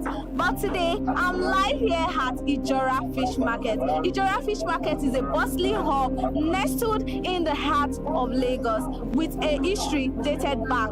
But then what made this market tick? Come with me, let's go explore from traders, leaders, the history about this market. What's so special? The challenges, the struggles of this particular market. You know what? Come, let's go find out. Ijora Fish Market has existed for decades, with a true tracing back to the early mid-20th century, during a period when Lagos was rapidly expanding as a port and commercial city. But according to the market leaders, a true trace back to around 1962, when trading along the Lagos Lagoon began to become more organized. What started as a small waterside trading point has grown into one of the largest and most populous fish markets in Nigeria. From mixed trading to fish dominance, in its early years, Ijora was not strictly a fish market. Traders sold various goods, food items, poultry, household products alongside fish. Over time, however, proximity to the lagoon, the rise of fishing trawlers, and Lagos' growing population shifted the focus. Today, Ijora deals primarily in seafood, both locally caught and imported, serving as a major distribution hub for Lagos and beyond. Ijora Fish Market is highly structured. The market is divided into three major groups: Bolorunduro, Turkey and Poultry, Ajelowo, Fish Traders, Ifelodun, Fish Traders. Leadership is not by election, as Alhaja Sherifat Amusat, Iyaloja of Bolorunduro, explained briefly. A leader must be humble and carry people with love. Let's listen to what she has to say about leadership and also the do's and don'ts in the market. Ẹ káàárọ̀ ọkọ mi. Kí lorúkọ yín? Èmi ni Alhaja Sherifat Ọlọ́runṣóyìn Amsat. Báwo lẹ ṣe jẹ́ nínú ọjà yìí? Mo jẹ́ ìyá ọlọ́jà nínú ọjà yìí. A ti tó ọdún mélòó tẹ́ ti joyè ìyá ọlọ́jà? Gẹ́gẹ́ bí ó ṣe wà, mo yìí náwọn tó tún ìjù mi tó jẹ́ jẹ́nára tó ìwà. Ipa mẹ́ta ni ìra wa nínú ọjà yìí. Bọ́lọ́ndúró, Ajélọ́rọ̀, Ìfẹ́lódùn. Nísìnyí Bọ́lọ́ndúró lè mú ẹyẹ ẹgbẹ́ onítọ́kí. Ìyẹ́jẹ́ Ajélọ́rọ̀ wà, ìyẹ́jẹ́ Ìfẹ́lódùn wà. Àwọn ìyá wa tún ìwà nínú ilé lọ́hùn tó ń ṣe olórí ìwà tó yẹ pé àwọn ni Adébálọ́jà tó dẹ̀ jẹ́ ìyá alálùbáríkà sí wa. So oríṣiríṣi ìka mẹ́ta tẹ́ dárúkọ yìí sí, ṣé gbogbo ẹ̀ náà ló wà nínú ọjà táwa yìí? Bẹ́ẹ̀ ni gbogbo ẹ̀ la wà nínú ọjà yìí. Èmi ni ìyá ọjà Bọ́lọ́ndúró ní Tọ́kì, ìyá ọjà Ajélọ́rọ̀, àwọn ìyá wa pé àwọn tá gbá nídìí ọjà nídìí ẹja àwọn nìyẹn. Ìfẹ́lódùn náà wà ńbẹ̀, àwọn yẹn náà wà nínú ilé náà. Àkọ́kọ́ ń bẹ ní tiwa Bọ́lọ́ndúró. Bọ́lọ́ndúró, Tọ́kì, Ìfẹ́lódùn, Ajélọ́rọ̀. Ìfẹ́lódùn yẹn kí ni àwọn ipa abẹ́wò ni wọ́n wà? Sí tó jẹ́ pé Bọ́lọ́ndúró, Tọ́kì ni, kí ni Ìfẹ́lódùn? Ìfẹ́lódùn àwọn náà ń tẹja. Ajélọ́rọ̀ àwọn náà ń tẹja. Àwa ń ta Tọ́kì, àwa náà dẹ̀ tún tẹja pẹ̀lú ẹ̀ náà. Okay, so kí ni wá ní ìtàn ráńpẹ́ tẹ́lẹ̀ sọ fún wa nípa ọjà Ijora Fish Market? Ṣe rí nípa ọ̀rọ̀ Ijora yẹn, àwọn ìyá wa ló lè sọ nípa tí àwọn ló tẹ̀bí dó. Àwa náà wá darapọ̀ mọ́ wa ni. Nígbà tá a ní ìfẹ́ pé àwọn náà fẹ́ wá sọjà, a lọ bá wọn. Ìyá wa ìyá alájẹ jẹ́nára wa, ìyá alájà Pópóọlá, Fúsàt Pópóọlá, àwọn nìyá jẹ́nára wa. Lẹ́yìn náà yóò Ògìdàn, alájẹ Ògìdàn. Gbàtẹ́mi dé, mo lọ bá wọn, mo ní mo fẹ́ darapọ̀ mọ́ wọn. Alájà Fúsàt Pópóọlá wọ́n dẹ̀ tẹ́wọ́, wọ́n gbà wá as jẹ́nára wa. Èmi náà dẹ̀ wà gàdẹ̀ ìtajà, wọ́n fi mí jẹ ìyá ọjà onítọ́kì. Kí ni àwọn nǹkan tí wọ́n máa ń wò tí wọ́n lè fi yọ̀yàn as olórí nínú ọjà? Nǹkan tó máa ń wò pọ̀, tí èèyàn bá ń lọ tó ń ṣe dáadáa, tó ń kí àwọn èèyàn, tí ò ṣe gàgídígàgan, tí ò jọra ẹ̀ lójú, tí ò gbéraga, tí ò sọ pé àwa la wà ń bẹ̀ kíláàbù tó dẹ̀ respect àwọn àgbà. Ṣé mọ̀ pé béèyàn ṣe ń lọ ìwọ̀n máa wò ní ẹsẹ̀, wọ́n máa wò ṣe sí ẹ̀, wọ́n máa wò wà sí ẹ̀, kó di pé wọ́n máa mú yàn fi jẹ oyè. Ṣé ti lérò tẹ́lẹ̀ rí pé ẹ máa jẹ iye ọjà? Tí ẹ rí gbọ́ rí ní tí ẹ rí gbọ́ kàn wá mú mi ní pé kí n wá jẹ iye ọjà náà àwọn ọmọ ọjà wọ́n wá mú mi pé àwọn fẹ́ kí n darapọ̀ kí n jẹ iye ọjà. Báwo ni inú yín ṣe dùn lọ́jọ́ náà? Alhamdulillah, mo dúpẹ́ lọ́wọ́ mi. Ó ṣe á ti tó ọdún mélòó tẹ́ ti joyè? Ó ti lọ bí 15 years sí mọ́ 20 láti tó 20 years. 20 years. Bẹ́ẹ̀ni. Ok, so a mọ̀ pé àti jẹ́ olórí nínú ọjà kò easy, kò ń ṣe nǹkan tí ó easy bẹ́ẹ̀. Báwo ni ẹ ṣe ń kó? Àjẹ́ mọ̀ wípé ẹ̀ka yẹn náà ti sọ pé kò yí sí èèyàn máa ṣe jẹ́jẹ́ pé mo ti pè wọ́n sí ẹ̀gbọ́n lẹ́gbọ́n dá mi lórí ẹ̀kẹ́jẹ́ tí mo ti pè wọ́n ọlá ìfẹ́ tí ò bá dẹ̀ ti gbéraga tó tọ́ pé ẹ̀yin lè mọ̀ pé yọ̀gà ní nísìn ní ìgbéraga ní ìrè nǹkan lórí wọn ìtọ́pẹ́ ẹ fún mi lówó tí ẹ̀yẹ tó bá dé tó bá wẹ̀ wá ṣe fún mi ẹ káàárọ̀ ẹ kúlé tí ìjà níjà kan bá ṣe bí ẹni dé à á dìde síbẹ̀ à á parí ẹ̀ àwọn tó bá dẹ̀ fẹ́ gbọ́ à á gbé lọ sí ilé ńlá lọ́dọ̀ àwọn ìyá wa tó tún jù wá lọ. Tẹ́lẹ̀ mo fẹ́ bèèrè pé báwo lẹ ṣe máa ń yanjú èdè àìyedè láàárín àwọn trader tó bá ń jà bọ́ ní tiẹ̀ ti sọ fún mi pé ẹ máa ń yanjú ẹ̀ bọ́ tí kò bá ṣe ń pé ó tóbi jù ẹ máa gbé lọ sí àwọn ilé. So wọ́n á fún wọn ní suspension tó bá fún wọn suspension tó bá yìí sí wọn kì í jà nínú ọjà bíi pé ṣe wọ́n ń jà wọ́n ń yọ àdá wọ́n ń ṣe gbá kò sí yẹn nínú ọjà gbogbo ẹ ti wà ní àkọsílẹ̀ wọ́n bá ti fẹ́ wọjà wọ́n máa gbé wọ́n máa ka òfin wa tó bá dẹ̀ ti rí fún wọ́n máa fẹ́ suspension pé kó lọ sílé tó bá dẹ̀ ti lọ sí táìmù tó bá fún tó bá pé tó bá rẹ̀ ní èèyàn rẹ̀ lẹ́yìn bá wá bẹ̀bẹ̀ wọ́n lè dínkù àwọn á lọ suspension. So ẹ dárúkọ àwọn òfin díẹ̀ tẹ́rọ tí yóò gbọ́dọ̀ rò nínú ọjà. Ìkíní, èèyàn gbọ́dọ̀ jà nínú ọjà. Ìkejì, èèyàn gbọ́dọ̀ jalè nínú ọjà.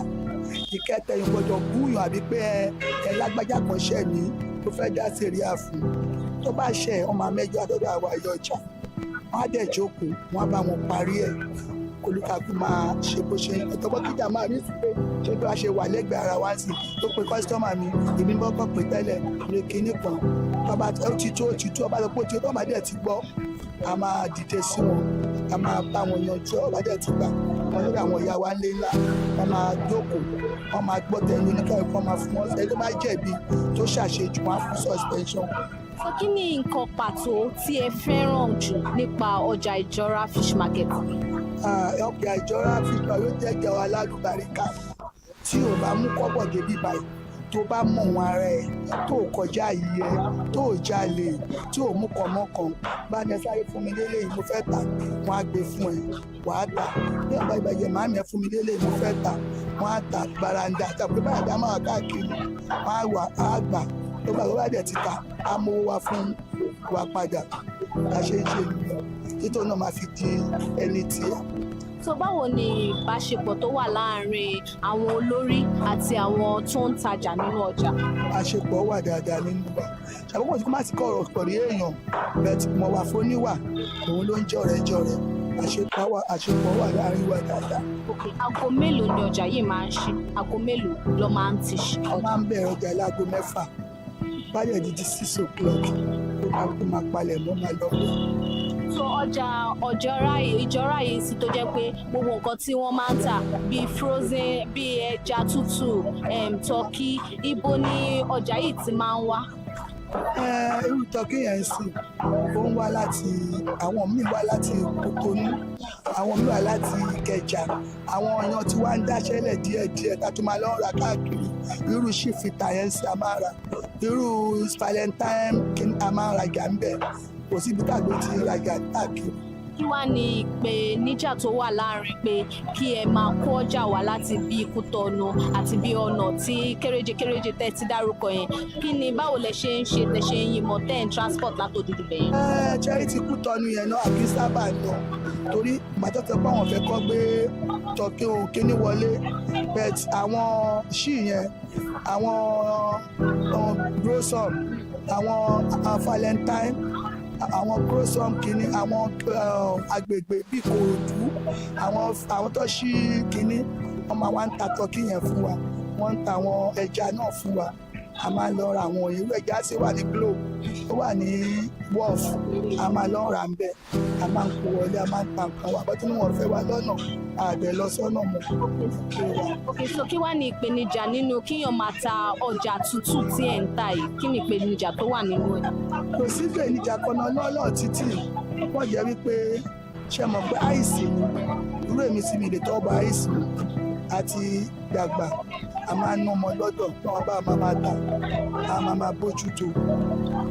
Ok, àtìgbà wo lẹ ti lérò tó ti wà nínú yín pé ẹ fẹ́ máa ta àwọn ọjà tútù báyìí? Ó ní mo bí kọ́kọ́ bí 20 years náà mo ti dé bí báyìí tí mo ti bẹ̀rẹ̀ sí ní ìta náà dẹ̀ bá mi fa àlùbáríkà sí mi kọjá àyè mi ní ìbú àwọn ìyá wa tó jó lórí wa ní ìbú ọmọ ọjà mo ń lọ jẹ́ lọ ṣe ewu pọ̀ pé àwọn nídìí láti fi mí jẹ ìlú ọjà mo dẹ̀ ní kí lọ́ọ́rí tó fẹ́ fi mí jẹ wọ́n ní ìpasẹ̀ ìrìn ẹsẹ̀ mi àti ṣe sí mi ìwà sí mi. Ok, kí ni ẹ rí nípa ọjà ìjọra fish market ní ọjọ́ iwájú?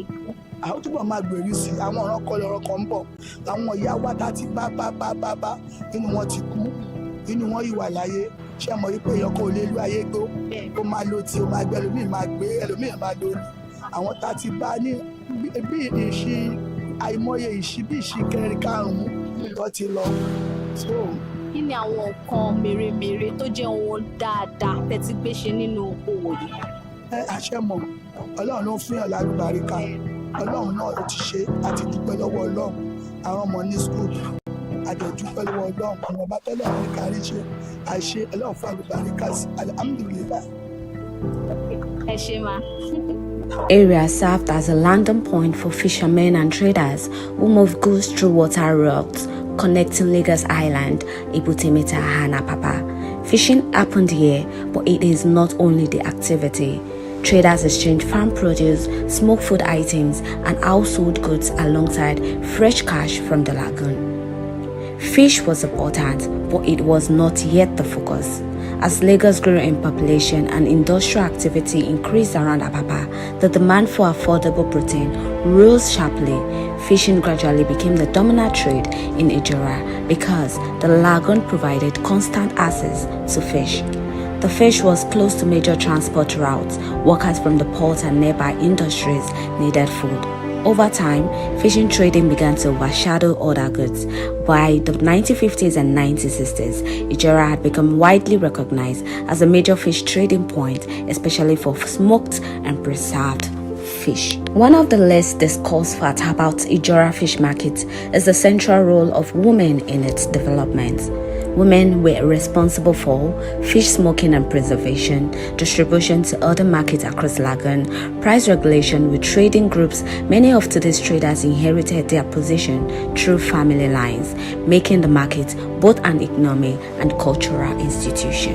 Mr. Aino Adekoya, chairman of Ajilowo Fish Traders Association for over 8 years, gave us a glimpse of Ijora's scale, history, and why the market is so resilient. Let's listen to. Good morning, sir. Good morning. How are you? I'm fine. How are you?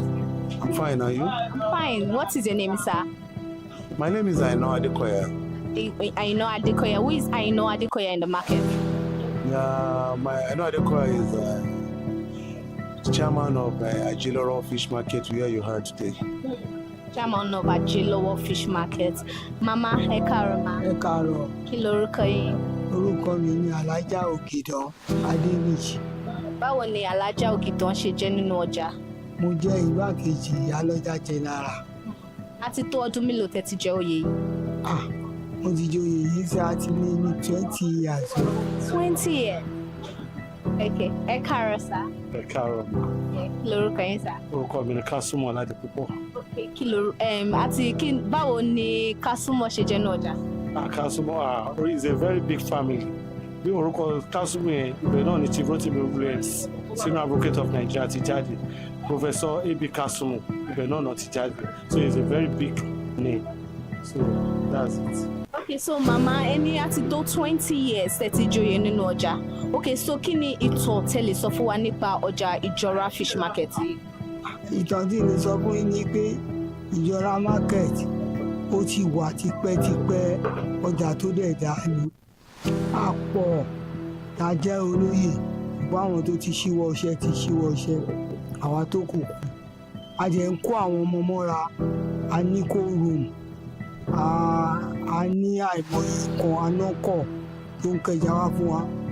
Ẹ̀yin tẹ wá wá yìí, àmọ́ tẹ bá wá bẹ́ẹ̀ fẹ́ ṣèrànlọ́wọ́ fún akẹ́kọ̀ọ́ wa tówó la máa fi tajà ni. Ta lè dá yín lóhùn sí nìyẹn. Okay, so sir, what history can you tell us about the Jora Fish Market?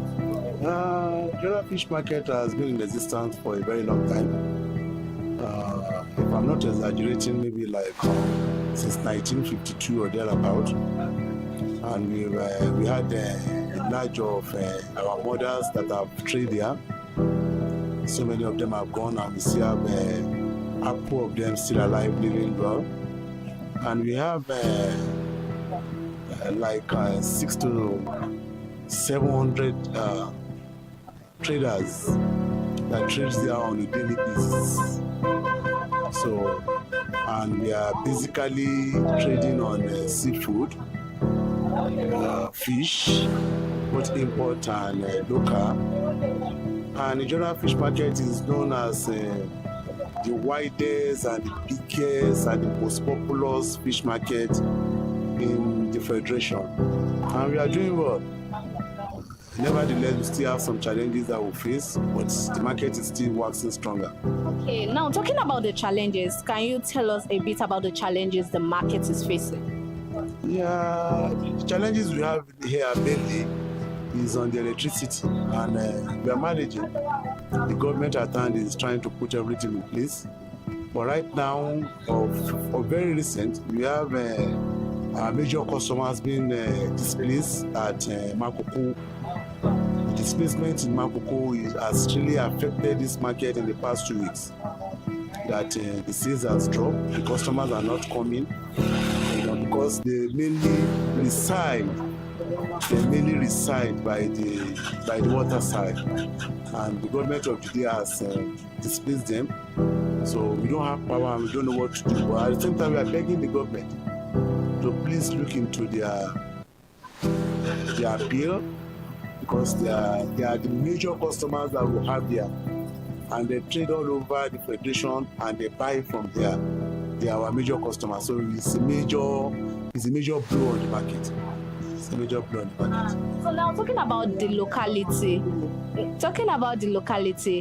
what other local markets comes here to buy from this market to resell? Yeah, this is Jora General Fish Market. And again, we have a fish market at Liverpool.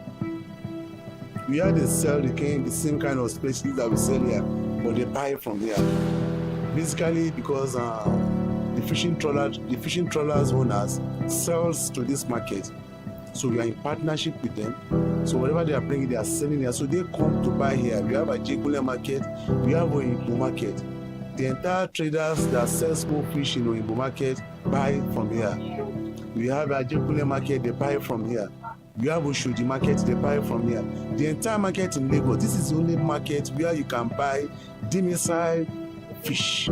It is called demersal frozen fish. This is where you can get it. Okay, so now for how long have you been the chairman of this market? 8 years counting. 8 years? Counting. 8 years counting. Okay, so what do they look at before they give someone the post, or why do you apply for the post of chairman?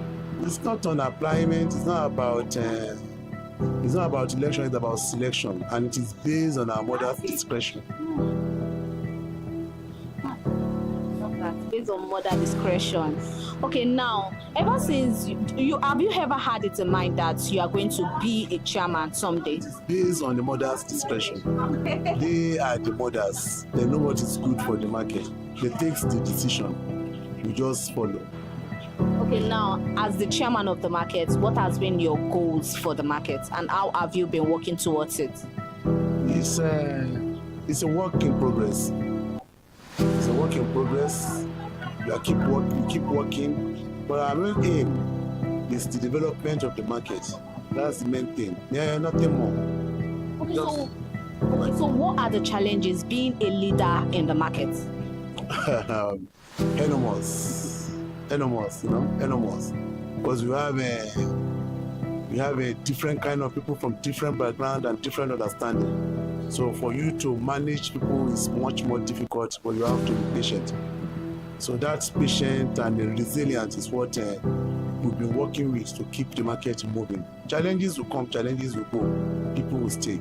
Okay, now how do you settle disputes? How do you settle disputes between traders, or what dispute has been very challenging for you to settle? Have you ever encountered any challenging dispute so far? To God be the glory. There is no dispute that cannot be settled if there is understanding. No matter how large it is, we'll sit down and we'll discuss it. So, but because of the understanding of the people and the understanding of the management team of the market, every dispute is settled. So any fine for those who fight in the market? You dare not fight here, you fight, you go. You dare not fight here. Yeah, that's the law. There is a law that guides the market. You dare not fight. You can't yet. Yes, the misunderstanding will come, but you remember that when you fight here, you go. If you dare fight and it comes to the market hearing, you pay a fine of 200,000 or you go. 200,000 naira. So you dare not fight. Okay, so what are the do's and don'ts in this market? Our do's and don'ts are you dare not steal. You dare not steal. You must be of good conduct. Don't fight the customers. Attend the market meeting and pay your dues. So what are the days of the market? Maybe is there a particular day that there are some people, they'll be like, this particular days, Monday, Wednesdays, Friday, a particular booming market whereby they call it Oja. Yes. Every day is a sales day.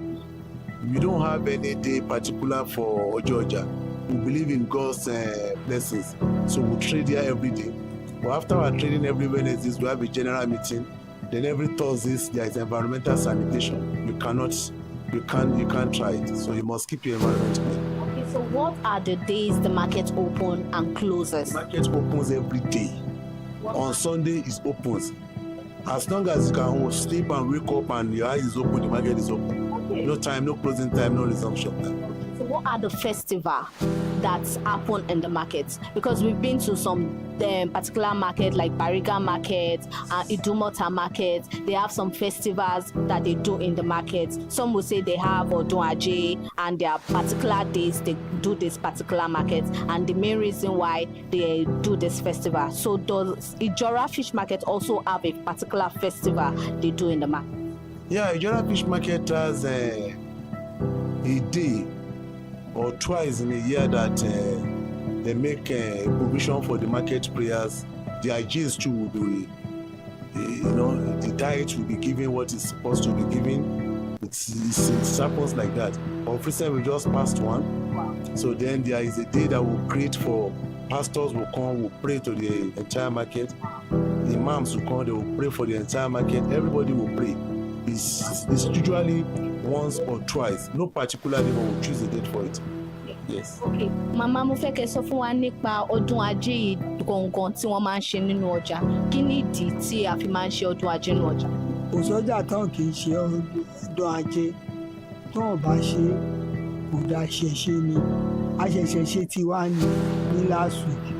Ṣùgbọ́n èyí tó jẹ́ kókó ká fẹ́ bẹ̀yìn fún kí ajé yẹn lè ṣiṣẹ́ torí a ti ṣe láti ọ̀sẹ̀ tó kọjá lọ́hùn. Tó dẹ̀ yẹ pé bàbá ti ṣe bẹ́ẹ̀ a máa ń rí sáìn pé a ṣe ajé. Ẹ bá wa bẹ àwọn ìjọba, àwọn ègùn tó wà ní Makoko kọ́jọ kan bá wa fi wọ́n lẹ̀.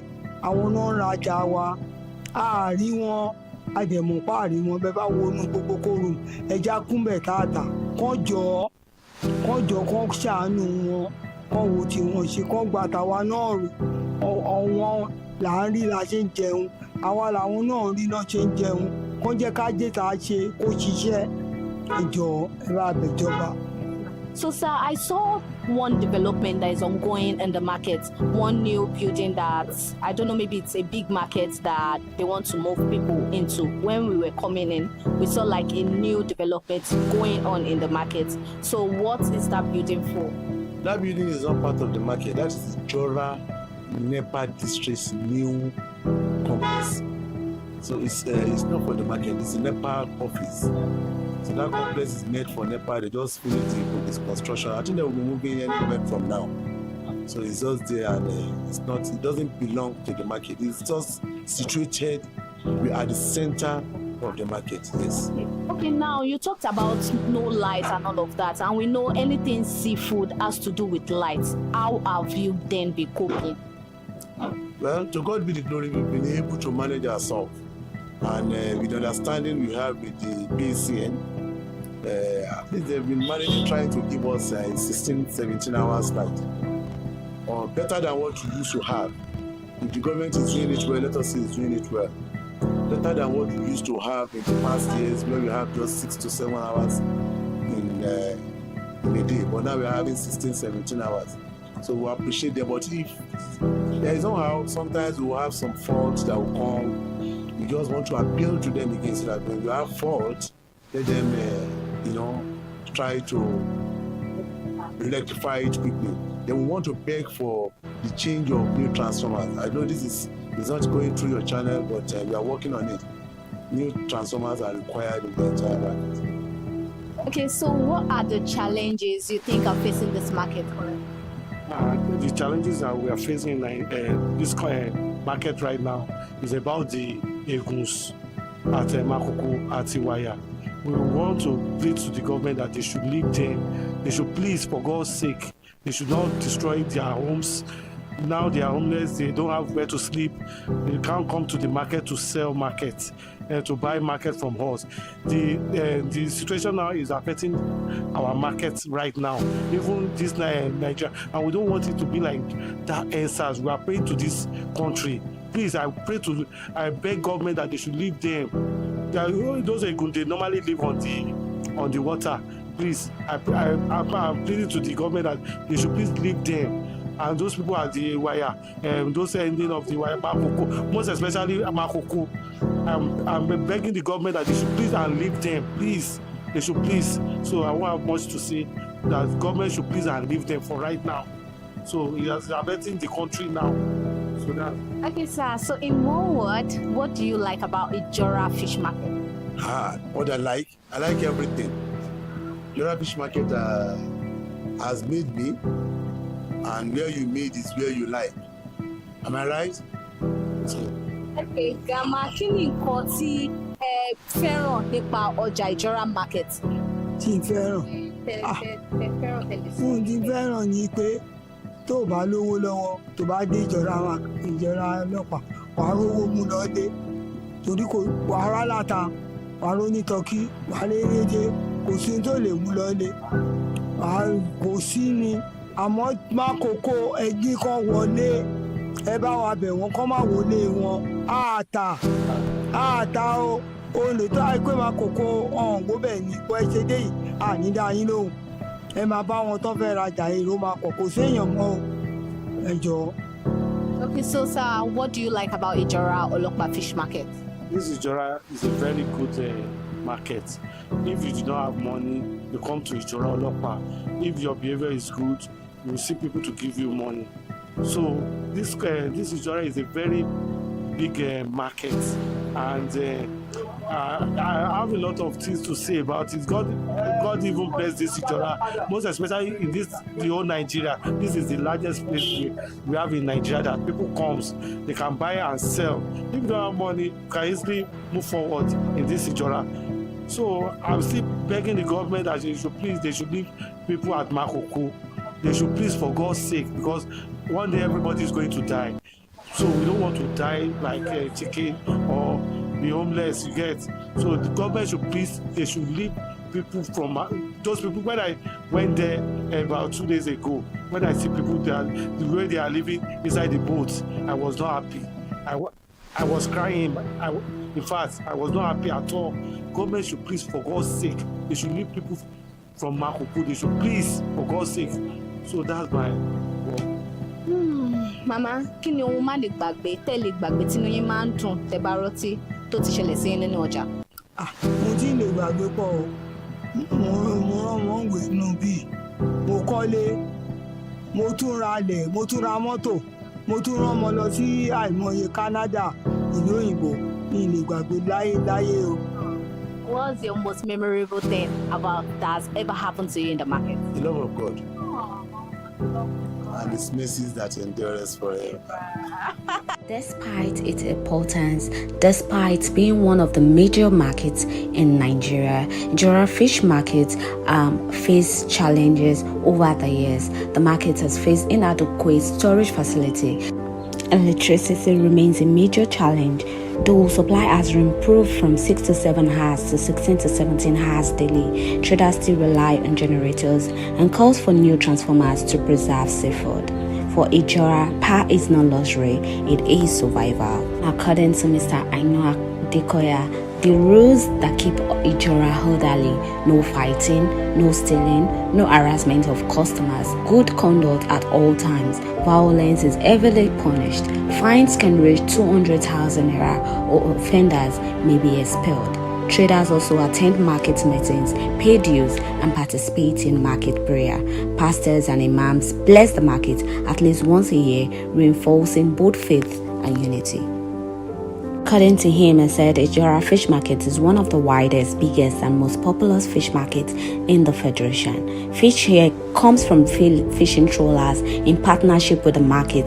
Products sold at Ijora also supplies sisters markets as far away as Liverpool, Ajegule, Uyimbo, Oshodi, and others across Lagos. Alhaja Ogidon Adeneji, Vice Iyawoloja General, shares how the market celebrates seasonal festival, boosts sales and prays for prosperity, but then lament recently that the festival that they are ought to have been seeing the results has also been beholden due to their largest customers who have been undergoing some demolition. Let's listen to what she has to say. Good morning, ma. Good morning. How are you? I'm fine, thank you. Okay, so what is your name? My name is Alaja Silifat Ogunlesi. So what do you sell in Ijora market? I sell frozen fish, chicken, and shrimps. So for how long have you been selling in this market? It's almost 30 years now. 30 years? Yes. So walk us through the journey of how you started this your business. The journey started with my mom's auntie. It was my mom's auntie that brought her into the business. So later, when I finished secondary school, I now joined my mom. So later, when my mom passed away, I continued the business. So how has it been so far? To God be the glory. How do you survive in the market? What are the challenges? Majorly, the challenge is NEPA supply. That's the major challenge we are facing in this market is the NEPA supply. Apart from that, sometimes the challenges vary from availability of market because it's seasonal. Like now, fish is available very well in the market. Sometimes it will be scarce, but to the glory of God, He has been sustaining. So how do you source for this your fish? How do you get them? Majorly, we buy from companies, from different companies. We buy from Cosmos, from Sea Gold, from ORC, and all that. How do you then transport them from there, or is it the company that bring them down here? We have transporters in the market. Whenever, after making payments, when the fish is available, they call us. So we send the driver there to go and collect on my behalf. Okay, so now how do you know the price to sell a particular market, a particular fish? It depends on the market. The market price, the company price determines. So after collecting from the company, we had the expenses. So that's what determines. After adding expenses, then I'll now add my own gain. So what is that memorable thing that has ever happened to you in the market? Is it in a good form or? Anyone. The good form, the bad form. The memorable aspect is during the scarcity period. That is when we make more gain. You know, when supply is higher than so that is when we get more gain. But the other side of it is when the like this period that we have. So even especially, Makoko, most of our buyers are Ego. So their homes have been destroyed. That is where they normally smoke fish too. So now you can see even the market that everywhere is there. So it's just the grace of God that is sustaining us. So what is the reason why, or describe Ijoram Fish Market in just a word? Ijoram Fish Market is a very good place. According to ConsumerHalla, child of the first Iyaloja, reflects on the challenges traders face when major customers at this place. The displacement of Makoko residents in recent weeks was heavily affected sales as cauldron filled with unsold fish and livelihoods are threatening. Market leaders appealed to the government, emphasizing the mutual dependence between Ijora and Makoko. Without Makoko traders, the flow of trade across Lagos slows drastically. But isn't that strange? Strangely, one of Ijora Fish Market's largest customers is Makoko, a community long known for fishing along the African coast. Makoko traders now buy large quantities of fish from Ijora. Other traders also have things to say concerning sales, the challenges, the bills, the payments they have to pay. Even a woman who actually will bill most of our fishes to other states. Let's listen to what other traders in Ijora Fish Market also have to say concerning the market and also the challenges so far. Ẹ káàárọ̀. Kí lorúkọ yín?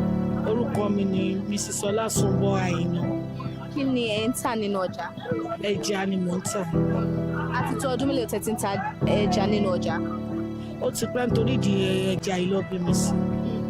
So báwo lẹ ṣe bẹ̀rẹ̀ journey yìí, even though tó bá tẹ̀ jẹ́ pé inú ẹ̀ lọ bí yín sí, á ní bẹ́ ṣe bẹ̀rẹ̀, báwo lẹ ṣe bẹ̀rẹ̀?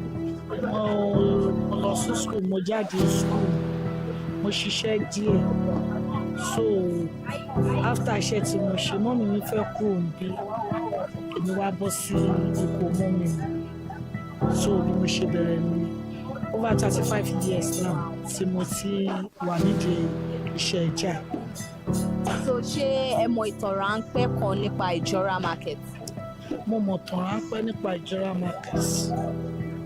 Ijora Market nígbà tó kọ́kọ́ máa bẹ̀rẹ̀, wọ́n bẹ̀rẹ̀ pẹ̀lú àwọn tó kọ́kọ́ ṣe kóòdù sí bíbá àwọn tó ní àwọn Oòduà. Àwọn ló kọ́kọ́ ṣe kóòrùn sínú bíbá inú ọgbà yẹn ni wọ́n ń lò.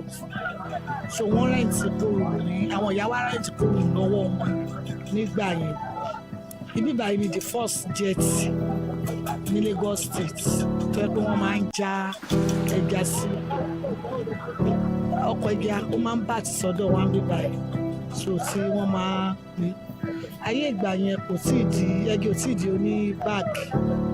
Inú pákó báyìí ni wọ́n máa ń gbé ẹja sí ní ọdún náà nígbà yẹn. So at times goes on, gbogbo kan yí padà,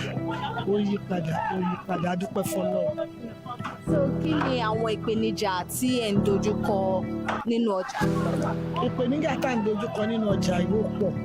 Èkíní, àwọn NEPA ni first problem wa ní ibi báyìí. Àwọn NEPA fún wa ní problem kan, ẹ wò ń sin àníná. A dẹ̀ ń sanwó ná, àwa là ń sanwó ná jù. So táyé NEPA bá ti múná lọ, tó bá ti múná méjì jọ́ mẹ́ta lọ, gbogbo ẹja máa ti rò, ẹja máa ti bàjẹ́.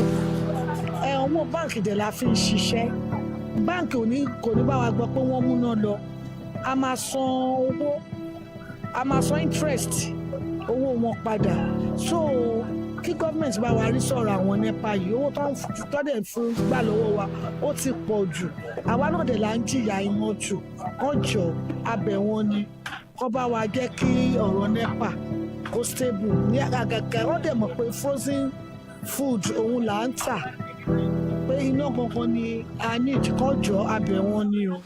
Abẹ̀ wọn ni kó bá wa wá nǹkan ṣe sí ọ̀rọ̀ náà nínú Ìjọra ọlọ́pàá yìí. Abẹ̀ wọn. Kí ni ìpèníjà mìíràn? Ṣé yẹn nìkan ni ìpèníjà tẹ́ ẹ̀ ń dojúkọ nínú ọjà? Ìpèníjà mìíràn tá a tún dojúkọ nínú ọjà. Ọjà wa ti wọ́n jù. ẹja abẹ́yàn mú 1 million naira dání ó dàbí pépà ní tẹlifíṣàn ẹja kò ra 7 carton ẹja 1 million naira kò ra ẹja tí wọ́n jù so ọmọ akọ́kọ́ bẹ̀rẹ̀ láti òkè àtàwọn òyìnbó tó ń gbé ẹja yìí wá fún wa ní kíjọba ti bá wa kọ́kọ́ rí sí wọn ká máa ta pálí ẹja kan 100 plus 130 èlò làágbọ́n wa ń rí lórí ẹ̀ èèyàn mélòó ló lè avoid pé kí kóté tó yẹ kó máa fi ń gbá wọ́n máa fi ń wọ́n ta ló máa jẹ kóté ta ló máa jẹ kóté àbí ta ló máa jẹ ṣáwá ó ti dowó láǹsìn so látòkè ní gbogbo àwọn nǹkan báyìí sí ló ti wọ́n kíjọba jọ kán bá wa rí sí i lọ́dọ̀ àwọn òyìnbó yẹn kán jọ ẹja tí wọ́n jù àwa gan àrèrè ṣùgbọ́n torí pé business tá a mọ̀ nípa ẹ̀yìn òun ni a ṣe rárá manage díẹ̀díẹ̀ kọ́lọ́n kó ṣàánú wa. èso ibo ni ẹ ti máa ń kó ẹja wọlé. níbi tá a ti máa ń kẹja wọlé Àpápá àwọn tó jẹ́ pé local fish tó yẹ pé jẹ́ alápò so tọ́pọ̀ bá ti bat sí Àpápá oríṣiríṣi wọ́n ní complain bẹ́ẹ̀ ibẹ̀ láti máa lọ kó but àwọn carton wọn àwọn òyìnbó yẹn wọ́n ní kó room sí everywhere so ọ̀dọ̀ wọn láti máa lọ rà. so kò síbòmí lẹ́yìn àfi ibi ọ̀dọ̀ wọn yẹn. kò síbòmí rárá ọ̀dọ̀ àwọn òyìnbó yẹn láti rà. so wọn ò wá sọ èdè tí ẹja fi máa ń wọ́n. wọn ò sọ dí o ẹ tó bá ti lọ́ wọn nífùnjú wọ́n máa yọ orúkọ ẹ̀ kúrò nínú àwọn tó ń gbọ́ ọjà lọ so àdẹ̀ ní choice so ìjọba ní kó bá wa ṣe èyí tó jù níbẹ̀ kán jọ kán ṣàánú wa. so nípa tí nípa tẹ̀sán yẹn ẹni gbà mí ẹja máa ń bàjẹ́ báwo lẹ ṣe wá ń yin mọ́tẹ́ṣiṣi wà nínú òkú.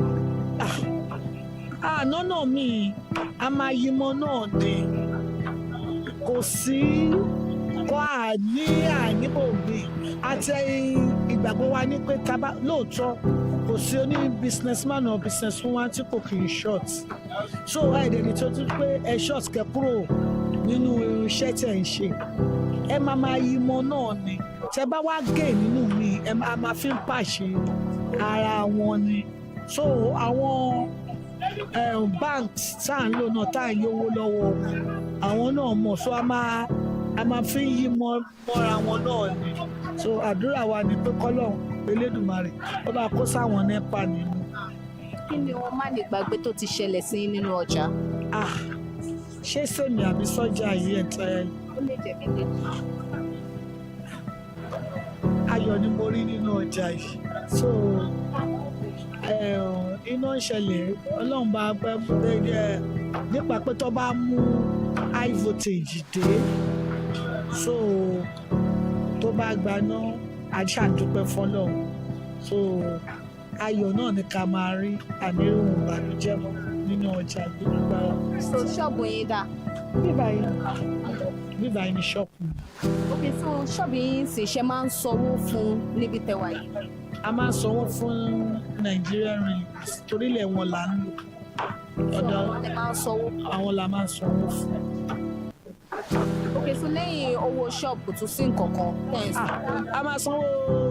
a máa sanwó lọ́mọ a máa sanwó local government a máa sanwó. nílò pẹ̀lú gbogbo bí ọjà. ó ti di dandan lọ́mọ máa dalẹ̀ ní ìjọba kò sọ́fẹ̀ẹ́ lé ìjọba a máa sanwó lọ́mọ a máa sanwó lọ́ so kò sọ́fẹ̀ẹ́ ilẹ̀ lágbà lọ́wọ́ rẹ̀ níwèé ìjọba ló ní gbogbo nǹkan tá à ń lò títí dandan ká sanwó tá a bá sanwó fún ìjọba wa náà lè béèrè ẹ̀tọ́ wa lọ́wọ́ ìjọba kí ìjọba ṣe fún wa gẹ́gẹ́ bí ọlọ́jà so àwa máa sanwó fún wọn àwọn náà máa ṣe ẹ̀tọ́ wa náà fún wa a dúpẹ́ lọ́wọ́ náà. kí ni ìdí tí ẹ fi fẹ́ràn ọjà ìjọra yìí. ìdí tí mo fi fẹ́ràn ọjà ìjọra mo ń tà mo rà ibẹ̀ ni mo ti ń jẹ ibẹ̀ mo ti mú ibẹ̀ ni mo ti rán àwọn ọmọ ní school so mi ní option ó ti di dandan. Let's walk through what is being sold in Ijara Fish Market. Let's see the beauty of this market itself. What many people don't realize is that Ijora Fish Market functions as an distribution hub. Fish from Ijora travels far beyond its immediate surroundings, reaching markets across the mainland and even neighboring states. It is not just a local market, it is part of Lagos' food supply chain. Ijora Fish Market has fed Lagos for decades, shaped lives, built fortunes, and surviving floods, power cuts, and shifting tides. But some of its most loyal customers no longer fish for themselves. Some people say Makoko people steal fish, but what they catch is mostly local fish. To meet demand, they reportedly buy imported and frozen fish from markets like Ijora and then resell across the Lagos and even beyond the Federation. Is this true, or is there more to the story?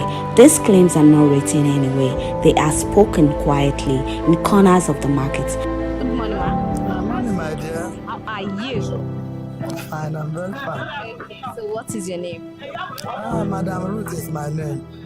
So what does Madam Ruth sells in the market? We are selling fish, big fish. We are selling fish, chicken, every frozen food we are selling. So walk us through that journey, how you started this business. When I started this business in 1992 callback, I started it in very good, and the business was so slow because that time things were not like this. If I tell you my capital I used to start this business, you say wow.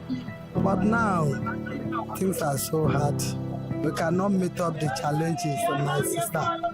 The little one we can be able to manage because of our children. We go when we buy any small little profit.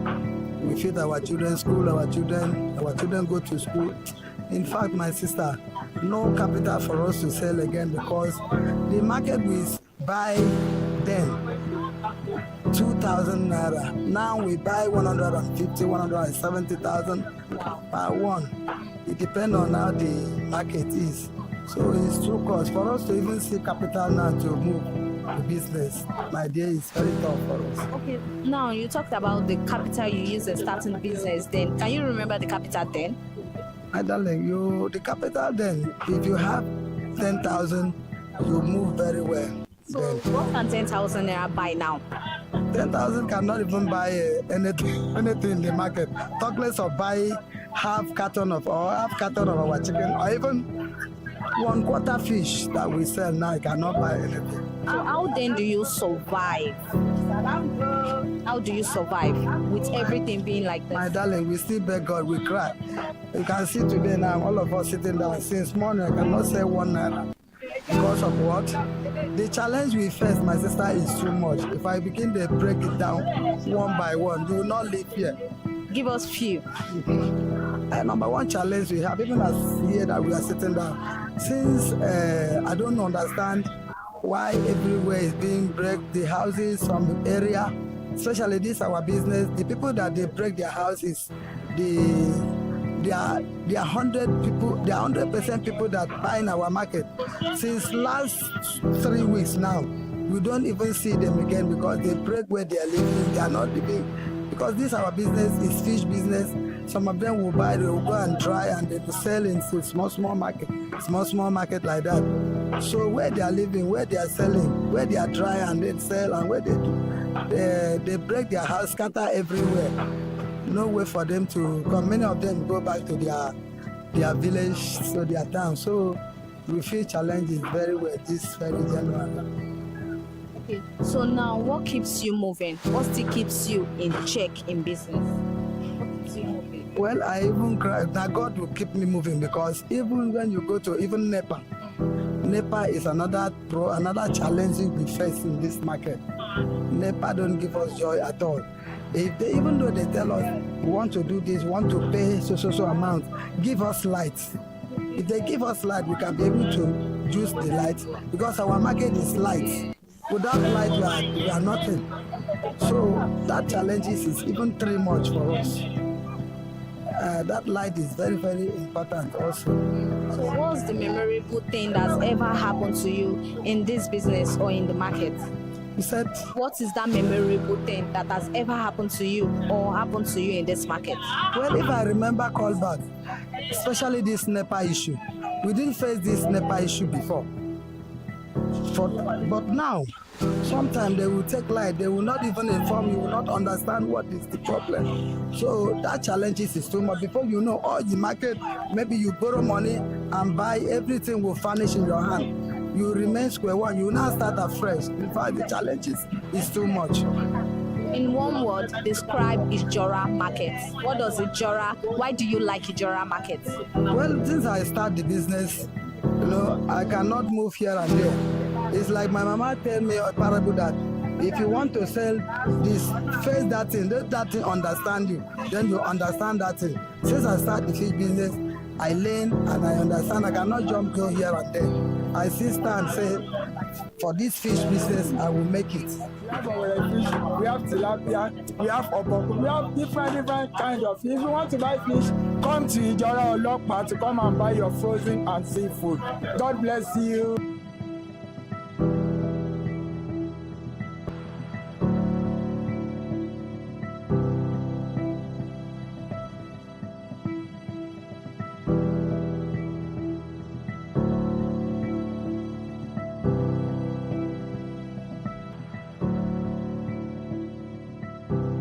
We flirt it. When we flirt it, we can flirt it to Abuja. Some people come from Kano, Abuja. So anybody that wants to buy kuta, they should come to Ijora Olokpa. So we normally flirt it like this. You see, we start from the extreme end. So we flirt it like this. You see, it's very easy. So this parakuta, anybody that wants to buy it, you can see the way we are flirting it here. So it's very easy and it's one of the best fish. This parakuta, anybody that wants to buy it, come to Ijora Olokpa. Good morning, sir. Good morning. How are you? I'm fine. Okay, so what is your name? My name is Shola Ahmed. So what do you... People know me to be Afame Samaga in the market. So what do you sell apart from fish? I sell chicken. That's Kotonou, Orobo, turkey, gizzard. Then I sell blackfish and loose fish. We call this fish loose fish. So we have in different categories. We have Shinos, Barracuda, then we have Poker. Okay, so now this fish is very big. Shinos. So we sell it per kg. So any size you want, we have it here. We have the smaller size, we have the medium and the bigger ones. So we have it. We have this one too in bag too. Then we have the one of the other products like Coca. We have it in big size like this, and we have it in bags. So different price. You buy this per kg. We buy this. We sell it per kg. So what are the challenges selling this particular big fish? There's no much challenges like that, except the issue I have is light. That's in Nepal, that's the only issue I have in there. If there is light, we are safe with this fish. Okay, so what's the name of the fish inside water? So we call it Owere, red pack, Owere. So we have the local ones, we have the imported one, we have the local ones, we have the imported. This one is imported. So apart from light, light is just the major issue. Major issue, yeah. That's our major. So like this one now, where is that one? One that table is Coca. So we call it fresh Cocas. We have the sap one, we have the big ones too. So everything is per kg? No, this one we sell it in a bag. This one, the bag of cheese, it's because of the price. When you come here, we give you the better price. But we have the bigger one, we sell it per kg too. But we have other products. We have egg, we have Titus, we have Osmark, that's Kote. Then we have tilapia. So the major challenges we have on all this is light. So that's it. Thank you very much, sir. But today, one question refused to go her way. Why is Makoko, a community known for fishing, now one of the biggest buyers of fish in Nigeria? Do they still fish? If they do, why buy imported fish from other markets? And what really happened to the water that once defined their livelihood? Some say the answers are simple, others say the truth is far deeper. Watch closely, because in the marketplace, stories don't always end where they begin. And in the Makoko edition, so many questions lingering unresolved and answers that only the Makoko edition can reveal. Watch closely and stay curious because in the marketplace, the truth is always deeper than it seems. This is In the Marketplace, and this is Consumer Hala TV. I am Elizabeth Abefe.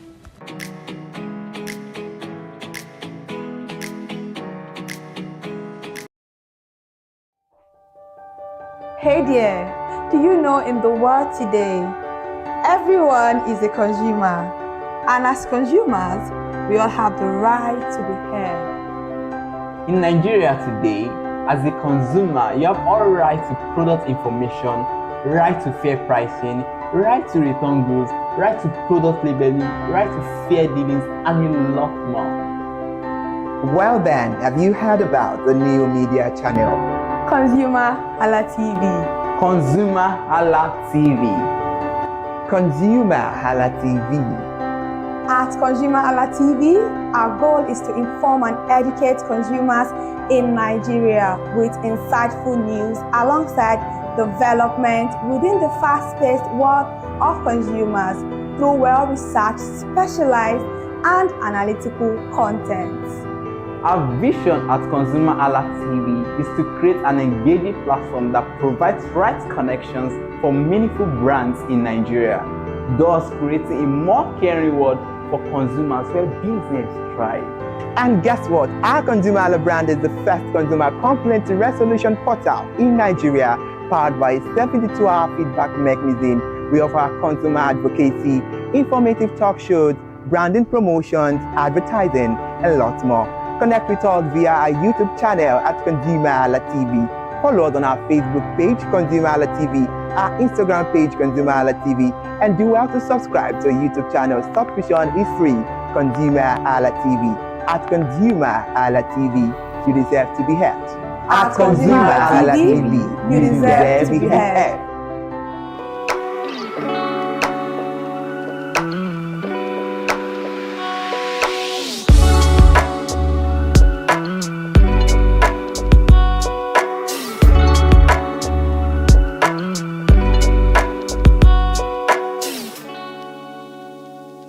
Hello and welcome to another edition of Mind the Gap.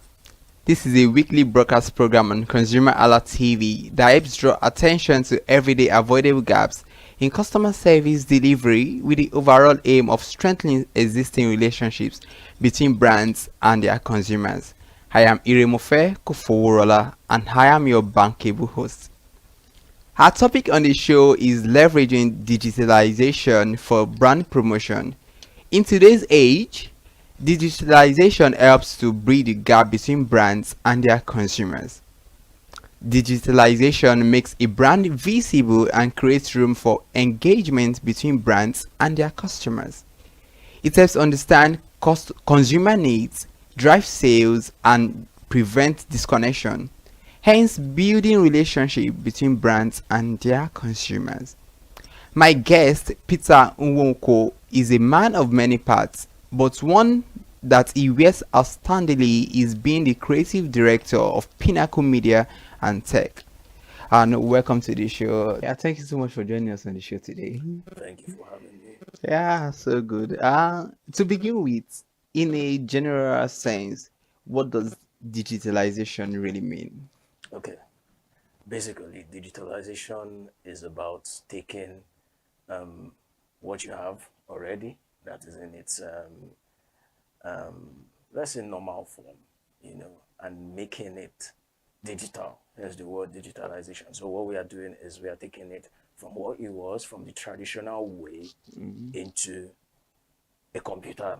Let's use that word, a computer system, where you use the internet, you use your computer, you use softwares and all of those things and applications to now make what was in traditional form into a collection of binary stuff, like your I/O devices and all of that. So yeah, that is basically what digitalization is. I love what you've said, and you talking about the traditional media, talking about the traditional format, and now looking at it, because we all, I believe everybody, we in a way we understand what digitalization means, just to like break it down. That was why there was need for that. Now let's look at it in the practical sense. Now we are talking about leveraging digitalization for brand promotion. How has digitalization helped in brand promotion and awareness? All right. So before, what we had with traditional media was television, radios, newspapers, and billboards. Well, maybe we can throw in flyers too. But now we have gone beyond that, thanks to the internet, thanks to computers. We are in the fourth industrial revolution. And that means a lot of things are now, as we've said, digital now. And so what it has helped brands, or how it has helped brands, is that they're now able to reach more people. They're now able to target their consumers or their audience. They are now able to be flexible about the kind of content that they are creating. They are now able to create awareness.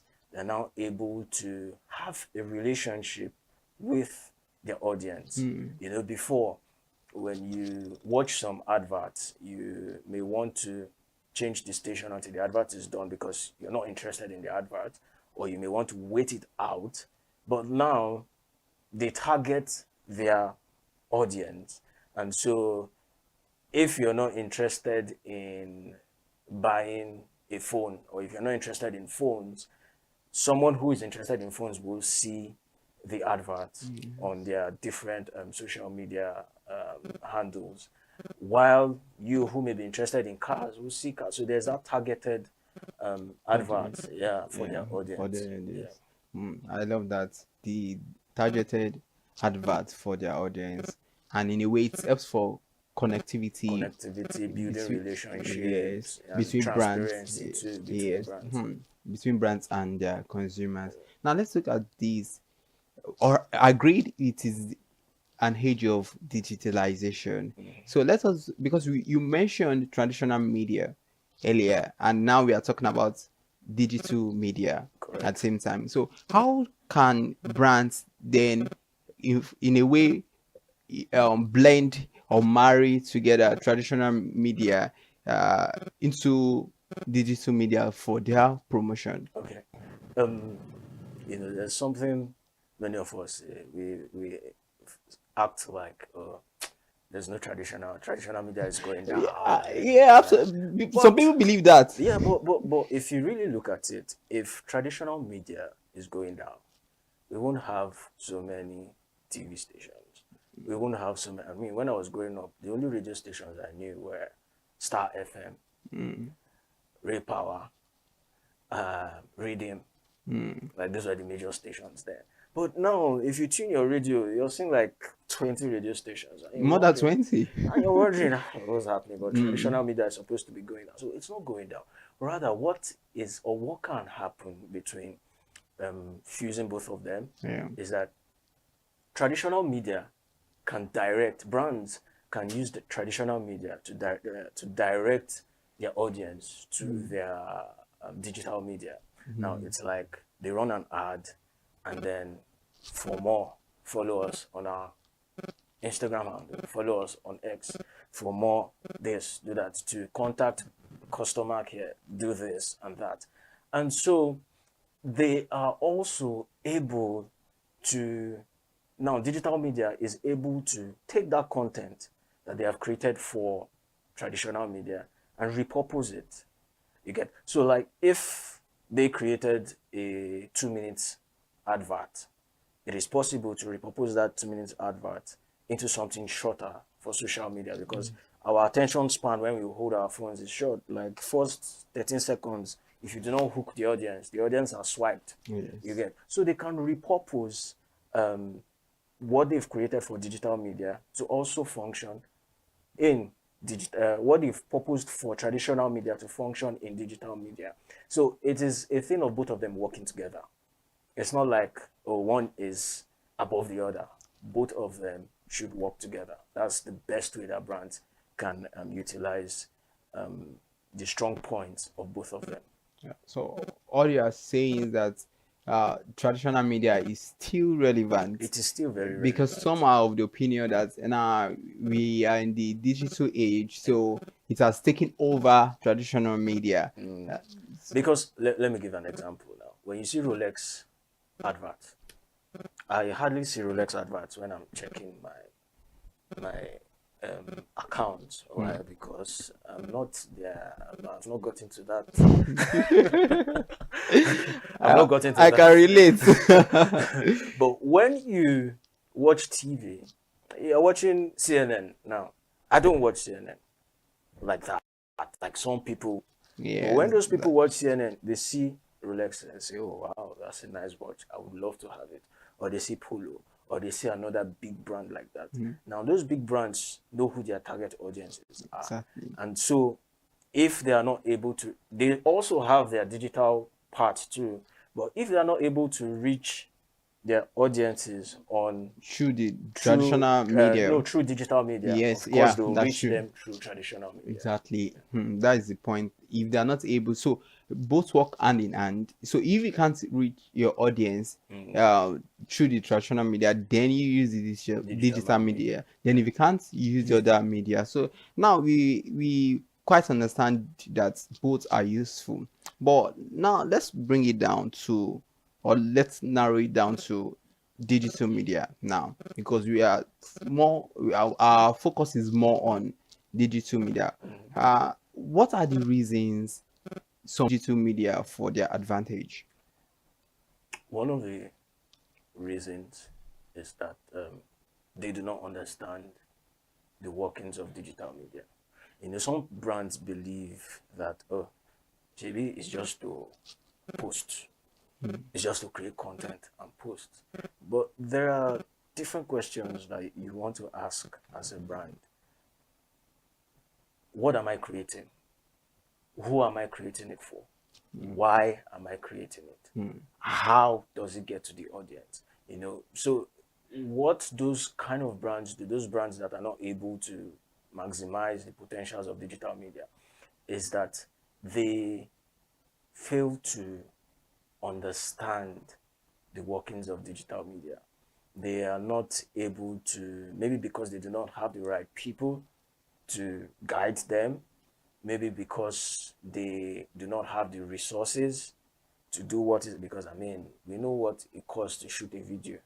You know, if you do not have your equipment, by the time you rent your equipment, by the time you get the guys that will shoot, by the time you edit, now they may not have the resources for all of those things. So they just say, let me just get online and post. And then another thing is they are not sure about who their target audience is. They do not know who their target. They just believe that they just have this like general view. Oh, I just want to sell this thing. But who are you selling No it to? demographics. No demographics, nothing. Who are you selling it to? What is their age bracket? Are they young? Are you targeting young people? Are you targeting old people? Are you targeting people only in Lagos? Or are you going outside Lagos? Is it just concentrated in Africa? Or are you taking it outside Africa? No, these are different parameters that should be considered when going the digital way. So it's because they do not understand what it entails. What it entails, the why, the how, the what, then the what. So all of these factors are important when you want to maximally use the digital media for your competitive advantage, because we live in a highly competitive age, and if you just, like you said, the attention span is just very short. It's very short, few seconds. So if you do not, I mean, you're not able to hook them within the first 6 to 13 seconds, you've lost them because you're swiping away. We're in the swiping age. Everything is swipe. So. Now you're talking about the swipe and swipe. You know, everybody swipes. How then can brands build that loyalty and trust in the minds of their consumers, that they always believe that, okay, everything they see through the lenses of the digital platform can be so trusted? So how can they build the trust? That is where storytelling comes in. You see, storytelling is a very, very, very, very strong tool to use. That brands, we've seen different brands use storytelling, the power of storytelling to reach their audience. Now, what does storytelling do? Storytelling gives you that relatable feel.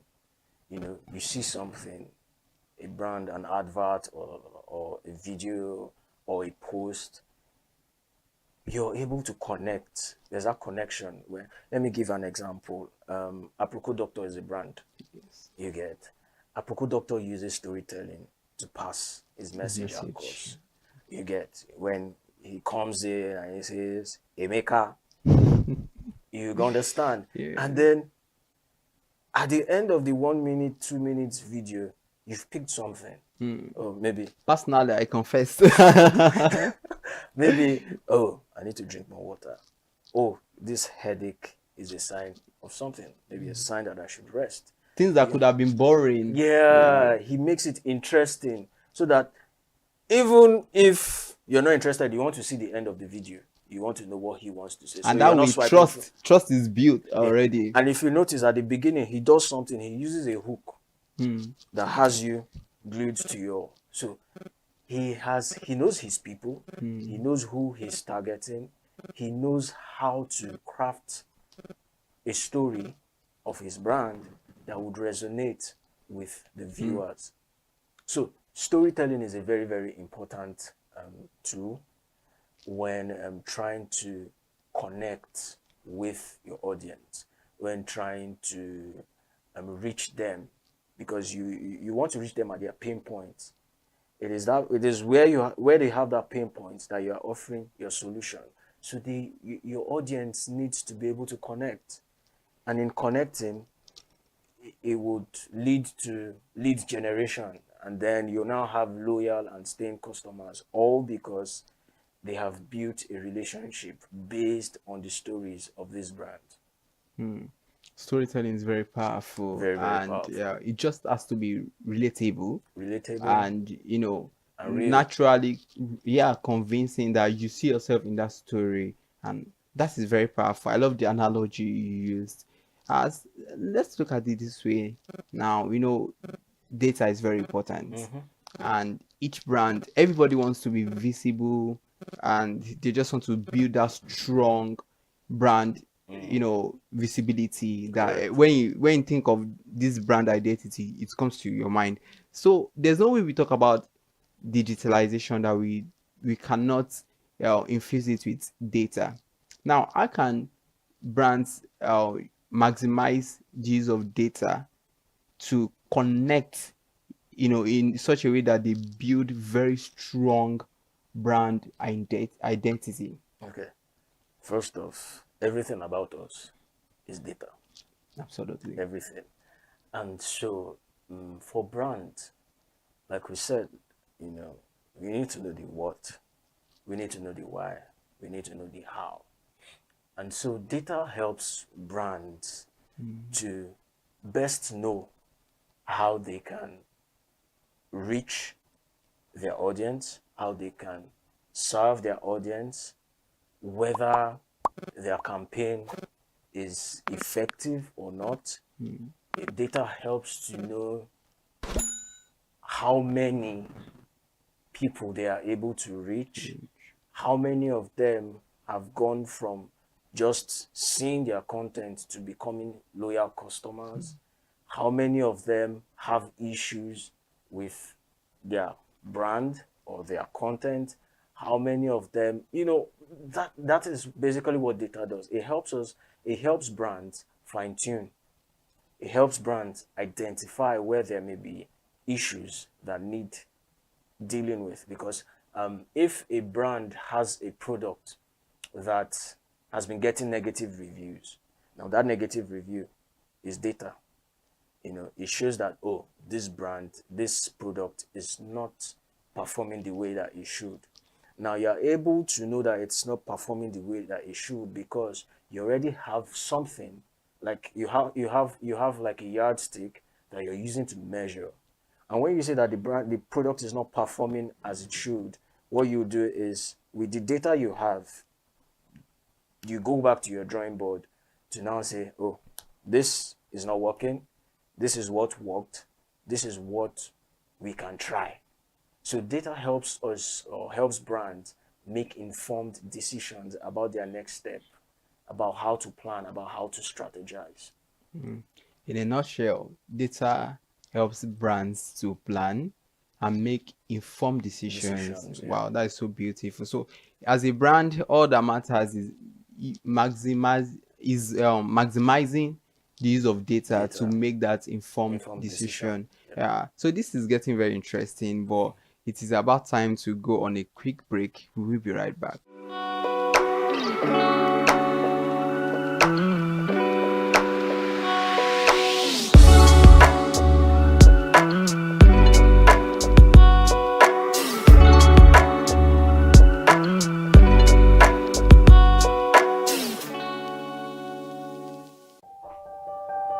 Hey there, do you know in the world today, everyone is a consumer, and as consumers, we all have the right to be heard. In Nigeria today, as a consumer, you have all right to product information, right to fair pricing, right to return goods, right to product labeling, right to fair dealings, and a lot more.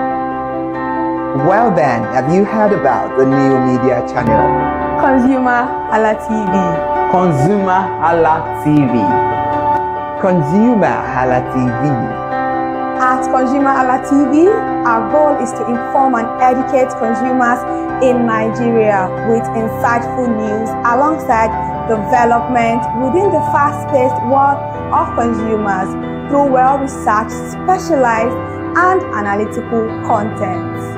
Our vision at ConsumerHallaTV is to create an engaging platform that provides right connections for meaningful brands in Nigeria, thus creating a more caring world for consumers where business thrive.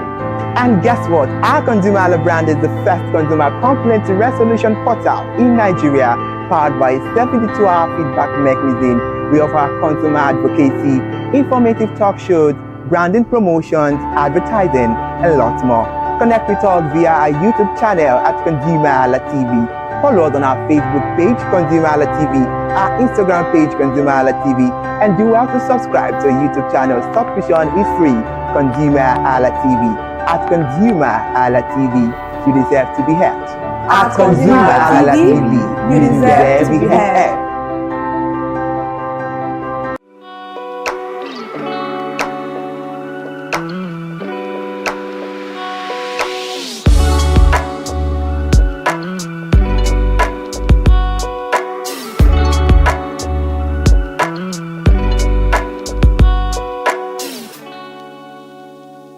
Welcome back. You are watching Mind the Gap, and my guest is Peter Iwoko, Creative Director of Pinnacle Media and Tech. Before the break, we were discussing leveraging digitalization for brand promotion. Thank you for staying tuned. All right, before the break, we said so much, and we are still continuing on this race. Let me put it that way. Now, let's look at the key digital strategies that brand can use for their promotion. Okay, one of them, or the first one, is brands should have brand guidelines. And in these brand guidelines, you have, that's where you have the color, the brand color, you have the font, you have the logo, you have your trademark, you have the message, you have the tone. You know, is your brand is it giving a warm tone? Is it giving a friendly tone? Is it giving a corporate tone? Now, you also have the personality of the brand. So these are very important for brands when they are going, whether they are going digital or traditional. These are very, very important things because you do not want to put your brand out there and it's difficult for people to say, oh, this is your brand the next time they see it. I mean, when you see the swoosh, you know, it's Nike. That's the Nike logo. Their Nike logo has been consistent. Their font is consistent. Their the way they run their adverts is consistent. The same thing with Red Bull. You know, when you see Red Bull, you know it's Red Bull. When you see their adverts, why? There's that consistency in the kind of content that they create. Because why? They have their brand guidelines and they operate by those guidelines. Interesting. I love the way you always use analogy. I know you said it's quite similar to this question I want to ask because I was thinking about it, and I'm like, sometimes when you see some brands, they don't really have that unified voice. There is no unified perception when you see them. Like you said, today they are this, tomorrow that across. Now you know that many digital platforms, as well as social media platforms as well. So when you go to their website, what you see is different from what you see on their from what you see on their X page or TikTok. Or it's not uniform. So how can they ensure that they have that unified voice and perception, creating that image in the minds of their consumers? Again, that's where storytelling comes in. But apart from storytelling, another thing that we should consider is those who are responsible for putting the messages together, putting the adverts together, and those who are posting online for them. It is important that everyone is on the same page about the vision of the brand. If everyone understands the vision, then it is easy for us to create content that aligns with that vision. But when the videographer or the cinematographer doesn't really understand the vision, the script writer will write a script, the cinematographer will do a different thing, and then when they come on, I'm just using that as an example, and then when they come online, you're saying, wait, I thought this brand is supposed to be cool, yet. Or you see that on their homepage they have the Facebook blue color, but when you're seeing their content on like Instagram, you're seeing this color, and you're wondering, do they have two colors? And then you watch again, you see them use green. What is this brand about? And it can create confusion. And when there is confusion, it is difficult for their target audience to connect with them and with the brand. So, yes, storytelling is important, but also ensuring that everyone responsible for doing anything for that brand understands the vision of the brand.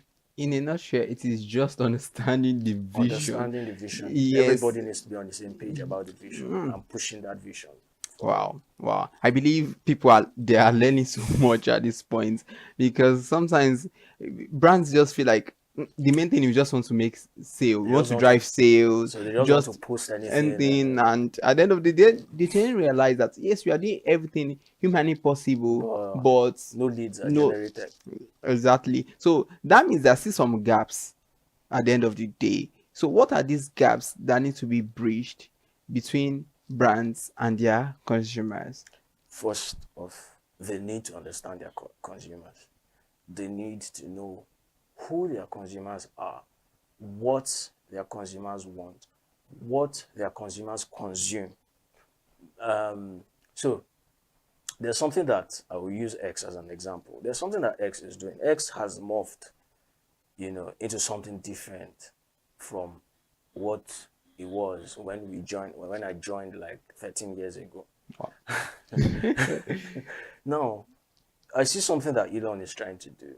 He's trying to take like all of the major strengths of other social media platforms and combining it into X. Into just one. Into one. So now, instead of going to LinkedIn to look for jobs, you can look for jobs on X. Instead of typing long form on LinkedIn, you can type long form on X. Instead of posting reels on TikTok, you can post on X too, and the swipe thing, you just swipe through different videos. Instead of doing what you would do on Facebook, you can do it on X. So what he's doing is he's paying attention to what people on X love. And that is what he's using, or he's capitalizing on, to improve X, so to say. Yes. Someone posted something, I think it was yesterday or 2 days ago, where he says that Elon is a use some words, to describe Elon, and I'm like, it goes beyond that. It goes beyond that. Elon understands that X users thrive on violence. True. Banters. They if it's X controversial, is not even for the faint-hearted at all. If it is not controversial, it won't go far. But let it be, Israel wants to bomb Nigeria. X will push it, So him and his team, they are doing a very good work of understanding what the people on X want. So that is X. If you now look at other platforms, that is how, they are able to capture the minds of people. TikTok will give you what they call For You page. And what does For You do? Whatever content you consume on TikTok, it starts bringing those kind of content, and you start watch, and you get carried away. So they are studying their users. Now, a lot of brands, like we said earlier, it's for them, it's just about, I just want to sell. I just want my market to. You don't even know how to reach your target audience. People just feel Shibi is just to post every day, and they are posting every day. And sales, no sales. What did happen? You get so you need to know who your audience is. You need to know where your audience are, your target audience are. You need to know what they want, what they like, and that is where the For You page comes in. It gives you what you like, kind of content you like to consume. If you check my Instagram and discovery page now, what you will see there is food. You will see aircraft. You will see like musical stuff, keyboards and all. You will see cameras. That's what. If I open my For You page, by the way, I saw the video. You play an instrument. Yeah, I play the keyboard. Yeah. So if you check my Instagram now, that's what you see my discovery page. Why? Because that is the kind of content I consume regularly. If you check some people, let me give you a story. We were on a meeting. It was a virtual meeting, and then it was to push a brand out. And then one of the men is like, "Oh, why are we putting it on Instagram? And Instagram is always showing women wearing brown pants and all of that. Everybody first kept quiet. The man kept hammering. And somebody, one of the guys there said, "Sir, it would be good if you don't push this further. Because where it is going, you won't like it." The man was like, "No, we are not putting which. Why are we using it?" Then the man said, "See, you are the one. It is what you are consuming that Instagram is showing to you. So you are exposing yourself here." Everybody went quiet. That man did not talk again. So these social media platforms are, a very solid example of knowing your consumers or your potential consumers or potential customers, and then tailoring content that they love. So brands too need to adopt that, know who their consumers are, and tailor content for them. The example we used earlier about Rolex wristwatches, you will hardly see Rolex adverts on your Instagram or on your TikTok because you're not following them. Yes. You get? Yes, true. But you will see other adverts that suit you because of your taste or because of where you are at. Now, the Rolex people will not create that long advert that they post on CNN for us. That's our set, because we are not. We get there. We'll get there. You get. But they will tailor the advert such that when the CEO is doing something, writing something down, and he's watching news and multitasking, he sees that advert and he's like, I need to get this. I need to get this. You get, because he's planning for a meeting where he will meet some big shots, and he wants to impress them. You understand? So, see, Rolex knows who they are trying to reach and knows where they can reach them. You won't see Rolex advert on NTA. No shade. Yeah, absolutely, I understand. Yeah, so that's it. It's about knowing your consumers, knowing where they are, knowing how to reach them, and knowing how to create your story that resonates with them. Interesting one. You've said a lot, and this is, I mean, every episode of this program is always a masterclass on its own, and you've really given us another masterclass today.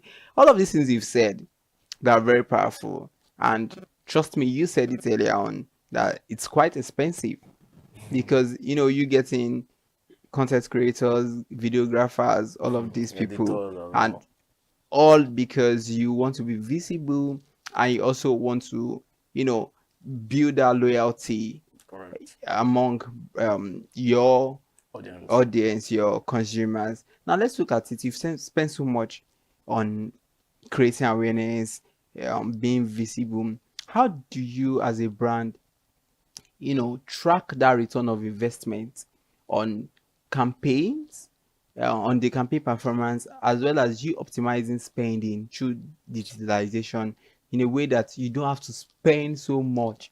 And even if you have spent, how do you then know that, okay, we've made profit, okay, or yes, these are the people that we've gained, they've built that trust has been built, and all of that? Okay, so one good thing that a lot of these online platforms have is analytics.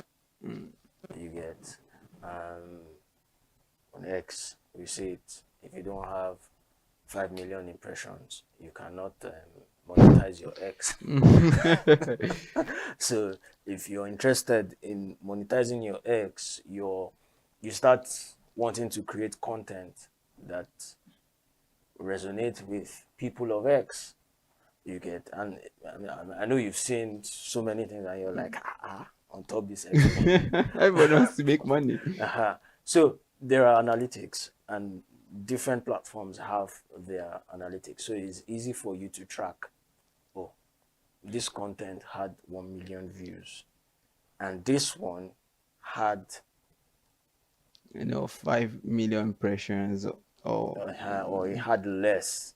So what was in that content that is not in this content? Now it now goes back to what we talked about, how data helps us make informed decisions. Now you're seeing the analytics, you're seeing all of this. That one is red, this one is green. Okay, we grew from 1,000 followers to 1,100 with this post. But with this post, our followers dropped.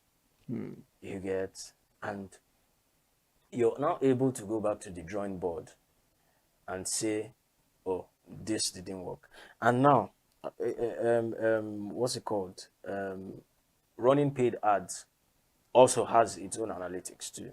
You know how many people viewed your adverts. You know how many people made purchases based on your adverts. And if nobody made purchases, or if it wasn't really something tangible, you can say, oh, this advert did not work. But it does not mean that all you spent to create the advert has gone to waste. There's what we call repurposing content. We repurpose content. Okay, so maybe we can cut the videos and rearrange them, in the post-production, and then post again.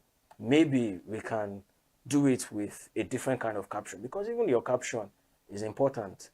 Absolutely. Your caption also tells a story, also tells your brand story. And so brands should capitalize on every avenue that they have to tell their story and do it well, tell a good story. So if you've invested so much into creating content, of course you will expect returns. But then again, sometimes the returns may not come as quickly as you expect. Sometimes it takes time. You know, it takes time. It takes people getting used to that content before they can trust your brand. I mean, when Aproko Doctor started, he didn't start the way he is now. Absolutely. He started with his phone, you know, and of course there would be people who would have, what was this one? Yes. But look at him now. From Aproko Doctor, he now has our doc. Yeah. You understand? So, like I said, one way to track, or one of the major ways to track, is through analytics. Is also through what people are saying. Feedbacks, reviews. What are they saying? What is the message that you're trying to pass across? How are they reacting to that message that you're passing across? Are they understanding it, or are they it's not relatable to them at all? You know, are they dropping? Are you just seeing negative feedbacks? So you should always work on the feedbacks. Feedbacks are very important. Yeah. Wow, thank you very much. I wish we could, go on, but everything that has a beginning surely has an end. It has been an interactive and educative session, a powerful masterclass, like I would say. So thank you very much, because we called on you and you are here. So this is all we can expound on today's episode of Mind the Gap. It is very important that everything we've discussed here, you maximally use them for your advantage, because if you were to pay for a masterclass, he's a very big man, don't think. Amen, don't worry, that will very, very soon. All right, so do not forget to subscribe to our channel and follow us across all our social media platforms. And remember that your brand needs visibility, and it is all left to you to play the game right. I am Iremofe Kuforola, and you can call me the bankable host till I grace your screen next edition. Bye for now.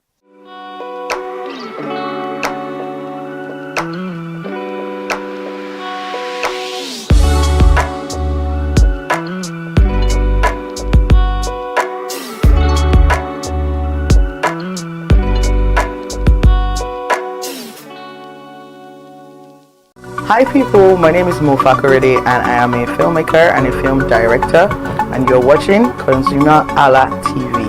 ConsumerHalla TV. Hello consumers, you have the right to be heard, absolutely. So join us on the conversation, share your brand experience, where you tell us all your experiences about brand on the outer world via our YouTube channel every Wednesday from the hour of 4:20 to 5:20. You can watch us via our YouTube channel, ConsumerHalla TV, and subscription is free. Follow us on all our social media platforms, ConsumerHalla TV. Share your brand experience. It's about storytelling. It's about experiences. Hello consumers, you're welcome to another exciting episode of Consumer Voice on ConsumerHalla TV. I am Matilda Omenai. As you already know, Consumer Voice is a show where we'll be visiting different places in Lagos to check out people's preferences, hear what the consumers have to say about different leading brands that they make use of. Hello, it's your boy here, Iremofe Kuforola, and you know what? They call me the AUF General Overseer. Every day is a blessing, and it is meant to be enjoyed maximally with AUF packages that put a smile on our faces. And guess what? That is why this show AUF is for you. You can get to know about trendy market slashes, promos, offers, and juicy deals that put a smile on your faces, and you can always enjoy them maximally. And you know one thing that's so interesting about this show? It is a blend of English and Pidgin. As I dey run you English, now I go dey marry am with Pidgin, make am spicy. So catch me every time on the show to enjoy more about trendy AUF packages. Public service announcement. Hello consumers, I am Kikelomo Ajibola and welcome to the Scam Alert segment on ConsumerHalla TV. Scam Alert educates viewers about various scams affecting consumers. We learn tips on how to identify fraudulent activities and provide advice on protecting our personal information. We aim to raise awareness and empower viewers to avoid falling victim to scams. We cover various topics such as phishing, identity theft, fraudulent investment schemes, and many more. You want to catch up on how these scammers invade our lives? Join us every Tuesday by 12:30 p.m. for Scam Alert on our YouTube channel at ConsumerHalla TV. Subscription is absolutely free. And in case you're not following us across all our social media platforms, follow us on Instagram, Facebook, X, TikTok at ConsumerHalla TV. Don't say I didn't do anything for you this 2025. Bye. Welcome to In the Marketplace. We are taking you on a journey behind the scene of Nigeria's most vibrant market. From the sights and sound of the market to the stories of the people who makes it thrive, we will be sharing the untold stories that brings this market to life. Join us as we explore the history, challenges, and triumphs of the market vendors. We will dive into the daily lives of the people who call markets home and uncover the secret that makes this market special. You will get to see the passion, energy, and dedication that goes into making this market success. Tune in to the In the Marketplace on ConsumerHalla TV on Thursday by 11 a.m. to experience the sight and sound. Don't forget to follow us on all our social media and on ConsumerHalla TV. I am Elizabeth Abefe. Hello fellow consumers, are you looking for a program where we give analysis about brands and a program where we project the voice of the consumer? Join my team and I on Consumer Analytics and Resolution Box by calling on the program to get your issues resolved. And in case you are wondering where Consumer Analytics and Resolution Box will be showing, please join us on our YouTube channel at ConsumerHalla TV. Subscription is free by 2 p.m. to 4 o'clock p.m. every Mondays and Wednesdays. Consumer Analytics and Resolution Box will be airing and will be here to provide you any information on brands and also issues that you have pending for us to resolve. Also follow us across all our other social media platforms, Instagram, Facebook, X, TikTok at ConsumerHalla TV. And that is why at ConsumerHalla TV, you deserve to be heard. Hi everyone, I am Iri Ayomikunle Eke. Join me live on Perspective every Mondays to Friday from the hour of 9 to 10, where we have meaningful and engaging conversations about all the burning and pressing issues making the round. Issues related to our economy and consumers. It's conversing, it's relatable, it's beyond interview. We have expert analysts who gives updated analysis about all aspects of a conversation. Join the moving train by subscribing to our YouTube channel, ConsumerHalla TV, and do well to follow us on all our social media platforms, ConsumerHalla TV. Stay informed. Thank you. I am Matilda Omenai. As you already know, Market Today is the show where we visit different markets across Nigeria, Lagos, to check out the prices of different things, ranging from household items to foodstuffs to cosmetics, electronics, every other thing. In a world of hustle and bustle, entertainment keeps us alive, and that is why at ConsumerHalla TV, we ensure you enjoy all around 360-degree entertainment program. Screen Time is the show for you, where you enjoy top 5 countdown, celebrity of the week, exclusive interview, and other segments. Don't mind if it's just a jealous person. Oh, It's new movie release, update, and Screen Time. I'm going to enjoy myself because this is my favorite time on the program. I get to recommend good movie for you, and I'm also waiting for you to recommend movies to me also in the comment section. Screen Time is not just all about entertainment, it is relaxing and also educational. So that is why we are bringing to you Screen Time on ConsumerHalla TV. And in case you're wondering where to join us every Mondays by 5 o'clock p.m.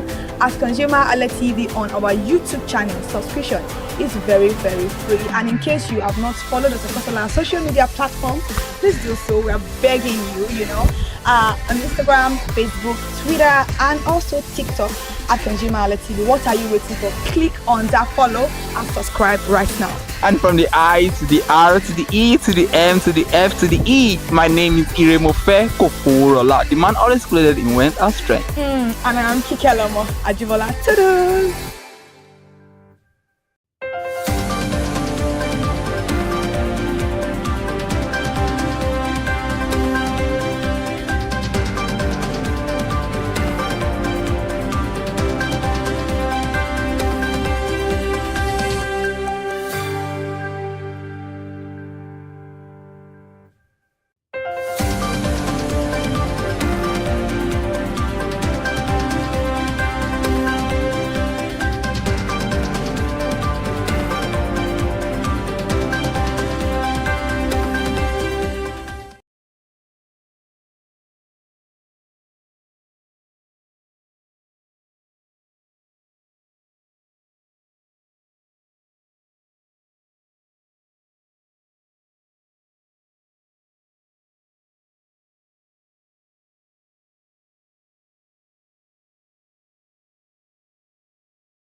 Good evening, this is a news highlight on ConsumerHalla TV. I am Kike Lomo at Jibola. The first highlight this evening, the Nigerian Communications Commission has commenced a review of the National Telecommunications Policy 2000, nearly 3 decades after its approval, citing rapid technological changes and evolving market realities that have outspaced the existing framework. And now, what began as a casual roundtable quickly escalated into a high-spirited debate as host Ugodre sat down with Arnold Dublin Green, Tunji Andrews, Otumba Dele, and Sam to discuss the forces shaping Nigeria's economy in these episodes of Drinks and Mics. The federal government has signaled the imminent takeoff of a landmark 1 megawatt solar electrification project at the newly established Federal University of Agriculture and Technology, OKO, in Oyo State, marking a major milestone in the institution's infrastructure development. The Nigerian Meteorological Agency has predicted a mix of sunshine and cloudiness from Monday to Wednesday across the country. In its weather outlook released on Sunday in Abuja, NIMET forecast sunny and cloudy skies over the northern region throughout the period. And now the federal government has issued a series of stern warnings and deadlines to China Arbor Engineering Company and its sister firm, China Arbor Operation and Maintenance Company, over alleged substandard work, slow mobilization, and environmental hazards on key federal road projects across the country. Away from that now, Nigeria's fintech sector, one of Africa's fastest growing, remains heavily dependent on foreign investment, exposing it to swings in global markets, the Central Bank of Nigeria said in its 2025 FinTech Policy Insight Report. And now manufacturers sharply reduced their exposure to bank loans over the first 9 months of 2025 as borrowing costs stayed elevated, quoting total credit by 1.44 trillion naira amid tight monetary conditions and wide lending spreads, according to the latest quarterly statistical bulletin of the Central Bank of Nigeria. Back in Lagos State, the Lagos State government has pledged to remain focused on deepening infrastructure delivery, strengthening institutions, expanding climate-adaptive investment in drainage and resilience, and ensuring that urban growth translates into measurable improvement in quality of life. The Lagos State Electricity Regulatory Commission has begun a process of understudying the Nigerian Electricity Regulatory Commission as part of effort to strengthen electricity market regulation in the state. Another major highlight this evening, Vice President of Dangote Industries Limited, Divakumar Edwin, has been honored with the prestigious Person of the Year award at the 9th Annual Award and Lecture of the Daily Asset newspapers in recognition of his contributions to Nigeria's oil and gas sector and his role in advancing the operations and strategic communication of the Dangote Petroleum Refinery and Petrochemicals. The National Drug Law Enforcement Agency has intensified its nationwide crackdown on illicit drug production and trafficking with the arrest of a suspected drug kingpin operating a Colorado synthetic cannabis laboratory in Oyo State alongside multiple high-value seizures across several states. The Tomatoes Growers, Processors and Marketers Association of Nigeria has allayed fears of the usual annual price hike of tomatoes and other vegetable produce during the upcoming Ramadan fasting. And lastly, the Lagos State government has sealed the Ladipo spare parts market along the Muritala Muhammad International Airport Road on the Apapa Oshodi Expressway over repeated environmental violation. All right, thank you so much for staying connected to ConsumerHalla TV all through today, and thank you so much for listening to the news highlights on ConsumerHalla TV. We go home now to return at 8 o'clock a.m. tomorrow morning to see us back on your screen. Follow us across the last social media platforms, Instagram, Facebook, X, TikTok, and on YouTube, all at ConsumerHalla TV. I'm Kike Lomo at Jibola. Good night.